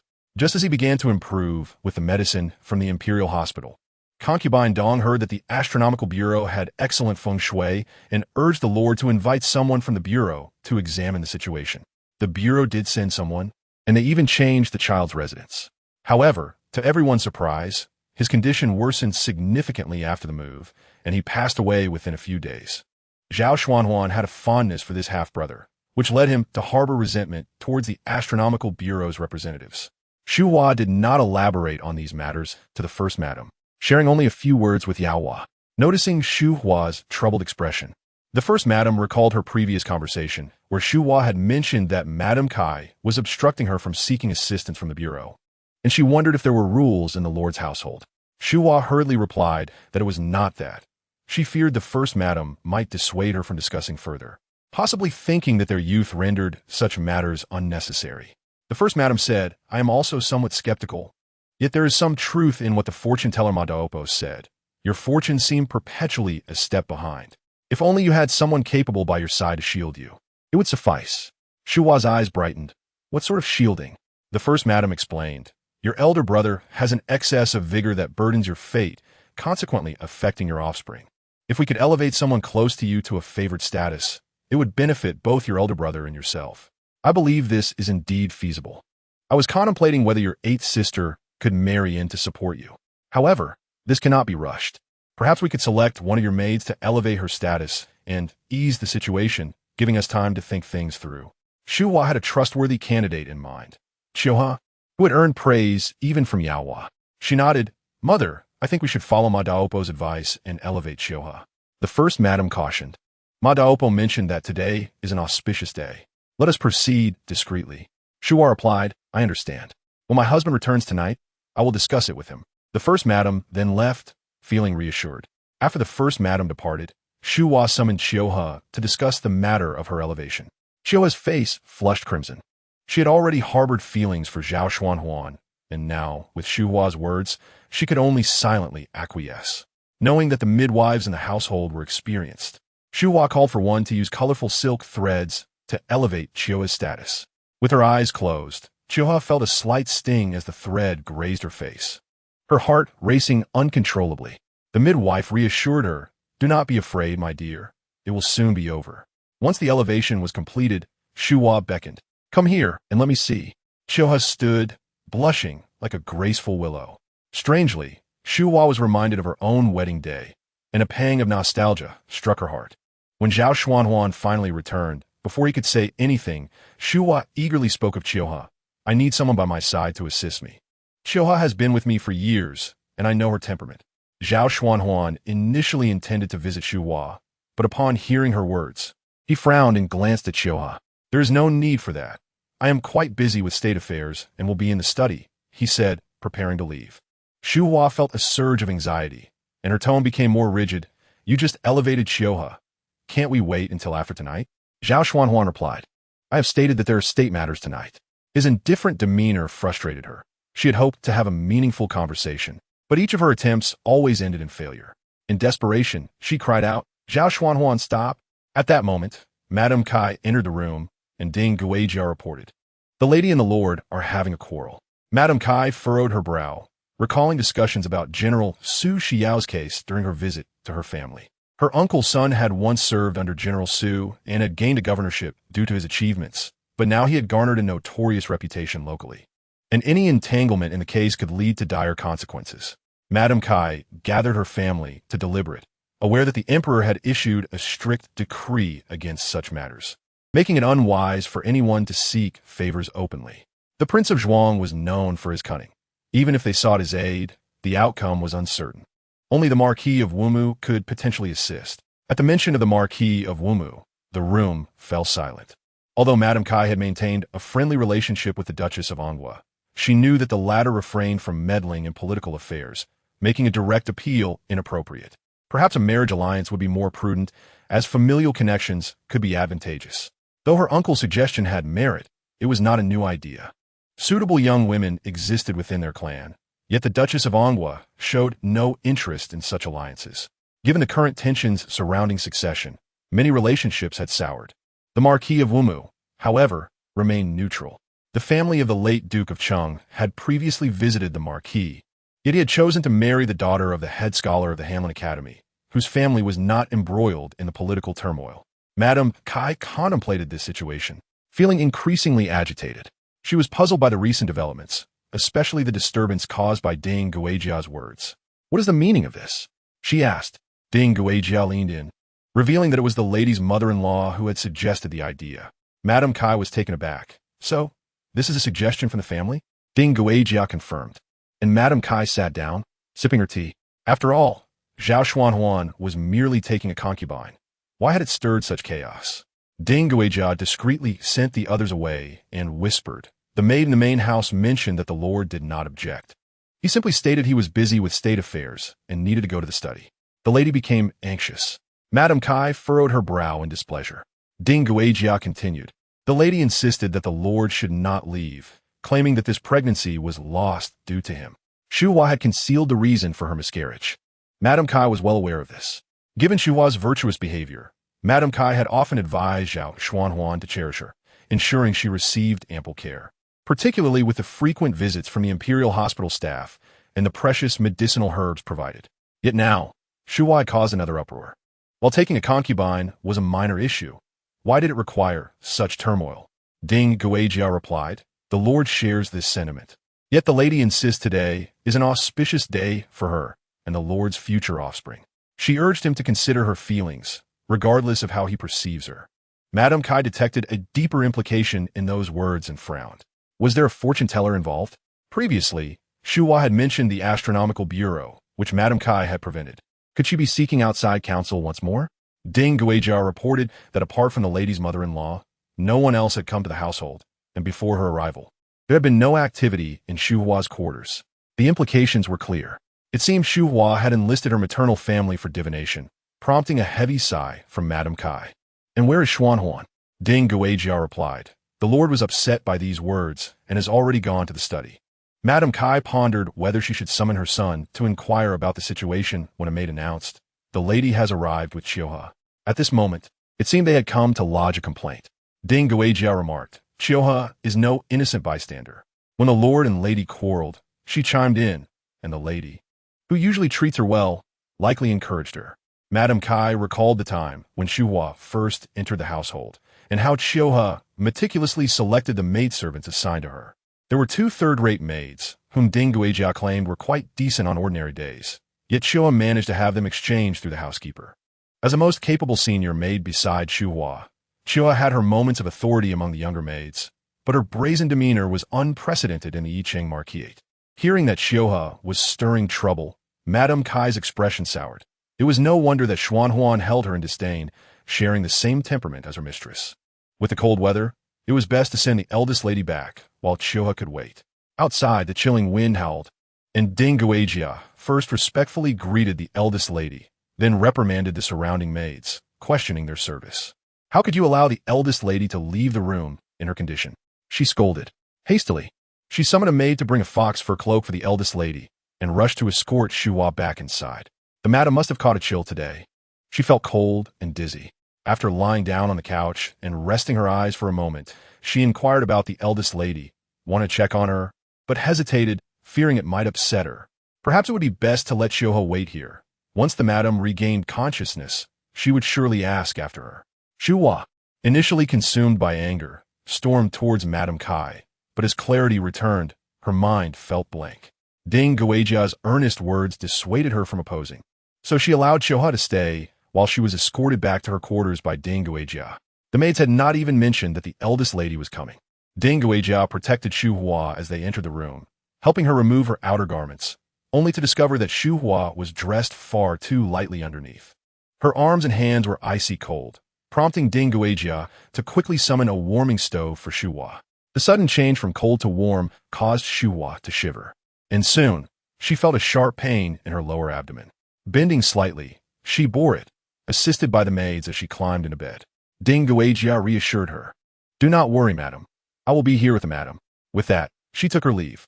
Upon returning to Madame Kai's quarters, Ding Guijia found Shuhua had been sent out, waiting under the eaves, shivering from the cold due to her insufficient attire. Seeing Ding Guijia approach, Shuhua hurriedly asked, "Mama, do you know when a madam will call for me? May I return now?" Ding Guijia couldn't help but smile at her words. It was amusing that Shuhua still held onto her status as a senior maid, yet she maintained a cheerful demeanor. "The madam is merely resting. She will awaken shortly. You may wait here for a while," she replied, saying no more. She sent a maid over with a cloak for Shuhua. However, a thin cloak could hardly shield her from the wind. After waiting several hours, Shuhua felt that the madam's request to see her was undoubtedly related to the matter of her being assigned as a concubine. Fearful of her position, Shuhua dared not leave, growing increasingly numb from the cold until the lights in the madam's room were extinguished, allowing her to finally return to her quarters. Meanwhile, Shuhua was concerned for Shuhua. Coupled with her recent discomfort from alternating warmth and cold, she felt an inexplicable malaise and a heavy pressure in her chest. After lying down for a while, she noticed an alarming amount of blood, and upon inspection, found that it had soaked through her clothing onto the bedding. She quickly called a maid to replace the bedding and wash it. After this commotion, she broke into a cold sweat, her joints aching painfully, and was unsure whether she was cold or hot. Enduring until the next morning, she summoned a maid to fetch Shuhua for questioning, only to hear that Shuhua had spent the night in the cold and was now burning with fever. Shuhua was momentarily stunned, confused by the circumstances, and asked for clarification. How could she have frozen all night? Miaodong, who was close friends with Shuhua, had seen her burning like a coal, talking nonsense, sometimes calling out for the eldest lady, and at other times for the eldest son-in-law. Her eyes turned red as she recounted to Shuhua, "Madam, you are unaware? But last night, the madam had Shuhua wait outside. Who would have thought she would wait until late into the night?" Later, a medicinal soup was sent from the small kitchen for the madam, and when Shuhua asked the maids attending her, they replied that the madam was unwell and busy inside, implying that she should be aware of the situation. Upon hearing this, Shuhua felt compelled to stay until she saw the lights extinguished in the madam's room before returning to her quarters. Shuhua felt a lump in her throat. As this incident had occurred in the madam's chamber, as a daughter-in-law, she could neither inquire nor speak of it.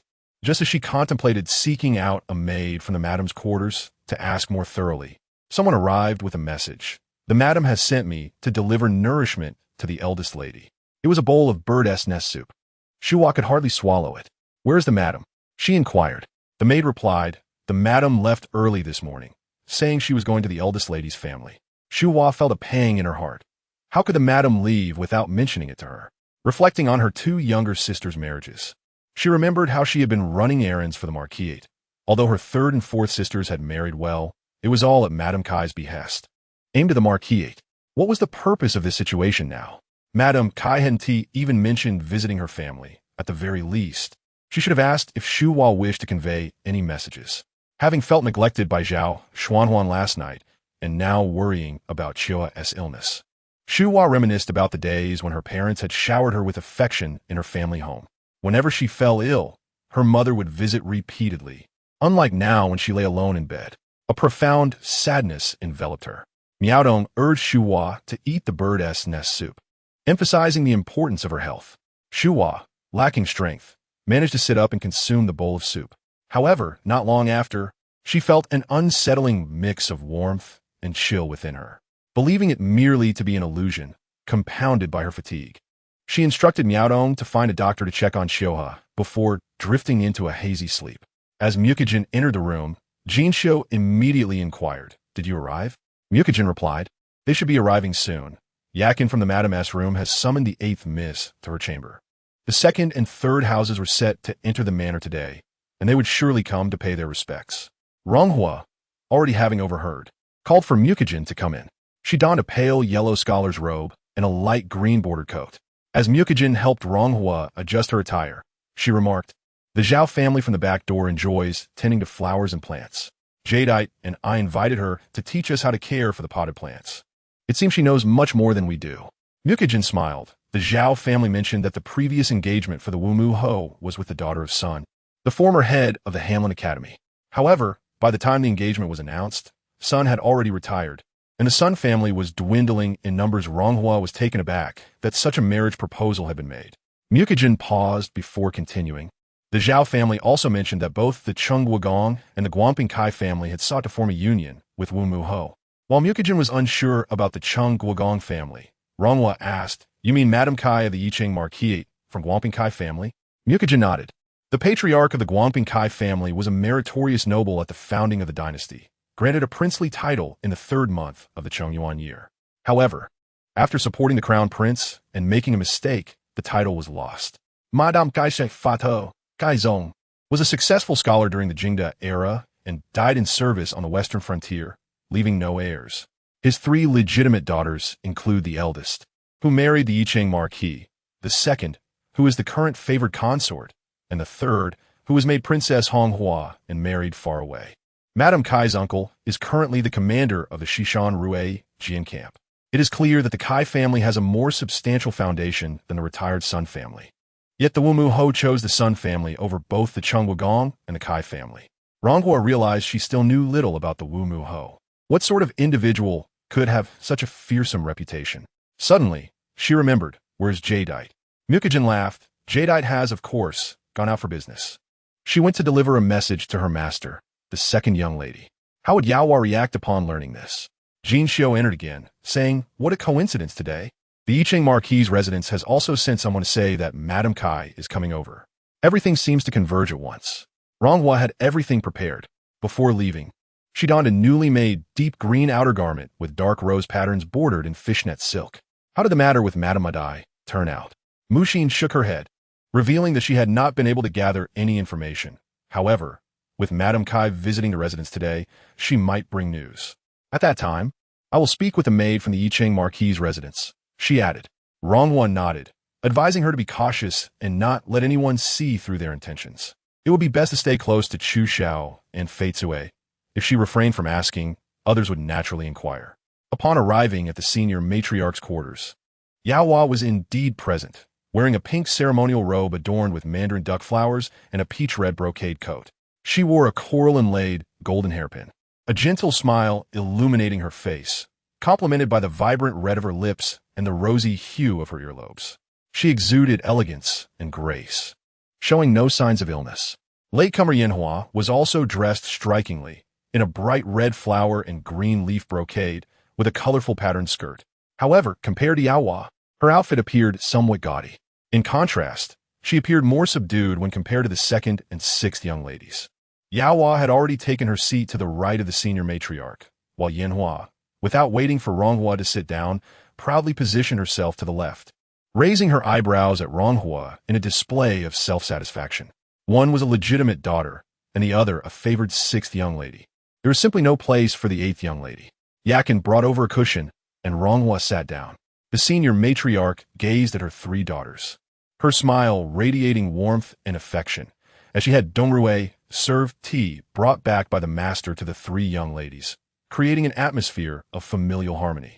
Shortly after, a maid entered to announce, "The Yicheng Marquis' wife is about to arrive." The senior matriarch stood, taking Yaohua, Yanhua, and Ronghua to the flower gate to welcome her. As Madame Kai descended from her sedan, she immediately greeted the senior matriarch with a warm smile, her gaze shifting to Yaohua who stood behind her, her eyes lighting up with surprise. "Which young lady is this? So extraordinarily beautiful." The senior matriarch replied, "This is the second young lady, Yaohua. She had been unwell and hasn't been out much, but thanks to your kindness, she is now much better, and I thought it would be good for her to move about more." Yaohua stepped forward to greet Madame Kai, while Yanhua and Ronghua followed suit to pay their respects. Madame Kai's gaze lingered momentarily on Ronghua, noting her modest and delicate demeanor, her clear complexion reflecting a refined elegance that was reminiscent of her third sister. Unlike other women from the Kai family, the third sister devoted herself to cultivating her inner self, acquiring a serene temperament. The second sister, having entered the palace early, was not to be mentioned, but after the third sister came of age, suitors had flocked to the Kai household. Madame Kai pondered briefly, glancing at Yaohua, who bore no semblance of illness. It seemed to her that the second young lady's ailment had been feigned, and it was the matriarch's intention to conceal the truth. The senior matriarch's face revealed a sense of pride, as if the long-hidden fragrance of fine wine had finally begun to waft through the alley. As the master of ceremonies here extended New Year greetings to the students, wishing them happiness and prosperity in the new year. He expressed hopes for marriages for the single students, joy in childbirth for those without children, and success in careers and studies for all. He thanked everyone for their continued support and looked forward to their unwavering encouragement in the coming year. In the midst of this, Madame Kai inquired about Yaohua's daily interests. With a smile, Yaohua replied, "I enjoy reading, practicing calligraphy, and occasionally playing chess with my sisters." Sisters playing chess? Ronghua's smile deepened, finding it truly delightful that Yaohua was both well-educated and maintained such harmonious relations with her family. Madame Kai, disapproving of Shuhua's haughty demeanor, would undoubtedly favor the second young lady's gentle and virtuous nature. Indeed, Madame Kai appeared quite pleased, remarking, "In my youth, I also cherished such pursuits. I'm utterly inept at needlework." At this, everyone shared a light laugh. The senior matriarch remarked, "Madame Kai, you are being modest." The senior matriarch then invited Madame Kai to the flower room, where tea and refreshments were served amidst a flurry of activity. Once seated, Yaohua positioned herself to the right of Madame Kai. Although Yanhua attempted to join the conversation, her efforts were futile. Serving water and fruit to Madame Kai only earned her a cursory compliment, causing her expression to sour. After all, being a legitimate daughter conferred a status unmatched by anyone else. Ronghua sat nearby, sipping tea, observing the scene with amusement. Some individuals possess a nature that leads them to be particularly attentive to their favorite interests. Madame Kai frequently praised Yaohua, acknowledging her upbringing in a scholarly family, which set her apart. Yaohua sat gracefully, her eyes sparkling with kindness and warmth, embodying the poise of a well-bred lady. A blush crept onto her cheeks as she smiled demurely. After a sip of tea, the senior matriarch mentioned, "I visited the residence yesterday, but Madame was not home." Recalling the previous night's turmoil, Madame Kai felt discomfort but concealed it well, thinking that had she known the matriarch would visit, she would have remained at the residence. The senior matriarch responded, "I was also concerned about Shuhua, hence my visit." Madame Kai empathized, stating, "As parents, we understand this sentiment. We are always worried." The senior matriarch nodded in agreement, smiling warmly. Madame Kai further added, "When I came over today, Shuhua was resting, so I did not disturb her. It is fortunate that she is recuperating." The senior matriarch expressed her gratitude to Madame Kai. Ronghua discreetly observed Yaohua, who was focused on blowing away the tea leaves in her cup, her fan-like eyelashes casting shadows that obscured her expression. Yaohua's demeanor revealed her cautiousness, seemingly fearful of revealing her thoughts regarding her sister. With a shift in her own thoughts, Ronghua turned her gaze away. Time passed, and as noon approached, there was still no word from the second or third households. Lord Tao had departed early for the Ministry of Revenue, prompting the senior matriarch to send someone to inform the master to see if he should dispatch someone to inquire. After a short while, a young servant who had just been sent out returned in a flurry, relaying the master's words to the steward, who then hurried to the flower room. As soon as the steward entered, he exclaimed urgently, "Madam, something terrible has happened." The senior matriarch's expression changed immediately, and Madame Kai and the young ladies turned to the steward, while Yaohua inquired, "What is the matter? Can't you see we have esteemed guests?" The steward, finally regaining composure, glanced around the room, clearly shaken, and took some time to gather his words. The senior matriarch urged, "Madam Kai is no stranger. Speak your mind." The steward then relayed. The young servant returned with a message from the master. "It seems there may be unrest in the capital." He instructed the senior matriarch to secure the gates and summon all guards. The second and third households, the master will find a way to gather more information. In the midst of his frantic speech, the steward managed to convey most of the message, causing the faces of everyone present to turn pale. The senior matriarch steadied herself, asking, "Did the master specify what the matter is?" The steward, having been caught off guard by the news, had lost his train of thought. Half of the servant's words had registered, while the other half eluded him. Sensing the steward's unease, the senior matriarch resolved to summon the young servant for further clarification. The steward complied and went to fetch the young servant. Meanwhile, Yaohua, Yinhua, and Ronghua discreetly concealed themselves behind a screen. When the young servant entered, the senior matriarch quickly inquired, "What did the master say? Please recount it carefully." The young servant replied, "As I exited the residence, I encountered Steward Lung, who was returning to deliver the message. He only said that the master instructed the senior matriarch to secure the gates and summon all guards. I asked what the matter was, so I could report back to the madam." The cold steward quietly remarked, "It is possible that a certain seventh prince from the previous dynasty is entangled with the remnants of the past, causing chaos in the capital. The court is currently dispatching troops to quell the unrest. The other stewards are unaware of this. This led to the speculation that the second and third houses might be delayed for this very reason." The first madam felt a sudden panic, her vision darkening, and Lady Kai's complexion also shifted. Rumors had circulated about someone impersonating the seventh prince of the previous dynasty. During the reign of the late emperor, there had been several disturbances. Lady Kai's face oscillated between pale and flushed. She paused and turned to the first madam. "Wasn't that seventh prince already captured and executed? How can another one possibly emerge now? It seems they are merely exploiting the name of the remnants from the previous dynasty." As she spoke, Lady Kai stood up. "If this is true, I must leave at once. Both my husband and Xian Huan are not in the house, and I cannot feel at ease." Hearing Lady Kai's calm voice, the first madam felt somewhat reassured. "But how can we?" She responded, "The situation outside is likely already chaotic, and the distance to the Marquis's residence is considerable. What if we encounter traitors along the way?" Lady Kai remained composed, noting that the news had just broken and chaos had not yet fully ensued. "First madam, prepare as best as you can, especially for the ladies of the inner court. We must ensure their safety. Those traitors could act unpredictably." Recognizing Lady Kai's determination, the first madam realized further persuasion would be futile. "I will inquire about the situation outside, and then Lady Kai can make further plans." Indeed, as the first madam had predicted, they decided to bring additional guards to escort them back to the residence. Lady Kai nodded. The first madam hastily instructed a servant to go make arrangements. Yaohua, Yinhua, and Ronghua had just emerged from behind the screen. The first madam addressed them. "You all heard what was said just now. Return to your rooms and manage the maids within. No one is to leave without my command." She paused, her face darkening, and sighed without finishing her thought. Ronghua understood the implication. If the rebels truly breached their defenses, mere servants would not suffice to protect the household. Yinhua was already pale with fear, while Yaohua contemplated quietly. Lady Kai attempted to reassure them. This is not the first time the remnants of the previous dynasty have stirred up trouble. Each time, the court has swiftly suppressed them. Yaohua added, "What the madam says is true.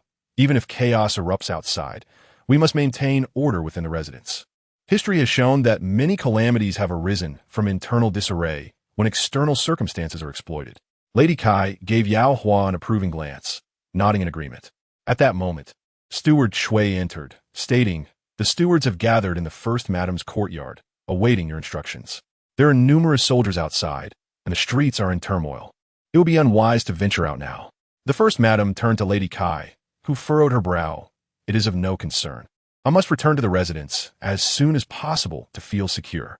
She prepared to leave with her handmaidens. Just before departing, she recalled, "The second and third houses' families should not worry too much. They are with the Duchess of Ngua.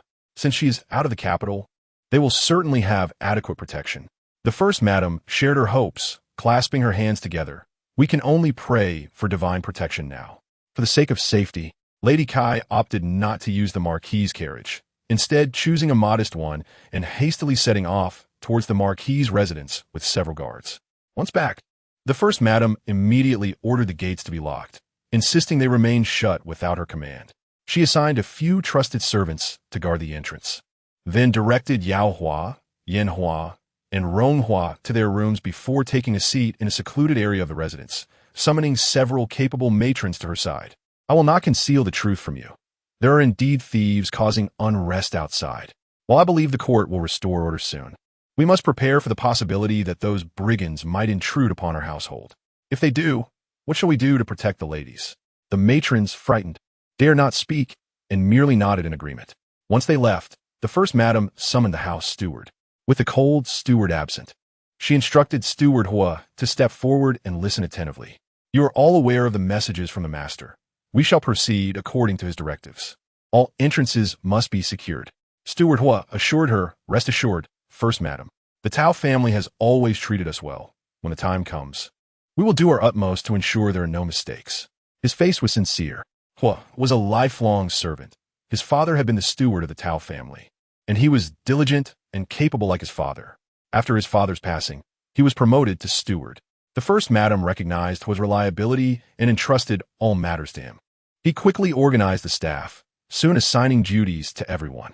The first madam, inquiring about the latest rumors, learned that whispers suggested not only remnants of the previous dynasty were involved, but also a general and his deputies had rebelled, creating a joint threat both inside and outside the capital. The first madam's heart sank further. Later that evening, as Lady Kai had left, and the Tao family had just secured their gates, there was another knock. Upon inquiry, the steward discovered that the rebels had acted prematurely, throwing the capital into chaos. Lady Kai, on her way to the Marquis's residence, had spotted a group of rebels adorned with red scarves and dared not proceed further, turning back instead. The steward informed the first madam, who promptly ordered the back door opened for Lady Kai and her companions to enter. Upon returning to the Tao residence, Lady Kai appeared troubled, especially as the matrons who had accompanied her now looked ashen and terrified. The first madam welcomed Lady Kai into her chambers. Winter Ray brought forth tea, but as Lady Kai held the cup, it trembled slightly, the porcelain clinking sharply, heightening the tension in the air. After sipping the tea, the first madam inquired, "What is your impression of the situation outside? Will the court restore order against the rebels?" Lady Kai's gaze dimmed. She returned the teacup to the table, adjusting her sleeves. Earlier, when she had lifted the curtain of the carriage, she had seen a mass of red scarves and felt faint. Although the situation seemed more severe than before, it was not as dire as during the founding years. "I believe there will not be much disaster." As Lady Kai spoke, a young maid overheard the conversation and, frightened, began to cry. The first madam, irritated by the sobbing, remarked, "What is there to cry about? We are in the capital, surrounded by troops. A handful of thieves should not frighten you so." She then summoned Mama Chun, ordering her to take the girl away. After this, the other servants fell silent. The first madam comforted Lady Kai, "Even though you are not at home, the Marquis and the heir are both in the capital, and they will surely handle matters well.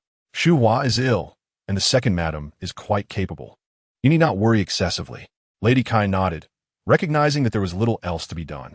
Rong Hua entered the room and called the maids and matrons from the yard, explaining the situation to them.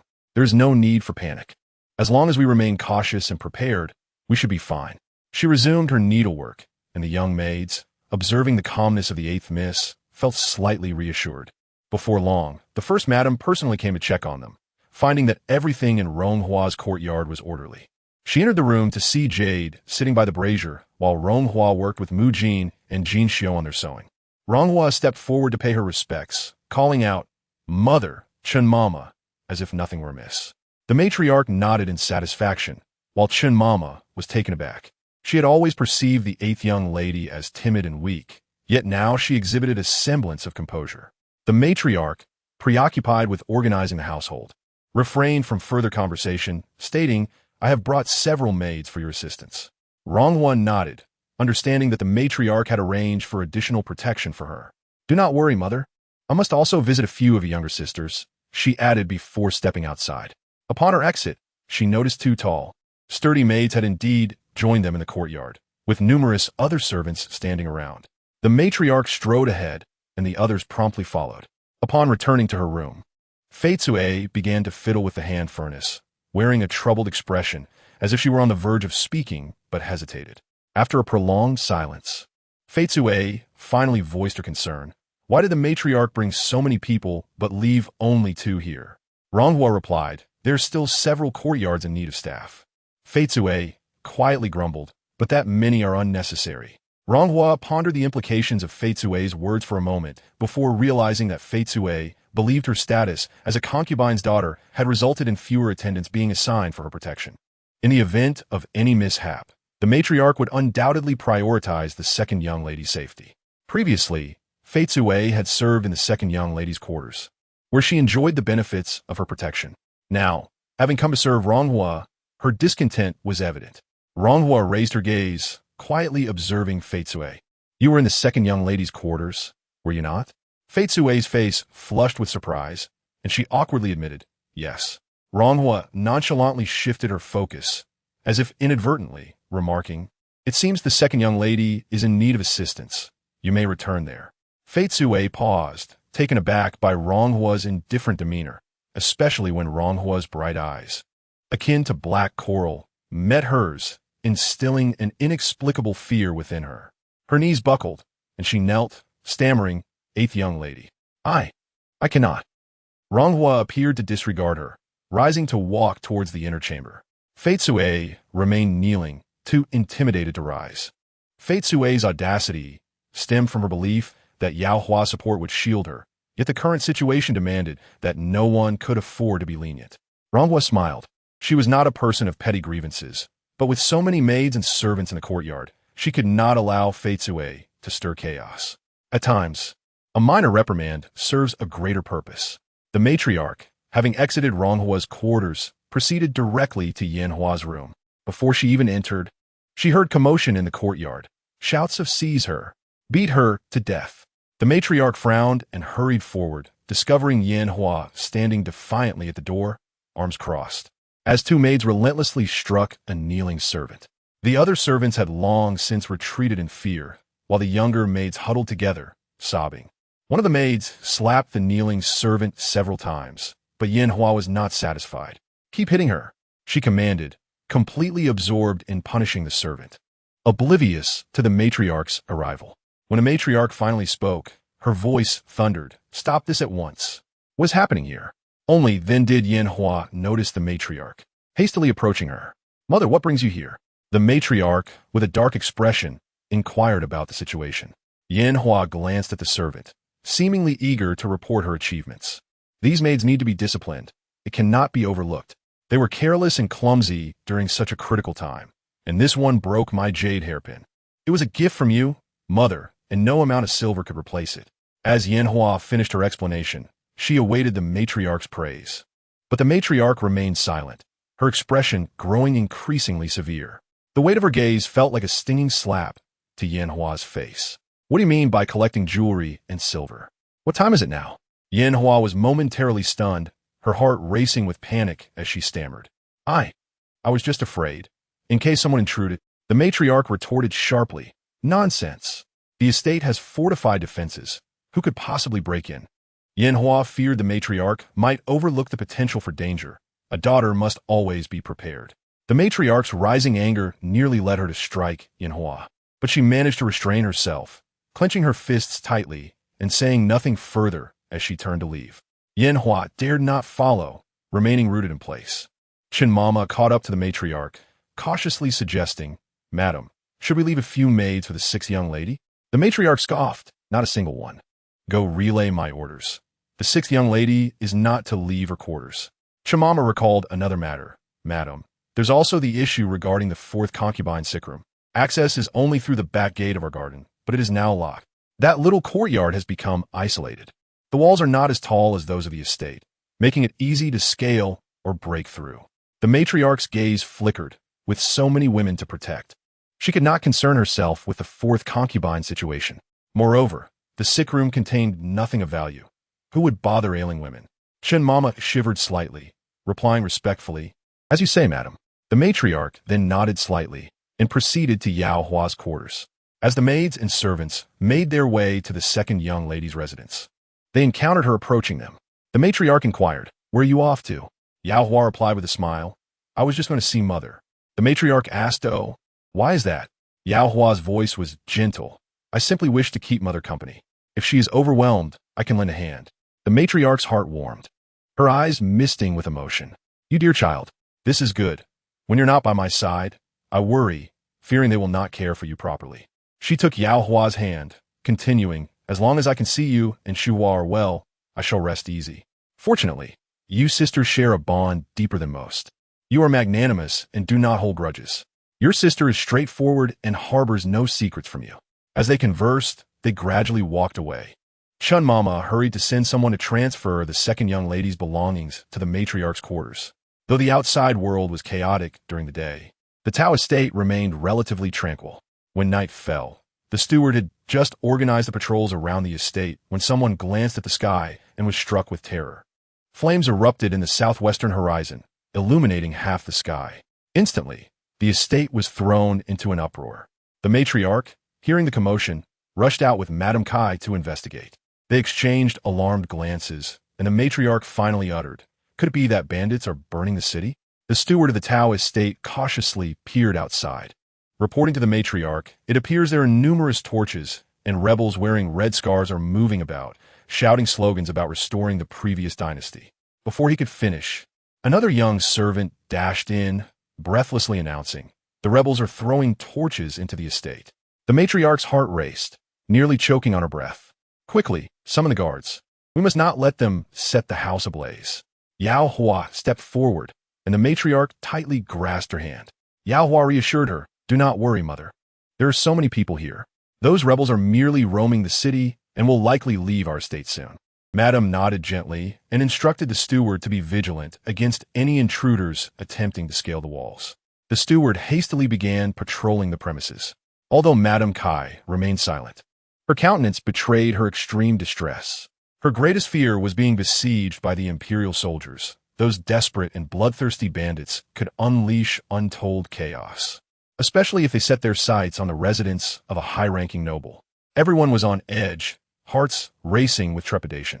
After a while, the clamor outside gradually subsided, suggesting that the marauders had moved on to another locale, prompting the steward to return with the news.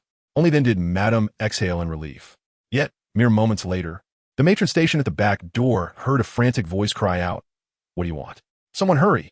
The other matrons exchanged anxious glances, and it was the eldest among them who first sprang into action, rushing to inform Madame. As the matron hurried away, the others strained to discern the commotion outside. Sounds of objects crashing, anguished cries from women, sending chills down their spines. Through the thick door, the flicker of torchlight appeared, and the matrons cautiously peered outside. Suddenly, the light flared intensely, making them believe the flames were advancing towards them, causing a collective gasp. In the chaos, one of them inadvertently kicked the wooden door, rattling it violently. A startled scream escaped one of the matrons, drawing the firelight closer. The blaze surged, resembling a torch rolling across the door, followed by another kick, which initiated a relentless assault on the door. Just as Madame was taking a sip of tea, a matron burst in to report, Madame, those bandits have rushed into the courtyard of the fourth aunt, who is unwell." The matron hesitated as she met Madame's piercing gaze, sensing the tension in the room, especially with the presence of the lady of the Yi Chung Marquis household. Madame inquired, "I have stationed ample personnel at the fourth aunt's quarters. How could the bandits breach it so easily? Who witnessed this?" The matron's voice faltered as she admitted, "I did not see it, merely heard Luer from the fourth aunt's room calling out." Despite the lack of visual confirmation, the panic was palpable. Before Madame could respond further, another matron tumbled in, breathless, exclaiming, "Madame, it's terrible. Those bandits are kicking the door." Madame sprang to her feet, feeling a wave of dizziness, while Dongrui and Yao Hua quickly steadied her. Realizing the gravity of the situation, Madame Kai urgently asked Mama Chun if there were any restorative medicines available. Mama Chun, recollecting the situation, dispatched Yakin to retrieve some medicine. Yakin returned with the tranquilizing pills, which Madame took, gradually regaining her composure. She beckoned Mama Chun, instructing her to send the male servants to guard the back door. Quickly, Madame urged. Despite her unease, she declared, "I must see the situation at the back door." Turning to Yao Hua, she instructed, Stay here with Madame Kai. Madame Kai protested. How can I remain seated in such turmoil? I will accompany you to assess the situation. Madame's brow furrowed with concern, contemplating the potential dangers. What if? Madame Kai interjected. There's safety in numbers. Having one more person alongside offers reassurance and strategy. Madame glanced at Yaohua, urging, you, as a young lady, should not expose yourself to danger. Yaohua insisted, I cannot bear the thought of mother being in peril. With a resigned sigh, Madame finally acquiesced, and together with Madame Kai and Yaohua, they proceeded to the back door. Upon arrival, they witnessed flames licking the sky, and chaos ensued among the maids and matrons. Shouts echoed for water, while others urged to hold the door against the fire. What about the fourth aunt? Should we not rescue her first? Although the scene unfolded before her, Madame still inquired, what has occurred? The steward responded, Madame, the bandits cannot force the door, but they have set ablaze the fourth aunt's small courtyard. Madame pressed, will the flames spread? The steward replied, typically, the northern winds blow at this hour. However, given the proximity of the courtyard, Madame commanded, quickly, fetch water to prepare. This matter could not be taken lightly. After all, the Dali Temple had suffered a similar fate due to a fire. Madame's thoughts turned to the fourth aunt, her teeth clenched in frustration. If only the fourth aunt had been more prudent, like the first aunt, remaining hidden within the confines of the matriarch's quarters after the marriages of the third and fourth young ladies, or like the other aunts who had perished or fallen ill, it would have been far better. But no, fate had dealt a cruel hand. She had not only brought misfortune upon herself, but also sought to manipulate the master's compassion through her incessant lamentations. Madame's demeanor grew cold, her lips curling in disdain. After much effort to extricate her from the estate, she had ultimately caused calamity for the Tao family. The air thickened with smoke, causing Madame Kai, and Yaohua to cover their mouths and noses with handkerchiefs. Approaching Madame Kai, Madame removed her handkerchief to wipe away tears, lamenting, what shall we do? How can I explain this to the master upon his return? Madame Kai hurriedly reassured her.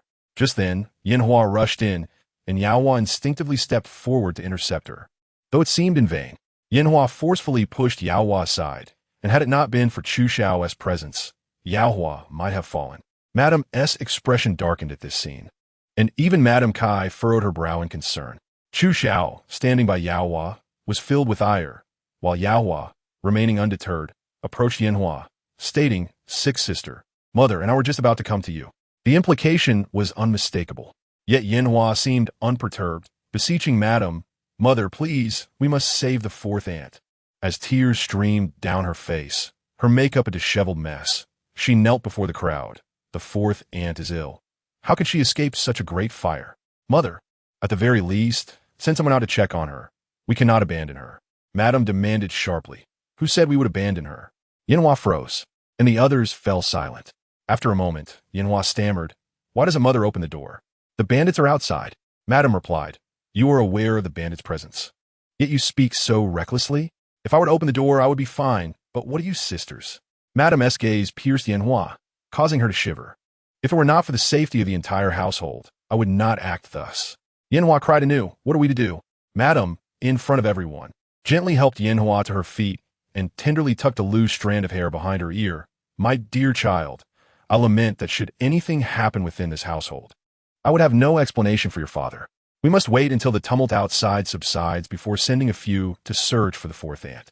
I must first ensure the safety of everyone here. Yinhua followed Madame's gaze, noticing countless eyes upon her, and fell silent. In a distant corner, a pair of sympathetic eyes met hers, and she was startled to discover it was the eighth young lady. Upon concluding her words, Madame lifted her gaze and noticed Ronghua standing at a distance. She beckoned, what brings you here? Upon hearing of the fire at the fourth aunt's quarters, Ronghua had rushed over with Mushin. From afar, she observed Yinhua hurriedly making her way, intending to call out to inquire about the situation. However, upon seeing Yaohua intercept her, she remained silent, and Yinhua, in her anxiety, attempted to maneuver around Yaohua, inadvertently pushing her aside, causing Yaohua to sway precariously. What a spectacle this was! Ronghua gazed at the flames, remarking, I heard there was a fire, so I came to have a look. Madame let out a sigh, unprepared for such calamity. The household had regained its tranquility when the steward reported that the soldiers had arrived, causing the bandits to scatter in all directions. Madame nodded, waiting for the outside to settle before instructing someone to hastily check on concubine C. No sooner had she spoken than a knock echoed at the front door. The doorkeeper called for Steward Hua to listen. Outside, a voice cried, "Quick, save her, Our Lady, let me, hurry, hurry."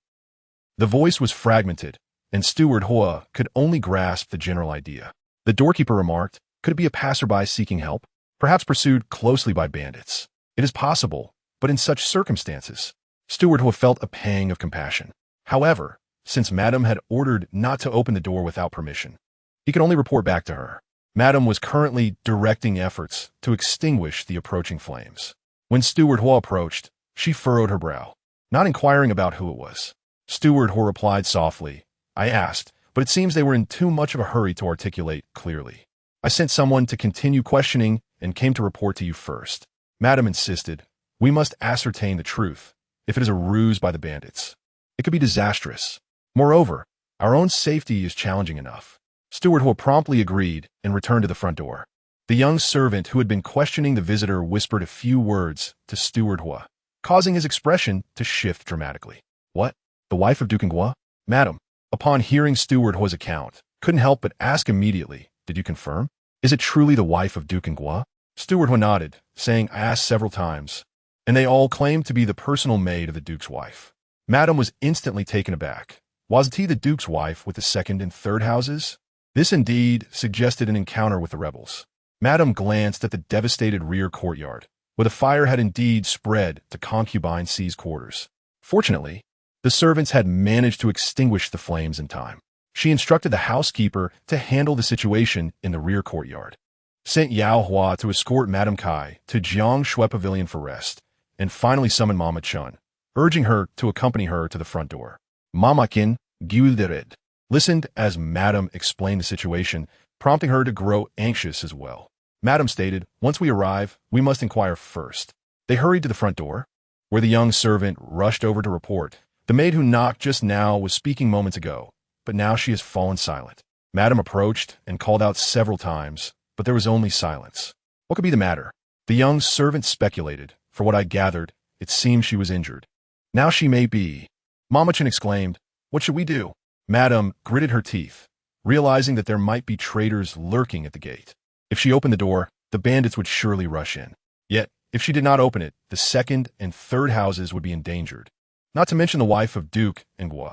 The potential marriage alliance with the Marquis Wu would not only be dashed, but their relationship with the Marquis Wu's household would also be irrevocably damaged. After weighing her options for a while, she instructed the steward to send someone up a ladder to investigate outside the gate. The young servant reported, "Aside from the courtyard where concubine C is recuperating, which is still ablaze, this area appears dark and devoid of people." Finally, Madame called a few strong servants to stand by, assuring that if any bandits were to intrude, they might manage to fend them off. She then commanded the young servant to open the main gate. Two young servants stepped forward to remove the bar and slowly pulled the door open. No sooner had they opened a crack than someone tumbled through the door. In the year of Jingde, on the 5th day of the 11th month in Beijing, a figure claiming to be the 7th prince of the previous dynasty gathered remnants of the fallen regime and allied with General Su Xiao's subordinate, Vice General Chen Qing, conspiring to incite a rebellion at dawn on the 7th. Due to a leak of information, the rebels launched their uprising a day early, plunging the entire city into chaos. Among the insurrectionists were a band of rogues, taking advantage of the turmoil to plunder the affluent households of the capital, with many pedestrians and carriages caught in the fray. Such an unforeseen event, occurring in the capital, was a rarity that might not be witnessed for a century. The bandits, spotting the carriages of the Duke Ngwa, were unwilling to let them go. Fortunately, the Duke's wife had taken many guards with her, enabling her to escape amidst the chaos. However, she and the second and third masters of the Tao family became separated from their escorts, sustaining injuries, and when confronted by the rebels, they could scarcely fend them off, seeking refuge in a hidden place. It was then that the Duke's wife dispatched her personal maid, Ru Xian, to the Marquis Wu's residence to deliver the news. However, the road to the Marquis estate was fraught with bandit activity, leaving Ru Xian with no other recourse but to seek aid from the Tao family. During her flight, Ru Xian was injured, and Madame, upon having her brought into the estate, managed to revive her with great difficulty. Madame then inquired about the whereabouts of the Duke's wife and the second and third houses of the Tao family, quickly calculating the personnel in the estate, selecting several suitable individuals, and preparing to rescue them. The second master, Tao Zhengxian, the second mistress, Wang, and the seventh, ninth, and 11th young ladies were first escorted back safely. Madame hastily instructed Yao Hua and Rong Hua to arrange for the young ladies to rest in her quarters. Tao Zhengxian had sustained minor injuries, while Wang appeared pale with fright, and the young ladies trembled, their hands and feet icy. Yao Hua led the 7th young lady, and Rong Hua took the 9th and 11th young ladies to her own residence. Meanwhile, Mu Jin hurried to brew a cup of hot tea for the 2 young ladies. The 7th and 11th young ladies, meeting Rong Hua for the first time, should have felt estranged, yet under the present circumstances, such feelings were cast aside. Having narrowly escaped peril and reunited with family, the sincerest bonds of kinship were stirred within them.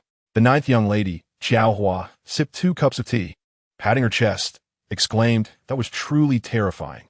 The 11th young lady echoed, "Indeed, I cannot fathom how we found ourselves in such a predicament." Chiao Hua glanced at Rong Hua, forcing a weary smile onto her face. She had only heard of her 8th sister before today. Now, she found herself in such disarray, having lost the gifts and bundles to the bandits. Rong Hua quickly reassured, "Those are merely material possessions. Their loss is inconsequential as long as you are safe."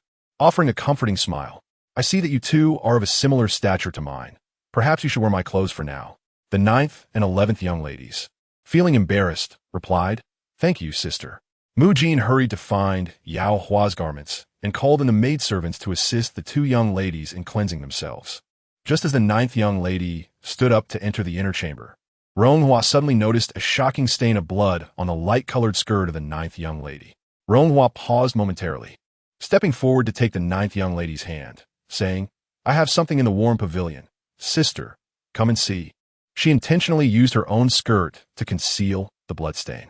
Although the 9th young lady was unsure why her 8th sister wanted her to accompany her to the warm pavilion, upon seeing the profound look in her eyes, she complied. Upon entering the warm pavilion, they overheard the maidservants ushering the 11th young lady into the inner chamber, while Mu Jin's voice could be heard dismissing the other maidservants outside. Rong Hua then turned to the 9th young lady, asking, "9th sister, what is on your skirt?" Following Rong Hua's gaze, the 9th young lady lifted her skirt to inspect. Upon seeing the bloodstain, she panicked, questioning, "Whose blood is this? When did it get on me?" The blood appeared more substantial than an accidental smear, unlike a faint trace one might expect. Rong Hua cautiously inquired, "9th sister, have you perhaps?" She left the question hanging, knowing that if the 9th young lady had indeed started her monthly cycle, she would understand. The 9th young lady's face flushed, and she nodded. "I only had it this summer, but my time has not come yet. It cannot be." Rong Hua nodded. "If not, shall I fetch some clothing for you to change into?" Miss Jiu understood that Rong Hua summoned her out of concern for her reputation, urging her to change her clothes discreetly to avoid any gossip. She felt a surge of gratitude towards Rong Hua, compared to the universally admired and benevolent Miss Air. Miss Ba seemed more approachable. After changing her attire, Rong Hua re-entered and quietly inquired, "How is it?" Miss Jiu blushed and shook her head. "It's not mine. It's just strange. The bloodstain has seeped through to the inner skirt." As she spoke, she showed Rong Hua the garment in her hand. Rong Hua pondered for a moment before asking, "Who was seated next to you?" Perhaps it was. Miss Jiu suddenly recalled. It was Aunt San. Upon uttering this, she wondered if it could be Aunt San. Miss Jiu seemed to seek Rong Hua's counsel, mentioning that Miss Sher had informed her that in 6 months, she would be welcoming a younger brother or sister. Rong Hua's heart tightened. Was Aunt Sin injured? Miss Jiu shook her head, then nodded.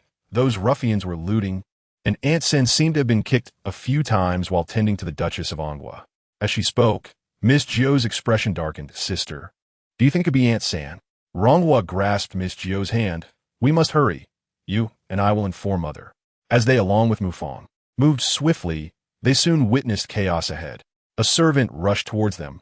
"Miss, quickly find a place to hide. The back wall has collapsed, and intruders have climbed over."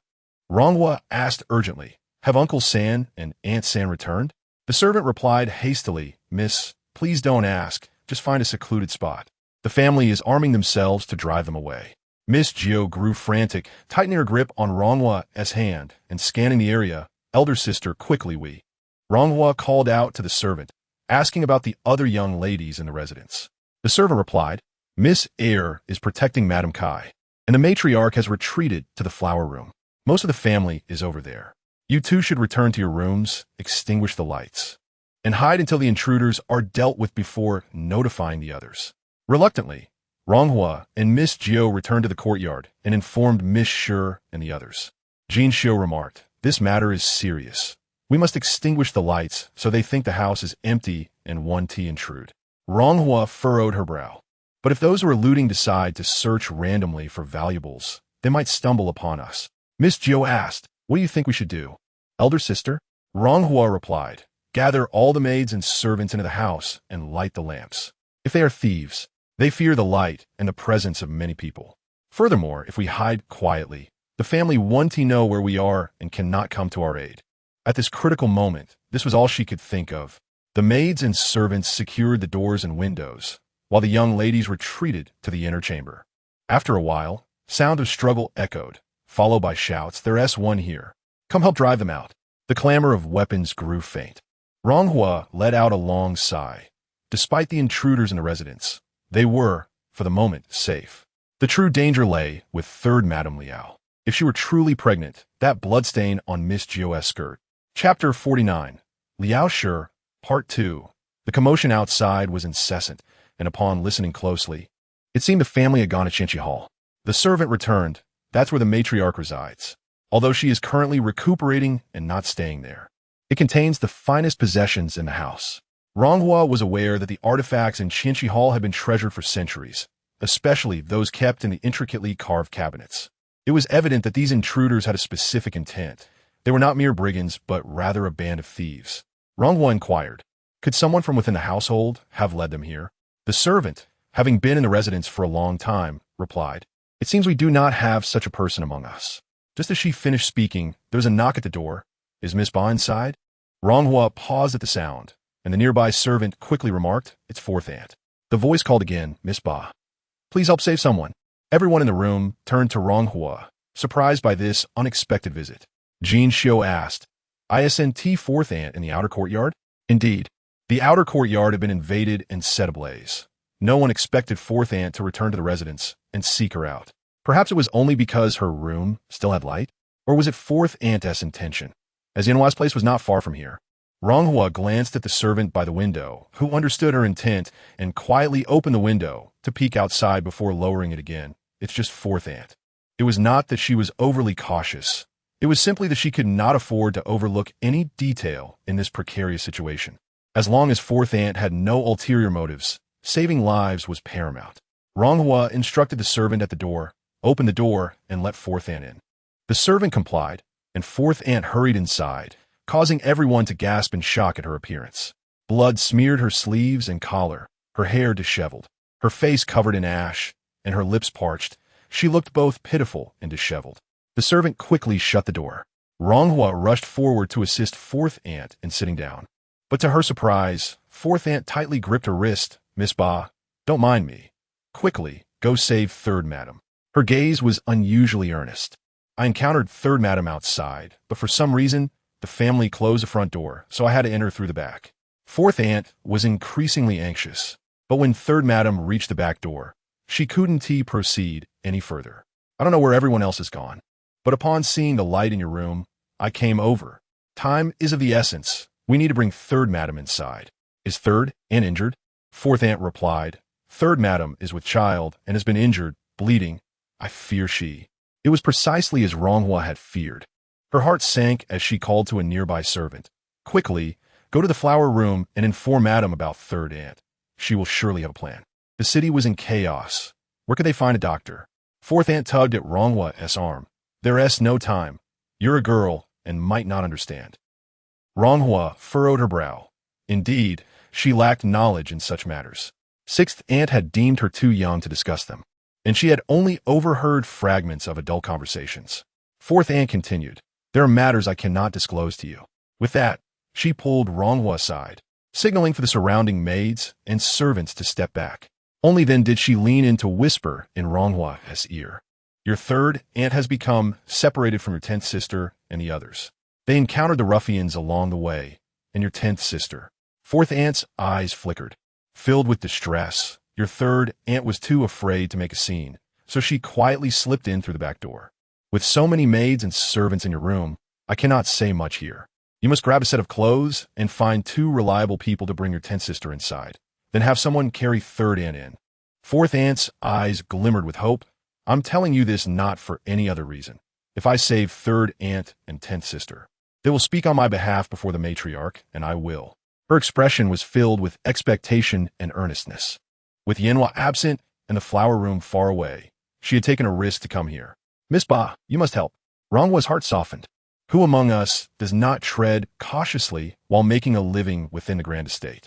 Upon hearing that the courtyard where the fourth aunt was recuperating had caught fire, she could not help but recall the fear and helplessness she felt when she was once trapped inside by the matriarch. Ronghua turned to glance at Mujin. If the words of the fourth aunt were indeed true, her circle of trustworthy companions was limited, compelling her to involve Mujin and Jinxiu in this perilous situation. Fourth aunt, please wait a moment while I fetch a set of clothing for the 10th sister, Ronghua stated. The fourth aunt's words should bear truth. After all, how could the third aunt have brought the 10th sister through the back door unless something extraordinary had occurred? The honor of a young lady is paramount. Even if she had not truly suffered, being seen in a disheveled state would tarnish her reputation, making it unlikely for any family to consider a marriage proposal. Ronghua summoned Jinxiu and conveyed her thoughts. Initially, Jinxiu shook her head in refusal, but after some persuasion, she reluctantly nodded in agreement. Ronghua instructed Mujin to enter the house to retrieve clothing and called upon 2 sturdy maidservants to accompany them. The fourth aunt assumed Ronghua was about to depart, but to her surprise, Ronghua, in front of everyone, inquired, "Fourth aunt, where might the third aunt be? It is crucial for me to know, as there are places a young lady ought not to venture alone." The fourth aunt was momentarily taken aback, not expecting the 8th young lady to exhibit such caution. "She has already entered the estate. We merely need to go retrieve the third, madam," replied the fourth aunt. Ronghua nodded in understanding and instructed another maidservant to summon family members, as someone had recently passed this way. The maidservant responded, "I heard clearly. That was my nephew, who possesses considerable strength." As the maidservant boasted of her nephew, Ronghua seized the opportunity to invite him to assist. They cautiously exited the house together. The fourth aunt led the way, while Ronghua frequently glanced back. She urged Jinxiu to find a maid to inform the matriarch, for it was the matriarch who held authority in the household, and such matters could not be overlooked. Ronghua intended to wait for her family to arrive before proceeding. Especially since there were thieves in the estate, she had to be careful not to put herself in jeopardy while attempting to save others. However, upon hearing a cry in the distance, "Mother! Mother!" she could no longer hesitate and rushed forward, with Mujin trailing closely behind. The fourth aunt halted the 2 maidservants, stating, "The 8th young lady and I will go ahead to assess the situation. We will call for you if needed." Ronghua moved a few steps forward, circumventing a rockery, only to discover a woman seated on the ground, clutching her abdomen, with a 12 or 13-year-old girl beside her, her torn garments barely concealing her form, weeping uncontrollably. Nearby, another woman appeared equally disheveled, yet displaying a glimmer of composure in her bright eyes. Ronghua surmised she must be the wife of the Duke of An third aunt. Ronghua called out, and the seated woman looked up in surprise. It was indeed Liao. Ronghua hurried over, but before she could inquire about Liao's condition, a male voice interjected. "Such a beautiful specimen. If we can't take them all, we might as well take this one. It will be easier to deal with the others." Ronghua's heart sank, and she turned to find the fourth aunt had mysteriously vanished, and the 2 maidservants had not followed. Had the fourth aunt deliberately lured her away?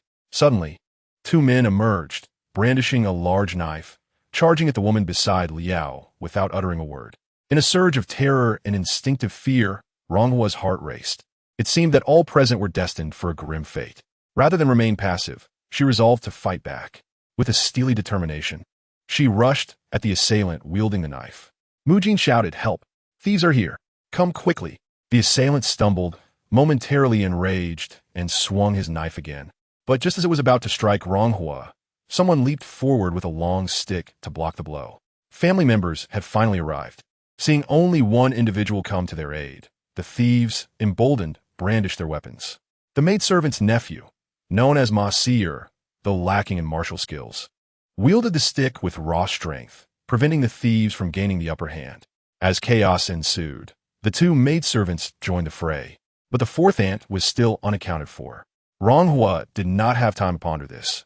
She urgently instructed the two maidservants to assist the lady and the third aunt. Mujin, paralyzed by fear, was directed by Ronghua to drape clothing over the 10th young lady, helping her to escape quickly.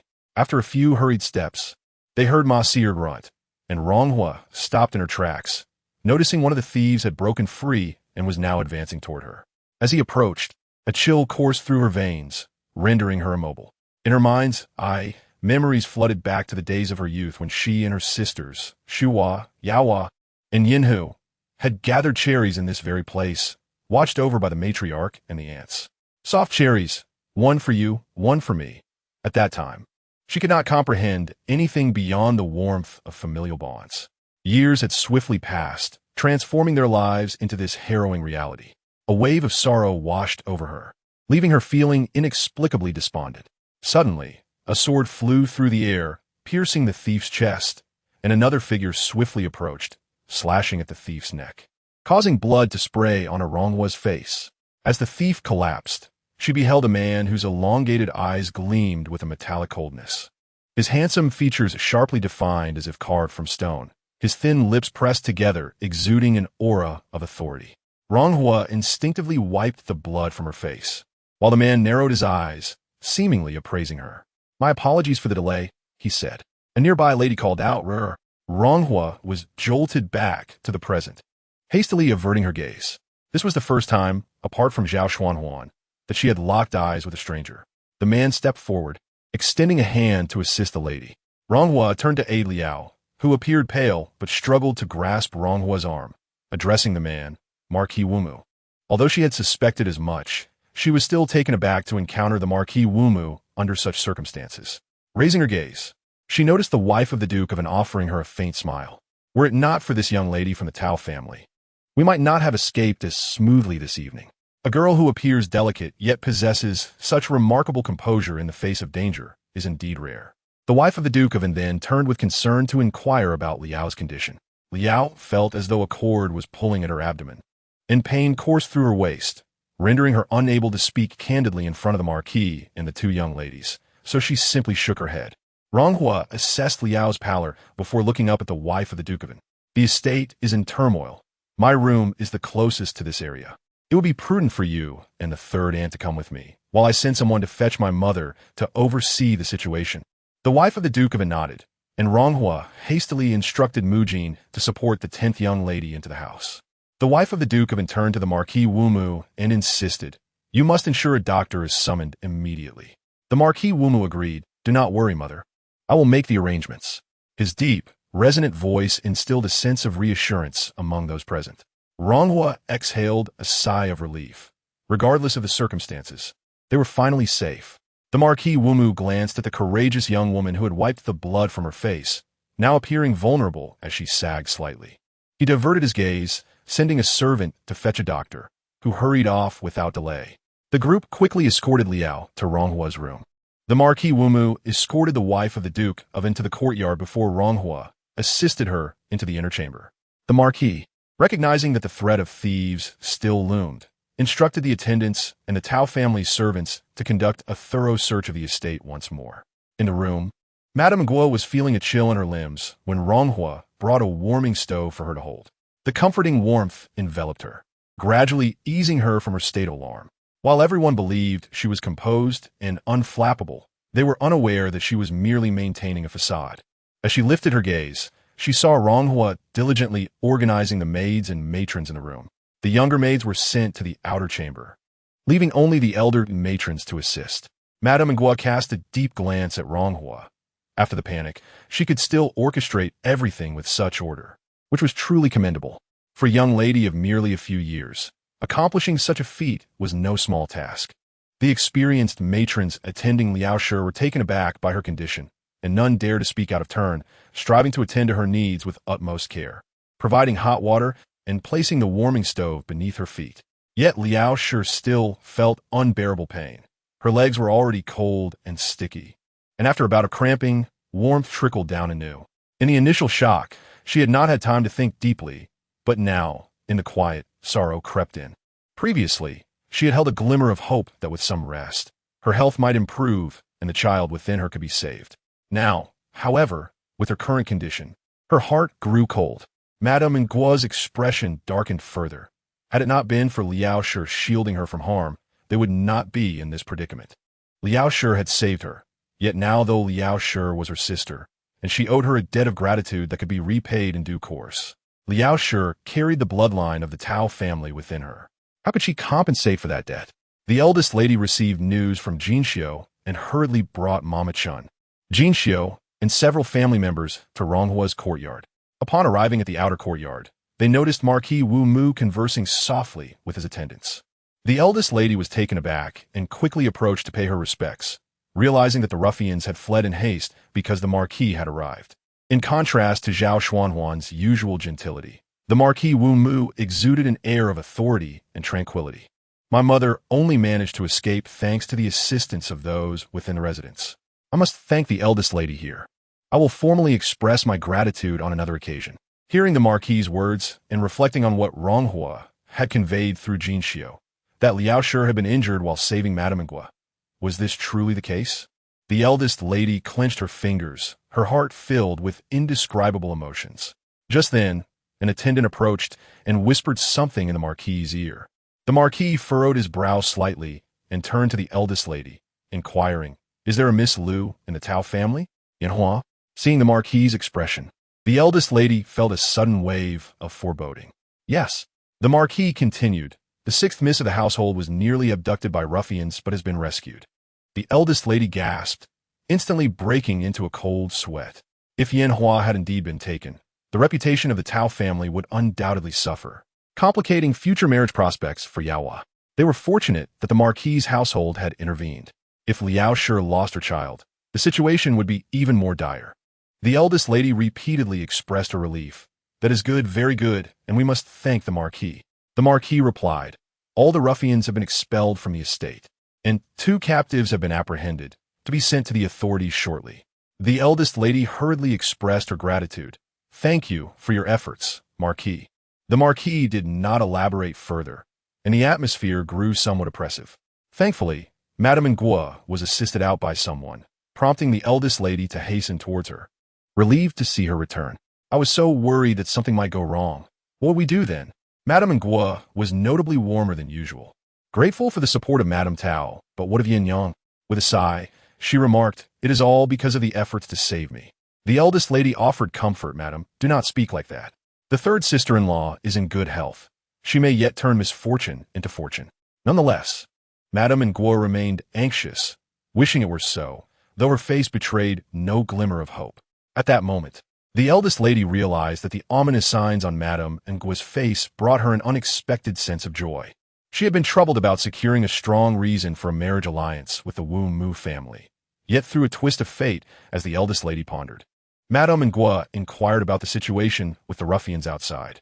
The Marquis responded, "The rebellion will be quelled before dawn." After a pause, he added, "As this is the inner estate of the Tao family, I cannot linger." Madame Ngua insisted, "You should return. I must remain here until I ascertain your aunt's condition." Thus, the Marquis took his leave. The eldest lady and Madame Ngua re-entered the room, where the eldest lady's heart ached upon seeing Liao Shi's condition. Tears welled in her eyes as she stepped outside and wept for the poor child, whose plight deeply affected her. Madame Ngua shed tears as well. The eldest lady quickly consoled her, "Do not dwell on it too much, madam. The third sister-in-law is still young, and there will be other opportunities." However, she recalled how the matriarch had inquired about the situation just days ago, not anticipating that joy would turn to sorrow so swiftly. Before Madame Ngua could respond, the eldest lady reassured her, "Rest assured, I will find a way to address this with the matriarch.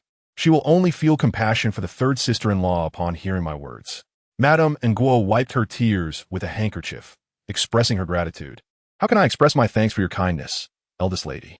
As the eldest lady and Madame Ngua conversed, the physician entered the residence. Ronghua retreated to the west room, with Muxin and Jinxiu attending to her. In the absence of others, Jin Xiu quietly relayed the Marquis's earlier words to Ronghua, who was taken aback. Yan Hua had nearly been abducted, as well Ronghua recalled her fourth aunt's actions that evening. Was it possible that Yan Hua was the target first, prompting her fourth aunt to lure her here? The fire in her fourth aunt's sick room, the matriarch's residence, was it all connected to her fourth aunt? Where had her fourth aunt gone now? Jin Xiu replied, the eldest lady sent someone to find her, but it is still unknown whether she has been located. The eldest lady indeed suspected her fourth aunt. If she had been captured, it was uncertain what the future would hold. Even if this incident bore no connection to her fourth aunt, the eldest lady might still find a way to use it to her advantage. What the second miss? Jin Xiu responded, the second miss has remained with Madame Kai. It was evident that if Yaohua wished to marry into the Wu Mu family, she would certainly seek to cultivate a relationship with the third household, rather than delay her appearance after the third household had faced difficulties. Jin Xiu contemplated further. However, there is something rather strange. When I entered the flower house, I happened upon Chu Xiao, who appeared breathless as if she had run a great distance. When I inquired, she insisted she had merely returned from the latrine. If that were the case, there was no need to run so far, especially since the latrine was adjacent to the flower house. Moreover, when I relayed the fourth aunt's words to the eldest lady, the second miss was present, yet she seemed utterly unfazed. I cannot help but wonder if I am overthinking this. Ronghua's heart raced at the revelation. As they conversed, Mama Chun lifted the curtain and entered, prompting Ronghua to rise and greet her. Mama Kin wore abrach smile. Do you not see how chaotic it is outside? How can the young ladies rest in such a state? The eldest lady has instructed that the 8th, 9th, 10th, and 11th young ladies should go to her quarters to rest. Could it be that the child of the third aunt's family could not be saved? Ronghua speculated as she prepared to leave with Mushin. Just then, she overheard a matron whispering outside. What a pity! It seemed to be a boy. Chapter 51. The Nature of Humanity, Part 2. Within the inner chamber, muffled sobs could be heard. The child of the third household had fallen. This was Liao Shi's first child since marrying into the Tao family, and it was a boy. Although the third household had a firstborn son, he was not the legitimate heir. Liao Shi's child would have been the legitimate firstborn of the third household. The child fell, and the matron initially intended to conceal the gender of Liao's child. When Liao inquired, she merely responded ambiguously that the months were still young and it was indiscernible. However, the woman carrying the basin was rather loquacious and, upon exiting, loudly proclaimed that it was a pity, for it appeared to be a boy. Upon hearing this, Liao had no reason not to weep, and her tears flowed uncontrollably, releasing all the grievances she had endured that evening. The matron, while comforting the third madam, ordered someone to expel the garrulous woman. This commotion quickly became the talk of the Tao residence, prompting the old lady to send the concubine to inquire. The matron simply stated that the woman was speaking nonsense. How could one discern at such an early stage? Both she and the Duchess of Anghua were present. Their words held more weight than hers. The concubine, known for her composure and discretion, listened quietly and said she would report back to the old lady to alleviate her concerns. At this point, the concubine raised her head and exchanged a knowing glance with the matron. The matron understood, found an excuse, and spoke privately with the concubine in the west room. The concubine had previously been the old lady's maid, and when the family line was thin, the old lady sent her to the master as a concubine. The concubine was a virtuous woman and soon became a favored concubine after giving birth to the fourth young lady. She adhered strictly to the proprieties of a concubine, rarely leaving the courtyard. After the fourth young lady married, the concubine requested to return to the old lady's side to serve her, as she was originally from that household. The matron discussed this with the master, who readily acquiesced. Ever since, the concubine had served the Buddha in the small shrine of the old lady's courtyard. Although the concubine was 7 or 8 years younger than the matron, her lack of cosmetics and her dark, somber attire, particularly the gray patterned gown she wore today without any jewelry, made her appear even older than the matron. Upon entering the west room, the concubine bowed to the matron and mentioned a matter she wished to discuss. The old lady had indicated that Yuer was in poor health and requested the matron to prepare nourishing ingredients to send her. The matron was taken aback, her gaze sharpening as she spoke through clenched teeth. The fourth concubine is in the old lady's room? No wonder she couldn't be found when sent to search for her. The fourth concubine certainly knows how to find a hiding place, retreating to the old lady's quarters. Yet, the old lady has never favored her. Why is she suddenly supporting her now? Previously, the old lady had claimed that the fourth concubine was ill and confined her to the small courtyard, which the old lady must have known about. Why then had she not summoned the fourth concubine to question her? The concubine continued. The old lady also mentioned that the matron should invite Dr. Huang, who frequently treats the household, to examine you. Dr. Huang? The matron immediately raised her eyebrows. Dr.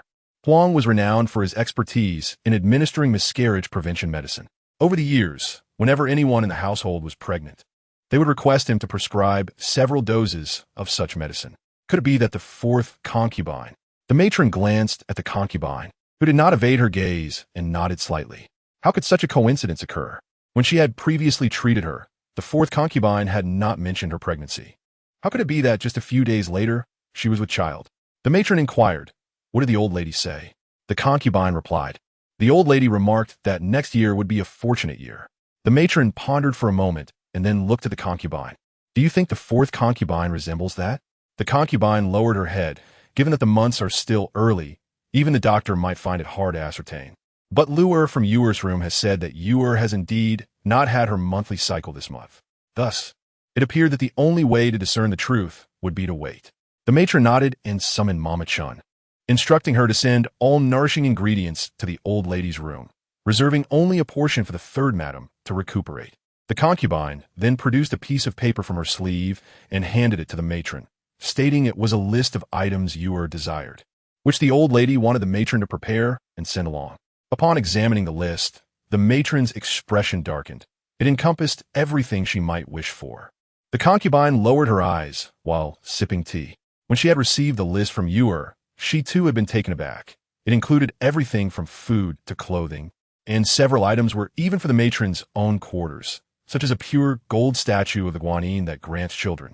Although she did not intend to say anything, she could not help but caution Yuer, only to find that Yuer was resolute, smiling as she replied, "Perhaps this is the only chance in my life. I want enough to ensure success." The concubine found herself increasingly perplexed by Yuer's intentions. If this matter escalated, what if the child born was not a boy? What would the fourth concubine do then? The matron would certainly not tolerate her. Even if a boy were born, what fate awaited the sixth concubine? The matron smiled faintly, momentarily suppressing her anger, assuring herself that she would provide whatever was needed, as long as she could bear a son for the master. She would even permit the fourth concubine to reside in her quarters. Seeing the matron smile, the concubine felt a chill envelop her. The matron handed the list to Mama Chun and asked the concubine if she had anything further to say. The concubine set down her teacup and replied, Yuer mentioned she has been feeling unwell and is particularly concerned about the sixth young lady, wishing for her to stay with the old lady for a time. It was indeed expected that Yin Hua would be mentioned. The matron's face stiffened. That was out of the question. The old lady preferred tranquility. It was one thing for the fourth concubine to go, but adding Yin Hua. The matron paused before continuing. With so many women in the household, Yin Hua ought to assist me. The concubine hesitated, but eventually spoke up. Matron. Sensing the concubine's hesitance, the matron reassured her. It's all right. Speak your mind. I know you're not one to harbor ulterior motives. The concubine nodded before finally stating, the old lady has already taken the sixth young lady in, and she said that however long the fourth concubine wishes for the sixth young lady to stay, she shall stay, and no one is permitted to object. The matron's eyes widened, her fingers curling tightly. The old lady was audaciously intervening in the household affairs again. The external troubles had finally been dispelled, yet turmoil brewed within. The matron scoffed softly. The fourth concubine merely wished to prevent Yin Hua from marrying into the Wang family. She was eager to see just how much influence the fourth concubine truly wielded. After sending the concubine away, Mama Chan approached, expressing concern. What shall we do? The Wang family may soon send a proposal, and if the old lady disapproves, the match for the sixth young lady will fall through. The matron furrowed her brow, leaning back against the cushion and closing her eyes to gather her thoughts. Do you think the fourth concubine's pregnancy could be genuine? I recall the master only spent one day in her quarters last month. How could it be so fortuitous? Mama Chin mused. It is indeed strange. The fourth concubine has never made any demands, yet now that she is pregnant, she seems to care for nothing else. Furthermore, Mama Chun glanced at the list. These items are all valuable possessions. Considering the fourth concubine is confined to the estate, What use would she have for such extravagant items? The matron chuckled coldly. Let her take the items for now. We shall see what she intends to do with them. After a pause, she added, It may be for the best that Yen Hua goes to the old ladies. With such a significant upheaval in the household, I cannot manage alone. The young ladies have grown. It is time they assisted me. Since Yen Hua will accompany the fourth concubine, let Yao Hua and Rong Hua help me manage the household. Mama Chen nodded in agreement. Just as the conversation reached this point, news arrived that the third master had returned. The matron felt a sense of relief at the arrival of Tao Zhengchuan, knowing that Liao's emotions might stabilize somewhat. She rose to welcome him, and upon entering the courtyard, she found Tao Zhengchuan hurriedly inquiring about Liao's condition. The matron explained the situation, and Tao Zhengchuan rushed into the room to see Liao. Immediately met with the sound of her sobbing. Following him inside, the matron encountered the Duchess of Anghua emerging, and through the curtain, she saw Tao Zhengchuan quietly comforting Liao in his embrace. The matron observed the scene with a mixture of envy and reflection, reminiscing about the intimate bond she once shared with her spouse. Had she known this bliss was fleeting, she would have cherished it all the more. Lady Anghua and the matron retreated to a side chamber for conversation. The matron summoned tea, and after taking a sip, Lady Anghua spoke of Liao, her eyes brimming with tears. With you as my sister-in-law, I feel at ease. It is a blessing for my sister to marry into the Tao family. She paused, adding with profound significance, I will forever remember this kindness. At these words, the matron felt a surge of joy. Lady Anghua inquired about the other young ladies in the household. The matron promptly replied, The second miss, Yao Hua, is managing affairs in the front. The young lady you met is the 8th miss, and then there is the 6th miss, Yen Hua. Had it not been for the marquis, she might have been abducted by thieves. Lady Anghua nodded, saying in a few days, I shall invite you and several young ladies to my residence as a personal gesture of gratitude. The matron quickly responded, with the connection of my third sister-in-law. You need not stand on ceremony. Noticing the fatigue etched on Lady Anghua's face, she suggested, Perhaps you should rest first, and we can see you home at dawn. Thank you for your kindness, Lady Anghua replied. The matron hastily instructed Mama Chun to prepare a clean room and summoned a few capable maids to attend to Lady Anghua. After the tumult of the night, Lady Anghua found sleep elusive. Instead, she lay in bed with her eyes closed, gathering her thoughts. She was well aware of the intentions of the Tao family. After all, they were a lineage of officials. They would not easily take a 28-year-old woman as a second wife. Her sister, Liao, had once been betrothed, a match arranged by their father with the second son of the Sun family, a candidate for the Jiangnan Salt inspection. The engagement was firm until the Sun family's legitimate wife passed away, necessitating a 3-year mourning period. With both children being young, the families agreed on this arrangement. However, shortly before Liao was to marry, the Sun family faced disgrace due to corruption, leading the Liao family to withdraw the engagement. The second son of the Sun family, being unruly, repeatedly sought money, tarnishing Liao's reputation and delaying her prospects. As time passed, Liao became a 30-year-old spinster, finally marrying into the Tao family. She tragically lost her child. Lady Anghua sighed, tossing and turning in bed until dawn broke. After freshening up, the matron sent for the maids attending Lady Anghua. News arrived that the rebels had all been captured, and the marquis had sent a carriage to escort her home. Lady Anghua expressed her gratitude once more as they conversed while walking outside. Just a short distance away, Lady Anghua spotted Madame Kai approaching with a young lady. Her surprise evident at seeing Madame Kai here. As Madame Kai approached, Lady Anghua widened her eyes, her face reflecting the surprise of an unexpected reunion, especially upon realizing that Madame Zhao was present as well. I heard that Madame Shui had arrived, Madame Kai said warmly. I didn't wish to intrude, so I thought I would come to see you today. Lady Anghua replied with a smile.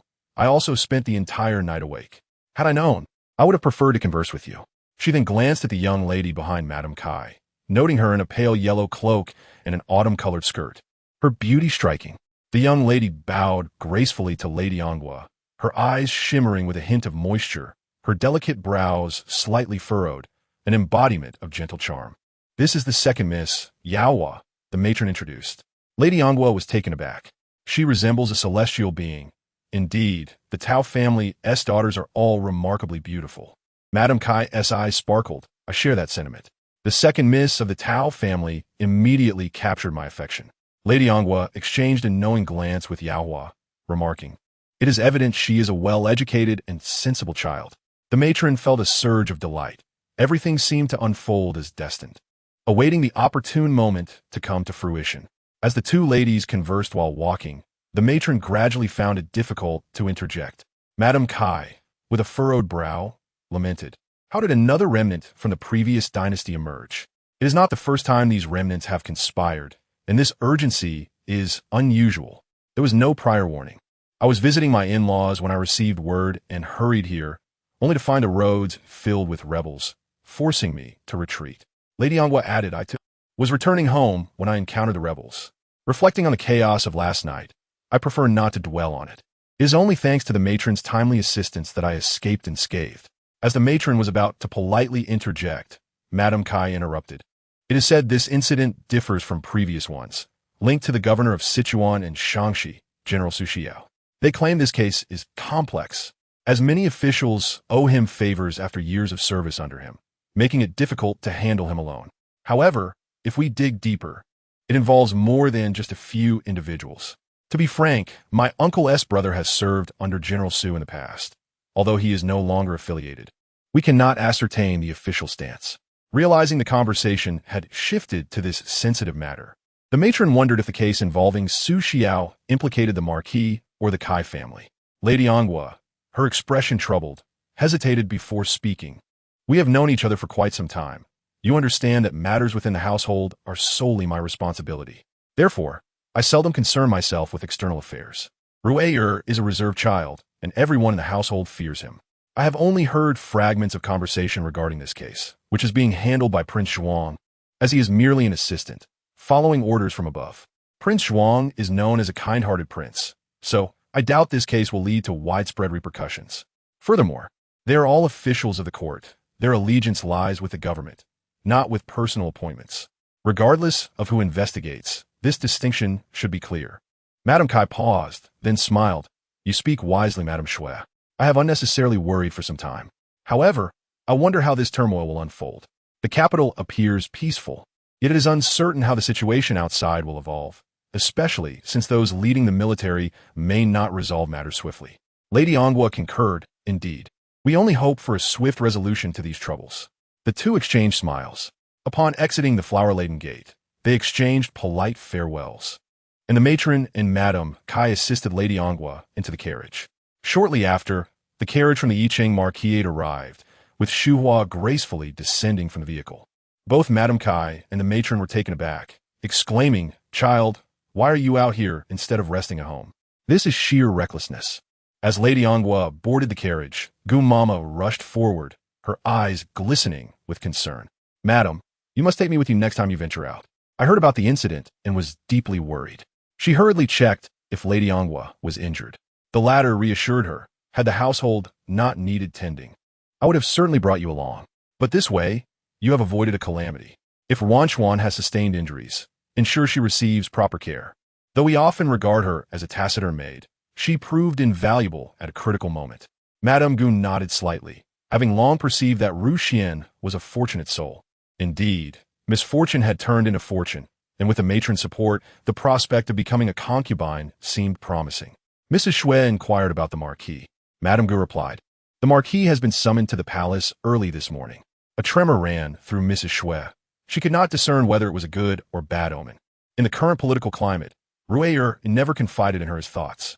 She had observed that the winds of favor were shifting towards Prince Zhuang on the matriarch side, while Rui remained oblivious, failing to express his stance on several occasions, which had greatly displeased the matriarch.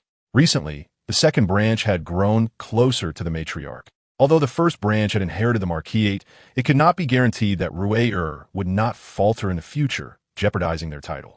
With the passage of time, if no clear position were taken, self-preservation would become increasingly difficult. Madame Gu noted Mrs. Shui's concerns and attributed them to the Marquis's visit to the palace, hastily adding, "I have heard that the Marquis has made a notable contribution in capturing the seventh prince.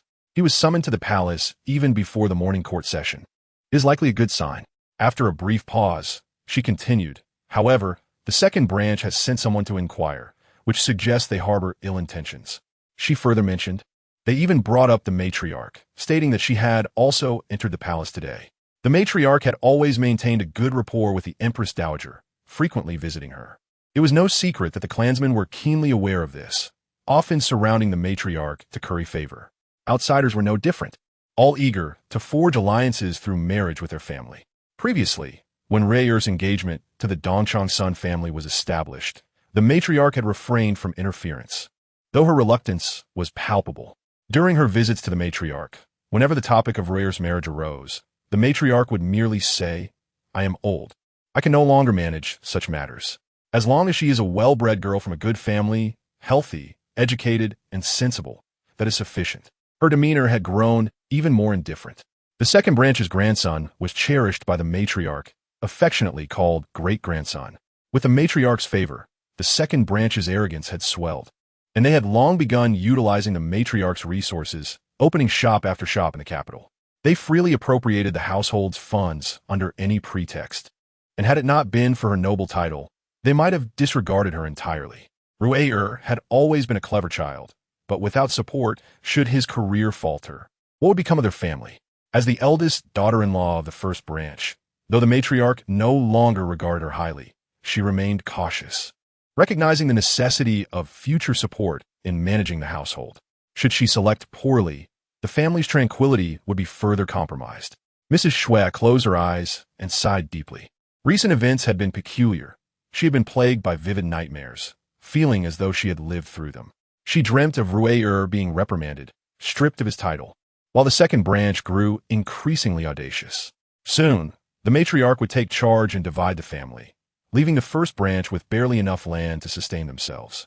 Ru'er faced repeated appointments and dismissals, ultimately entangled with the Liao family, while the clan merely watched with amusement, offering no assistance. Ru'er and the eldest daughter-in-law had grown estranged. The latter's family, having failed to utilize him, remained indifferent, and the daughter-in-law increasingly looked down upon her declining marital family. Ru'er, unable to tolerate such treatment, drafted a letter of divorce, severing their ties. Truly, when the walls crumble, everyone pushes. She awoke from her dream, as if she had endured all these tribulations. She tried to convince herself it was merely a dream, unworthy of concern, yet her heart remained heavy. Ru'er's assignments had been trivial. Even should a mistake occur, it would not warrant censure from above. Little did she know that soon, an edict would demand Ru'er's assistance in the case of General Su Xiao. Her heart remained burdened, contemplating returning to the Liao family to confer with her father. Yet on the way back, she encountered trouble from rebel factions. Chapter 53, A Legacy of Misfortune, Part 1. Mrs. Shui could not help but sigh once more, as every incident seemed to align with her nightmares. Should all of them come to fruition in the future, what would become of them? Ru'er's future marriage was a source of great anxiety for her. He was naturally taciturn, a man of few words, and with such an unsatisfactory match ahead of him, lacking anyone to share his burdens, he appeared so solitary, which pained her heart. She had secretly resolved that Ru'er's bride must be someone compatible with his temperament. Yet where might such a candidate be found? In a fleeting moment, they arrived at the Marquis's residence. Upon reaching the Huachuei gate, Mrs. Shui, supported by Madame Gu, descended from the carriage. Just as she entered, she noticed someone approaching with a sedan chair. Turning to Madame Gu, she inquired why preparations for a sedan chair were still underway. Madame Gu, well aware of Mrs. Shui's strong-willed nature, questioned the necessity of such arrangements, especially within the Marquis's estate, where so many eyes would be watching, all cognizant of her hasty and disheveled escape the night before. Mrs. Shui's countenance darkened. Madame Gu hurried to explain that no arrangements had been made. Possibly it was for someone else. Who else could it be? Mrs. Shui scoffed. Madame Gu, already anxious, pressed the young servant carrying the sedan chair. Who sent you here? The servant replied hastily. The second madam instructed us to wait for the first madam. Indeed, it was a moment for amusement with her present, yet absent when genuine concern was required. Upon entering the room, the fragrant tea was just poured by Lung Xiang when a flustered figure burst in. Madam, it is dreadful. The Marquis is in trouble. Seeing Xu Hua's pale complexion and dull gaze, Mrs. Shui felt a pang of sympathy. Lady Kai expressed her discontent. Child, you ought to have simply sent a carriage. Her words conveyed concern for Xu Hua. Xu Hua rallied her spirits, fearing that Mrs. Shui would worry. I found it impossible to remain at home. so I thought it best to come and see. Miaodong supported Shuhua. Mrs. Shui scrutinized her daughter closely. Shuhua's fingers trembled involuntarily. The last time she had visited Shuhua, she had been rosy-cheeked. How had she fallen to such a state? Turning to Lady Kai, she noted her surprise and confusion, as she too scrutinized Shuhua, evidently unprepared for this transformation. Lady Kai remarked, "You were startled last night, weren't you?" Shuhua managed a weak smile. "It was my first encounter with such a situation. How could I not be frightened?" Upon hearing the news, my sister-in-law came to discuss countermeasures, and thankfully my uncle returned, which has provided some stability. Had it not been for the rebels blocking the road to the Tao residence, we would have sent someone to check on the situation here much earlier. With Zhao Xuanhuan absent, all decisions fell to her uncle, while most of the household staff was stationed with the second branch. Shuhua felt deeply pained by the idle gossip she overheard, and with Qiuhong gravely ill, she had frequently awakened to hear the servants discussing matters, taking all the blame upon herself. She insisted, "Had it not been for my concern for you, I would never have been so elevated. Had I known I lacked fortune, I would not have accepted such a fate." Seeing Qiuhong in such a state, Shuhua lamented her own powerlessness, feeling guilty that even her maid suffered alongside her. In the presence of her mother and Lady Kai, she could not voice her thoughts. Instead, she stated, "I was startled last night and could not sleep a wink." Mrs. Shui contemplated this, and, mindful of Lady Kai's presence, refrained from probing further. As they conversed, Tao Zhengchuan entered with a physician. Upon seeing Lady Kai, he hurried to greet her and exchange pleasantries with Mrs. Shui and Shuhua before departing in haste. Shuhua, puzzled, asked Mrs. Shui, "Who is ill in the household?" Mrs. Shui had initially wished to spare Shuhua the distress of the Liao family's troubles, but now unable to avoid the question, she revealed, "Your third aunt suffered a fright last night and has had a miscarriage. Your third uncle fears she may develop complications," leading him to summon several physicians for treatment. Hearing this, Shuhua felt a surge of distress. Her third aunt was merely a secondary wife, yet her third uncle treated her with such care. In stark contrast, Zhao Xuanhuan remained indifferent to her needs. As she contemplated this, a fiery sensation surged within her chest, causing her fingers to tremble more violently. Shuhua hastily concealed her hands within her sleeves, feigning nonchalance, and sought out Yaohua behind the matriarch. Noticing that her sister appeared unaffected, she finally allowed a smile to grace her lips. Concerned for Yaohua's fragile health, she worried that the commotion from the previous night might have exacerbated her sister's ailments. Observing the deep bond between the sisters, the matriarch gently advised Shuhua, "You should return to recuperate. Once you regain your strength, you may come back to visit your sister." Shuhua nodded, and the maidservants assisted Lady Kai into the carriage. With a farewell to her mother and sister, she stepped onto the footstool to board the carriage. The matriarch watched Shuhua ascend with a quivering demeanor, her heart burdened by the weight of her daughter's departure. A married daughter must prioritize her husband's family. No longer indulged as she was in her own home. Though she wished to show her daughter some tenderness, she had to consider her in-law's reputation. Yaohua, sensing her mother's anxiety, suggested that after the winter solstice, they should discuss with Lady Kai the possibility of having her sister and brother-in-law stay for a few days to aid Shuhua's recovery. The matriarch hesitated, pondering the implications of such a request. "That may not be feasible," she remarked. Yet, Yaohua insisted, "Sister does not frequently return home. If we communicate well with the Ho residents, they will surely agree." Hearing this, the matriarch's heart eased, and she led Yaohua back homeward. Upon entering the courtyard, they were informed that the master had returned. The matriarch instructed a servant to inform the master of her presence, promising to join him shortly. She reminded Yaohua that with so many relatives visiting, particularly from the second and third branches, she should assist in attending to them. She ordered the housekeeper to summon Mama Chun, emphasizing that the quarters previously prepared for the second and third branches required thorough cleaning.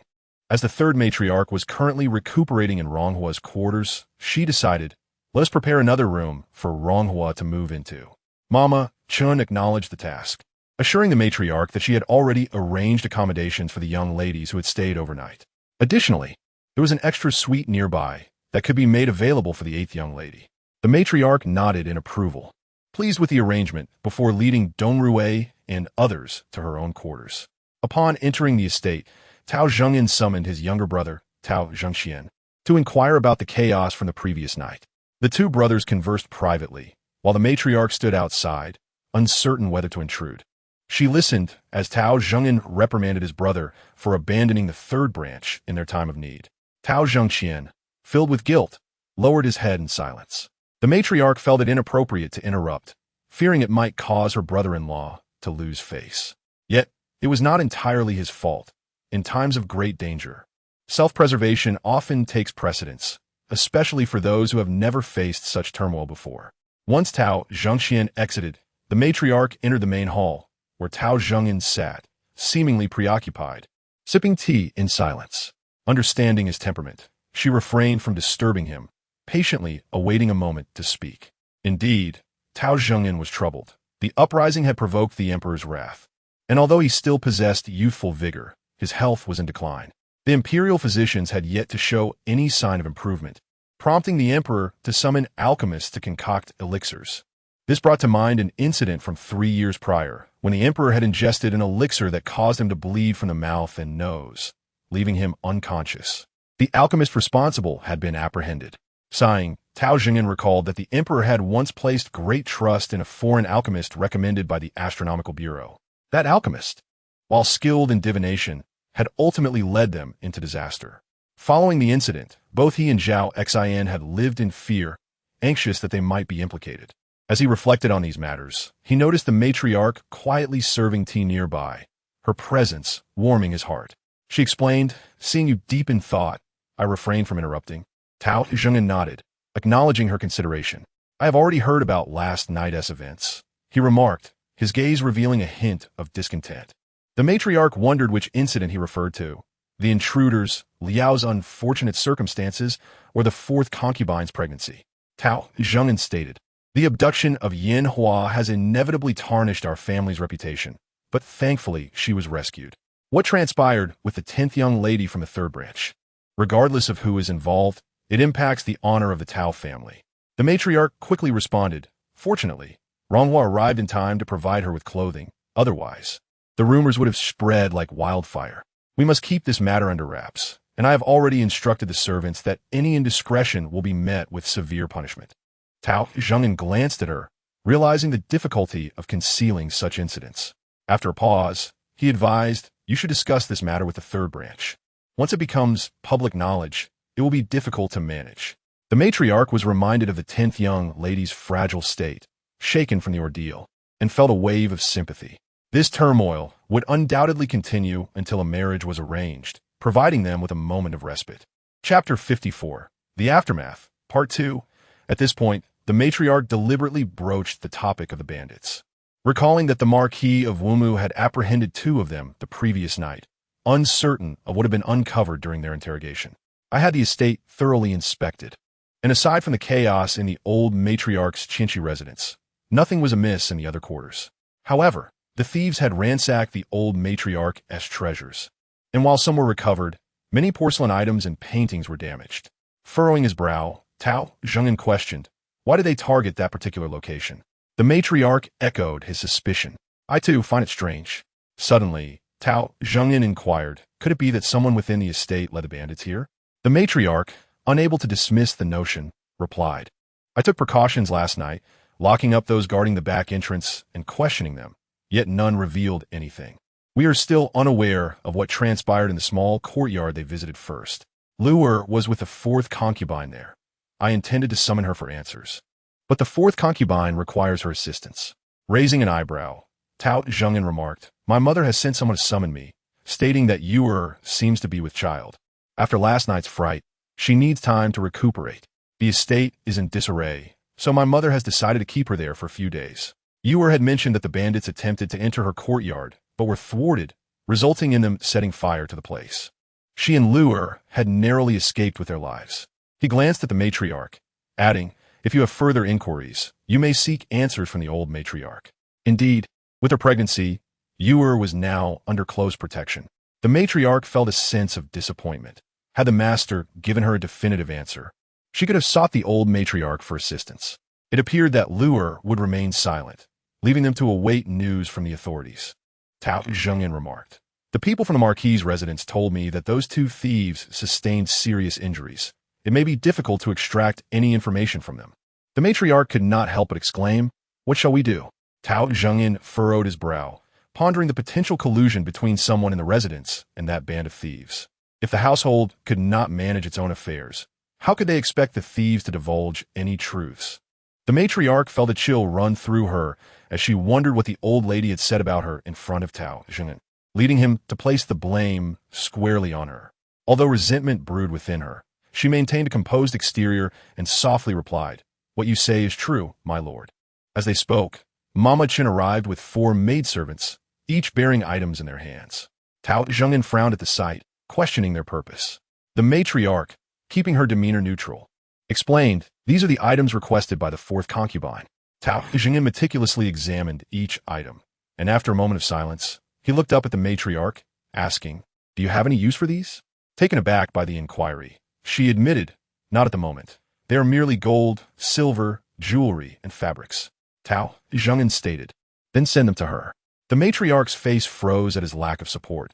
She waved her hand, and Mama Chun led the maidservants away. Men are often like this.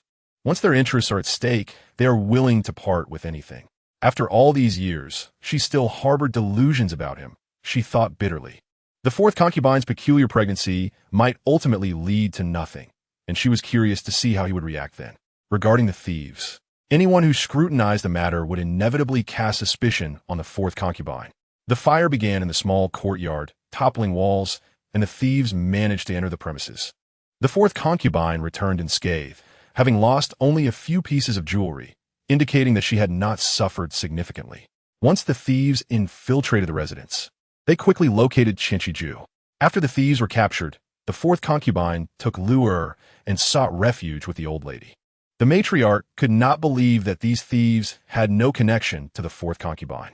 Moreover, what sort of person was the old lady? Did she harbor no doubts? It was merely a pretext for the old lady to deal with her.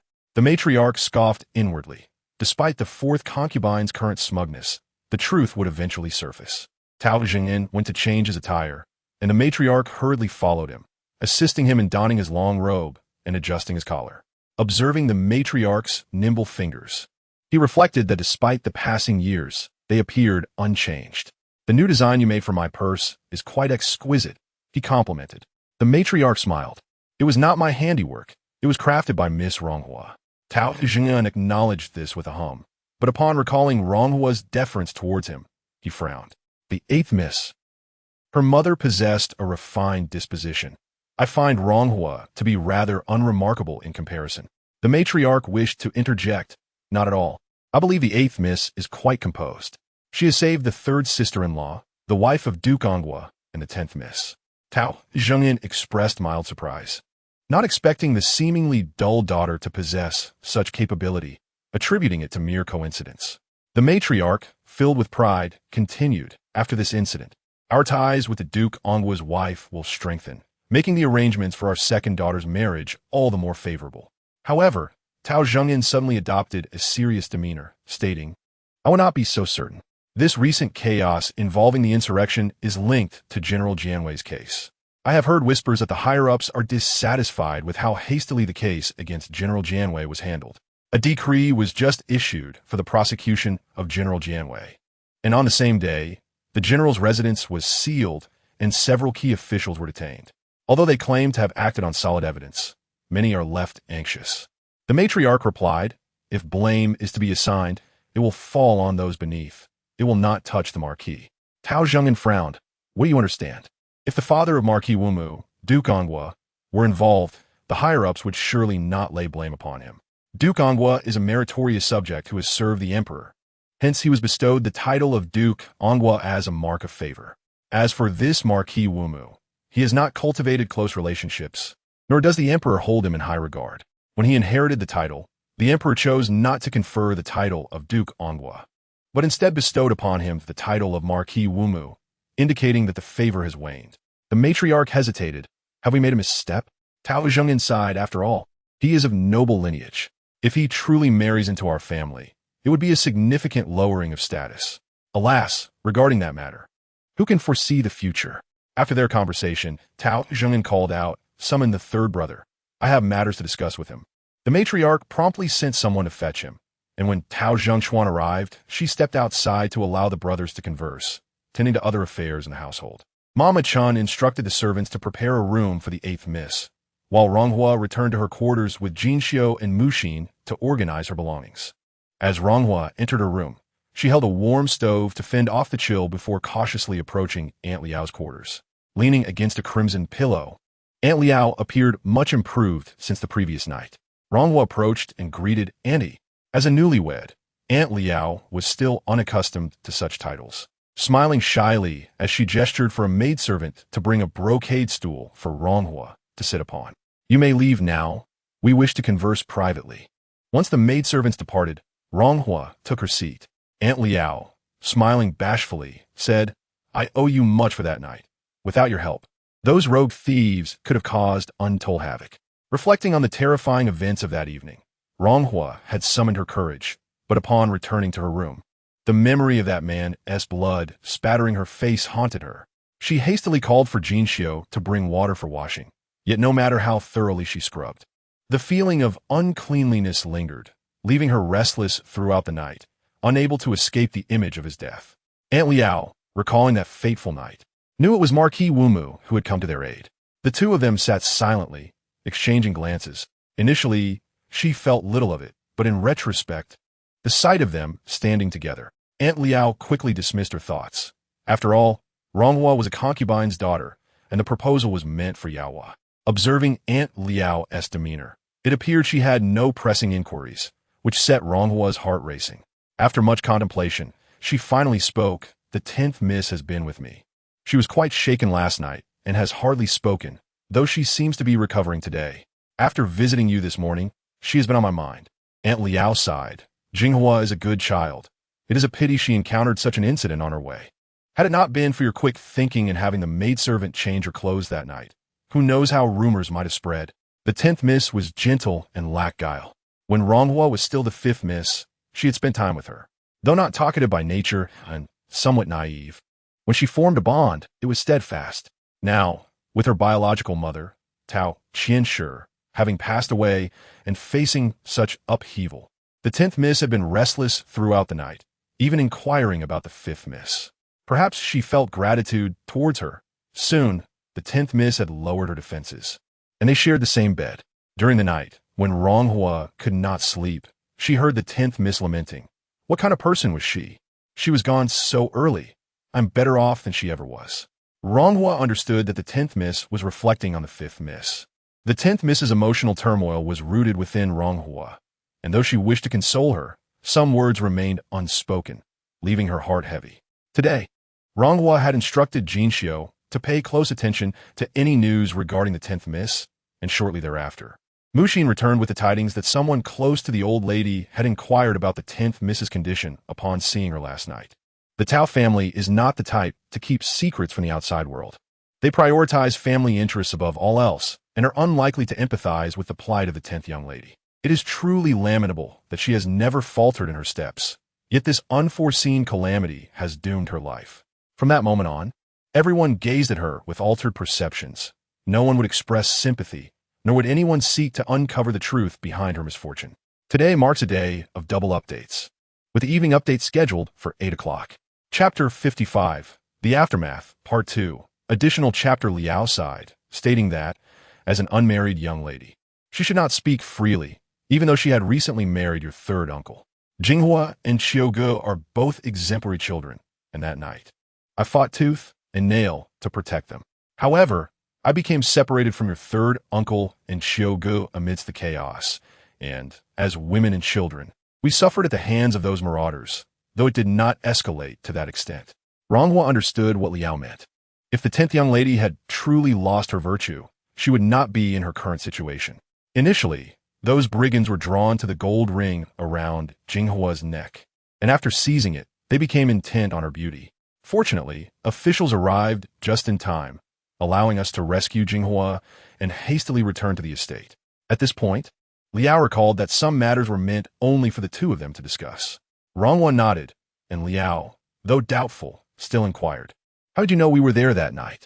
Ronghua replied honestly, "It was the 4th concubine who came to my courtyard and informed me that my aunt was over there. I then sent a servant to find help while rushing over to check on things. The fourth concubine? You mean the one in the estate? Liao pondered, her expression deepening in confusion. She had never encountered this fourth concubine before. Could it be that the fourth concubine had seen her and sought help from the eighth young lady? Yet, when the time came to rescue, where had the fourth concubine vanished? Liao's demeanor grew uneasy, and Ronghua's suspicions regarding the fourth concubine intensified. It seemed that the fourth concubine had deliberately led her there. Had she not sent for help beforehand, it might have been Ronghua who was abducted instead of Yanhua. The incident involving the 10th young lady was scarcely known, so how could it spread so rapidly within the estate? Although Liao remained silent, she was undoubtedly calculating in her mind. Just then, Liao inquired, I heard that the 6th young lady was almost abducted by those robbers that night. Ronghua responded, that's what everyone is saying. Luckily, the robbers did not succeed, and it turned out to be merely a false alarm. As for Yanhua's abduction, it may have been coincidental, and since she ultimately was not taken from the estate, coupled with the rumors surrounding the 10th young lady, people have largely overlooked Yanhua's plight. Liao felt a chill run down her spine. It was evident that the main house was protecting the 6th young lady. She had previously hoped to suppress the 10th young lady's incident through the main house. But it was clear now that the main house was unreliable, as she needed to plan accordingly. The 10th young lady hesitantly shared with her that, fortunately, a young officer had come to their rescue. When mentioning the person who saved her, Ronghua noticed a peculiar expression cross the 10th young lady's face. Reflecting on this, Ronghua concluded that the rumors surrounding the 10th young lady were likely spread by those unaware of the true circumstances. There were certainly some who understood what had transpired. Liao suddenly remembered, of course. How could she have forgotten? The one who rescued them was most aware of the situation, and he had even escorted the lady in Gua herself and Jinghua to the entrance of the Tao estate. Moreover, there were certain matters that could not be disclosed to outsiders. That night, the rescuer had even torn away a piece of Jinghua's sleeve. Amidst the chaos, that person had repeatedly offered apologies, but unfortunately, Liao had lacked the energy to consider such details and had not inquired about his name. Ronghua exchanged further words with Liao when they heard someone announce, the third master has returned. Tao Zhangchuan entered the room, and Ronghua quickly rose to greet him. Uncle, having just come from his elder brother's quarters. Tao Zhangchuan was burdened with worry, especially when his brother mentioned Jinghua, his gaze turning unfriendly, insisting that family reputation must take precedence. Tao Zhangchuan pondered throughout his journey, feeling at a loss for what to do, unable to devise a perfect solution. An unmarried young lady with a tarnished reputation often found herself unable to marry. It was pitiful that Jinghua was such a well-behaved daughter. He could not bear the thought of it. Moreover, Liao was genuinely fond of Jinghua. If he were to express anything in front of his elder brother, he would have no way to explain it to his beloved wife and could only placate his brother for now, intending to discuss matters with Liao later. As Tao Zhangchuan fretted, he saw Ronghua and recalled her role in rescuing Liao. Observing her polite and composed demeanor, as Liao had described, he began to appreciate this 8th niece of his. However, lacking eloquence, he smiled and said, do visit your third aunt more often when you have the time. Ronghua replied with a smile, and as Jinxiu and Muxin had already tidied up, she took her leave. Tao Zhangchuan indeed spoke to Liao about Jinghua's situation. Noticing his wife's displeasure, he quickly added, I haven't said much. I merely returned to discuss it with you. Liao snorted coldly. What does my elder brother mean? What will happen to Jinghua? Will she be sent to a nunnery? Tao Zhangchuan, already somewhat portly, began to sweat profusely in his anxiety. Don't be angry. My brother hasn't suggested anything like that. Liao shot a glance at her husband. You wouldn't be this cautious if that were not the case. Tao Zhangchuan hastily replied, I merely came to discuss matters with you. If you have thoughts on the subject, please share, and we shall see if anything can come of it. He adjusted the blanket around her. Liao's mother had passed away early, and her father was a man more absorbed in books than familial matters, offering little care for Liao. Otherwise, her marriage would not have been so delayed. After marrying Tao Zhangchuan, who, though lacking decisiveness, was considerate, Liao felt content merely with that. She genuinely wished to build a life with Tao Zhangchuan, free from the current struggles under the main house. Liao's stern demeanor softened, her voice gentle as she continued. It's thanks to my 8th niece's reminder that I had forgotten amidst the rush that night. I believe he does not appear to be an ordinary soldier. He seems to hold a minor position. You should find a way to inquire about him and ascertain his circumstances. Though Tao Zhengchuan could not outright dismiss Liao's suggestions, he still found himself in a predicament. You didn't even ask for his name. With the turmoil in the capital, so many soldiers were deployed last night. Searching for just one among them would be like finding a needle in a haystack. Liao, however, remained steadfast. Do not think that I, a mere woman, am unaware. The chaos in the capital was primarily caused by the military command. If you refuse to inquire, I shall ask my sister for assistance. Do you not realize this is Jinghua's entire future? If we find that person, it could lead to a promising match. If we do not, who knows how long the rumors will circulate? Tao Zhengchuan replied, You're being overly optimistic. What if that person is already married? Liao's eyes widened in disbelief. Jinghua is your own daughter. It is only natural for you to facilitate her marriage. If we ignore this and leave her fate to the main house, who knows what will become of her? As Liao spoke, her eyes brimmed with tears, reflecting on her own precarious position. It was not just outsiders. Even her relatives regarded her as a source of amusement. Tao Zhengchuan understood Liao's feelings, straightening his back. Very well, I will certainly find a way to locate him. At this, Liao's face brightened with satisfaction. The maidservants in the room served tea and then withdrew. Liao sipped her nourishing soup, stating, My sister intends to betroth Yao Hua to the Marquis, but I wish to discuss something with you. Liao glanced at Tao Zhengchuan, who was left bewildered. I believe my eighth niece is quite admirable. Jinghua seems to get along well with her. My eighth niece is kind-hearted, and even if she attains great fortune, she would not look down on others. Tao Zhengchuan frowned. You cannot speak so recklessly. While the eighth niece is indeed good, she is still a concubine's daughter. The Marquis family would never agree. Besides, my elder brother and sister-in-law have made it abundantly clear that this marriage is for Yaohua. Tao Zhengchuan's expression darkened, revealing his fear. You must not act rashly, otherwise my elder brother will hold me accountable.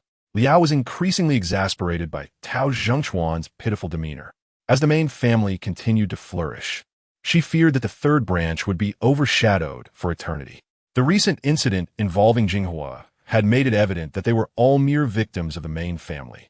The more Liao contemplated, the more her heart sank. Turning away from Tao Zhengchuan in bed, she recalled how, upon marrying into the Tao family, the matriarch had treated her like a sister. It is said that time reveals true intentions, and she was coming to realize that the matriarch merely viewed her as a pawn, rather than toiling for the main family. She decided it would be wiser to plan for herself. Unfortunately, with the incident concerning Jinghua, she had no close relatives in the Liao family after all these years.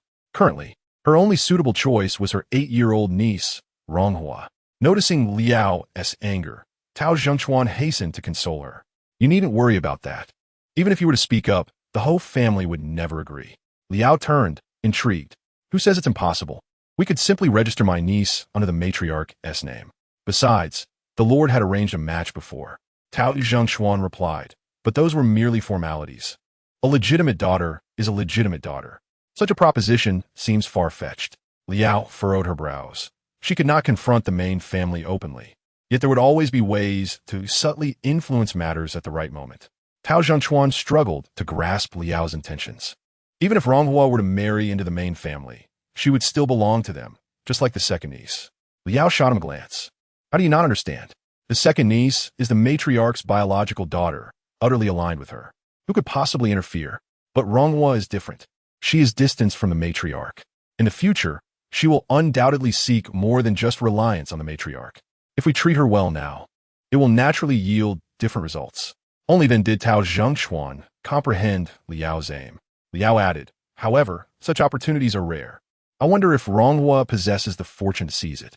At that moment, Ronghua exited the courtyard and chanced upon Mama Chun, who was leading someone hurriedly forward. Upon closer inspection, she realized it was a Taoist priestess, clad in traditional garb, peering around nervously. Upon seeing Ronghua, the priestess smiled brightly and approached her, inquiring, Which young lady of the house might you be? Mama Chun replied, This is the 8th young lady. Recognizing her from a previous encounter in the Yaohua courtyard, Ronghua was met with an unusual expression from the priestess, who eagerly produced a string of prayer beads from her sleeve and offered them to her. You seem quite familiar. 8th young lady, please accept this string of prayer beads. Mama Chun was momentarily taken aback, her smile faltering as she glanced at Ronghua, remaining silent. Meanwhile, Mu Jin could not help but retort, "My young lady has no need for these. She just sent a string out a few days ago." Having inquired about the priestess's background, Mu Jin held a negative impression of the mysterious old nun, concerned that she harbored ill intentions toward their young lady. Thus, she was unwilling to let Ronghua accept the gift. Ronghua allowed Mu Jin to speak as she observed the priestess's expression. The priestess raised an eyebrow, revealing a mocking grin, her demeanor brimming with disdain. To break the tension, Mama Chen asked, "Miss, are you returning to the courtyard to pack your belongings?" Subtly pushing the priestess's hand aside, she continued, "You mustn't mind her." Ronghua smiled and replied, "All my belongings have already been moved by the maids. Only a few personal items remain that Jin Xiu and Mu Jin are tidying up." Pausing, she pulled Mama Chen aside, intending to discuss some matters with her mother. "Since my side has a suite and the 9th and 10th sisters are crowded in one room, I thought it better to invite the 10th sister to temporarily move in with me."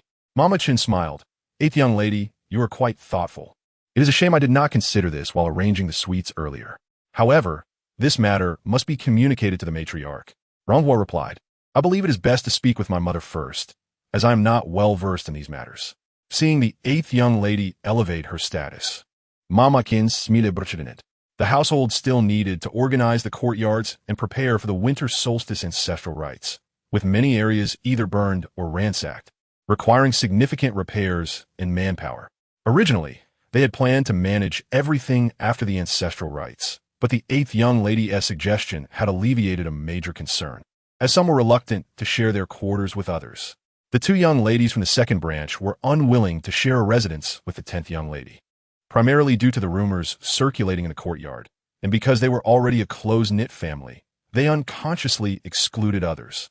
Although the 6th young lady, Yanhua, had temporarily moved to the old lady's quarters, she had long proclaimed that her room was too cluttered to accommodate anyone else. Ronghua had always gotten along well with the 10th young lady and was eager to grow closer. The 10th young lady was particularly grateful for Ronghua's assistance, and they naturally became more cordial. Upon hearing about Ronghua's intention to move to the suite, the 10th young lady also expressed her desire to join her. The priestess eavesdropped on Ronghua and Mama Chen's conversation and then boldly asked, "8th young lady, where will you be moving to?" Mama Chen was exasperated by the priestess's lack of decorum, but, given the matriarch's trust in her, she refrained from voicing her displeasure and replied vaguely, "Nowhere in particular. Just a suite in the West Garden." The priestess, however, feigned seriousness, gesturing with her fingers as if calculating, shaking her head. "Is there even any space available over there?" Everyone was puzzled by the priestess's ambiguous remarks. She continued, "That is a prime location." Noticing the silence, she added, "I shall mention this to the matriarch." Having heard merely a few words from the matriarch, the priestess grew arrogant, despite having spent a considerable amount of time in the matriarch's presence. Mama Chen shot her a sidelong glance, her smile intact but her eyes devoid of warmth. "The matriarch is awaiting your return." The priestess finally tucked away the prayer beads, muttering to herself, "It is merely a matter of time." Ronghua felt a sudden weight in her heart. Once Mama Chen led the priestess away, Mu Jin spat disdainfully. "What a thing. Clearly not a good person. There is no need for the young lady to mind her." Ronghua forced a smile, realizing that it was no longer possible to ignore her. Yao Hua had likely summoned the priestess not just for Shu Hua's sake. The priestess gazed at her with a smug expression, as if viewing a fish on a chopping board. If she wasn't mistaken, Yao Hua intended to use the priestess's influence against her. How would she navigate this challenge?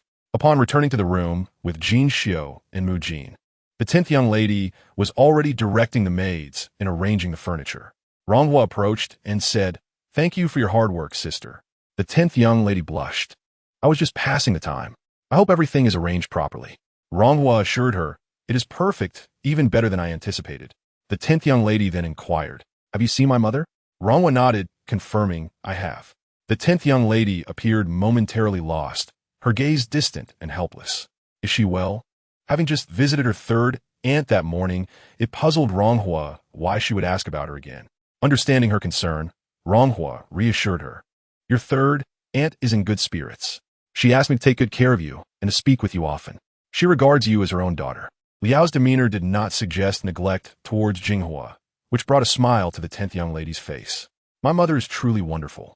Initially, she had feared that her father, being weak, would not advocate for her, and if her mother Liao remained indifferent. Yet the outcome had surpassed her expectations. Jin Xiu busily organized Ronghua's personal items and then approached her, saying, "I will go borrow some needles and threads from Yuqin." Yakin resides within the Grand Matriarch's quarters. Ronghua, understanding the unspoken, nodded and said, "Go ahead." Afterward, she led Jinghua into the inner chamber to arrange their belongings. Jinghua picked up a book that Ronghua often perused in her leisure, casually flipping through its pages. To her surprise, a mint leaf was tucked within the leaves of the book. She held the mint leaf in her hand, gazing at Ronghua for a long moment before speaking. "Eighth sister, please don't take this the wrong way, but I can't help but feel that you bear a resemblance to fifth sister from before." Ronghua was taken aback. Jinghua continued, "You are as kind-hearted as fifth sister, and you share her love for reading." As she spoke, she raised the book, recalling how fifth sister used to tuck mint leaves between the pages. The mint leaf had been casually placed there by Ronghua, who had hesitated to discard it, fearing that it might evoke memories of the late Miss Ronghua. Perhaps it was a sign of fate. In a past life, she had not had the opportunity to grow close to this 10th sister, but now, in this lifetime, a chance had presented itself. Ronghua drew Jinghua closer, and they sat together. Smiling, Ronghua remarked, "Aunt Sin mentioned the person who saved you." Jinghua was caught off guard by Ronghua's words, her cheeks flushing instantly. Ronghua smiled knowingly, having guessed correctly. Jinghua feigned annoyance, saying, "You treat me as your amusement. Wasn't there someone who saved you that night as well? The Marquis of Wumo." Ronghua was momentarily stunned, secretly hoping that the person Jinghua encountered that night was one worthy of lifelong commitment. But what of her own encounter? After a brief silence, voices drifted in from outside the room, prompting both Ronghua and Jinghua to listen intently. "So this is the place," a voice declared. Ronghua recognized it as Yanhua's. It was curious how Yanhua had come to this side when she had been comfortably settled in the old matriarch's quarters. As she pondered this, Jin Xiu entered the room, her expression troubled, brows furrowed in concern. Ronghua inquired, "What is the matter?" Jin Xiu hesitated to elaborate, simply stating that Madame Ma has come this way for a visit, though I cannot discern her intentions. Jinghua, unfamiliar with Madame Ma, was intrigued by the lively commotion outside and insisted on accompanying Ronghua to see. "Oh, is this the place? What a coincidence that 8th sister has just moved in." Yanhua's voice grew increasingly enthusiastic. Ronghua glanced out the window, even if she chose to remain indoors. Tranquility was not to be had. Thus, she followed Jinghua as they parted the curtain and stepped outside. Madame Ma stood in the courtyard, surveying her surroundings, gesturing and pointing. Yanhua was nearby, supporting fourth aunt. Upon spotting Ronghua, Yanhua's face lit up with a suggestive smile, beckoning, "8th sister, come here." Ronghua approached, and Yanhua warmly exclaimed, "8th sister, you have settled in a most auspicious location." Madame Ma, with a solemn expression, clasped her hands together, proclaiming, "I have always said that Miss 8 is a person of destiny." At her words, Yanhua's smile widened, and she turned back to converse with Madame Ma, expressing her desire to donate more incense money to the revered Sansheng and temple, while affectionately leaning against fourth aunt, her eyes glancing at fourth aunt's belly. She then pressed a large gold ingot into Madame Ma's hands, insisting, "Please bless us abundantly." Madame Ma's face brightened as she chanted a Buddhist phrase. Ronghua observed it all, particularly Yanhua's triumphant smile. Where did Yanhua acquire such wealth? Fourth aunt, adorned in a striking red butterfly-patterned robe and a stylish high bun, appeared radiant. Her sparkling eyes fixed on Yanhua, while Yanhua's attention seemed solely directed at fourth aunt's belly, oblivious to fourth aunt's gaze upon her. The household was abuzz with rumors that fourth aunt was expecting. Ronghua recalled how the other concubines had been cautious when pregnant, fearing the matriarch's reactions. Yet fourth aunt seemed unfazed, exuding confidence. After decades of caution, she had suddenly become bold. Eventually, Madame Ma departed the courtyard, while Yanhua and sixth aunt remained behind. Just as Ronghua was about to retreat indoors with Jinghua, Yanhua leaned close and whispered, "8th sister, do you know? Mother intends to select a location for a family temple." That evening, they dined at grandmother's house and returned late, just finishing a chapter. Well, the new year has passed, and everything must return to normal. No more excuses for laziness, she declared, feeling exhausted and ready to retire to bed. The mention of the family temple stirred thoughts within. A family temple, where the practitioners would be the women of the clan, Yet the Tao family had no such individuals. What purpose would a family temple serve? Jinghua, upon hearing this, appeared pale, sitting dejectedly, devoid of any enthusiasm. Soon, the Tao family prepared pastries and refreshments, as the matriarch wished to gather the children of the various branches, emphasizing the importance of maintaining familial bonds. However, with numerous matters to discuss, the matriarch and second aunt soon departed to deliberate on the ancestral rites planned for the day after tomorrow. After a brief moment, Jinghua felt uneasy, sensing the odd glances from the maids, matrons, and young ladies. However, Sixth Miss seemed to direct her disdain solely at Ronghua, her words laced with sarcasm, likely fueled by the fact that her mother, fourth aunt, was pregnant and supported by the matriarch. Regardless of Sixth Miss's taunts, Ronghua remained unperturbed, which only served to frustrate Sixth Miss further. Observing Ronghua's demeanor, Jinghua felt some of her own burdens lift. She had done nothing wrong, and the outcome was merely to serve those ungrateful beings, who were often easier to please than people. This way she could enjoy some peace. The Tao family's brothers, Tao Jingtang and Tao Jingtian, slightly older, engaged with their sisters cheerfully. Yao Hua, while educated and graceful, conversed amiably with them, while Qiu Ge from the third branch joined in with Hong Ge from the first branch, sharing light-hearted banter. Seventh Miss Xiuhua from the second branch had been staying with Yao Hua, growing closer to her, and their laughter revolved around Yao Hua. Yanhua was quite unreserved, inserting herself into every conversation.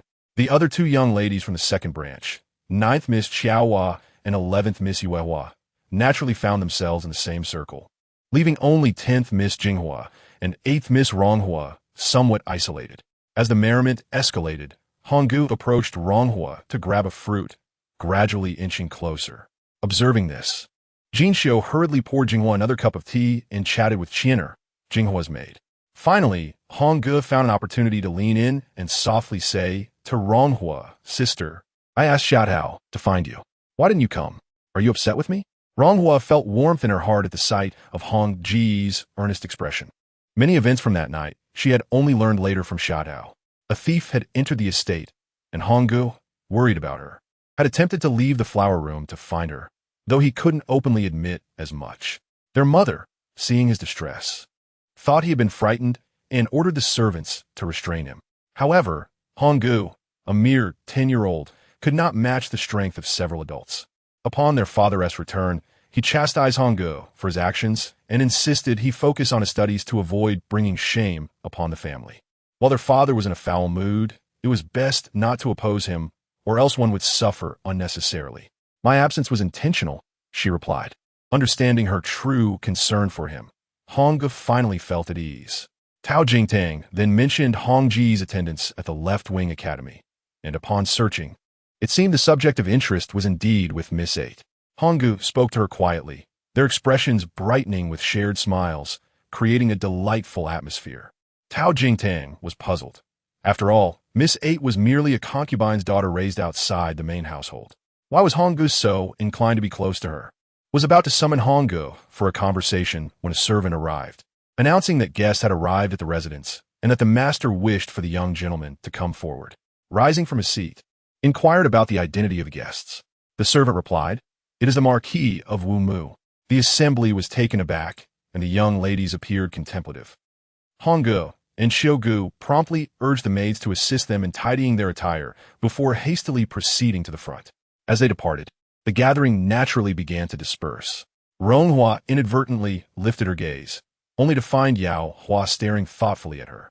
Yao Hua had solemnly vowed to be her lifelong confidant, sharing all her thoughts with her. Yet now, in this distant exchange, Ronghua discerned her true nature. Seventh Miss Xiuhua from the second household conversed with Yao Hua, who instinctively diverted her gaze. Upon hearing the mention of the Marquis of Wu Mu, the other young ladies surrounded Yao Hua with admiration, to which she merely smiled, maintaining her usual composure. Just as several young ladies prepared to leave, Mama Chun hurriedly approached, relieved to find them present. "Ladies, please prepare yourselves, as the matriarch has requested your presence to pay respects." Upon Mama Chen's words, nearly everyone's gaze shifted to Yao Hua, with 7th and 9th Misses displaying expressions of envy. Mama Chan then instructed several maids to attend to the ladies, as the esteemed guest would not linger long at the estate. She personally accompanied second Miss Yao Hua outside, causing her maid to become increasingly busy. The household's heightened attention towards Yao Hua left others feeling neglected and disheartened, yet unwilling to concede. Second Madame Wang, accompanied by several young ladies from the second household, came to assist in preparations. Upon seeing their mother, 7th, 9th, and 11th Mrs. joyfully followed suit. Ronghua and Jinghua returned to their quarters, where Jinghua, lacking the desire to adorn herself, noticed Ronghua calmly sipping tea and felt a pang of urgency. "Why haven't you hastened to prepare an outfit for your mistress?" she urged Jin Xiao. Ronghua remained silent, and Jin Xiao was at a loss, uncertain of how to proceed with the attire. Despite the familial connection through third Madame Liao, the Marquis was still an outsider, and it was improper for the young ladies to meet a gentleman. The focus was on Yao Hua. They were merely accessories. Regardless of her attire, the matriarch would meticulously groom Yao Hua, overshadowing any efforts made by the others. Such actions would only breed the matriarch's wariness. Ronghua glanced at Jin Xiao, who had just returned from the matriarch and had not yet spoken to her. During the banquet, Jin Xiao and Mu Jin had exchanged some words, and usually sociable Mu Jin had not engaged in selecting garments for her. Their demeanor prompted Ronghua to be more cautious. Ultimately, with esteemed guests present, decorum was essential, and attire could not be too casual. Ronghua instructed Mu Jin to select 2 modestly understated coats, while Jinghua chose a floral patterned wrap. Mu Jin presented a striking crimson coat to Ronghua, but red was too bold for her delicate complexion. Though many matrons claimed that men favored softness, she believed it was not universally true. Ronghua opted for a light green silk jacket and a pale lotus-colored wrap embellished with wide borders, complemented by selected accessories that exuded elegance without overshadowing. Thus, accompanied by Jin Xiao, Mu Jin, and Qian Er, she proceeded to the matriarch's chamber. Outside the matriarch's courtyard, the ladies awaited Yao Hua's arrival before entering together. Once inside, the ladies swiftly chose their seats, with Ronghua and Jinghua positioning themselves farthest from the main seat. Yanhua arrived a bit later, adorned in a pomegranate-hued wrap, her hair adorned with a flower of the same shade. Upon entering the room and finding no suitable place, she felt a surge of irritation and purposefully approached Ninth Miss. Fixing her gaze upon her, Ninth Miss, initially resolute, eventually relented, rising to say, "Sister, please take this seat." Yanhua beamed with satisfaction. The matriarch engaged in conversation with second Madame Tao Wang, casting an unpleased glance at Yanhua, yet could not address her at that moment. Ronghua observed Yao Hua beside the matriarch, who indeed wore a delicate pink scholarly jacket and an intricately patterned peach-hued wrap. Her hair styled in an elegant high bun adorned with a peach-colored ribbon, exuding both opulence and grace, captivating all who beheld her. Despite the color similarity between Yanhua and Yao Hua, the latter's elegance was unmatched. The matriarch nodded approvingly at Mama Chun, recognizing Yao Hua as a paragon of beauty and talent, likely to captivate the Marquis at first sight. As footsteps echoed outside, the young ladies within the room turned their attention to the entrance, where a young maid lifted the curtain, revealing the Marquis of Wumu. Clad in a blue right lapel long robe, secured with a satin belt, he bore an air of solemnity and simplicity, his handsome visage devoid of a smile. His deep-set, dark eyes held an inscrutable depth, casting an unyielding gaze that filled the room with an aura of intimidation. The once lively gazes of the young ladies faltered, each lowering their heads. Ronghua, momentarily lost in thought, understood the rumors surrounding the Marquis. His piercing gaze and stern demeanor evoked comparisons to a fearsome deity, prompting a subtle smile at the absurdity of such a comparison.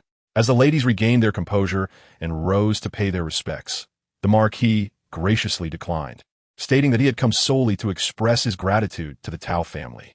The matriarch invited him to take a seat of honor, her face betraying her excitement as she exchanged pleasantries.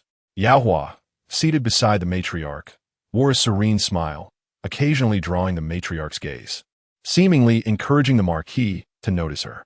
Just as tea was served, the Marquis took his leave, leaving the matriarch somewhat disappointed, yet unable to voice her wishes for him to stay. The ladies again rose to bid farewell, and only once the Marquis's figure had vanished did the atmosphere soften.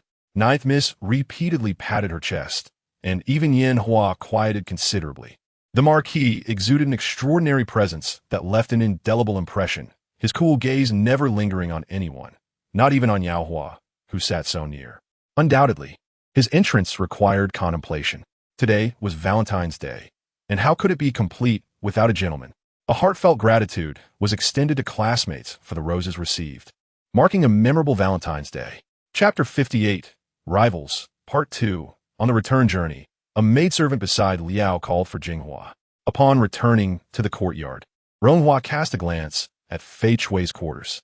Since the last reprimand from Ronghua, Fei Chui had become increasingly negligent in her duties, often idling in her small room.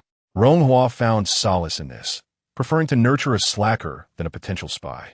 Mu Jin stealthily approached Fei Chui's abode, but turned back, shaking her head. Fei Chui was not present. Ronghua smiled. The 10th miss will take at least a tea session to return from Liao's, she remarked to Jin Xiu as they entered the warm chamber. Mu Jin settled on a small stool at the entrance, busying herself with needlework. Jin Xiu leaned in and whispered, "I've been desperate to find a moment to speak with you. Earlier, when I was at the matriarch's, she was conversing with Ma Dao Po without caution. I heard everything clearly. That Ma Dao Po claims our household has always been well, but this year seems to have gone awry, resulting in repeated misfortunes. It was evident that she intended to exploit the situation." Jin Xiu continued, "At first, I sensed the matriarch's skepticism. The matriarch merely inquired, having resided in this garden for several years without incident, how it could suddenly lead to misfortune. The fortune teller pondered for a moment before replying that the garden itself was unrelated. Rather, the household's fortunes had inexplicably declined over the past few years. Were it not for a certain benefactor within the estate, a grave calamity might have already befallen them, particularly concerning the young lady, who seemed to require this benefactor to overcome her current plight. This was somewhat at odds with her expectations. She had assumed the fortune teller would attribute the troubles to a clash of fates within the household, especially since the young lady had only recently entered the family. The matriarch pressed further, asking the fortune teller the identity of this benefactor. The fortune teller hesitated, whispering something in the matriarch's ear, but I could discern nothing. I noticed the matriarch's expression darkened. Ronghua furrowed her brow. Jinxi glanced outside, but the maidservants in the matriarch's chamber had mentioned that the fortune teller had previously requested the birth dates of several young ladies for astrological calculations. When the fortune teller first met me, her gaze was peculiar, and she gifted me a set of prayer beads, claiming that I had a very familiar face. Could it be? Later, the fortune teller suggested that if a space could be found in the garden to construct a family shrine, it would be most advantageous. Although the matriarch did not immediately acquiesce, the fortune teller stated her intent to explore the estate, and the matriarch did not impede her, implying a tacit acceptance of the suggestion. Jinxi looked at Ronghua, asking, "Miss, what do you think the fortune teller is truly up to?" They say she intends to build a family shrine, and the maidservants in the matriarch's chamber lowered their voices, perhaps to benefit the 10th young lady. Clearly, the mention of a benefactor preceded the discussion of the shrine, and prior to the matriarch's invitation for the fortune teller. There had been no mention of the 10th young lady. Could it be that this benefactor must serve the Buddha to help the Tao family avert disaster? If that were the case, it would align with Yaohua's actions. Jinxi perceived the worry etched on Ronghua's brow, suggesting, "Miss, should we perhaps be cautious? Caution is futile now. If Yaohua had already resolved whom to confront, who could alter her intentions? Miss, perhaps we are overthinking." Overthinking? Yen Hua presented a substantial gold ingot to the fortune teller right before my eyes. If Yen Hua had not gleaned some information, why would she come here so smugly, as if eager to witness my misfortune? On the surface, the 10th young lady appears far more perilous. After all, she is the legitimate daughter of the 3rd household, while I am merely a secondary daughter, striving to avoid any blunders, utterly alone, with no voice to speak. No one understands better than I the capriciousness of fate. I must try to gather information about the fortune teller from those matrons. Alas, as a sheltered young lady, my reach is limited. Even if the fortune teller had committed some transgression, I would have no proof, and who would believe mere words? In the end, whatever the matriarch decides, I must comply. After all, should I defy my parents? What fate awaits me? Yaohua returned to her chamber, where Fei Zui was enjoying sunflower seeds in Xiangzhu's room. Chu Xiao entered to swap Xiangzhu to serve Yaohua, engaging in idle chatter with Fei Zui. Xiangzhu assisted Yaohua in writing a few letters while Yaohua sipped tea and reclined on a soft couch, instructing the maidservants. You need not attend to me further. Go rest. The second young lady was known for her gentle demeanor towards her servants, and she rarely summoned them. The maidservants departed cheerfully to attend to their own affairs. Chu Xiao returned to the room after seeing Fei Zui off. Yaohua rested with her eyes closed, while Chu Xiao sat beside her on a stool, seemingly talking to herself that night. It was the fourth concubine who sought the eighth young lady's assistance to rescue the third madam and the wife of the Duke of Anghua. I suspect the eighth young lady was likely misled by someone. Fortunate that the Duke of Wumu happened to arrive in time. Yaohua smiled faintly. What luck is that? If one does not consider every possibility beforehand, how can one expect others to come to their aid? Even if the Duke of Wumu had not arrived, the family members would have. In any case, the eighth young lady would have faced danger that night. The eighth young lady has had little else to attend to these days, aside from a visit from Xiaodao, the maid from the second master's household. Yaohua opened her eyes to look at Chu Xiao. Fei Zui remarked, Xiaodao stayed only a short while before leaving. Is the eighth young lady attempting to draw closer to Honggu's circle to rely on him? Moreover, she appears to have cultivated a close relationship with the 10th young lady of the third household. No matter how well one calculates, fate does not lie within one's control and may ultimately lead to emptiness. Chu Xiao remarked, will the fifth young lady compare to the eighth? You hold the eighth in too high regard. Yaohua sighed. I feel they bear a striking resemblance in certain respects. At times, I even experience a sense of déjà vu. As they conversed, Mama Chen entered the courtyard.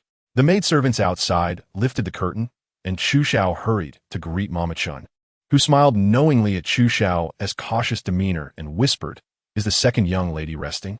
Chu Xiao nodded. She only just fell asleep after taking her medicine. Mama Chen replied. The past few days have been taxing for the young lady. Her ailment has only just begun to improve, so she must be carefully attended to. She then instructed the maidservants accompanying her to place their burdens down, turning to Chu Xiao to say, These gifts are from Lady Kai of the Duke of Yicheng and the Duke of Wumu's household. Chu Xiao glanced at the items laid before her. A redwood box inlaid with mother of pearl and a potted plant, covered with a piece of green gauze, obscuring its details. Gifts had indeed come from both the Duke of Yicheng and the Duke of Wumu. Mama Chan's smile held a hint of pride. Indeed, they have both sent gifts. If the second young lady marries into the Duke of Wumu's household, both sons-in-law will hold titles. How could the Tao family's future not thrive? Mama Chen pointed to the box, saying, The contents of this box are from the Duke of Wumu, while the potted plant was specifically designated for the young lady by Lady Kai. After finishing her words, Mama Chen busied herself with other matters while Chu Xiao escorted her out. Upon reaching the courtyard, Mama Chen cast a meaningful glance at Chu Xiao. You are indeed fortunate, having chosen the right master. Chu Xiao was momentarily taken aback, and as Mama Chen moved away, she realized her cheeks burned like embers. Upon returning to her chamber, Chu Xiao felt distracted by Mama Chen's remarks. Standing dazed before the table as she examined the two items for some time, before finally recognizing their significance, exclaiming in astonishment. She quickly took the items to the inner chamber to show Yaohua. Hearing Chu Xiao enter, Yaohua opened her eyes. Chu Xiao removed the silk covering from the potted plant for Yaohua to see. Second young lady, look at this. Yaohua glanced over to find a stunning potted plant made of gemstones, with branches of red coral and fruits of jade and rubies, exquisite despite its small size. Chu Xiao's face lit up with joy. This was specifically sent to the young lady by Lady Kai of the Duke of Yicheng. I told you Lady Kai holds a special regard for you. Look at such a precious gift. Yaohua shifted her gaze from the plant to the redwood box. And this must be the gift from the Duke of Wumu? She instructed, bring it here for me to examine. Chu Xiao brought the box closer, and Yaohua opened it to reveal a pair of pearl and jade butterfly earrings adorned with teardrop gemstones. In comparison, the gift from the Duke of Yicheng was far more valuable. Chu Xiao hesitated, weighing her words, but ultimately felt compelled to speak. Miss, you encountered the Duke of Wumu today. Initially, I doubted the rumors, but seeing him today, he indeed appears somewhat intimidating. Moreover, I overheard the servants in the matriarch's chamber mention that prior to the Duke of Wumu's arrival, the master had told the matriarch that the case of General Jianwei was poorly handled by the Duke of Wumu, resulting in reprimands and the loss of his post. Some things are not for me to say, yet I believe the young lady should be aware. Given your condition, what will happen if... She trailed off. casting a furtive glance at Yao Hua's expression. Yao Hua merely smiled faintly, a truth that even a maidservant could grasp. Over the years, had Shu Hua been proactive in expanding the Zhao family's lineage, she might have become a mere discarded pawn, unaware if the household would still exert such effort to treat her ailments. Yao Hua closed her eyes once more, and Chu Xiao understood, slowly stepping outside. Jin Xiu was conversing with Rong Hua about the martial exploits of the Marquis of Wumu. Such discussions arose from the words of the eldest lady's household, and it was only upon Chu Xiao's inquiry that I listened in. The Marquis of Wumu had faced reprimand and lost his position, yet he bore no semblance of defeat. He even found the time to express his gratitude in person. What intricacies lie within the hearts of such individuals? At last, the narrative progresses to Chapter 59, Rivals, Part 2. In comparison to Zhao Xuanhuan, although he had yet to inherit his title, his reputation among the elite youth was markedly distinguished, thanks to his illustrious Kai family lineage and connections to the imperial consort. Conversely, despite the Marquis of Wumu being a noble, rumors suggested he was unkind and lacking in human sensibility. Furthermore, Yao Hua's affections lay with Zhao Xuanhuan's gentle and affable demeanor, making her likely dissatisfied with the prospect of an alliance with the Marquis. Shortly thereafter, Jinghua returned from her third aunt's abode, burdened with unspoken thoughts, her words scarce as she gazed vacantly out the window, likely influenced by her aunt's remarks. Ronghua recalled the lengths to which her father and the eldest lady had gone concerning Zhao Xuanhuan, her heart chilled by the memory. After a night of silence, the household resumed its routines in the morning.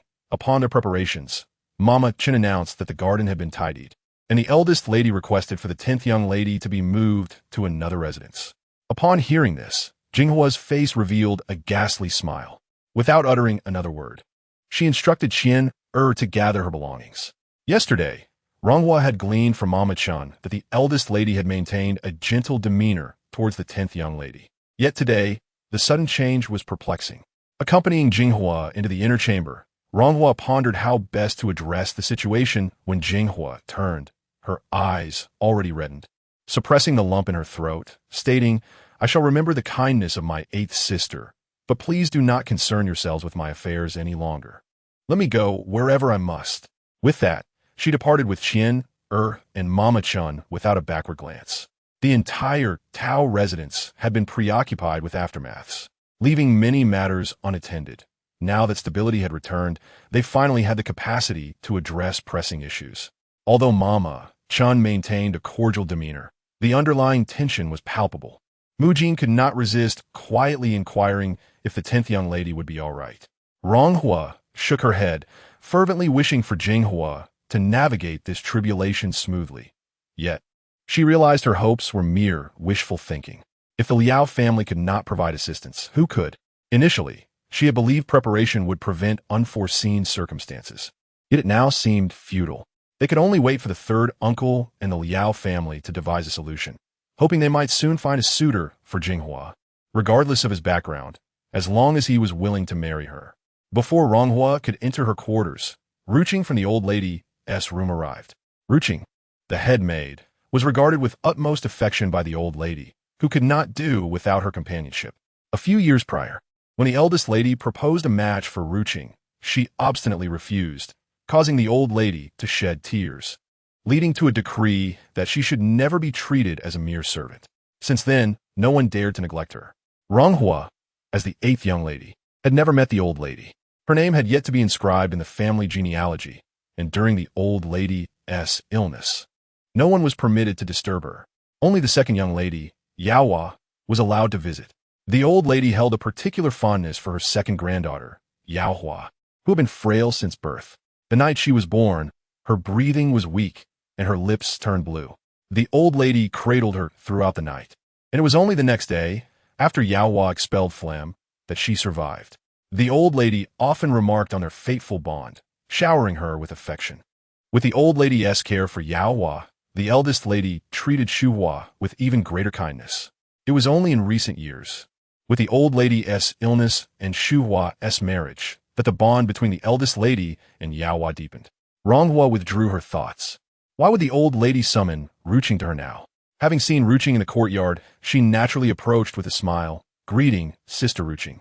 Ruching, adorned in a lake green pattern gown with 2 silk flowers adorning her hair, was graceful and unpretentious. "Ah, Miss Eighth, you flatter me. I rarely have the opportunity to step out, as I am often by the old lady's side.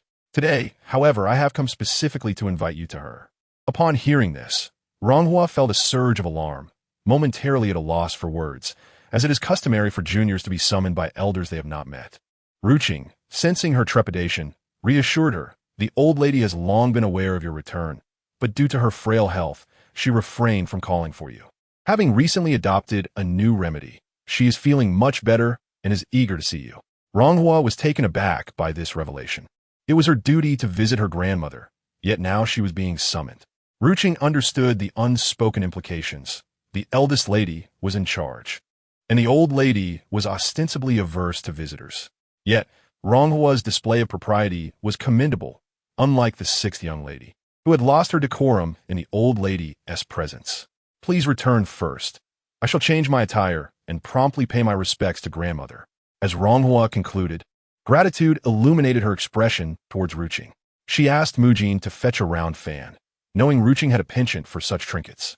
The gift, while not extravagant, carried her sincere intent, which Ruching graciously accepted. Upon entering her chamber, the maids busied themselves. As this would be Ronghua's first visit to her grandmother as the 8th young lady, she instructed Mujin to open the trunk, contemplating the old lady's tastes. While uncertain of her preferences, she reasoned that elders typically favor subdued colors over flamboyance, yet too cool a palette might appear unapproachable. She ultimately chose a pale yellow floral robe, lightly dusting her face with powder before making her way to the old lady. Jinxiu and Mujin promptly followed her, but Ronghua, after a moment's reflection, decided to leave Mujin behind, stating, "You should rest today. Let Feitsue accompany me instead." Mujin, momentarily surprised, exchanged glances with Ronghua, who nodded in affirmation, leading her to comply. Feitsue, still occupied in the room with sunflower seeds, was quick to abandon her pastime upon being summoned by the 8th young lady. Despite the old lady's tranquil quarters, which were meticulously maintained, the courtyard featured a double longevity stone surrounded by emerald bamboo, with a plaque inscribed "Longevity to Heaven and Earth," flanked by lanterns. As Ronghua entered, 2 maids awaited at the entrance, greeting her. "8th young lady, the old lady is expecting you." They ushered her inside. As the maids lifted the curtain, Jinxiu and Feitsue followed closely behind. However, as Ronghua stepped into the room, the maid at the door gently extended her arm to halt them, suggesting, "Why not have both young ladies join us for a moment?" Ronghua's heart sank. It seemed they intended to dismiss her companions. Jinxiu cast a concerned glance, while Feitsue was ready to protest, only to be restrained by Jinxiu's firm grip. The maid lowered the curtain once more, and Ronghua steadied herself, hearing Ruching's voice call, "8th young lady, please come in." With a smile, Ronghua turned to enter. As she stepped inside, the old lady scrutinized her closely. Ronghua appeared quite reserved, timidly raising her gaze, before kneeling in formal homage. Madame Tao couldn't help but nod with satisfaction. She deliberately refrained from instructing the maid to place a cushion beneath her, eager to observe how her 8th granddaughter would respond. It was rare to see her so resolute, devoid of any hesitation. Reflecting on her 6th granddaughter, who had also been absent for a long time, she recalled that on the day of her arrival, the maids had prepared a cushion, and it was only after the 4th concubine's reminder that she knelt down. Madame Tao extended her hand, urging her to rise quickly, remarking on the coldness of the floor beneath her. Rui Qing swiftly stepped forward to assist Ronghua in getting up. Madame Tao scrutinized Ronghua closely, noting her striking beauty and lamenting that her father had not brought her into the household sooner, allowing her to endure so many hardships outside. Ronghua could only smile humbly and obediently, glancing around the room as the maids served tea and then discreetly withdrew.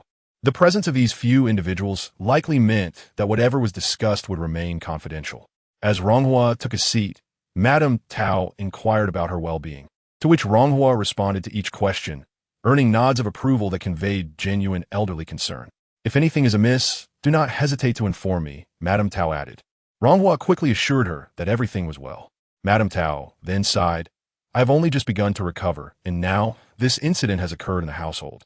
Finally addressing the matter at hand, Ronghua felt a surge of vigilance. She assumed news of her saving the third aunt had already spread, and her grandmother's roundabout questioning piqued her curiosity about what exactly she intended to inquire. She thought to herself while responding, "Fortunately, my family arrived in time. It was a mere scare without real danger." Madame Tao smiled benevolently. "I have heard that you saved your third aunt and the wife of Duke Onghua. It is quite remarkable for someone so young." Ronghua lowered her gaze, recalling the events of that night and showing signs of trepidation. "It was my fourth aunt who brought me there, but despite my fear, I could not simply stand by and watch my third aunt."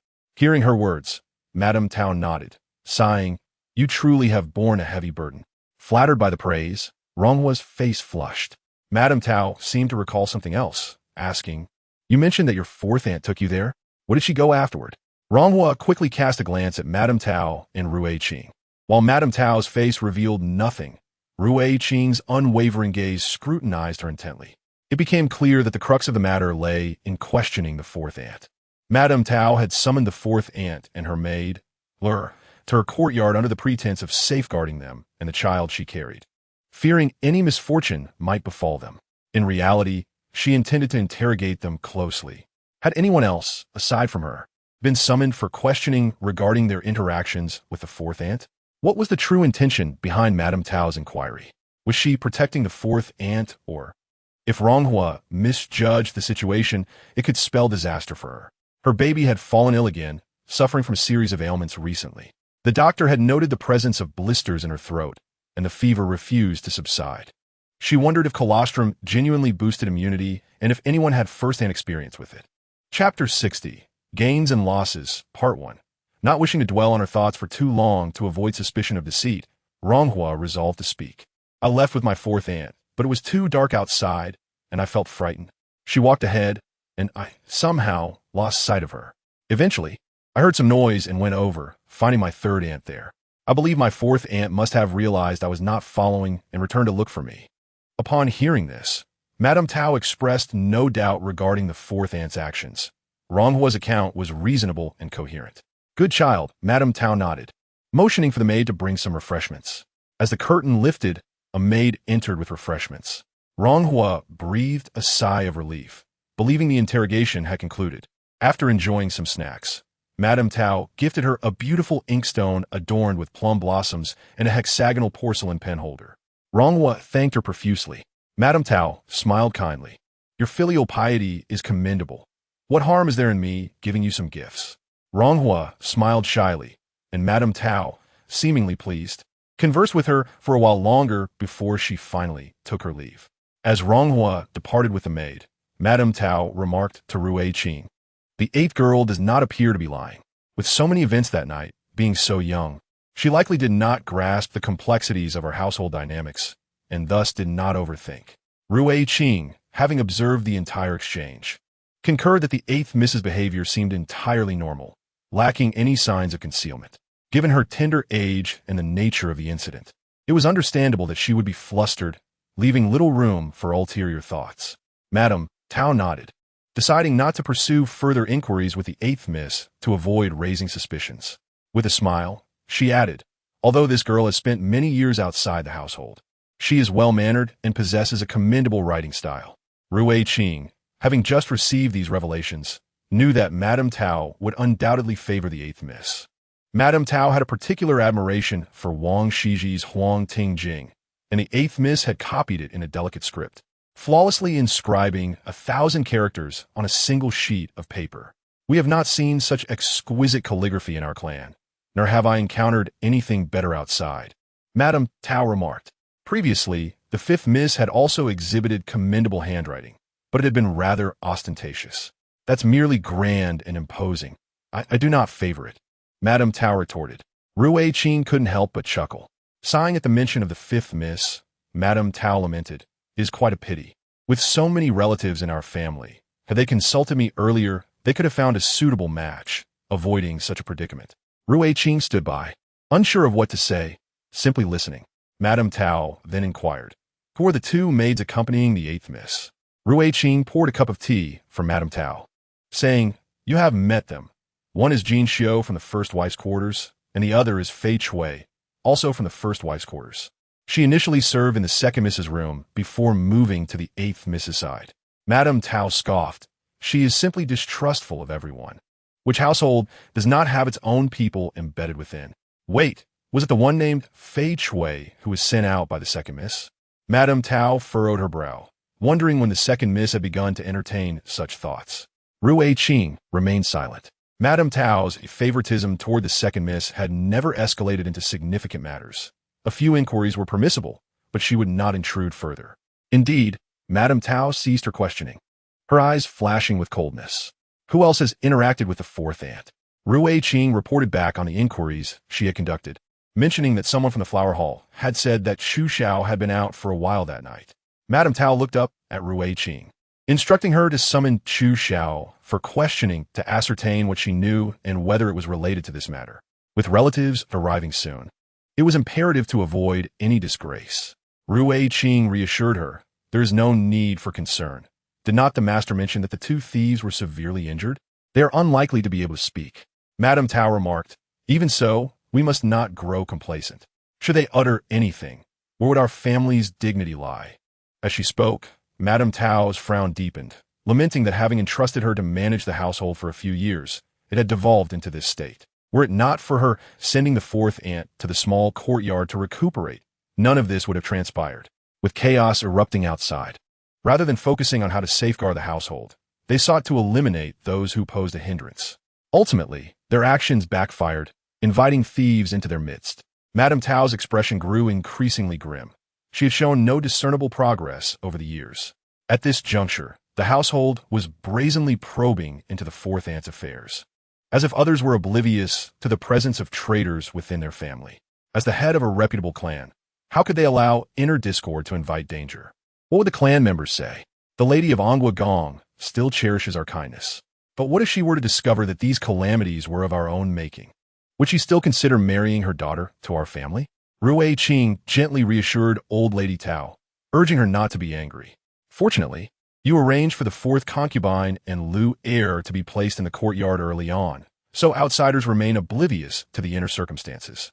Old Lady Tao nodded, acknowledging that her proactive approach in seeking refuge here had saved her much trouble.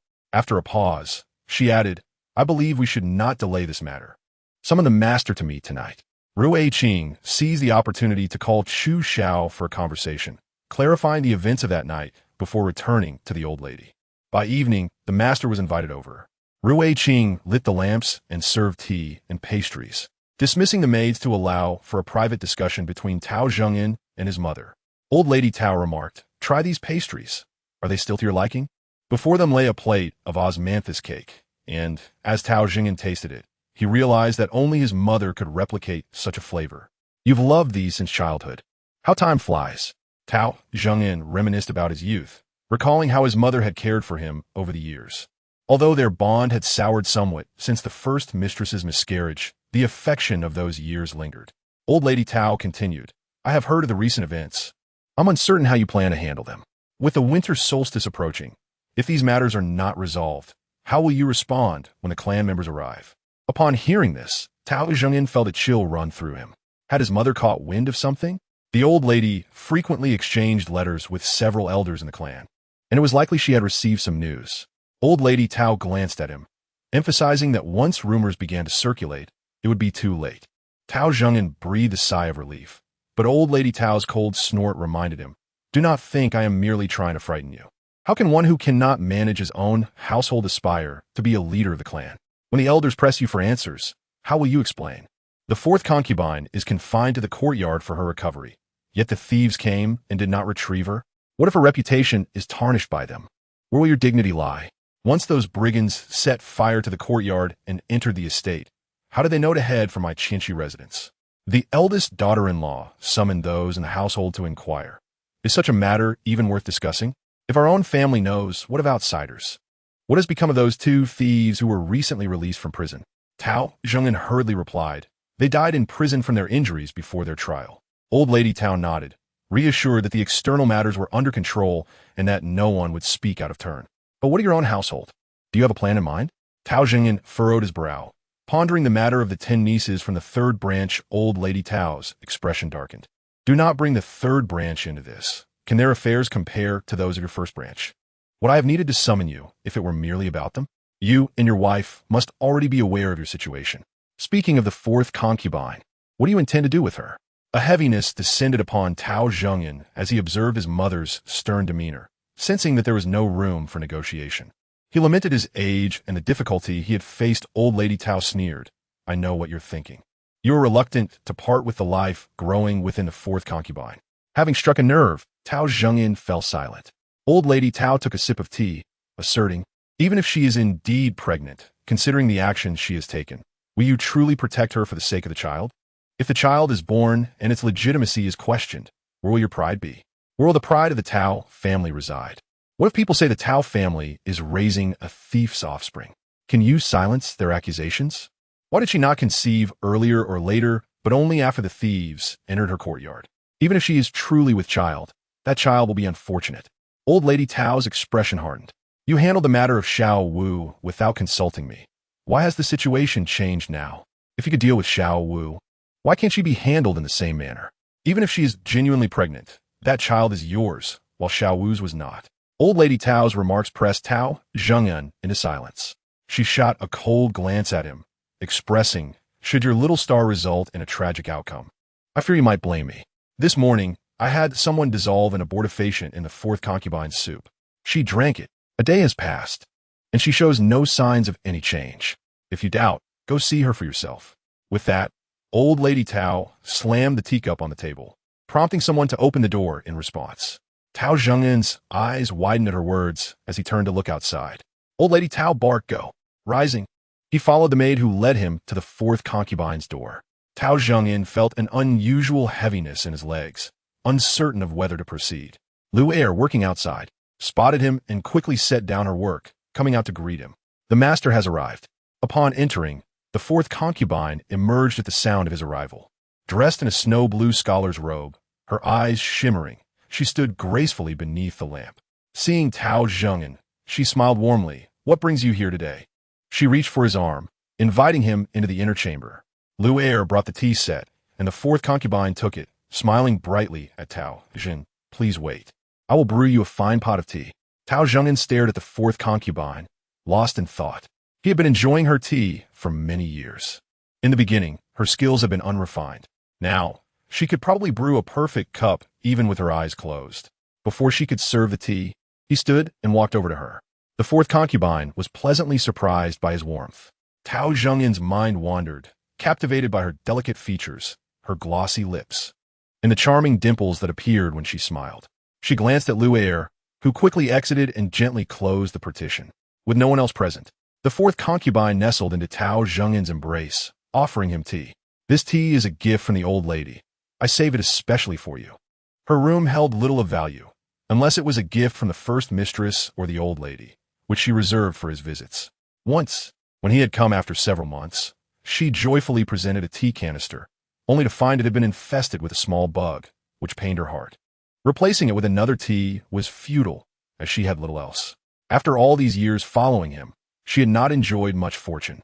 She had given birth to a son, only to lose him early, without even entering the family genealogy. Sixth concubine had given birth to Hong Ge, who was affectionately called second master in the household. She had made a fuss, questioning, who is the second master? What about the one I bore? Mine is the true second master. As Tao Zhengyan sat in the chair, sipping tea, the fourth concubine served him, reluctant to remove her hand from his knee, resorting to pouring tea with her left hand. Once she noticed Tao Zhengyan's demeanor soften, she spoke, My lord, do you still remember your promise to help Yin Hua find a suitable match? Though, what is a question, it is not explicitly stated, nor do I mention the Long family. Yin Hua is no longer young, and as long as the family background is compatible and the character is good. After a pause, she added, even if the family background is average, a person with talent is still viable. If Yin Hua endures a few difficult years, it would be good if she could find success in the future. Ultimately, as long as she is a legitimate wife, the son-in-law can have prospects, and Yin Hua will have support. It would be an excellent match, and both Yin Hua and I will be grateful to you. Tao Zhengyan cast a gentle glance at the fourth concubine, saying, So, you are doing all this for Yin Hua. The fourth concubine lowered her head and smiled. How can I not think of him, being the one who came from my womb? She sought out the items from the first lady. hoping to secure a prosperous future for Yanhua. She had cast aside all reservations. As long as Yanhua's marriage could be arranged, she was willing to sacrifice everything. A hint of a radiant smile surfaced as she endeavored to endear herself to Tao Zhengyan. She had not perished in the fire at the small courtyard, having desperately pleaded with the robbers, informing them that the estate was filled with treasures. Fearing they would recklessly ransack, especially intruding into Yanhua's quarters and tarnishing his reputation, she specifically pointed out the location of Qinshi residence. Initially, she had hoped to eliminate Ronghua through the robbers' hands. Yet, ironically, it was Yanhua who nearly fell victim to their abduction. It was her own misdeeds that endangered him. The fact that she had lured the robbers into the estate could not be concealed. She had felt utterly trapped, clinging to a final hope to plead with the second miss. And it was Chu Xiao, by the second miss's side, who suggested this course of action. Whether or not she was with child would soon become known to all. And what would that matter? The worst outcome would be death. Even in death, she wished to witness Yanhua's grand marriage. Zhengyan, the fourth concubine, grasped Tao Zhengyan's hand and placed it on her lower abdomen, lifting her face with a slight smile. Her eyes misty. This time, I will surely bear a son. The sentiment seemed sincere. Tao Zhengyan embraced the fourth concubine, saying, "You are pregnant now. Nurturing your health is paramount. Once the child is born, we can think about Yanhua's matters." Tao Zhengyan distinctly felt her body stiffen in his embrace. The fourth concubine grew anxious, her demeanor shifting from tranquil to urgent. But that won't do. Yanhua isn't young anymore. Tao Zhengyan's fervor immediately waned, and he regarded the fourth concubine quietly. A year or two does not make much difference. The fourth concubine's expression changed. "I merely believe we should select a suitable match soon. Even if it is merely an engagement, it is better than nothing." After a long pause, Tao Zhengyan asked, "Have you spoken to Yanhua about this?" The fourth concubine hurriedly replied, "How could I say such things?" After a moment's reflection on Yanhua's recent demeanor, much more cordial than before, often glancing at her belly as if a brother would soon arrive, she pondered that Yanhua could hardly fathom her anguish. Even the sudden improvement of her ailment was met with vague responses that quelled Yanhua's inquiries. If blame were to be assigned, it would be for her lowly status. Though elevated to concubine, she was still a servant bought by the Tao family. Servants, after all, must one day accomplish extraordinary deeds to prove their worth. The fourth concubine extended her fingers, closing them from within, a smile resurfacing on her face as she draped her arms around Tao Zhengyan's neck.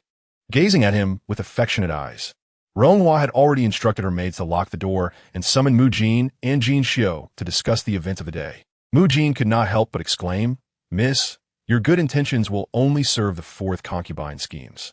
Why not inform the matriarch?" Ronghua cast a glance at Mu Jin, who immediately fell silent. Only then did Ronghua say, "This is precisely what I wish to convey. There were many people in my room that day. I doubt few could fathom this layer of meaning. You both understand, but none is to speak a word outside. Otherwise."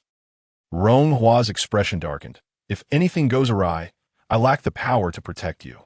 Upon hearing this, Jin Xiu and Mu Jin grew tense. The former contemplated silently, while the latter could not restrain herself, asking, "Miss, what exactly is going on?" She had repeated her thoughts, realizing that the fourth concubine's matters must remain concealed. Revealing them would tarnish the Tao family's reputation. Thus, the matriarch had kept the fourth concubine and lure close. She dared not draw any conclusions on how to resolve this matter, but was certain that it would bring her no benefit. The next day, the Tao estate indeed faced troubles. The physician arrived early to check the pulse of the fourth concubine, and whispers circulated among the others, asserting that the fourth concubine was not pregnant at all. The physician claimed her previous ailment had merely worsened. The fourth concubine, believing herself with child, felt elated. Her spirits lifted, only to have her energy exhausted over the past few days, allowing her illness to manifest. The matriarch's courtyard was in disarray as the sixth miss eagerly sought to enter the fourth concubine's room. Upon hearing this, the matriarch's expression turned cold. "What chaos do you wish to create now? You will be informed once there is news." She ordered that the sixth miss be escorted back to her quarters. Yanhua stomped her feet in frustration but felt powerless, returning to her room with Xiang Qiao, where she vented her anger on the decor. Xiang Qiao, anxious, remarked, "I warned you to clarify matters with the fourth concubine.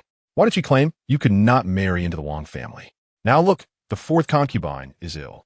and we do not even know if she will recover. Hearing this, Yanhua's ire escalated, a surge of fury with no outlet, and she hurled a vase at Xiang Xiao. You may speak so freely, but what gives you the right to voice your opinions beside me? Xiang Xiao, taken aback by Yanhua's outburst, stood frozen, unable to evade the vase that struck her head, blood pouring down her face. Xiang Xiao let out a cry, and upon hearing the commotion, the other maids rushed in, finding the room in disarray, Xiang Xiao standing rigidly, blood streaming from her forehead. The younger maids hesitated, while several older matrons hurried to assist Xiang Xiao.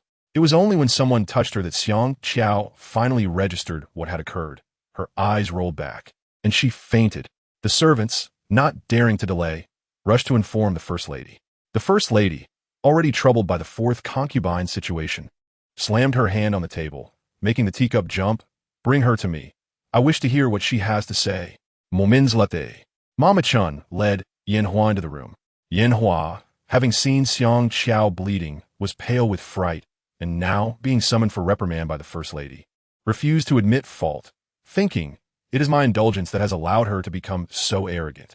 The First Lady, suppressing her anger, inquired, what did you say? Yanhua, at a loss for words, stammered. The First Lady continued, behaving like this at home, should news spread, what will people think of your character? Who would dare propose marriage? The mention of marriage only heightened Yanhua's irritation. Do not mention it. It is hardly a good match. The First Lady's gaze sharpened, glaring at Yanhua. What did you say? At this moment, Yanhua's blood boiled, disregarding everything. Since it isn't a good match, I might as well stay at home. Now even the maids dare to bully me. It shows how lowly my status has become. Even scolding servants will earn me retribution. Many servants have died in this estate. Yet no one has borne the brunt of that. If I were to injure her today, would I need to pay with my life? Besides, it was merely a vase. How could she faint from that? I wonder who incited her. No sooner had she spoken than a sharp pain struck her face, followed by a resounding slap from the First Lady. Yanhua's eyes widened, her ears ringing. The First Lady sneered, everyone in this house indulges you, nurturing your arrogant temperament. She called for Mama Chun, declaring that all damages would be deducted from the 6th Miss's monthly allowance, and instructed several matrons to teach the 6th Miss proper etiquette. With such a temper, how could she ever be suitable for marriage? Madame Chin summoned a few maids to come upstairs. Yanhua struggled, attempting to voice her thoughts, but was swiftly subdued by one of the maids, leaving her limp and flailing without strength. Just as she was about to cry out, something was thrust into her mouth, and she was dragged away, whimpering. The room fell silent as Madame Chun ordered the inner screen to be closed. The First Lady sat in a chair, gasping for breath, taking some time to regain her composure. The old matriarch seemed intent on reasserting control over the household through the incident involving the fourth concubine. It was puzzling to the First Lady how the matriarch had suddenly taken up for her. As the saying goes, the older ginger is spicier. This time, the First Lady had suffered a quiet defeat. Madame Chun consoled her, saying, it was merely a mistake on your part. It may not lead to any severe consequences. The First Lady scoffed. What kind of person is the matriarch? She won't let this matter rest. Given the current situation, I fear she may intervene in the marriages of the young ladies in the household. Madame Chen replied, the matriarch has not been involved in domestic affairs for years. Our branch has become quite different from the others. The second and third houses rely on us to survive. What more can the matriarch do? The temperaments of the second and third masters are not conducive to supporting the household. You need not worry, madam. Your years of effort will not be in vain. The First Lady sighed, realizing that it was precisely this complacency that had led her to lower her guard, resulting in the matriarch seizing a weakness. She had indeed acted too hastily regarding the fourth concubine. Once the matriarch intervened, many matters could change unexpectedly. The more discord there was between Tao Zhengyin and the matriarch, the more advantageous it would be for her. Conversely, she would have to divert her attention to guard against the matriarch. Send someone to inform my elder brother not to open those two shops for now. It will be troublesome if the matriarch investigates. Also, let my nephew stay away for the time being. Madame Chen assured her, rest easy, madam. Suge, the doorkeeper, is available, and I will send him. The First Lady nodded. Just as Madame Chen was about to return to report to the First Lady, a maid announced the arrival of Madame Xue, the wife of Xue Zhongyun from the left spring pavilion. Madame Chen hurriedly returned to inform the First Lady. Madame Xue is likely here to seek a definitive answer. The First Lady nodded. The Wang family is quite anxious. Old Madame Wang's illness shows no signs of improvement, and it is said that this winter will be uneventful. But next year is uncertain. Madame Chen inquired then, Madam. The First Lady's stern expression softened slightly. It would be good to settle the 6th Mrs. matter, as there were many affairs still to attend to. She was uncertain if the matriarch would agree, sighing and nodding at Madame Chen. Understanding her cue, Madame Chen swiftly summoned Madame Shui to the flower hall. Ronghua was reading in her room when she heard the commotion outside. Is the 8th Miss in the room?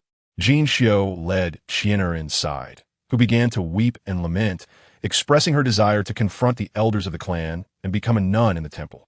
This morning, I advised her not to heed the idle gossip and questioned why she would want to go to the temple. The Miss has done nothing wrong. Why should she lock herself away for life? The Miss responded, Indeed, what purpose would it serve? It is hardly a clean place. It would be better to end it all with a rope. At this, Chena looked earnestly at Ronghua. 8th Miss, I know you care for my Miss, please. Do everything in your power to dissuade her from such drastic measures. Chena then invited Ronghua to the residence of Jinghua. Jinghua, clad in a thin garment, sat on the bed, staring blankly out the window. The cold wind swept in, but she seemed unperturbed, her eyes swollen from crying. Upon seeing Ronghua, she hastily wiped her eyes with her sleeve, forcing a faint smile. What brings you here, 8th sister? Ronghua observed Jinghua's inadequate clothing and promptly called for a maid to bring her a shawl. After dismissing the maids, Jinghua finally spoke. Father told me to be mindful of my situation.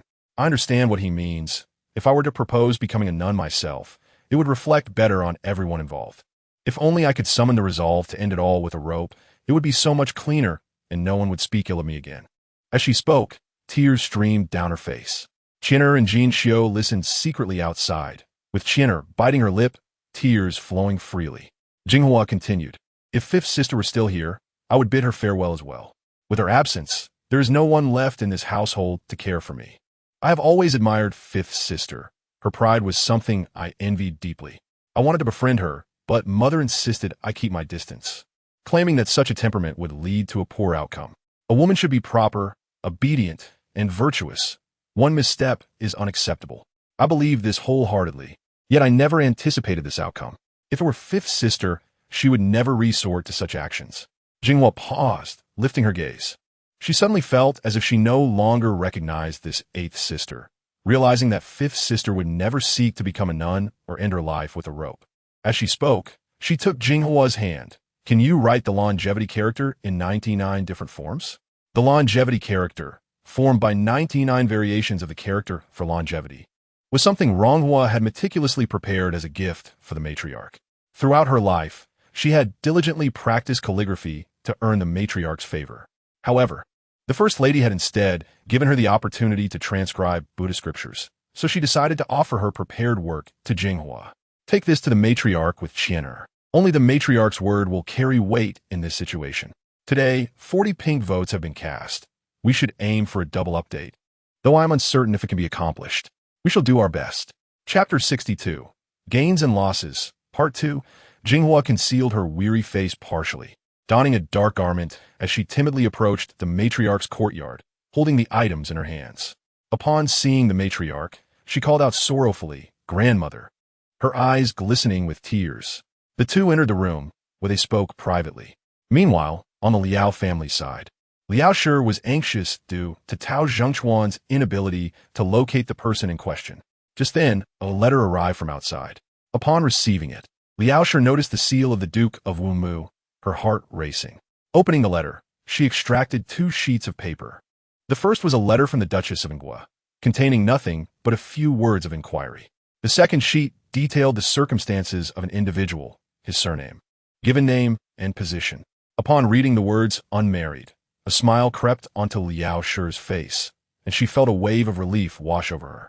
It was on the day the Duke of Wumu visited the estate that she had sent her personal maid to ask for his assistance in locating this individual. She never expected to receive such prompt news. Liao Shi read the letter meticulously, savoring each word, fearful of missing any underlying meaning. While Tao Zhengchuan had dispatched many to inquire but found nothing, the Duke had. It is said that one can find solace beneath a large tree. She must find a way to lean against this great tree. Just as Liao Shi was contemplating this, a maid rushed in, exclaiming, "Third madam, the matriarch has arrived." Liao Shi was taken aback, hastily rising from her seat, donning her outer robe and shoes while hurrying to greet her. The matriarch, dressed in a golden yellow robe adorned with auspicious patterns, entered with the aid of Rui Qing. As Liao Shi stepped forward to greet her, she noticed Jinghua. Liao Shi quickly approached, bowing, "Mother, what brings you here?" The matriarch extended her hand, urging her to rise. "Do get up. I came to see you, and you are ruining my good intentions by behaving this way. Return to your bed." Liao Shi refused. The matriarch feigned a stern expression, and only then did Liao Shi assist her into the inner chamber, where the two sat together on the bed. A maid brought tea, and Jinghua handed it to Liao Shi, who then passed it to the matriarch. The matriarch took a sip, and Liao Shi quickly reclaimed the cup. The elderly matriarch chuckled softly, observing the new daughter-in-law's cautious demeanor, striving for propriety in all her actions. The eldest son's wife had also entered the household in similar fashion, a clever and sprightly young woman devoid of guile. However, the events of recent years had dulled her once vibrant spirit. As the matriarch pondered these thoughts, she grasped Liao's hand. Despite being slightly older, the third daughter-in-law exuded a remarkable composure in her every gesture. The matriarch inquired after Liao's well-being, and Liao attentively responded, particularly expressing her admiration for the eldest family's hospitality. After an extensive exchange of pleasantries, the matriarch's gaze shifted to Jinghua, aware that the forthcoming discussion would concern her. Jinghua deemed her presence inappropriate and excused herself by saying, "I shall fetch another warming stove." Once outside, Jinghua left the room, and the atmosphere became more intimate. The matriarch sighed, stating her intention to inquire about Jinghua's situation and whether Liao had any plans. Liao, having mentally prepared for this moment, deliberated that it was best for the matriarch to take the lead regarding Jinghua's future. Concealing such matters would be futile. Therefore, she boldly retrieved the letter and presented it to the matriarch, saying, "Mother, please look at this." Madame Tao glanced at Liao before accepting the letter, extracting its contents. The first piece of paper was a correspondence from the Duchess of Anghua addressed to Liao, which she skimmed through. But it was the second sheet that detailed an individual's circumstances comprehensively. Madame Tao scrutinized it carefully, then raised her eyes to Liao, asking, "Is this the match you have found for Jinghua?" Liao's face flushed with embarrassment. Logically speaking, we shouldn't rush. However, given the circumstances, she hesitated before recounting the events of that night, detailing how the individual had rescued Jinghua and inadvertently torn her sleeve. Madame Tao remarked, "So, Jinghua's predicament was indeed due to him." Liao nodded, explaining that in her eagerness to save Jinghua, she had acted hastily, with a slight reproach in her tone. Madame Tao chided, "You too, after such an incident, how could you not inquire thoroughly before letting him go?" As a new mother, Liao lacked experience, and considering her dire situation at that moment, her focus had solely been on survival. "It was my fault," she admitted. Madame Tao sighed, "I do not blame you. Anyone might overlook such things." She continued to scrutinize the writing on the page, snorting in disdain. "He is at least a respectable ninth-rank official. His family cannot be ordinary. How could he be so ignorant of the protocols? He should have sent someone to inquire. Had we not found him, would Jinghua, a pure and innocent girl, have suffered such a fate?" Madame Tao looked at Liao, her expression lightening somewhat, though still devoid of a smile. "We must send someone to his residence immediately. We need an explanation." A hint of a smile appeared on her face as she added, "If this matter proceeds smoothly, it shall not be a disgrace for our girl." Once their private conversation concluded, Madame Tao instructed the maidservants to bring forth the gifts prepared for Liao. "Your second niece has been quite thoughtful. All these items were selected with her assistance," she remarked, indicating the garments. "Even though they are ready-made, they appear exceedingly fine." The maidservants carefully arranged the items on the table, and Madame Tao produced a stack of silver notes. Liao resolutely declined, saying, "How can I accept money from Mother?" Madame Tao replied with a smile, "This money is meant for you to spend. Furthermore, I am well aware of your recent losses and lack of resources. How could I stand idly by while your family faces difficulties?" She then called for Jinghua to re-enter, saying, "Your second sister has requested I prepare a set of clothes for you. You must look splendid in the coming days." Jinghua lowered her head, her eyes glistening with unshed tears. Madame Tao offered a few more words of encouragement to Liao before taking her leave. Liao called Jinghua to her side and inquired about the day's events. Jinghua recounted everything in detail. Liao admonished, "You should have consulted me before going to the matriarch." What if she refused to intervene? Jinghua's eyes brimmed with tears as she replied, "I worried that my matters would cause you undue stress. Regardless, I have made up my mind. I cannot allow father and mother to lose face among our relatives."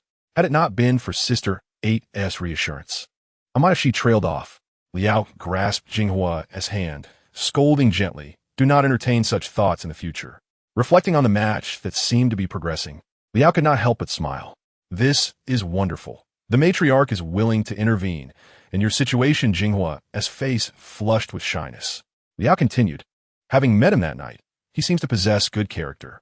Jinghua, her head bowed, felt a mix of embarrassment and joy, tinged with anxiety about the possibility of rejection from the other side. Liao urged, "No matter the outcome, we must express our gratitude to Sister 8. After a moment, she added, "It appears your second sister has also put forth considerable effort on our behalf." Jinghua, concerned that Liao favored her second sister more than Sister 8, hastily replied, "Had it not been for Sister 8, I might not have achieved any results, even if I had approached grandmother." Liao nodded, "I'm well aware of that. However, you must also maintain a rapport with the second lady." Jinghua agreed, explaining that the sisters from her uncle's family often visited her second sister, which is why she had not gone there. Liao understood the underlying reasons. Her daughter had suffered, and the daughters of the second branch kept their distance, fearing reputational damage. Although Liao felt upset, she chose to remain silent. Jinghua exited Liao's chamber and headed directly to Ronghua's courtyard. Muxin and Qian were conversing outside, while Ronghua and Jinghua sat together as Jinghua recounted the entire story. Ronghua smiled, "This is splendid." Jinghua's face immediately turned crimson, though embarrassed to discuss the matter. She hesitantly added, "It is not yet settled. What if he is unwilling?" The Tao family was well respected, and it would naturally be a favorable match. If the gentleman declined, it would not only tarnish the Tao family's reputation, but also reflect poorly on his side. Thus, the prospects of the match succeeding seemed promising. Ronghua smiled gently, sharing her thoughts with Jinghua, who then beamed with delight. Jinghua recalled something and asked Qian to fetch the garments gifted to her by the second lady. "She sent me an entire outfit," Jinghua noted. "The second lady is quite peculiar. Sometimes she seems indifferent, yet at other times she shows great concern, particularly for the elders, who all hold her in high regard." Yaohua had a keen sense for the household's affairs. She seemed to be aware of all the happenings. Recently, Jinghua had been observing Yaohua closely. Despite her cautious demeanor, it appeared that Yaohua had no intention of letting her off easily.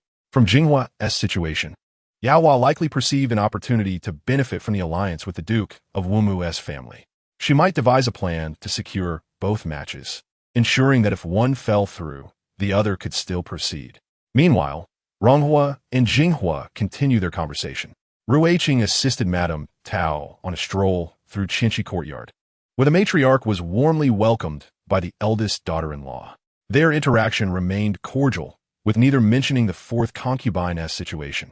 The eldest daughter-in-law, however, subtly alluded to the loss of some artwork, lamenting its unfortunate fate, and expressed concern over the state of Qinshi Courtyard. Seeing it in such disarray startled me. "I feared for the safety of everyone in the household," she confessed. Madame Tao sighed, "Though the loss of items is regrettable, the safety of our family is of utmost importance." After a moment, she added, "That night was indeed shocking. Thankfully, you handled it with composure and clarity." These words took the eldest daughter-in-law by surprise. Sensing that Madame Tao was not inclined to address her mistakes, she felt a wave of relief. "Everything is nearly settled here. Mother, you may return tomorrow." Madame Tao nodded in agreement.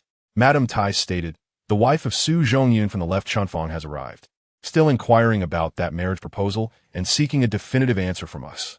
Old Lady Tao wore a look of disbelief. The Jiangning Wang family is not a prestigious lineage. They have merely produced one high-ranking official recently. Besides, considering the character of his brother, do they truly expect us to acquiesce readily? I suggest you return to the Wang family and let this marriage arrangement be abandoned. Instantly, Madame Tai's expression shifted. "But we have already." Old Lady Tao interjected sharply. "What do you mean by already? Have you perhaps given them your word?" The atmosphere has certainly changed over the years. But must we resort to such sycophancy, disregarding our family's reputation? As for the matters concerning the third and fourth daughters, I have remained uninvolved. This marriage proposal, however, is simply unacceptable, and it is not within your authority to decide. We do have a distant relative who sought refuge with us, and it's indeed unfortunate to see a widow and her daughter living in such humble circumstances on Xiejiali. I believe her daughter is of suitable age, and I am willing to take charge of this. You may speak to the Wang family. If they agree, let them come to see her. If not, then let it go. After a pause, she continued, as for the sixth daughter, her recent behavior has been rather inappropriate. You should discipline her. Marrying her off to the Wang family would be a disservice. This distant relative had fallen on hard times. Their ancestral lands had been nearly sold off, leaving only a widow and her daughter. Madame Tai contemplated the situation, knowing that old Lady Tao had made up her mind, and she could not argue further. Merely nodding in agreement, I shall speak on the matter. Old Lady Tao was then satisfied. Have you prepared the 99 winter illustrations for each family? Madame Tai replied with a smile. They are ready, along with the rice dumplings. Everything has been made in accordance with family traditions, so you need not worry, my lady. Old Lady Tao waved her hand, and Ruiqing quickly attended to help her rise. Madame Tai stepped forward, but Old Lady Tao cautioned, there are many affairs in the residence of late. You must take care of your health. Madame Tai smiled as she escorted Old Lady Tao out. As they exited Qianqi residence and passed through the corridor, Old Lady Tao instructed Ruiqing to check on the second young lady's courtyard. The second young lady preferred tranquility, and at this time, most of the maids were occupied in their quarters. Upon entering the courtyard, just as Ruiqing was about to lift the curtain, she overheard someone speaking inside. Leaning in to listen, she realized it was Chu Xiao defending the second young lady. Chu Xiao remarked, Miss is simply too kind to others. Unlike some who only put on a facade to appear amiable, you worry endlessly behind the scenes. Yet what do you gain from it? For so many days, the 10th young lady has not come to visit you, yet she remains inseparable from her. The second young lady scolded her, do not speak nonsense. Chu Xiao retorted, I am not speaking nonsense. Only you truly treat others well, without seeking recompense. Hearing this, Ruiqing glanced at Old Lady Tao, and seeing her expression unchanged, she cleared her throat and lifted the curtain. The occupants inside, hearing the sound, hurriedly welcomed her. Chu Xiao, noticing Old Lady Tao, immediately exclaimed, Second young lady, the matriarch has come to see you. Yao Hua quickly set down the book she had been reading and emerged from within, smiling upon seeing Old Lady Tao.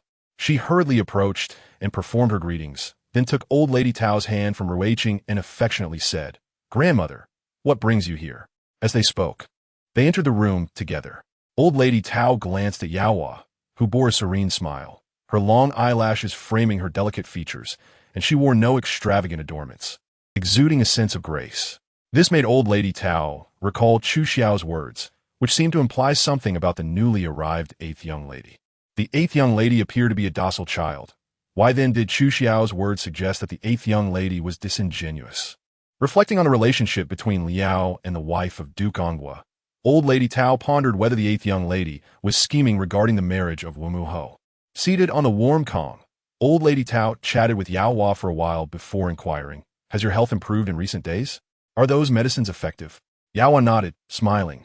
My hands and feet are warmer now, and I feel much better, though I occasionally cough a couple of times. It is nothing serious. Old Lady Tao was quite pleased. That is reassuring. She then took Yao Hua's hand, which indeed felt warmer than before. As the two conversed, Xiangzhu entered, announcing, 8th young lady, the 10th young lady has arrived. Yao Hua raised her eyebrows slightly. Old Lady Tao smiled, quickly let the two young ladies in. Ronghua and Jinghua entered the inner chamber. Old Lady Tao looked up and saw that Jinghua was already wearing the outfit Yao Hua had gifted her, a light pink scholar's robe paired with a smoky red patterned overcoat, while Ronghua donned a jade green patterned overcoat.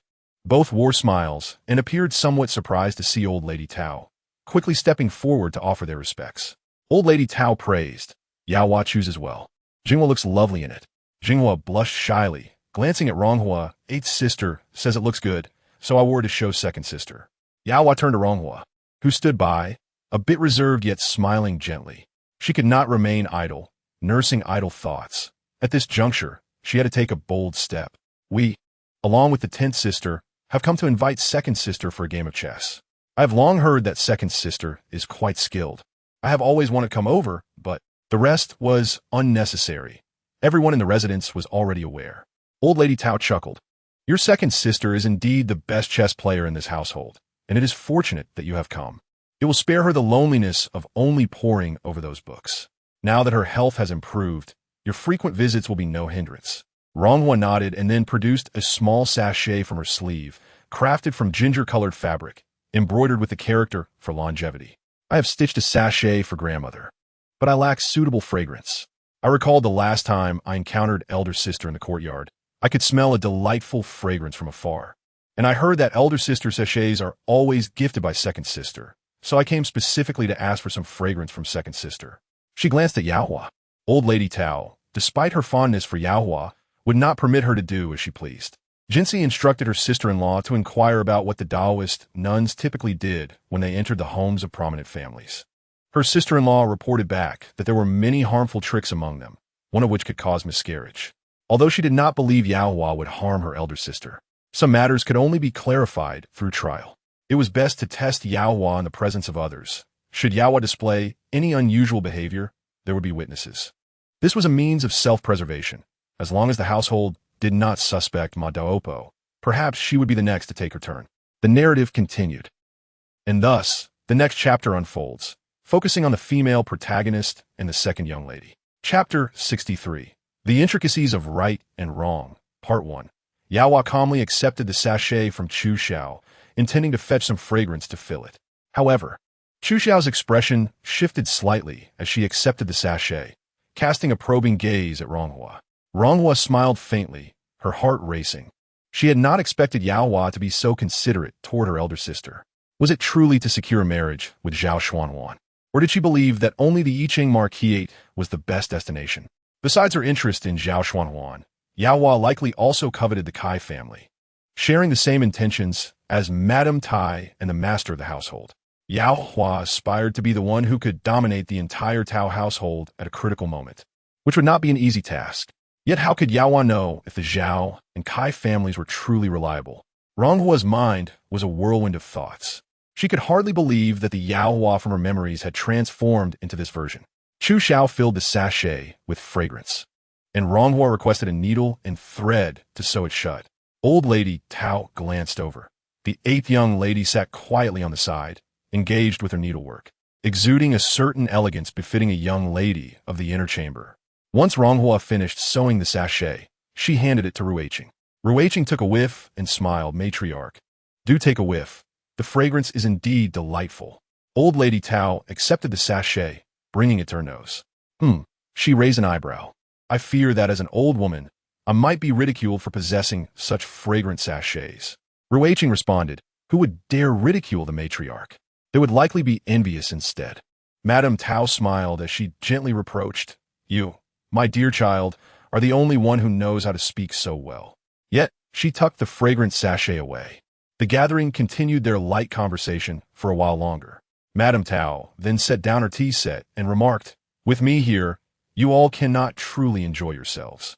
I am feeling weary and shall take my leave. You sisters have fun? The others hurriedly rose to escort her out. Yaohua personally supported her, while Ronghua and Jinghua followed closely behind, steadfastly accompanying Madame Tao back to the courtyard. Although Madame Tao insisted that Yaohua need not see her off, the smile on her face radiated warmth, reaching deep into her eyes. No one could embody the essence of maternal kindness and filial piety quite like Yaohua. Ruiqing helped Madame Tao settle down, lighting a calming incense, and then stepped out to inform the young ladies that the matriarch had fallen asleep. Only then did Yaohua, Ronghua, and Jinghua depart from Madame Tao's chamber. Listening attentively, Ronghua noted the utter silence in the courtyard. Even the quarters of the fourth concubine were devoid of sound. Yaohua turned her head as she stood in the path flanked by emerald bamboos, her gaze warm and her smile perfectly timed, inviting her two younger sisters. Why not come to my room for a while? Naturally, Ronghua and Jinghua readily agreed. Once everyone had moved away, Ruiqing returned to the warm alcove behind the inner chamber to continue attending to Madame Tao. After a brief rest, Madame Tao opened her eyes and inquired, what is going on with the second and eighth girls? Ruiqing explained, the second young lady is typically gentle, Her heart may not bear malice, but her maidservants tend to be overly concerned. As for the eighth young lady, she does not seem like that kind of person. Madame Tao nodded. I find the eighth girl quite agreeable as well. Did you not notice how adept she is with needle and thread? It reminds me of my youth. I have always told the maidservants that I enjoyed making little trinkets like pouches and sachets when I was younger. My needlework was unparalleled. Ruiqing laughed. Do take a look at the sachet the eighth young lady gifted you. Does it not measure up to your youthful creations? Madame Tao mused, I must admit. It does possess a certain charm. After sharing a light-hearted moment, she returned to a serious topic. Yaohua is no longer a child. It is time to arrange her marriage. When the Marquis visited the other day, I observed that he is a man of considerable depth. Yaohua is kind-hearted, clever, and accommodating. She is prudent and knows how to navigate relationships. Although our family may not be as illustrious, the character and reputation of a girl far outweigh mere lineage. The second girl has already established a virtuous reputation outside. Ruiqing sat quietly, listening with a smile. Moreover, with the connection to the third madam, should the second young lady marry into the Nguagong family, she will certainly look after her relatives. Madame Tao nodded. I find the second girl most reassuring. However, thinking of Yanhua, I cannot help but sigh. My greatest concern is for the sixth girl. Though her temperament is somewhat lacking, I cannot bear to see her matched with a suitor. Even if the fourth concubine remains silent, I will not allow the eldest daughter to act recklessly in this matter. Ruiqing began to massage Madame Tao's shoulders. As for the fourth concubine, Madame Tao sighed. You may inform her that I have taken care of Yanhua's affairs. If she still harbors doubts, let her figure out for herself once the winter festivities have passed.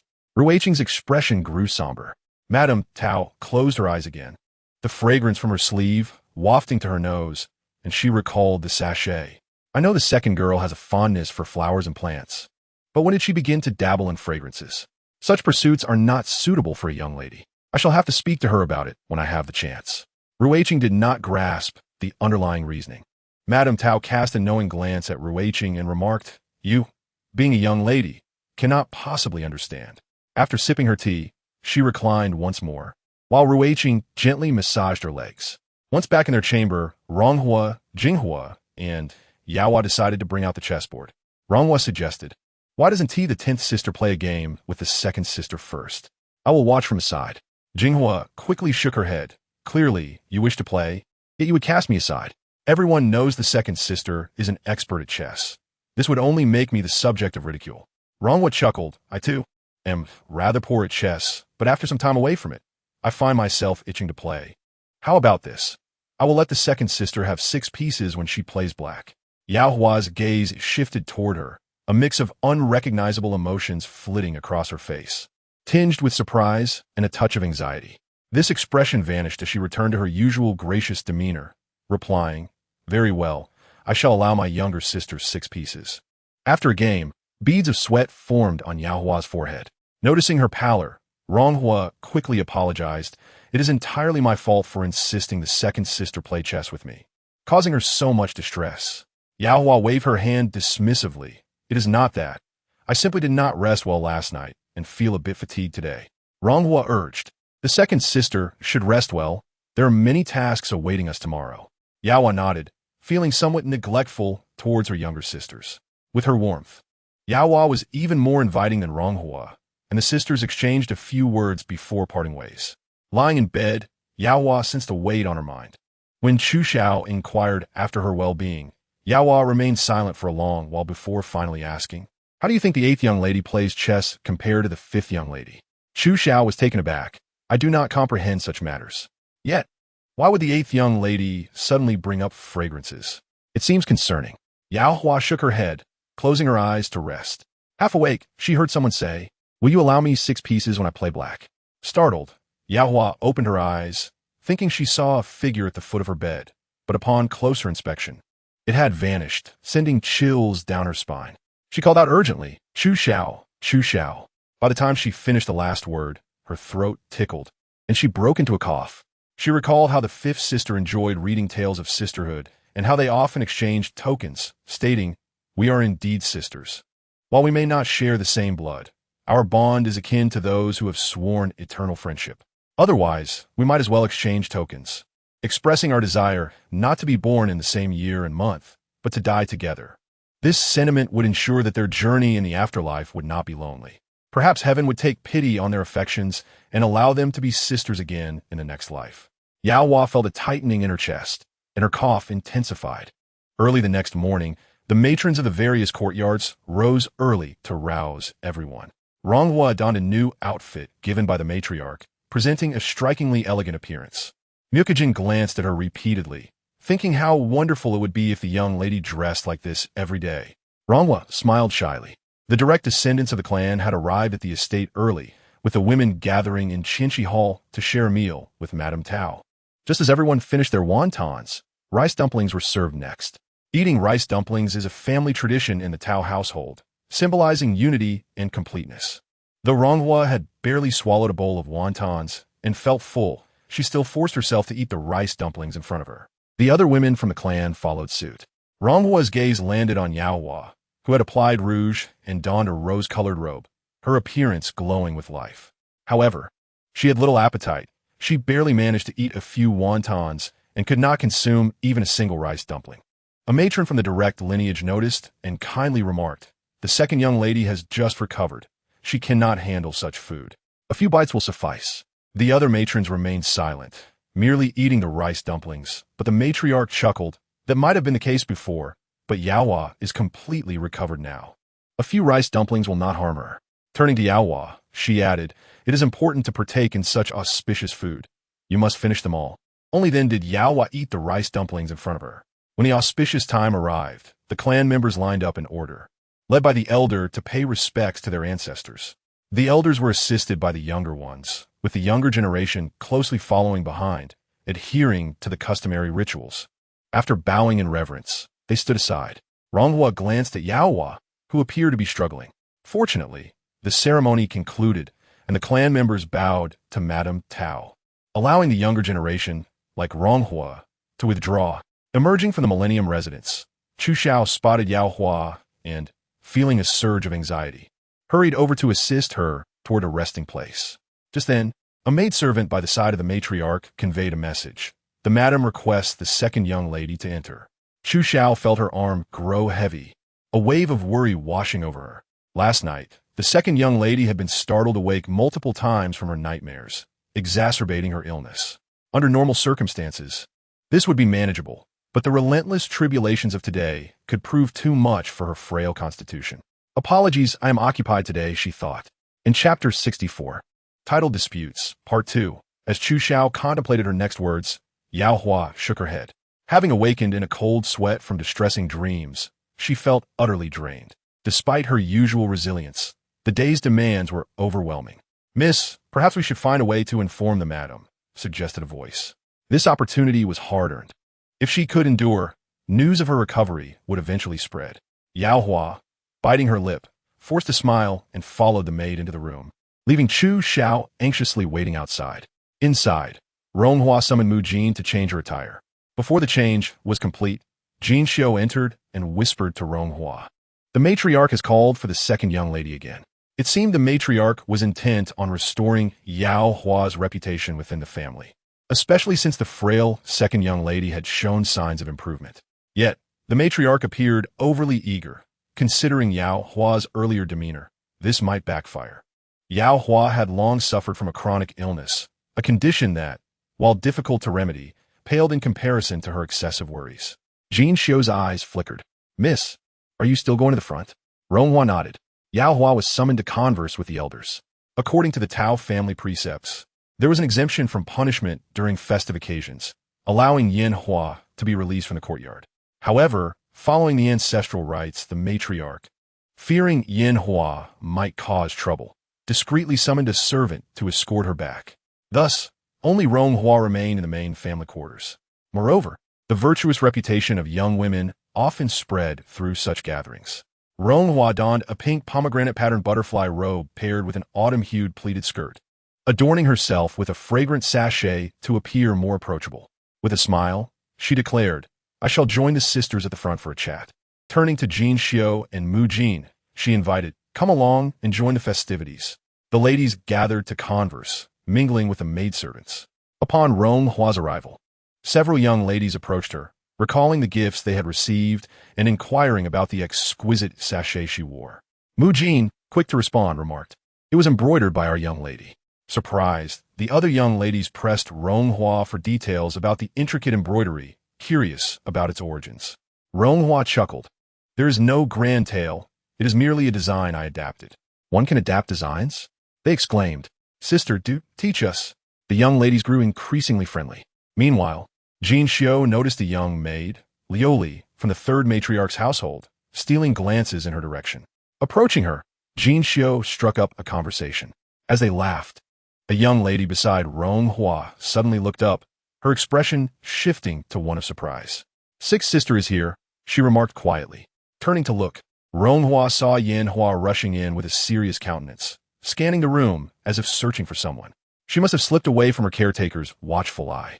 Yanhua's gaze flitted over the faces of the gathering, revealing her urgency and disappointment. This indicated that the person she sought was not present. Earlier, when Yanhua had been brought back inside, Yaohua had not yet been called by the matriarch. Was it possible that Yanhua was looking for the second young lady? Yanhua's anxious demeanor suggested she hoped the kind-hearted second young lady could assist her. A brief pause ensued before the maid pursuing her entered the courtyard. Soon, if Yanhua and her two maids engaged in a struggle, it would surely attract attention. Ronghua glanced at Jin Xiu, who promptly approached the two maids tailing Yanhua. Meanwhile, Ronghua moved toward Yanhua. Noticing that the two maids were distracted by Jin Xiu, Yanhua attempted to slip away, but Ronghua blocked her path. Frowning, Yanhua was about to sidestep her, but Ronghua calmly took her hand. "Sixth sister, let us step aside and talk." Irritated, Yanhua shot a glare at Ronghua. "I have no time for this." When Ronghua showed no intention of leaving, a cold smile crept onto Yanhua's lips. "Ah, so you're here to mock me." Ronhua's smile faded as she regarded Yanhua intently. Is sixth sister intent on broadcasting her confinement to the family? Caught off guard, Yanhua glanced around, noting the curious gazes of the other young ladies. She forced a smile and nodded in acknowledgement, then turned to Ronghua. "What do you mean?" Ronghua pulled her hand, guiding her away to a secluded spot. Reluctantly, Yanhua followed. When they reached a quiet area, as Yanhua prepared to shake off Ronghua's grip, the latter released her hand. Yanhua regarded Ronghua with a cold stare, evidently curious about her intentions. To her surprise, Ronghua turned to leave. Panic washed over Yanhua, and she swiftly blocked Ronghua's exit. "What is your intent? You bring me here and say nothing?" Ronghua let out a cold laugh. "What does sixth sister think I intend? Am I here to harm you?" Momentarily speechless, Yanhua felt reluctant to let Ronghua's words go unchallenged. "Are you truly concerned for my well-being?" She scoffed, recalling her own plight. "I find myself in this predicament because of you. Ever since you entered the household, I have faced nothing but misfortune. Pray tell, how have I wronged you?" Ronghua replied, "Did I speak ill of you before our mother, or encourage you to act in a manner that displeased her?" Yanhua's face flushed crimson. "How can you not reflect on this, sixth sister? If this matter becomes known, how much gossip will ensue? Our mother is already irate. Do you wish to further provoke her?" Tears welled in Yanhua's eyes, though her defiance remained. "Why should I trust you?" Ronghua smiled gently. "You need not trust me, sixth sister. You are intelligent. Simply reflect on our mother's past fondness for your compliance." At that moment, Jin Xiu and the two maids arrived. Ronghua signaled to Jin Xiu, who discreetly handed some coins to the maids. They then approached Yanhua, saying, "Sixth miss, we should return now. If the madam inquires, we must have an explanation." Yanhua glanced at Ronghua once more before following the maids. Ronghua returned to the courtyard, and soon a servant announced, "The matriarch has summoned the madam and the young ladies to converse. The banquet is about to commence." Led by several ladies, the young women made their way to the matriarch's chamber. The matriarch and elder ladies were seated, while the young ladies stood at the back. Arriving later, Ronghua found the room already filled, so she took her position at the entrance. Nearby, two young ladies whispered amongst themselves, casting pointed glances at her. "She's recovering from serious illness. Who could compare?" one remarked. Upon hearing this, Ronghua lifted her gaze, noting that Yaohua was the only young lady seated. Under the scrutiny of so many eyes, sitting there must surely be uncomfortable. Yaohua, a person whose actions are meticulous and flawless, would certainly not be seated in a chair, becoming the target of public scrutiny, if her health permitted. The dilemma of maintaining her dignity while concealing her ongoing illness is palpable. After conversing for a while, the group proceeded to a banquet. Following the feast, the residence was aglow with lights, and Ronghua brought some fruits to the elderly matriarch, who was in high spirits. Engaging in conversation with the eldest daughter-in-law of the second matriarch, Tao Zhao. Upon hearing about her nephew passing the imperial examination this year, Tao Zhao nodded with a smile, mentioning that he would be participating in the autumn examination next year. The matriarch inquired if she had met the boy, to which Tao Zhao, seemingly picking up on the undertone, smiled knowingly, assuring that her nephew not only excels in academics, but also possesses commendable character, promising to bring him to pay respects to the matriarch soon. The matriarch expressed her fondness for such promising youth. Ronghua was startled and set down what she was holding, stepping outside. Due to the night curfew, the servants had already prepared the carriages before the hour of Su. The number of family members varied, and the offerings to the eldest branch differed. Consequently, the carriages arrived in a procession, overwhelming the staff of the Tao residence. The matriarch attended to the elders of the clan, instructing Mama Chun to manage the ensuing affairs, which soon became chaotic. With several families' gifts mixed together, Mama Chun had to redistribute them. Observing the situation, the matriarch thought of the young ladies in the household. Yao Hua had retired early, and Yen Hua was not reliable, leaving only Rong Hua, who was steady and might still be of help. She summoned Chun Yao to bring Rong Hua to her. Moments later, Chun Yao led Rong Hua into the side chamber. The matriarch pulled back the curtain and entered, stating that the residence was indeed busy today, and tasked Rong Hua with assisting in the front, as she needed to attend to the elders. Rong Hua nodded and made her way to Mama Chun. The evening was expected to be long, around 10 o'clock, and she was urged to write expeditiously. Noting the concern regarding the daily word count, she felt a bit pressured but assured that she would strive to increase it gradually, having previously adhered to a standard of 2,000 words. Before long, the family members were all sent off, leaving only the matriarch and the eldest matriarch in the room.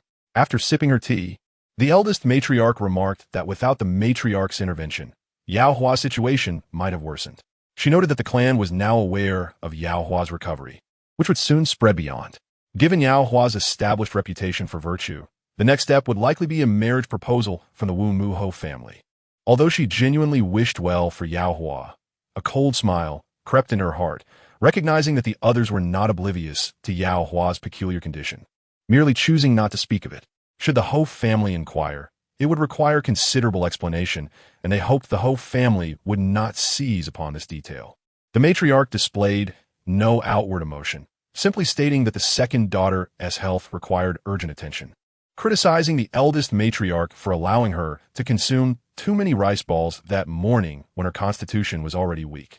The eldest matriarch admitted her mistake, feeling guilty for insisting Yao Hua eat despite her discomfort. Reflecting on her actions, she acknowledged the folly of impatience. The matriarch concluded that it was best to leave matters as they were for now, warning that should the Ho family invite the young ladies for a visit, any issues could jeopardize the marriage proposal. The eldest matriarch, displeased but wary of further admonishment, nodded in agreement. Upon returning to her quarters, the eldest matriarch summoned Mama Chun for an update. Mama Chun, smiling, reported that the 8th young lady was amiable and clever. Some young ladies had wished to leave early, citing health issues, but since one elder had not yet departed, this was not feasible. The 8th young lady had diplomatically invited them to a nearby room for tea while waiting for their carriages. The eldest matriarch nodded in satisfaction, appreciating the tactful handling of the situation. She mused that some individuals merely sought to win fleeting arguments without securing any lasting benefits. With a smirk, she noted that those young ladies eager to leave belonged to the 3rd matriarch's line, while the 2nd matriarch had not yet departed. Although the 3rd matriarch's faction had shown promise, they had not surpassed their family's standing. Mama Chun remarked that the family's patriarchal authority remained unassailable, and any envy from others was merely superficial. The eldest matriarch recalled hearing that Yen Hua had gone out earlier, and Mama Chun confirmed that she had merely taken a stroll and returned to her quarters shortly after. After a moment, she added that it was the 8th young lady who had persuaded the 6th young lady to return. Following her return, the 6th young lady had not displayed anger but busied herself with needlework and reading before retiring. The eldest matriarch raised an eyebrow, recalling her earlier instructions to speak with Yen Hua, and wondered what Rong Hua had said to convince Yen Hua to return. Mama Chun joked that the young ladies, being of similar age, might be more receptive to each other than to her, an older woman. The jest brought a smile to the eldest matriarch, who decided to encourage Rong Hua to spend more time with Yin Hua. Mama Chun agreed. The eldest matriarch, reflecting on the potential dangers posed by the third matriarch's faction, felt a twinge of anxiety, realizing how close she had come to losing ground over a mere concubine. Grateful that Rong Hua had intervened to prevent Yin Hua from causing further trouble, she ordered that Chu Xiao be summoned to inquire about the matter. Mama Chun hurried to fetch her. Moments later, Chu Xiao entered to report. The eldest matriarch, seated comfortably with a hand warmer, received tea from Chun Yao, who then took the cup away after she had sipped. Chu Xiao, understanding that the matriarch wanted to inquire about the second young lady, reported that she had awakened several times the previous night, speaking in her sleep, seemingly troubled by thoughts of the fifth young lady. The eldest matriarch's expression darkened, and she instructed Chu Xiao to keep her informed of any developments regarding the second young lady. She emphasized that she expected them to care for her properly, not merely in the quotidian tasks of serving tea. Should they fail in their duties, they were to inform her early, and she would find replacements. Chu Xiao quickly bowed her head in acknowledgement. The eldest matriarch waved her hand, dismissing Chu Xiao. Mama Chun had already prepared the bedding, and the eldest matriarch lay down, contemplating what to do with the now empty quarters of the fifth young lady, which had been unoccupied for some time. It would be prudent to assess their utility, as their presence was a constant reminder of disturbance, hindering Yao Hua's peace of mind. After concluding her thoughts, the eldest matriarch gradually drifted off to sleep, while Mama Chun meticulously arranged the bedding and lowered the curtains before taking her leave. Meanwhile, Rong Hua had yet to retire, sharing with Jin Xiu that Lu Li had informed her of numerous matters concerning the Wu Muho family. The eldest matriarch's desire to align with the Wu Muho family would undoubtedly attract attention among the clan members. Liu Li remarked this time, the pacification efforts by Marquis Wu Mu were undeniably commendable, yet he received no accolades and was instead reprimanded. Meanwhile, his brother has been assigned the task of eradicating the remnants of the rebellion, with news of his imminent victory reaching us soon. Eradicating the remnants? For those who have lost their will to resist and fled in panic, anyone would return victorious, wouldn't they? Such accolades are merely given without merit. She continued outside. Everyone is gossiping that the grandmother of Marquis Wumu and Princess Shaw favor not the eldest grandson, Marquis Wumu, but rather. Was this not evident? The emperor employs both grace and intimidation. On the surface, it appears Marquis Wumu has suffered, yet in truth, he compensates the Marquis in another manner. The eldest grandson has faced reprimand, while the second branch ultimately benefits. What intricate relationships lie within this? If the rumors about old Lady Shui favoring the second branch hold any truth, how many complexities are entwined here? What unforeseen events may arise in the future? Rong Hua furrowed her brow, unable to discern the path ahead. Mu Jin had prepared the bed, and as Rong Hua lay down, she slowly closed her eyes. Whether her choices were right or wrong remained unclear to her. As dawn broke, a rough maidservant approached the well with a water bucket. She lowered the bucket, yet remained silent for an eternity. Shaking the rope tied to it, she began to sense something amiss and leaned over to look down. After a lengthy gaze, her face turned ashen, and she screamed at the top of her lungs. Having had a poor night's sleep, she felt overwhelmingly tired and yearned for rest. Chapter 66. Omen, Part 1. At the Tao residence, a young maid had just set down a copper basin when Mama Chun hurried into the room, whispering urgently to the matriarch. The previously composed matriarch's countenance shifted dramatically. What Shuhua? How is she? Mama Chun replied, the eldest young lady is not well. The matriarch commanded, inform the servants to prepare a carriage immediately. I must go to the Marquis. Mama Chun, concerned, cautioned. It was the eldest young lady who secretly sent word. Will your early arrival at the Marquis not raise suspicions? The matriarch's expression darkened. Am I not allowed to visit my own daughter? Just then, Yao Hua entered the room. Upon seeing her, the matriarch merely scolded, aren't you unwell? Go lie down. She then furrowed her brow, instructing Mama Chun to make arrangements. She summoned Chun Yao to change her clothes behind the screen, while simultaneously advising Chun Yao to bring along the pair of green and pink floral patterned silk bags, as well as the previously prepared items, ensuring to include the Shoshan Hall herbal tonic purchased through proxy. The matriarch busied herself with instructions, entirely oblivious to the neglect of her second daughter. Yaohua stood in the room as the maids catered to the matriarch's commands. A young maid hurriedly brought the second young lady a cup of tea, but upon inspection, it was not the flower tea she typically favored. Noticing the unfamiliar maid, Chu Xiao realized she had been hastily assigned to serve. Whenever the eldest young lady was involved, others were often overlooked. The matriarch's demeanor mirrored that of her household. Chu Xiao glanced at the second young lady, who maintained her usual calm expression without any sign of distress. Once everything was prepared, the matriarch took Yaohua's hand and gently patted it, saying, "Go rest now." Yaohua's eyes brimmed with concern. "Mother, is something wrong with my elder sister?" The matriarch hesitated slightly, but did not disclose the truth, replying, "It's nothing. Your elder sister has always been unwell. I am merely going to check on her." Yaohua observed her mother's conflicted expression and suggested, "Shall I accompany you?" The matriarch pondered for a moment, recalling the uncertainty surrounding Shuhua's condition. She smiled at Yaohua. "Your health is of utmost importance." Yaohua insisted, "But mother will be alone without anyone by her side." The matriarch countered, "It is merely a visit. No one is required." She paused before adding, "I will take your eighth sister along. You can rest assured at home." Just as Yaohua was about to protest, Mama Chun entered, announcing, "The carriage is ready." The matriarch naturally released Yaohua's hand and instructed Chun Yao, "Go fetch the eighth young lady to the Chuehua gate."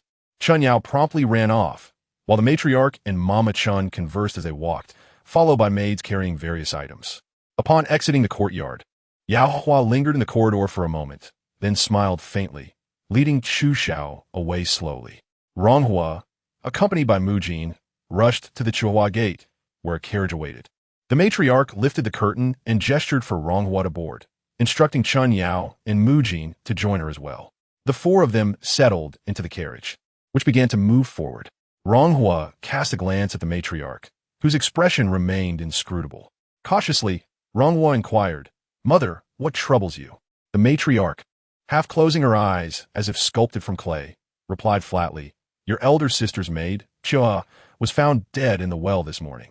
Ronghua gasped in shock, realizing that the body must have floated up only today, suggesting she had perished days prior.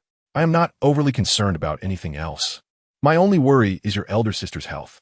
Here, the matriarch abruptly lifted her gaze, piercing Ronghua with a sharp, meaningful look. Ronghua's heart raced, though she feigned timidity. Remaining inwardly composed, she silently hoped for Shuhua's well-being, fearing that any misfortune might prompt the matriarch to devise alternative plans. Contemplating the potential severity of Shuhua's condition, she pondered the matriarch's possible actions. Would she arrange for a concubine to be wed into the family? As these thoughts swirled, the carriage slowed, jolting Ronghua unexpectedly, causing her elbow to bump against the interior wall. The matriarch was equally startled, and Chun Yao called out, "What is happening outside?" After a moment, the driver Ma Sanchong reported, "Madam, the axle of the carriage has cracked, causing the wheel to lose alignment and become lodged in the drainage ditch." Upon hearing this, the matriarch's face flushed with anger. Why was there no inspection before departure? Ma Sanchong, being a servant of the Tao household, had long been in service to the master, who trusted him greatly. Typically, he only served the master directly. After several other drivers assisted with family matters yesterday, it was finally his turn this morning. With the matriarch's urgent summons, he reluctantly hitched the carriage without proper checks. The carriage, having traveled a long distance with the master, had not received maintenance, resulting in today's mishap. When questioned, Ma Sanchong carelessly defended himself, stating the matriarch's haste had prevented him from inspecting the vehicle, and who could have known the axle would break. This insolent servant, who usually disregarded authority, had become increasingly audacious. Now, in the middle of the street, the matriarch could do little to reprimand him. Containing her fury, she pondered their next course of action. Would they proceed or not? Ma Sanchong replied, "You should go investigate." He then stepped down, leaving in silence.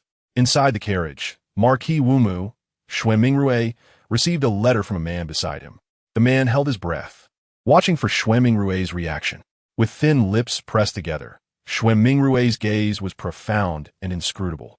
The man anxiously stated, "We have obtained the evidence. To claim there will be no investigation is reckless. Those beneath us remain inactive, which poses a risk." Xue Mingrue replied, "The emperor has been lenient for years. With Su Xiao's fall, there will be a period of calm. We shall seek opportunities gradually. The man remarked. The emperor still harbors doubts. It is uncertain when he will place his trust in the marquis. Xuanming Rui responded, setting aside kinship. How many noble signs exist? The emperor will not easily select from among them. The man nodded, adding, it seems the imperial concubine will act in the coming days. If a prince is indeed conferred, the odds will improve significantly, and he may even be named the heir.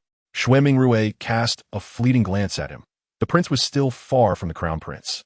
The emperor's condition sounded dire, yet it had not reached that critical stage. At this juncture, he seemed to hear a familiar voice. Xuanming Rui lifted the curtain of the carriage window to look outside and instructed the coachman to halt. The coachman promptly complied. Xuanming Rui pointed to a carriage by the roadside, and the coachman immediately understood. The driver he recognized was a servant from the household of Tao Zheng'an, the deputy minister of finance from Zhejiang. The eldest madam was anxious inside the carriage, and the driver, after scrutinizing the situation, remarked, this carriage is unlikely to proceed. The eldest madam glanced at Ronghua, her expression growing even more distressed. As an unmarried young lady, she could not simply stand on the street. Ronghua suggested, we can only return home and summon another carriage. The eldest madam, both furious and anxious, lamented the time this would consume. Ronghua felt a weight in her heart. It seemed that Shuhua's illness was serious, or else the eldest madam would not be in such a state of distress. With the Ho residence just ahead, it was unacceptable to request a carriage from the Yi Changho household. As she pondered, she overheard someone speaking outside, and shortly after, a maid approached, saying, the Marquis of Wumu has sent someone to inquire. The eldest madam was taken aback. The Marquis of Wumu? The maid replied, the Marquis of Wumu's carriage is just ahead. The eldest madam immediately lifted the curtain to take a look, and indeed, she saw a carriage parked not far away, followed by the sight of the Marquis of Wumu alighting from it. Ronghua also leaned out to take a discreet glance, catching only a glimpse of the Marquis's elegantly hued robe. The eldest madam lowered the curtain slightly. Xuanming Rui stepped forward to pay his respects, addressing the eldest madam. She, unable to rise from the carriage, could only nod her head in acknowledgement, feeling somewhat embarrassed about her current predicament, and offered a bashful smile. Remarking on the serendipity of encountering the Marquis here, Xuanming Rui stated, I just heard from the servants that your carriage has broken down, so I came to see if I could be of assistance. The eldest madam smiled broadly, her eyes nearly squinting with delight, expressing her reluctance to trouble the Marquis. Ronghua listened intently as the Marquis of Wumu, foregoing further pleasantries, declared, I happen to be nearby. Where does the eldest madam wish to go? I can have my people escort you there. The eldest madam had not anticipated such kindness from the Marquis. Her desire to cultivate a relationship with him made it impossible for her to decline. After exchanging a few courteous words, she agreed. The Marquis's coachman brought the carriage over, allowing the eldest madam to board first, after which Ronghua stepped down from the carriage. Before boarding the Marquis's carriage, Ronghua cast a quick glance at him, only to catch his gaze in return. Unprepared for this encounter, she momentarily froze, her cheeks flushing, as the delicate layers of her skirt disappeared behind the curtain. Xuanming Rui diverted his gaze. Though he had only seen the elegant fingers of her sleeve while conversing with the eldest madam, he had guessed it must be her. Those fingers unfurled naturally before him, devoid of any tension or fear. This was his first encounter with such a woman. The eldest madam instructed the maid to return home and summon help to retrieve the broken carriage, and to arrange for another carriage to come to the Yi Changho household. She then urged the coachman to hurry. Observing the spacious carriage from the Ho residence, the eldest madam's expression softened slightly. They soon arrived at the Yi Changho residence, where Chun Yao dispatched a maid to announce their arrival, then assisted the eldest madam in disembarking from the carriage. Upon seeing the eldest madam, the young maids and the housekeepers rushed to help with the belongings. As they entered the garden, the second madam, Lu, quickly supported Madame Kai to greet them. Madame Kai, upon seeing the eldest madam, displayed no surprise and remained as warm as ever, smiling. Just as I was mentioning the esteemed mother, she has arrived. Ronghua hurried over to pay her respects to Madame Kai and the second madam. The eldest madam smiled, saying she had intended to visit the lady for the past few days, but the winter festivities had delayed her. Today, she finally found the time and brought Ronghua along. The eldest madam's implication was evident. and Madame Kai's gaze flickered as she looked at Ronghua, smiling. Perhaps it was a mother-daughter connection. Just earlier, the eldest daughter had expressed a desire to visit her esteemed mother. The eldest daughter is unwell, yet she wishes to return her family home? In such circumstances, one would typically recuperate at home unless they wish to escape their in-laws. Ronghua glanced at Madame Kai, while her expression revealed no unusual sentiment. The second Madame Lu appeared somewhat embarrassed, indicating that the atmosphere within the Yi Changho household was not as harmonious as it seemed. The incident involving Chua falling into the well had been reported to the eldest madam by the eldest daughter, who, in her concern for her child, had hastily rushed to the Yi Changho residence. Regardless of how well the situation was articulated, it was evident to all. Upon hearing Madame Kai's words, the eldest madam's countenance shifted. How is Shuhua's health? Is she improving? Madame Kai's expression grew grave as she sighed. She has taken quite a bit of medicine, and it seems to have had a slight effect, but who knows? The maid beside the eldest daughter, Chioha, went missing a few days ago, and only today did we discover that she had fallen into the well. The eldest madam feigned astonishment. Madame Kai sighed again, stating that Chioha had just been recognized as a legitimate servant, yet such a tragedy had befallen her. With a servant lost, the eldest daughter's sorrow had intensified. Ronghua lowered her gaze. Chioha had grown up alongside the eldest daughter, and their bond was profound. Chioha's sudden demise would undoubtedly weigh heavily on the eldest daughter's heart. But more importantly, Chioha had just been made a legitimate servant, and her death was likely tied to that event. As they conversed, they made their way toward Shuhua's courtyard. The eldest madam, with a heart full of concern for her daughter, walked a bit faster, her mind somewhat scattered as she spoke with Madame Kai. The second madam observed these cordial exchanges and glanced at the eighth miss of the Tao family. The eldest madam had brought the eighth miss along, likely intending to arrange her marriage to the eldest son as a concubine. The eighth miss, with a delicate face adorned with a hint of makeup, appeared even more beautiful than Shuhua and carried an air of scholarly grace, behaving with poise and politeness, unlike the eldest daughter, who was impulsive and somewhat willful. The second madam sensed that should this Tao eighth miss marry in, the eldest son might indeed take a liking to her. Ronghua felt the gaze upon her and turned to meet the second madam's eyes, which held no avoidance. The second madam smiled at her with a hint of ambiguity. Ronghua was momentarily taken aback, her thoughts interrupted as the eldest madam pushed aside the curtain and entered the room, prompting her to follow suit. A wave of warmth, imbued with the strong scent of medicinal herbs, greeted them. Shuhua reclined on a bright red pillow, anxiously gazing toward the door. Upon noticing Ronghua's arrival without anyone else, her eyes dimmed with a hint of disappointment.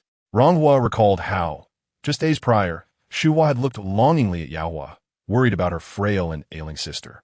Madame Kai entered, exchanged pleasantries, and then took a seat nearby.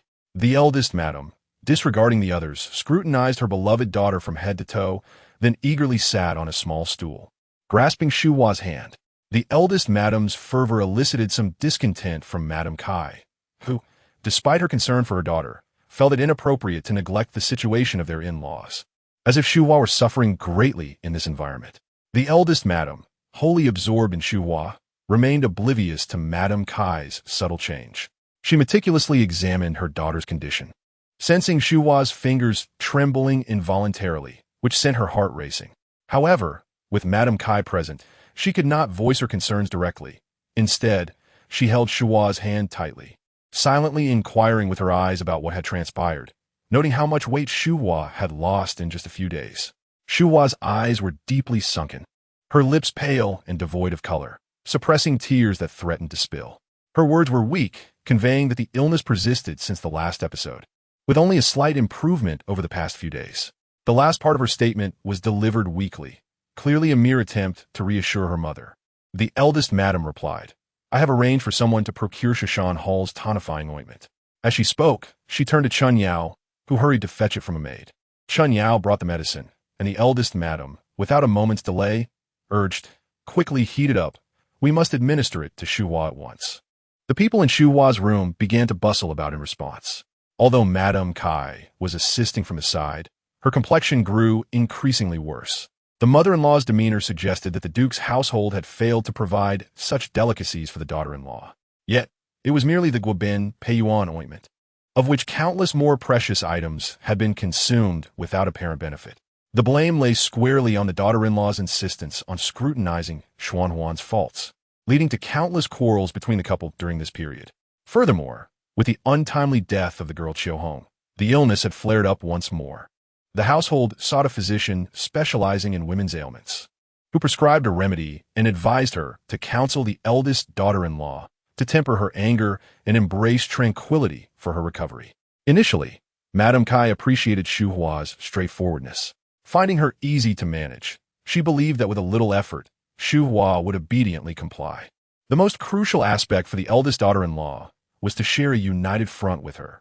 However, Xu Hua's temperament clashed irreconcilably with Xuanhuan's. The gentle and cultured demeanor that Xuanhuan favored was entirely absent in Xu Hua.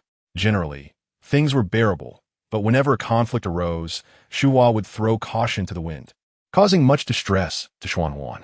Madame Kai pondered why the Duke was so intent on marrying into the Tao family, recalling a night years ago when the Duke returned from the Tao residence and spoke of this match. She had initially advised caution regarding the eldest son's marriage, yet the Duke insisted on visiting the Tao household immediately, urging her to finalize the engagement without delay. Over the years, the two families had grown increasingly intertwined, and the Duke held the Tao family in high regard. Casting a glance at Miss Tao, Madame Kai contemplated that if marrying another daughter from the Tao family could bring about peace, it might be worth considering.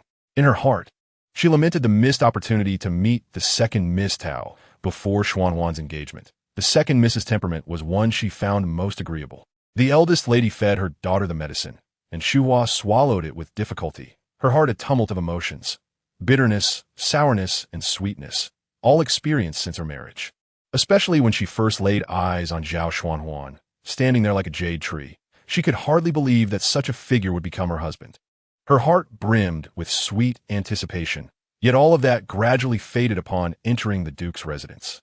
Though she was his legitimate wife, every time she met his gentle gaze, she felt an unsettling distance and rejection, as if she were an outsider.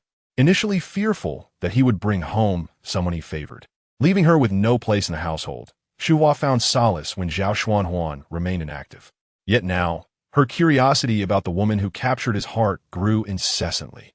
As she glanced back, she spotted her younger sister, Ronghua, standing aside. Just as she intended to beckon her over, she heard someone announce from outside, "The Lord has returned." Ronghua's heart skipped a beat. Zhao Xuanhuan had returned, and with no screens around to conceal her, she had no choice but to confront him. If not for the abruptness of today's events, she would have sought an excuse to avoid accompanying the eldest lady. However, to decline was not an easy task. As Ronghua contemplated her options, Zhao Xuanhuan had already entered. Dressed in a sky-blue robe, his clear eyes mirrored the hue, resembling a pristine lake. Upon seeing the eldest lady, he bowed respectfully, addressing her as mother-in-law, his voice as warm as ever. Ronghua approached, returned the greeting, and softly uttered, "Brother-in-law." Zhao Xuanhuan glanced at Ronghua, as if recalling something, and a flicker of melancholy crossed his features. Turning away, he noticed that the eldest lady had made room for him beside Xu Hua. Observing Xu Hua's feeble state, he reflected on how their union had not only marred Xu Hua's life, but his own as well. Despite the fade of elegance, what could truly mend the void within? He had witnessed Xu Hua's efforts, waiting for him every night to share a few gentle words. Yet he knew that no matter what, she needed to rest to recover swiftly. Xu Hua managed a faint smile and nodded.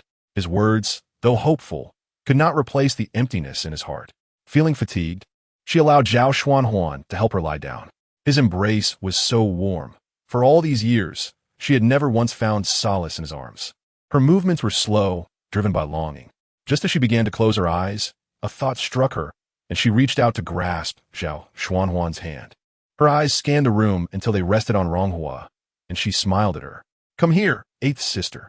Ronghua's heart jolted, all eyes in the room suddenly fixating on her. What was Xu Hua attempting to do? Surely she wouldn't propose such a thing before so many witnesses. Ronghua quickly glanced at the eldest lady, who was also looking her way. The eldest lady's expression was complex, while others remained quietly observant. As the initial shock wore off, Ronghua composed herself. If she walked over now, it would imply her acceptance of her sister's arrangement, especially with Madame Kai and the second lady present. Under such scrutiny, she would not only lose her modesty, but also solidify the engagement, making it nearly impossible to reverse the situation. Deciding to feign shyness and confusion, Ronghua lowered her head and hesitated to move. Xu Hua, growing impatient, began to speak, but the eldest lady interjected, directing her gaze at Chun Yao's hands. Your elder sister wishes for you to bring her something. The eldest lady's words were tactful, leaving room for interpretation. Only then did Ronghua reluctantly approach Chun Yao, slowly searching for the item in her hands. Chun Yao, sensing the underlying tension, stood by without assisting, knowing that while other young ladies might welcome such arrangements, Eighth Miss was unlikely to accept a position as a concubine, regardless of the prospects of her future brother-in-law. Zhao Xuanhuan observed Ronghua, who was awkwardly bowing her head, and a realization dawned upon him.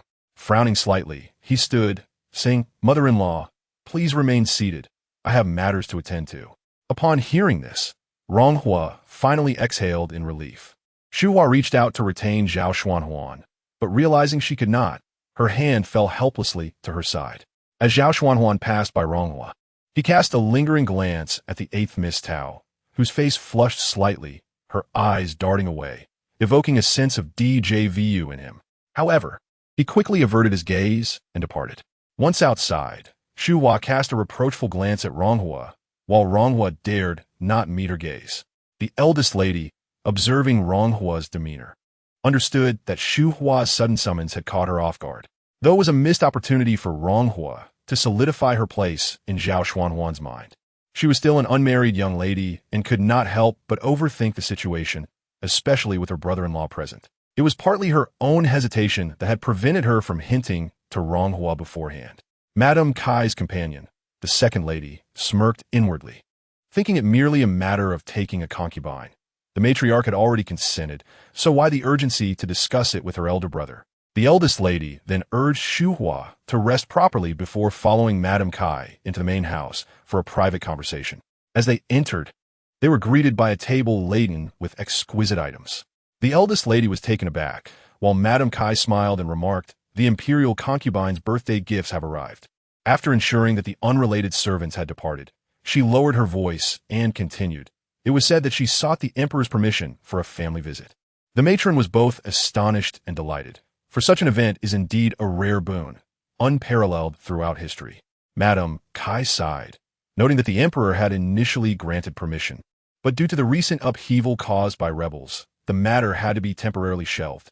The matron expressed her regret. It was truly a pity. Madame Kai and the matron took a seat nearby while the maidservants brought in tea.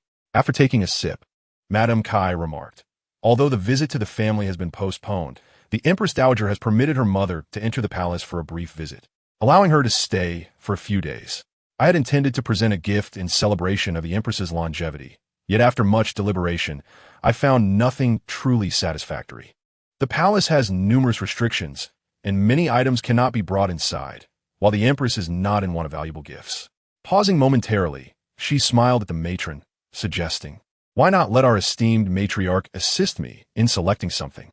The matron, flattered by such an invitation, beamed with joy yet humbly declined, asserting that she lacked the discerning eye, believing that Madame Kai had already chosen well. Madame Kai laughed again, glancing over at Miss Tao, who was examining the items on the table. "Miss, please take a look and see which item you find most appealing." Ronghua smiled gently, responding that young ladies might possess different tastes, which could lead to a unique selection. Thus, she was urged to observe closely without overthinking, merely focusing on what she favored most. With this encouragement, Ronghua could no longer refuse. She rose and approached the table, while Madame Kai and the matron continued their conversation. Ronghua took the opportunity to ponder carefully and soon made up her mind. Returning to her seat, Madame Kai inquired with a smile, which item had captured her fancy. Ronghua smiled subtly, echoing her mother's sentiments. Each piece was imbued with thoughtfulness. After a brief pause, she added that what truly mattered to the Empress was the person or object she cherished in her heart. Therefore, no matter what Madame Kai chose to send, the mere sight of it would evoke joy in the Empress as it reminded her of Madame Kai.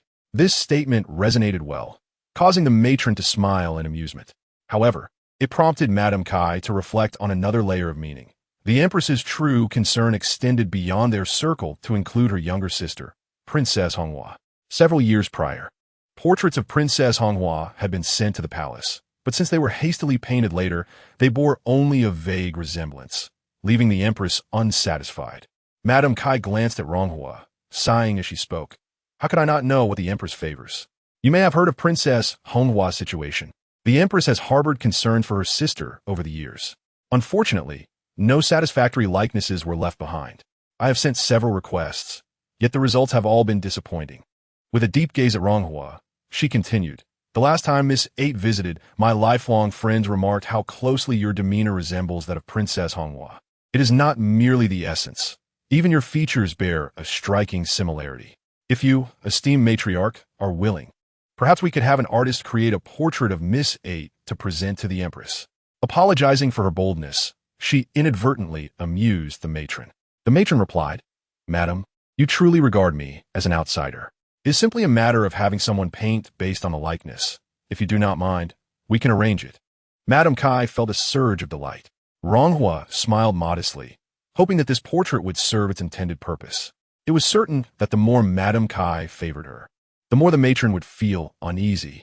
Selecting a concubine from the household was meant to secure Xu Hua's position, and should it become a source of threat instead, it would be counterproductive. Her resemblance to Princess Honghua offered her a few more reasons to be close to Madame Kai, previously only whispered in private. Now openly acknowledged by Madame Kai, the matron would have to consider this. As Ronghua contemplated, a maid from the Ho residence entered, announcing, Miss Tao has arrived. Ronghua's gaze flickered. Yao Hua could no longer contain herself. It remained uncertain what schemes Yao Hua would employ this time, yet perhaps this could provide an opportunity for her to extricate herself. Chapter 69, Old Affairs, Part 1. The matron was taken aback by Yao Hua's unexpected arrival. Madame Kai remarked, I noticed that you did not bring the second miss with you earlier, which puzzled me. It seems she has been thinking of the eldest daughter. The matron smiled, knowing that the sisters had always been close. Yao Hua was perceptive and considerate of everyone. After a moment, she decided to check on her sister. As the matron rose and walked to the doorway, she spotted Yao Hua approaching with Chu Xiao. Yao Hua moved forward gracefully, greeting Madame Kai and then addressing the matron. The carriage from our residence is on its way, so I accompanied it here. She spoke with calm assurance, making everything seem perfectly logical. The matron nodded, informing her that her elder sister had inquired about her absence. You should go see her quickly. Yao Hua responded quietly, promising to visit her sister before returning. Madame Kai smiled and instructed a maid to escort Yao Hua. The matron turned to Ronghua, suggesting, why don't you accompany her? You sisters can have a chat. Ronghua glanced at the prepared Yao Hua and smiled slightly, responding, I will remain here with mother. That was a place of contention, and it was best for her to keep her distance. Yao Hua bowed respectfully before following the maid away. The matron and Madame Kai returned to their conversation, while Ronghua listened attentively. After a brief interval, a maid approached Madame Kai and whispered something in her ear. A subtle change appeared on Madame Kai's face. Once the maid finished, she stood by, awaiting instructions. Madame Kai turned to the matron, her smile slightly stiffened, revealing that the eldest daughter wished to stay with the matron for a couple of days. Upon hearing this, the matron's expression faltered. Just moments ago, Xu Hua had not mentioned any desire to return, so why this sudden change? Her face turned awkward as she mused, this child, I must speak to her. In her current state, she ought to be resting properly. After a moment, she added, she could be a bit headstrong, which may have caused you chuckle. Madame Kai quickly reassured her, esteemed matron, do not say such things. I, too, am concerned for my daughter's health. The travel may exacerbate her condition. Otherwise, there is no rush. She may return whenever she wishes.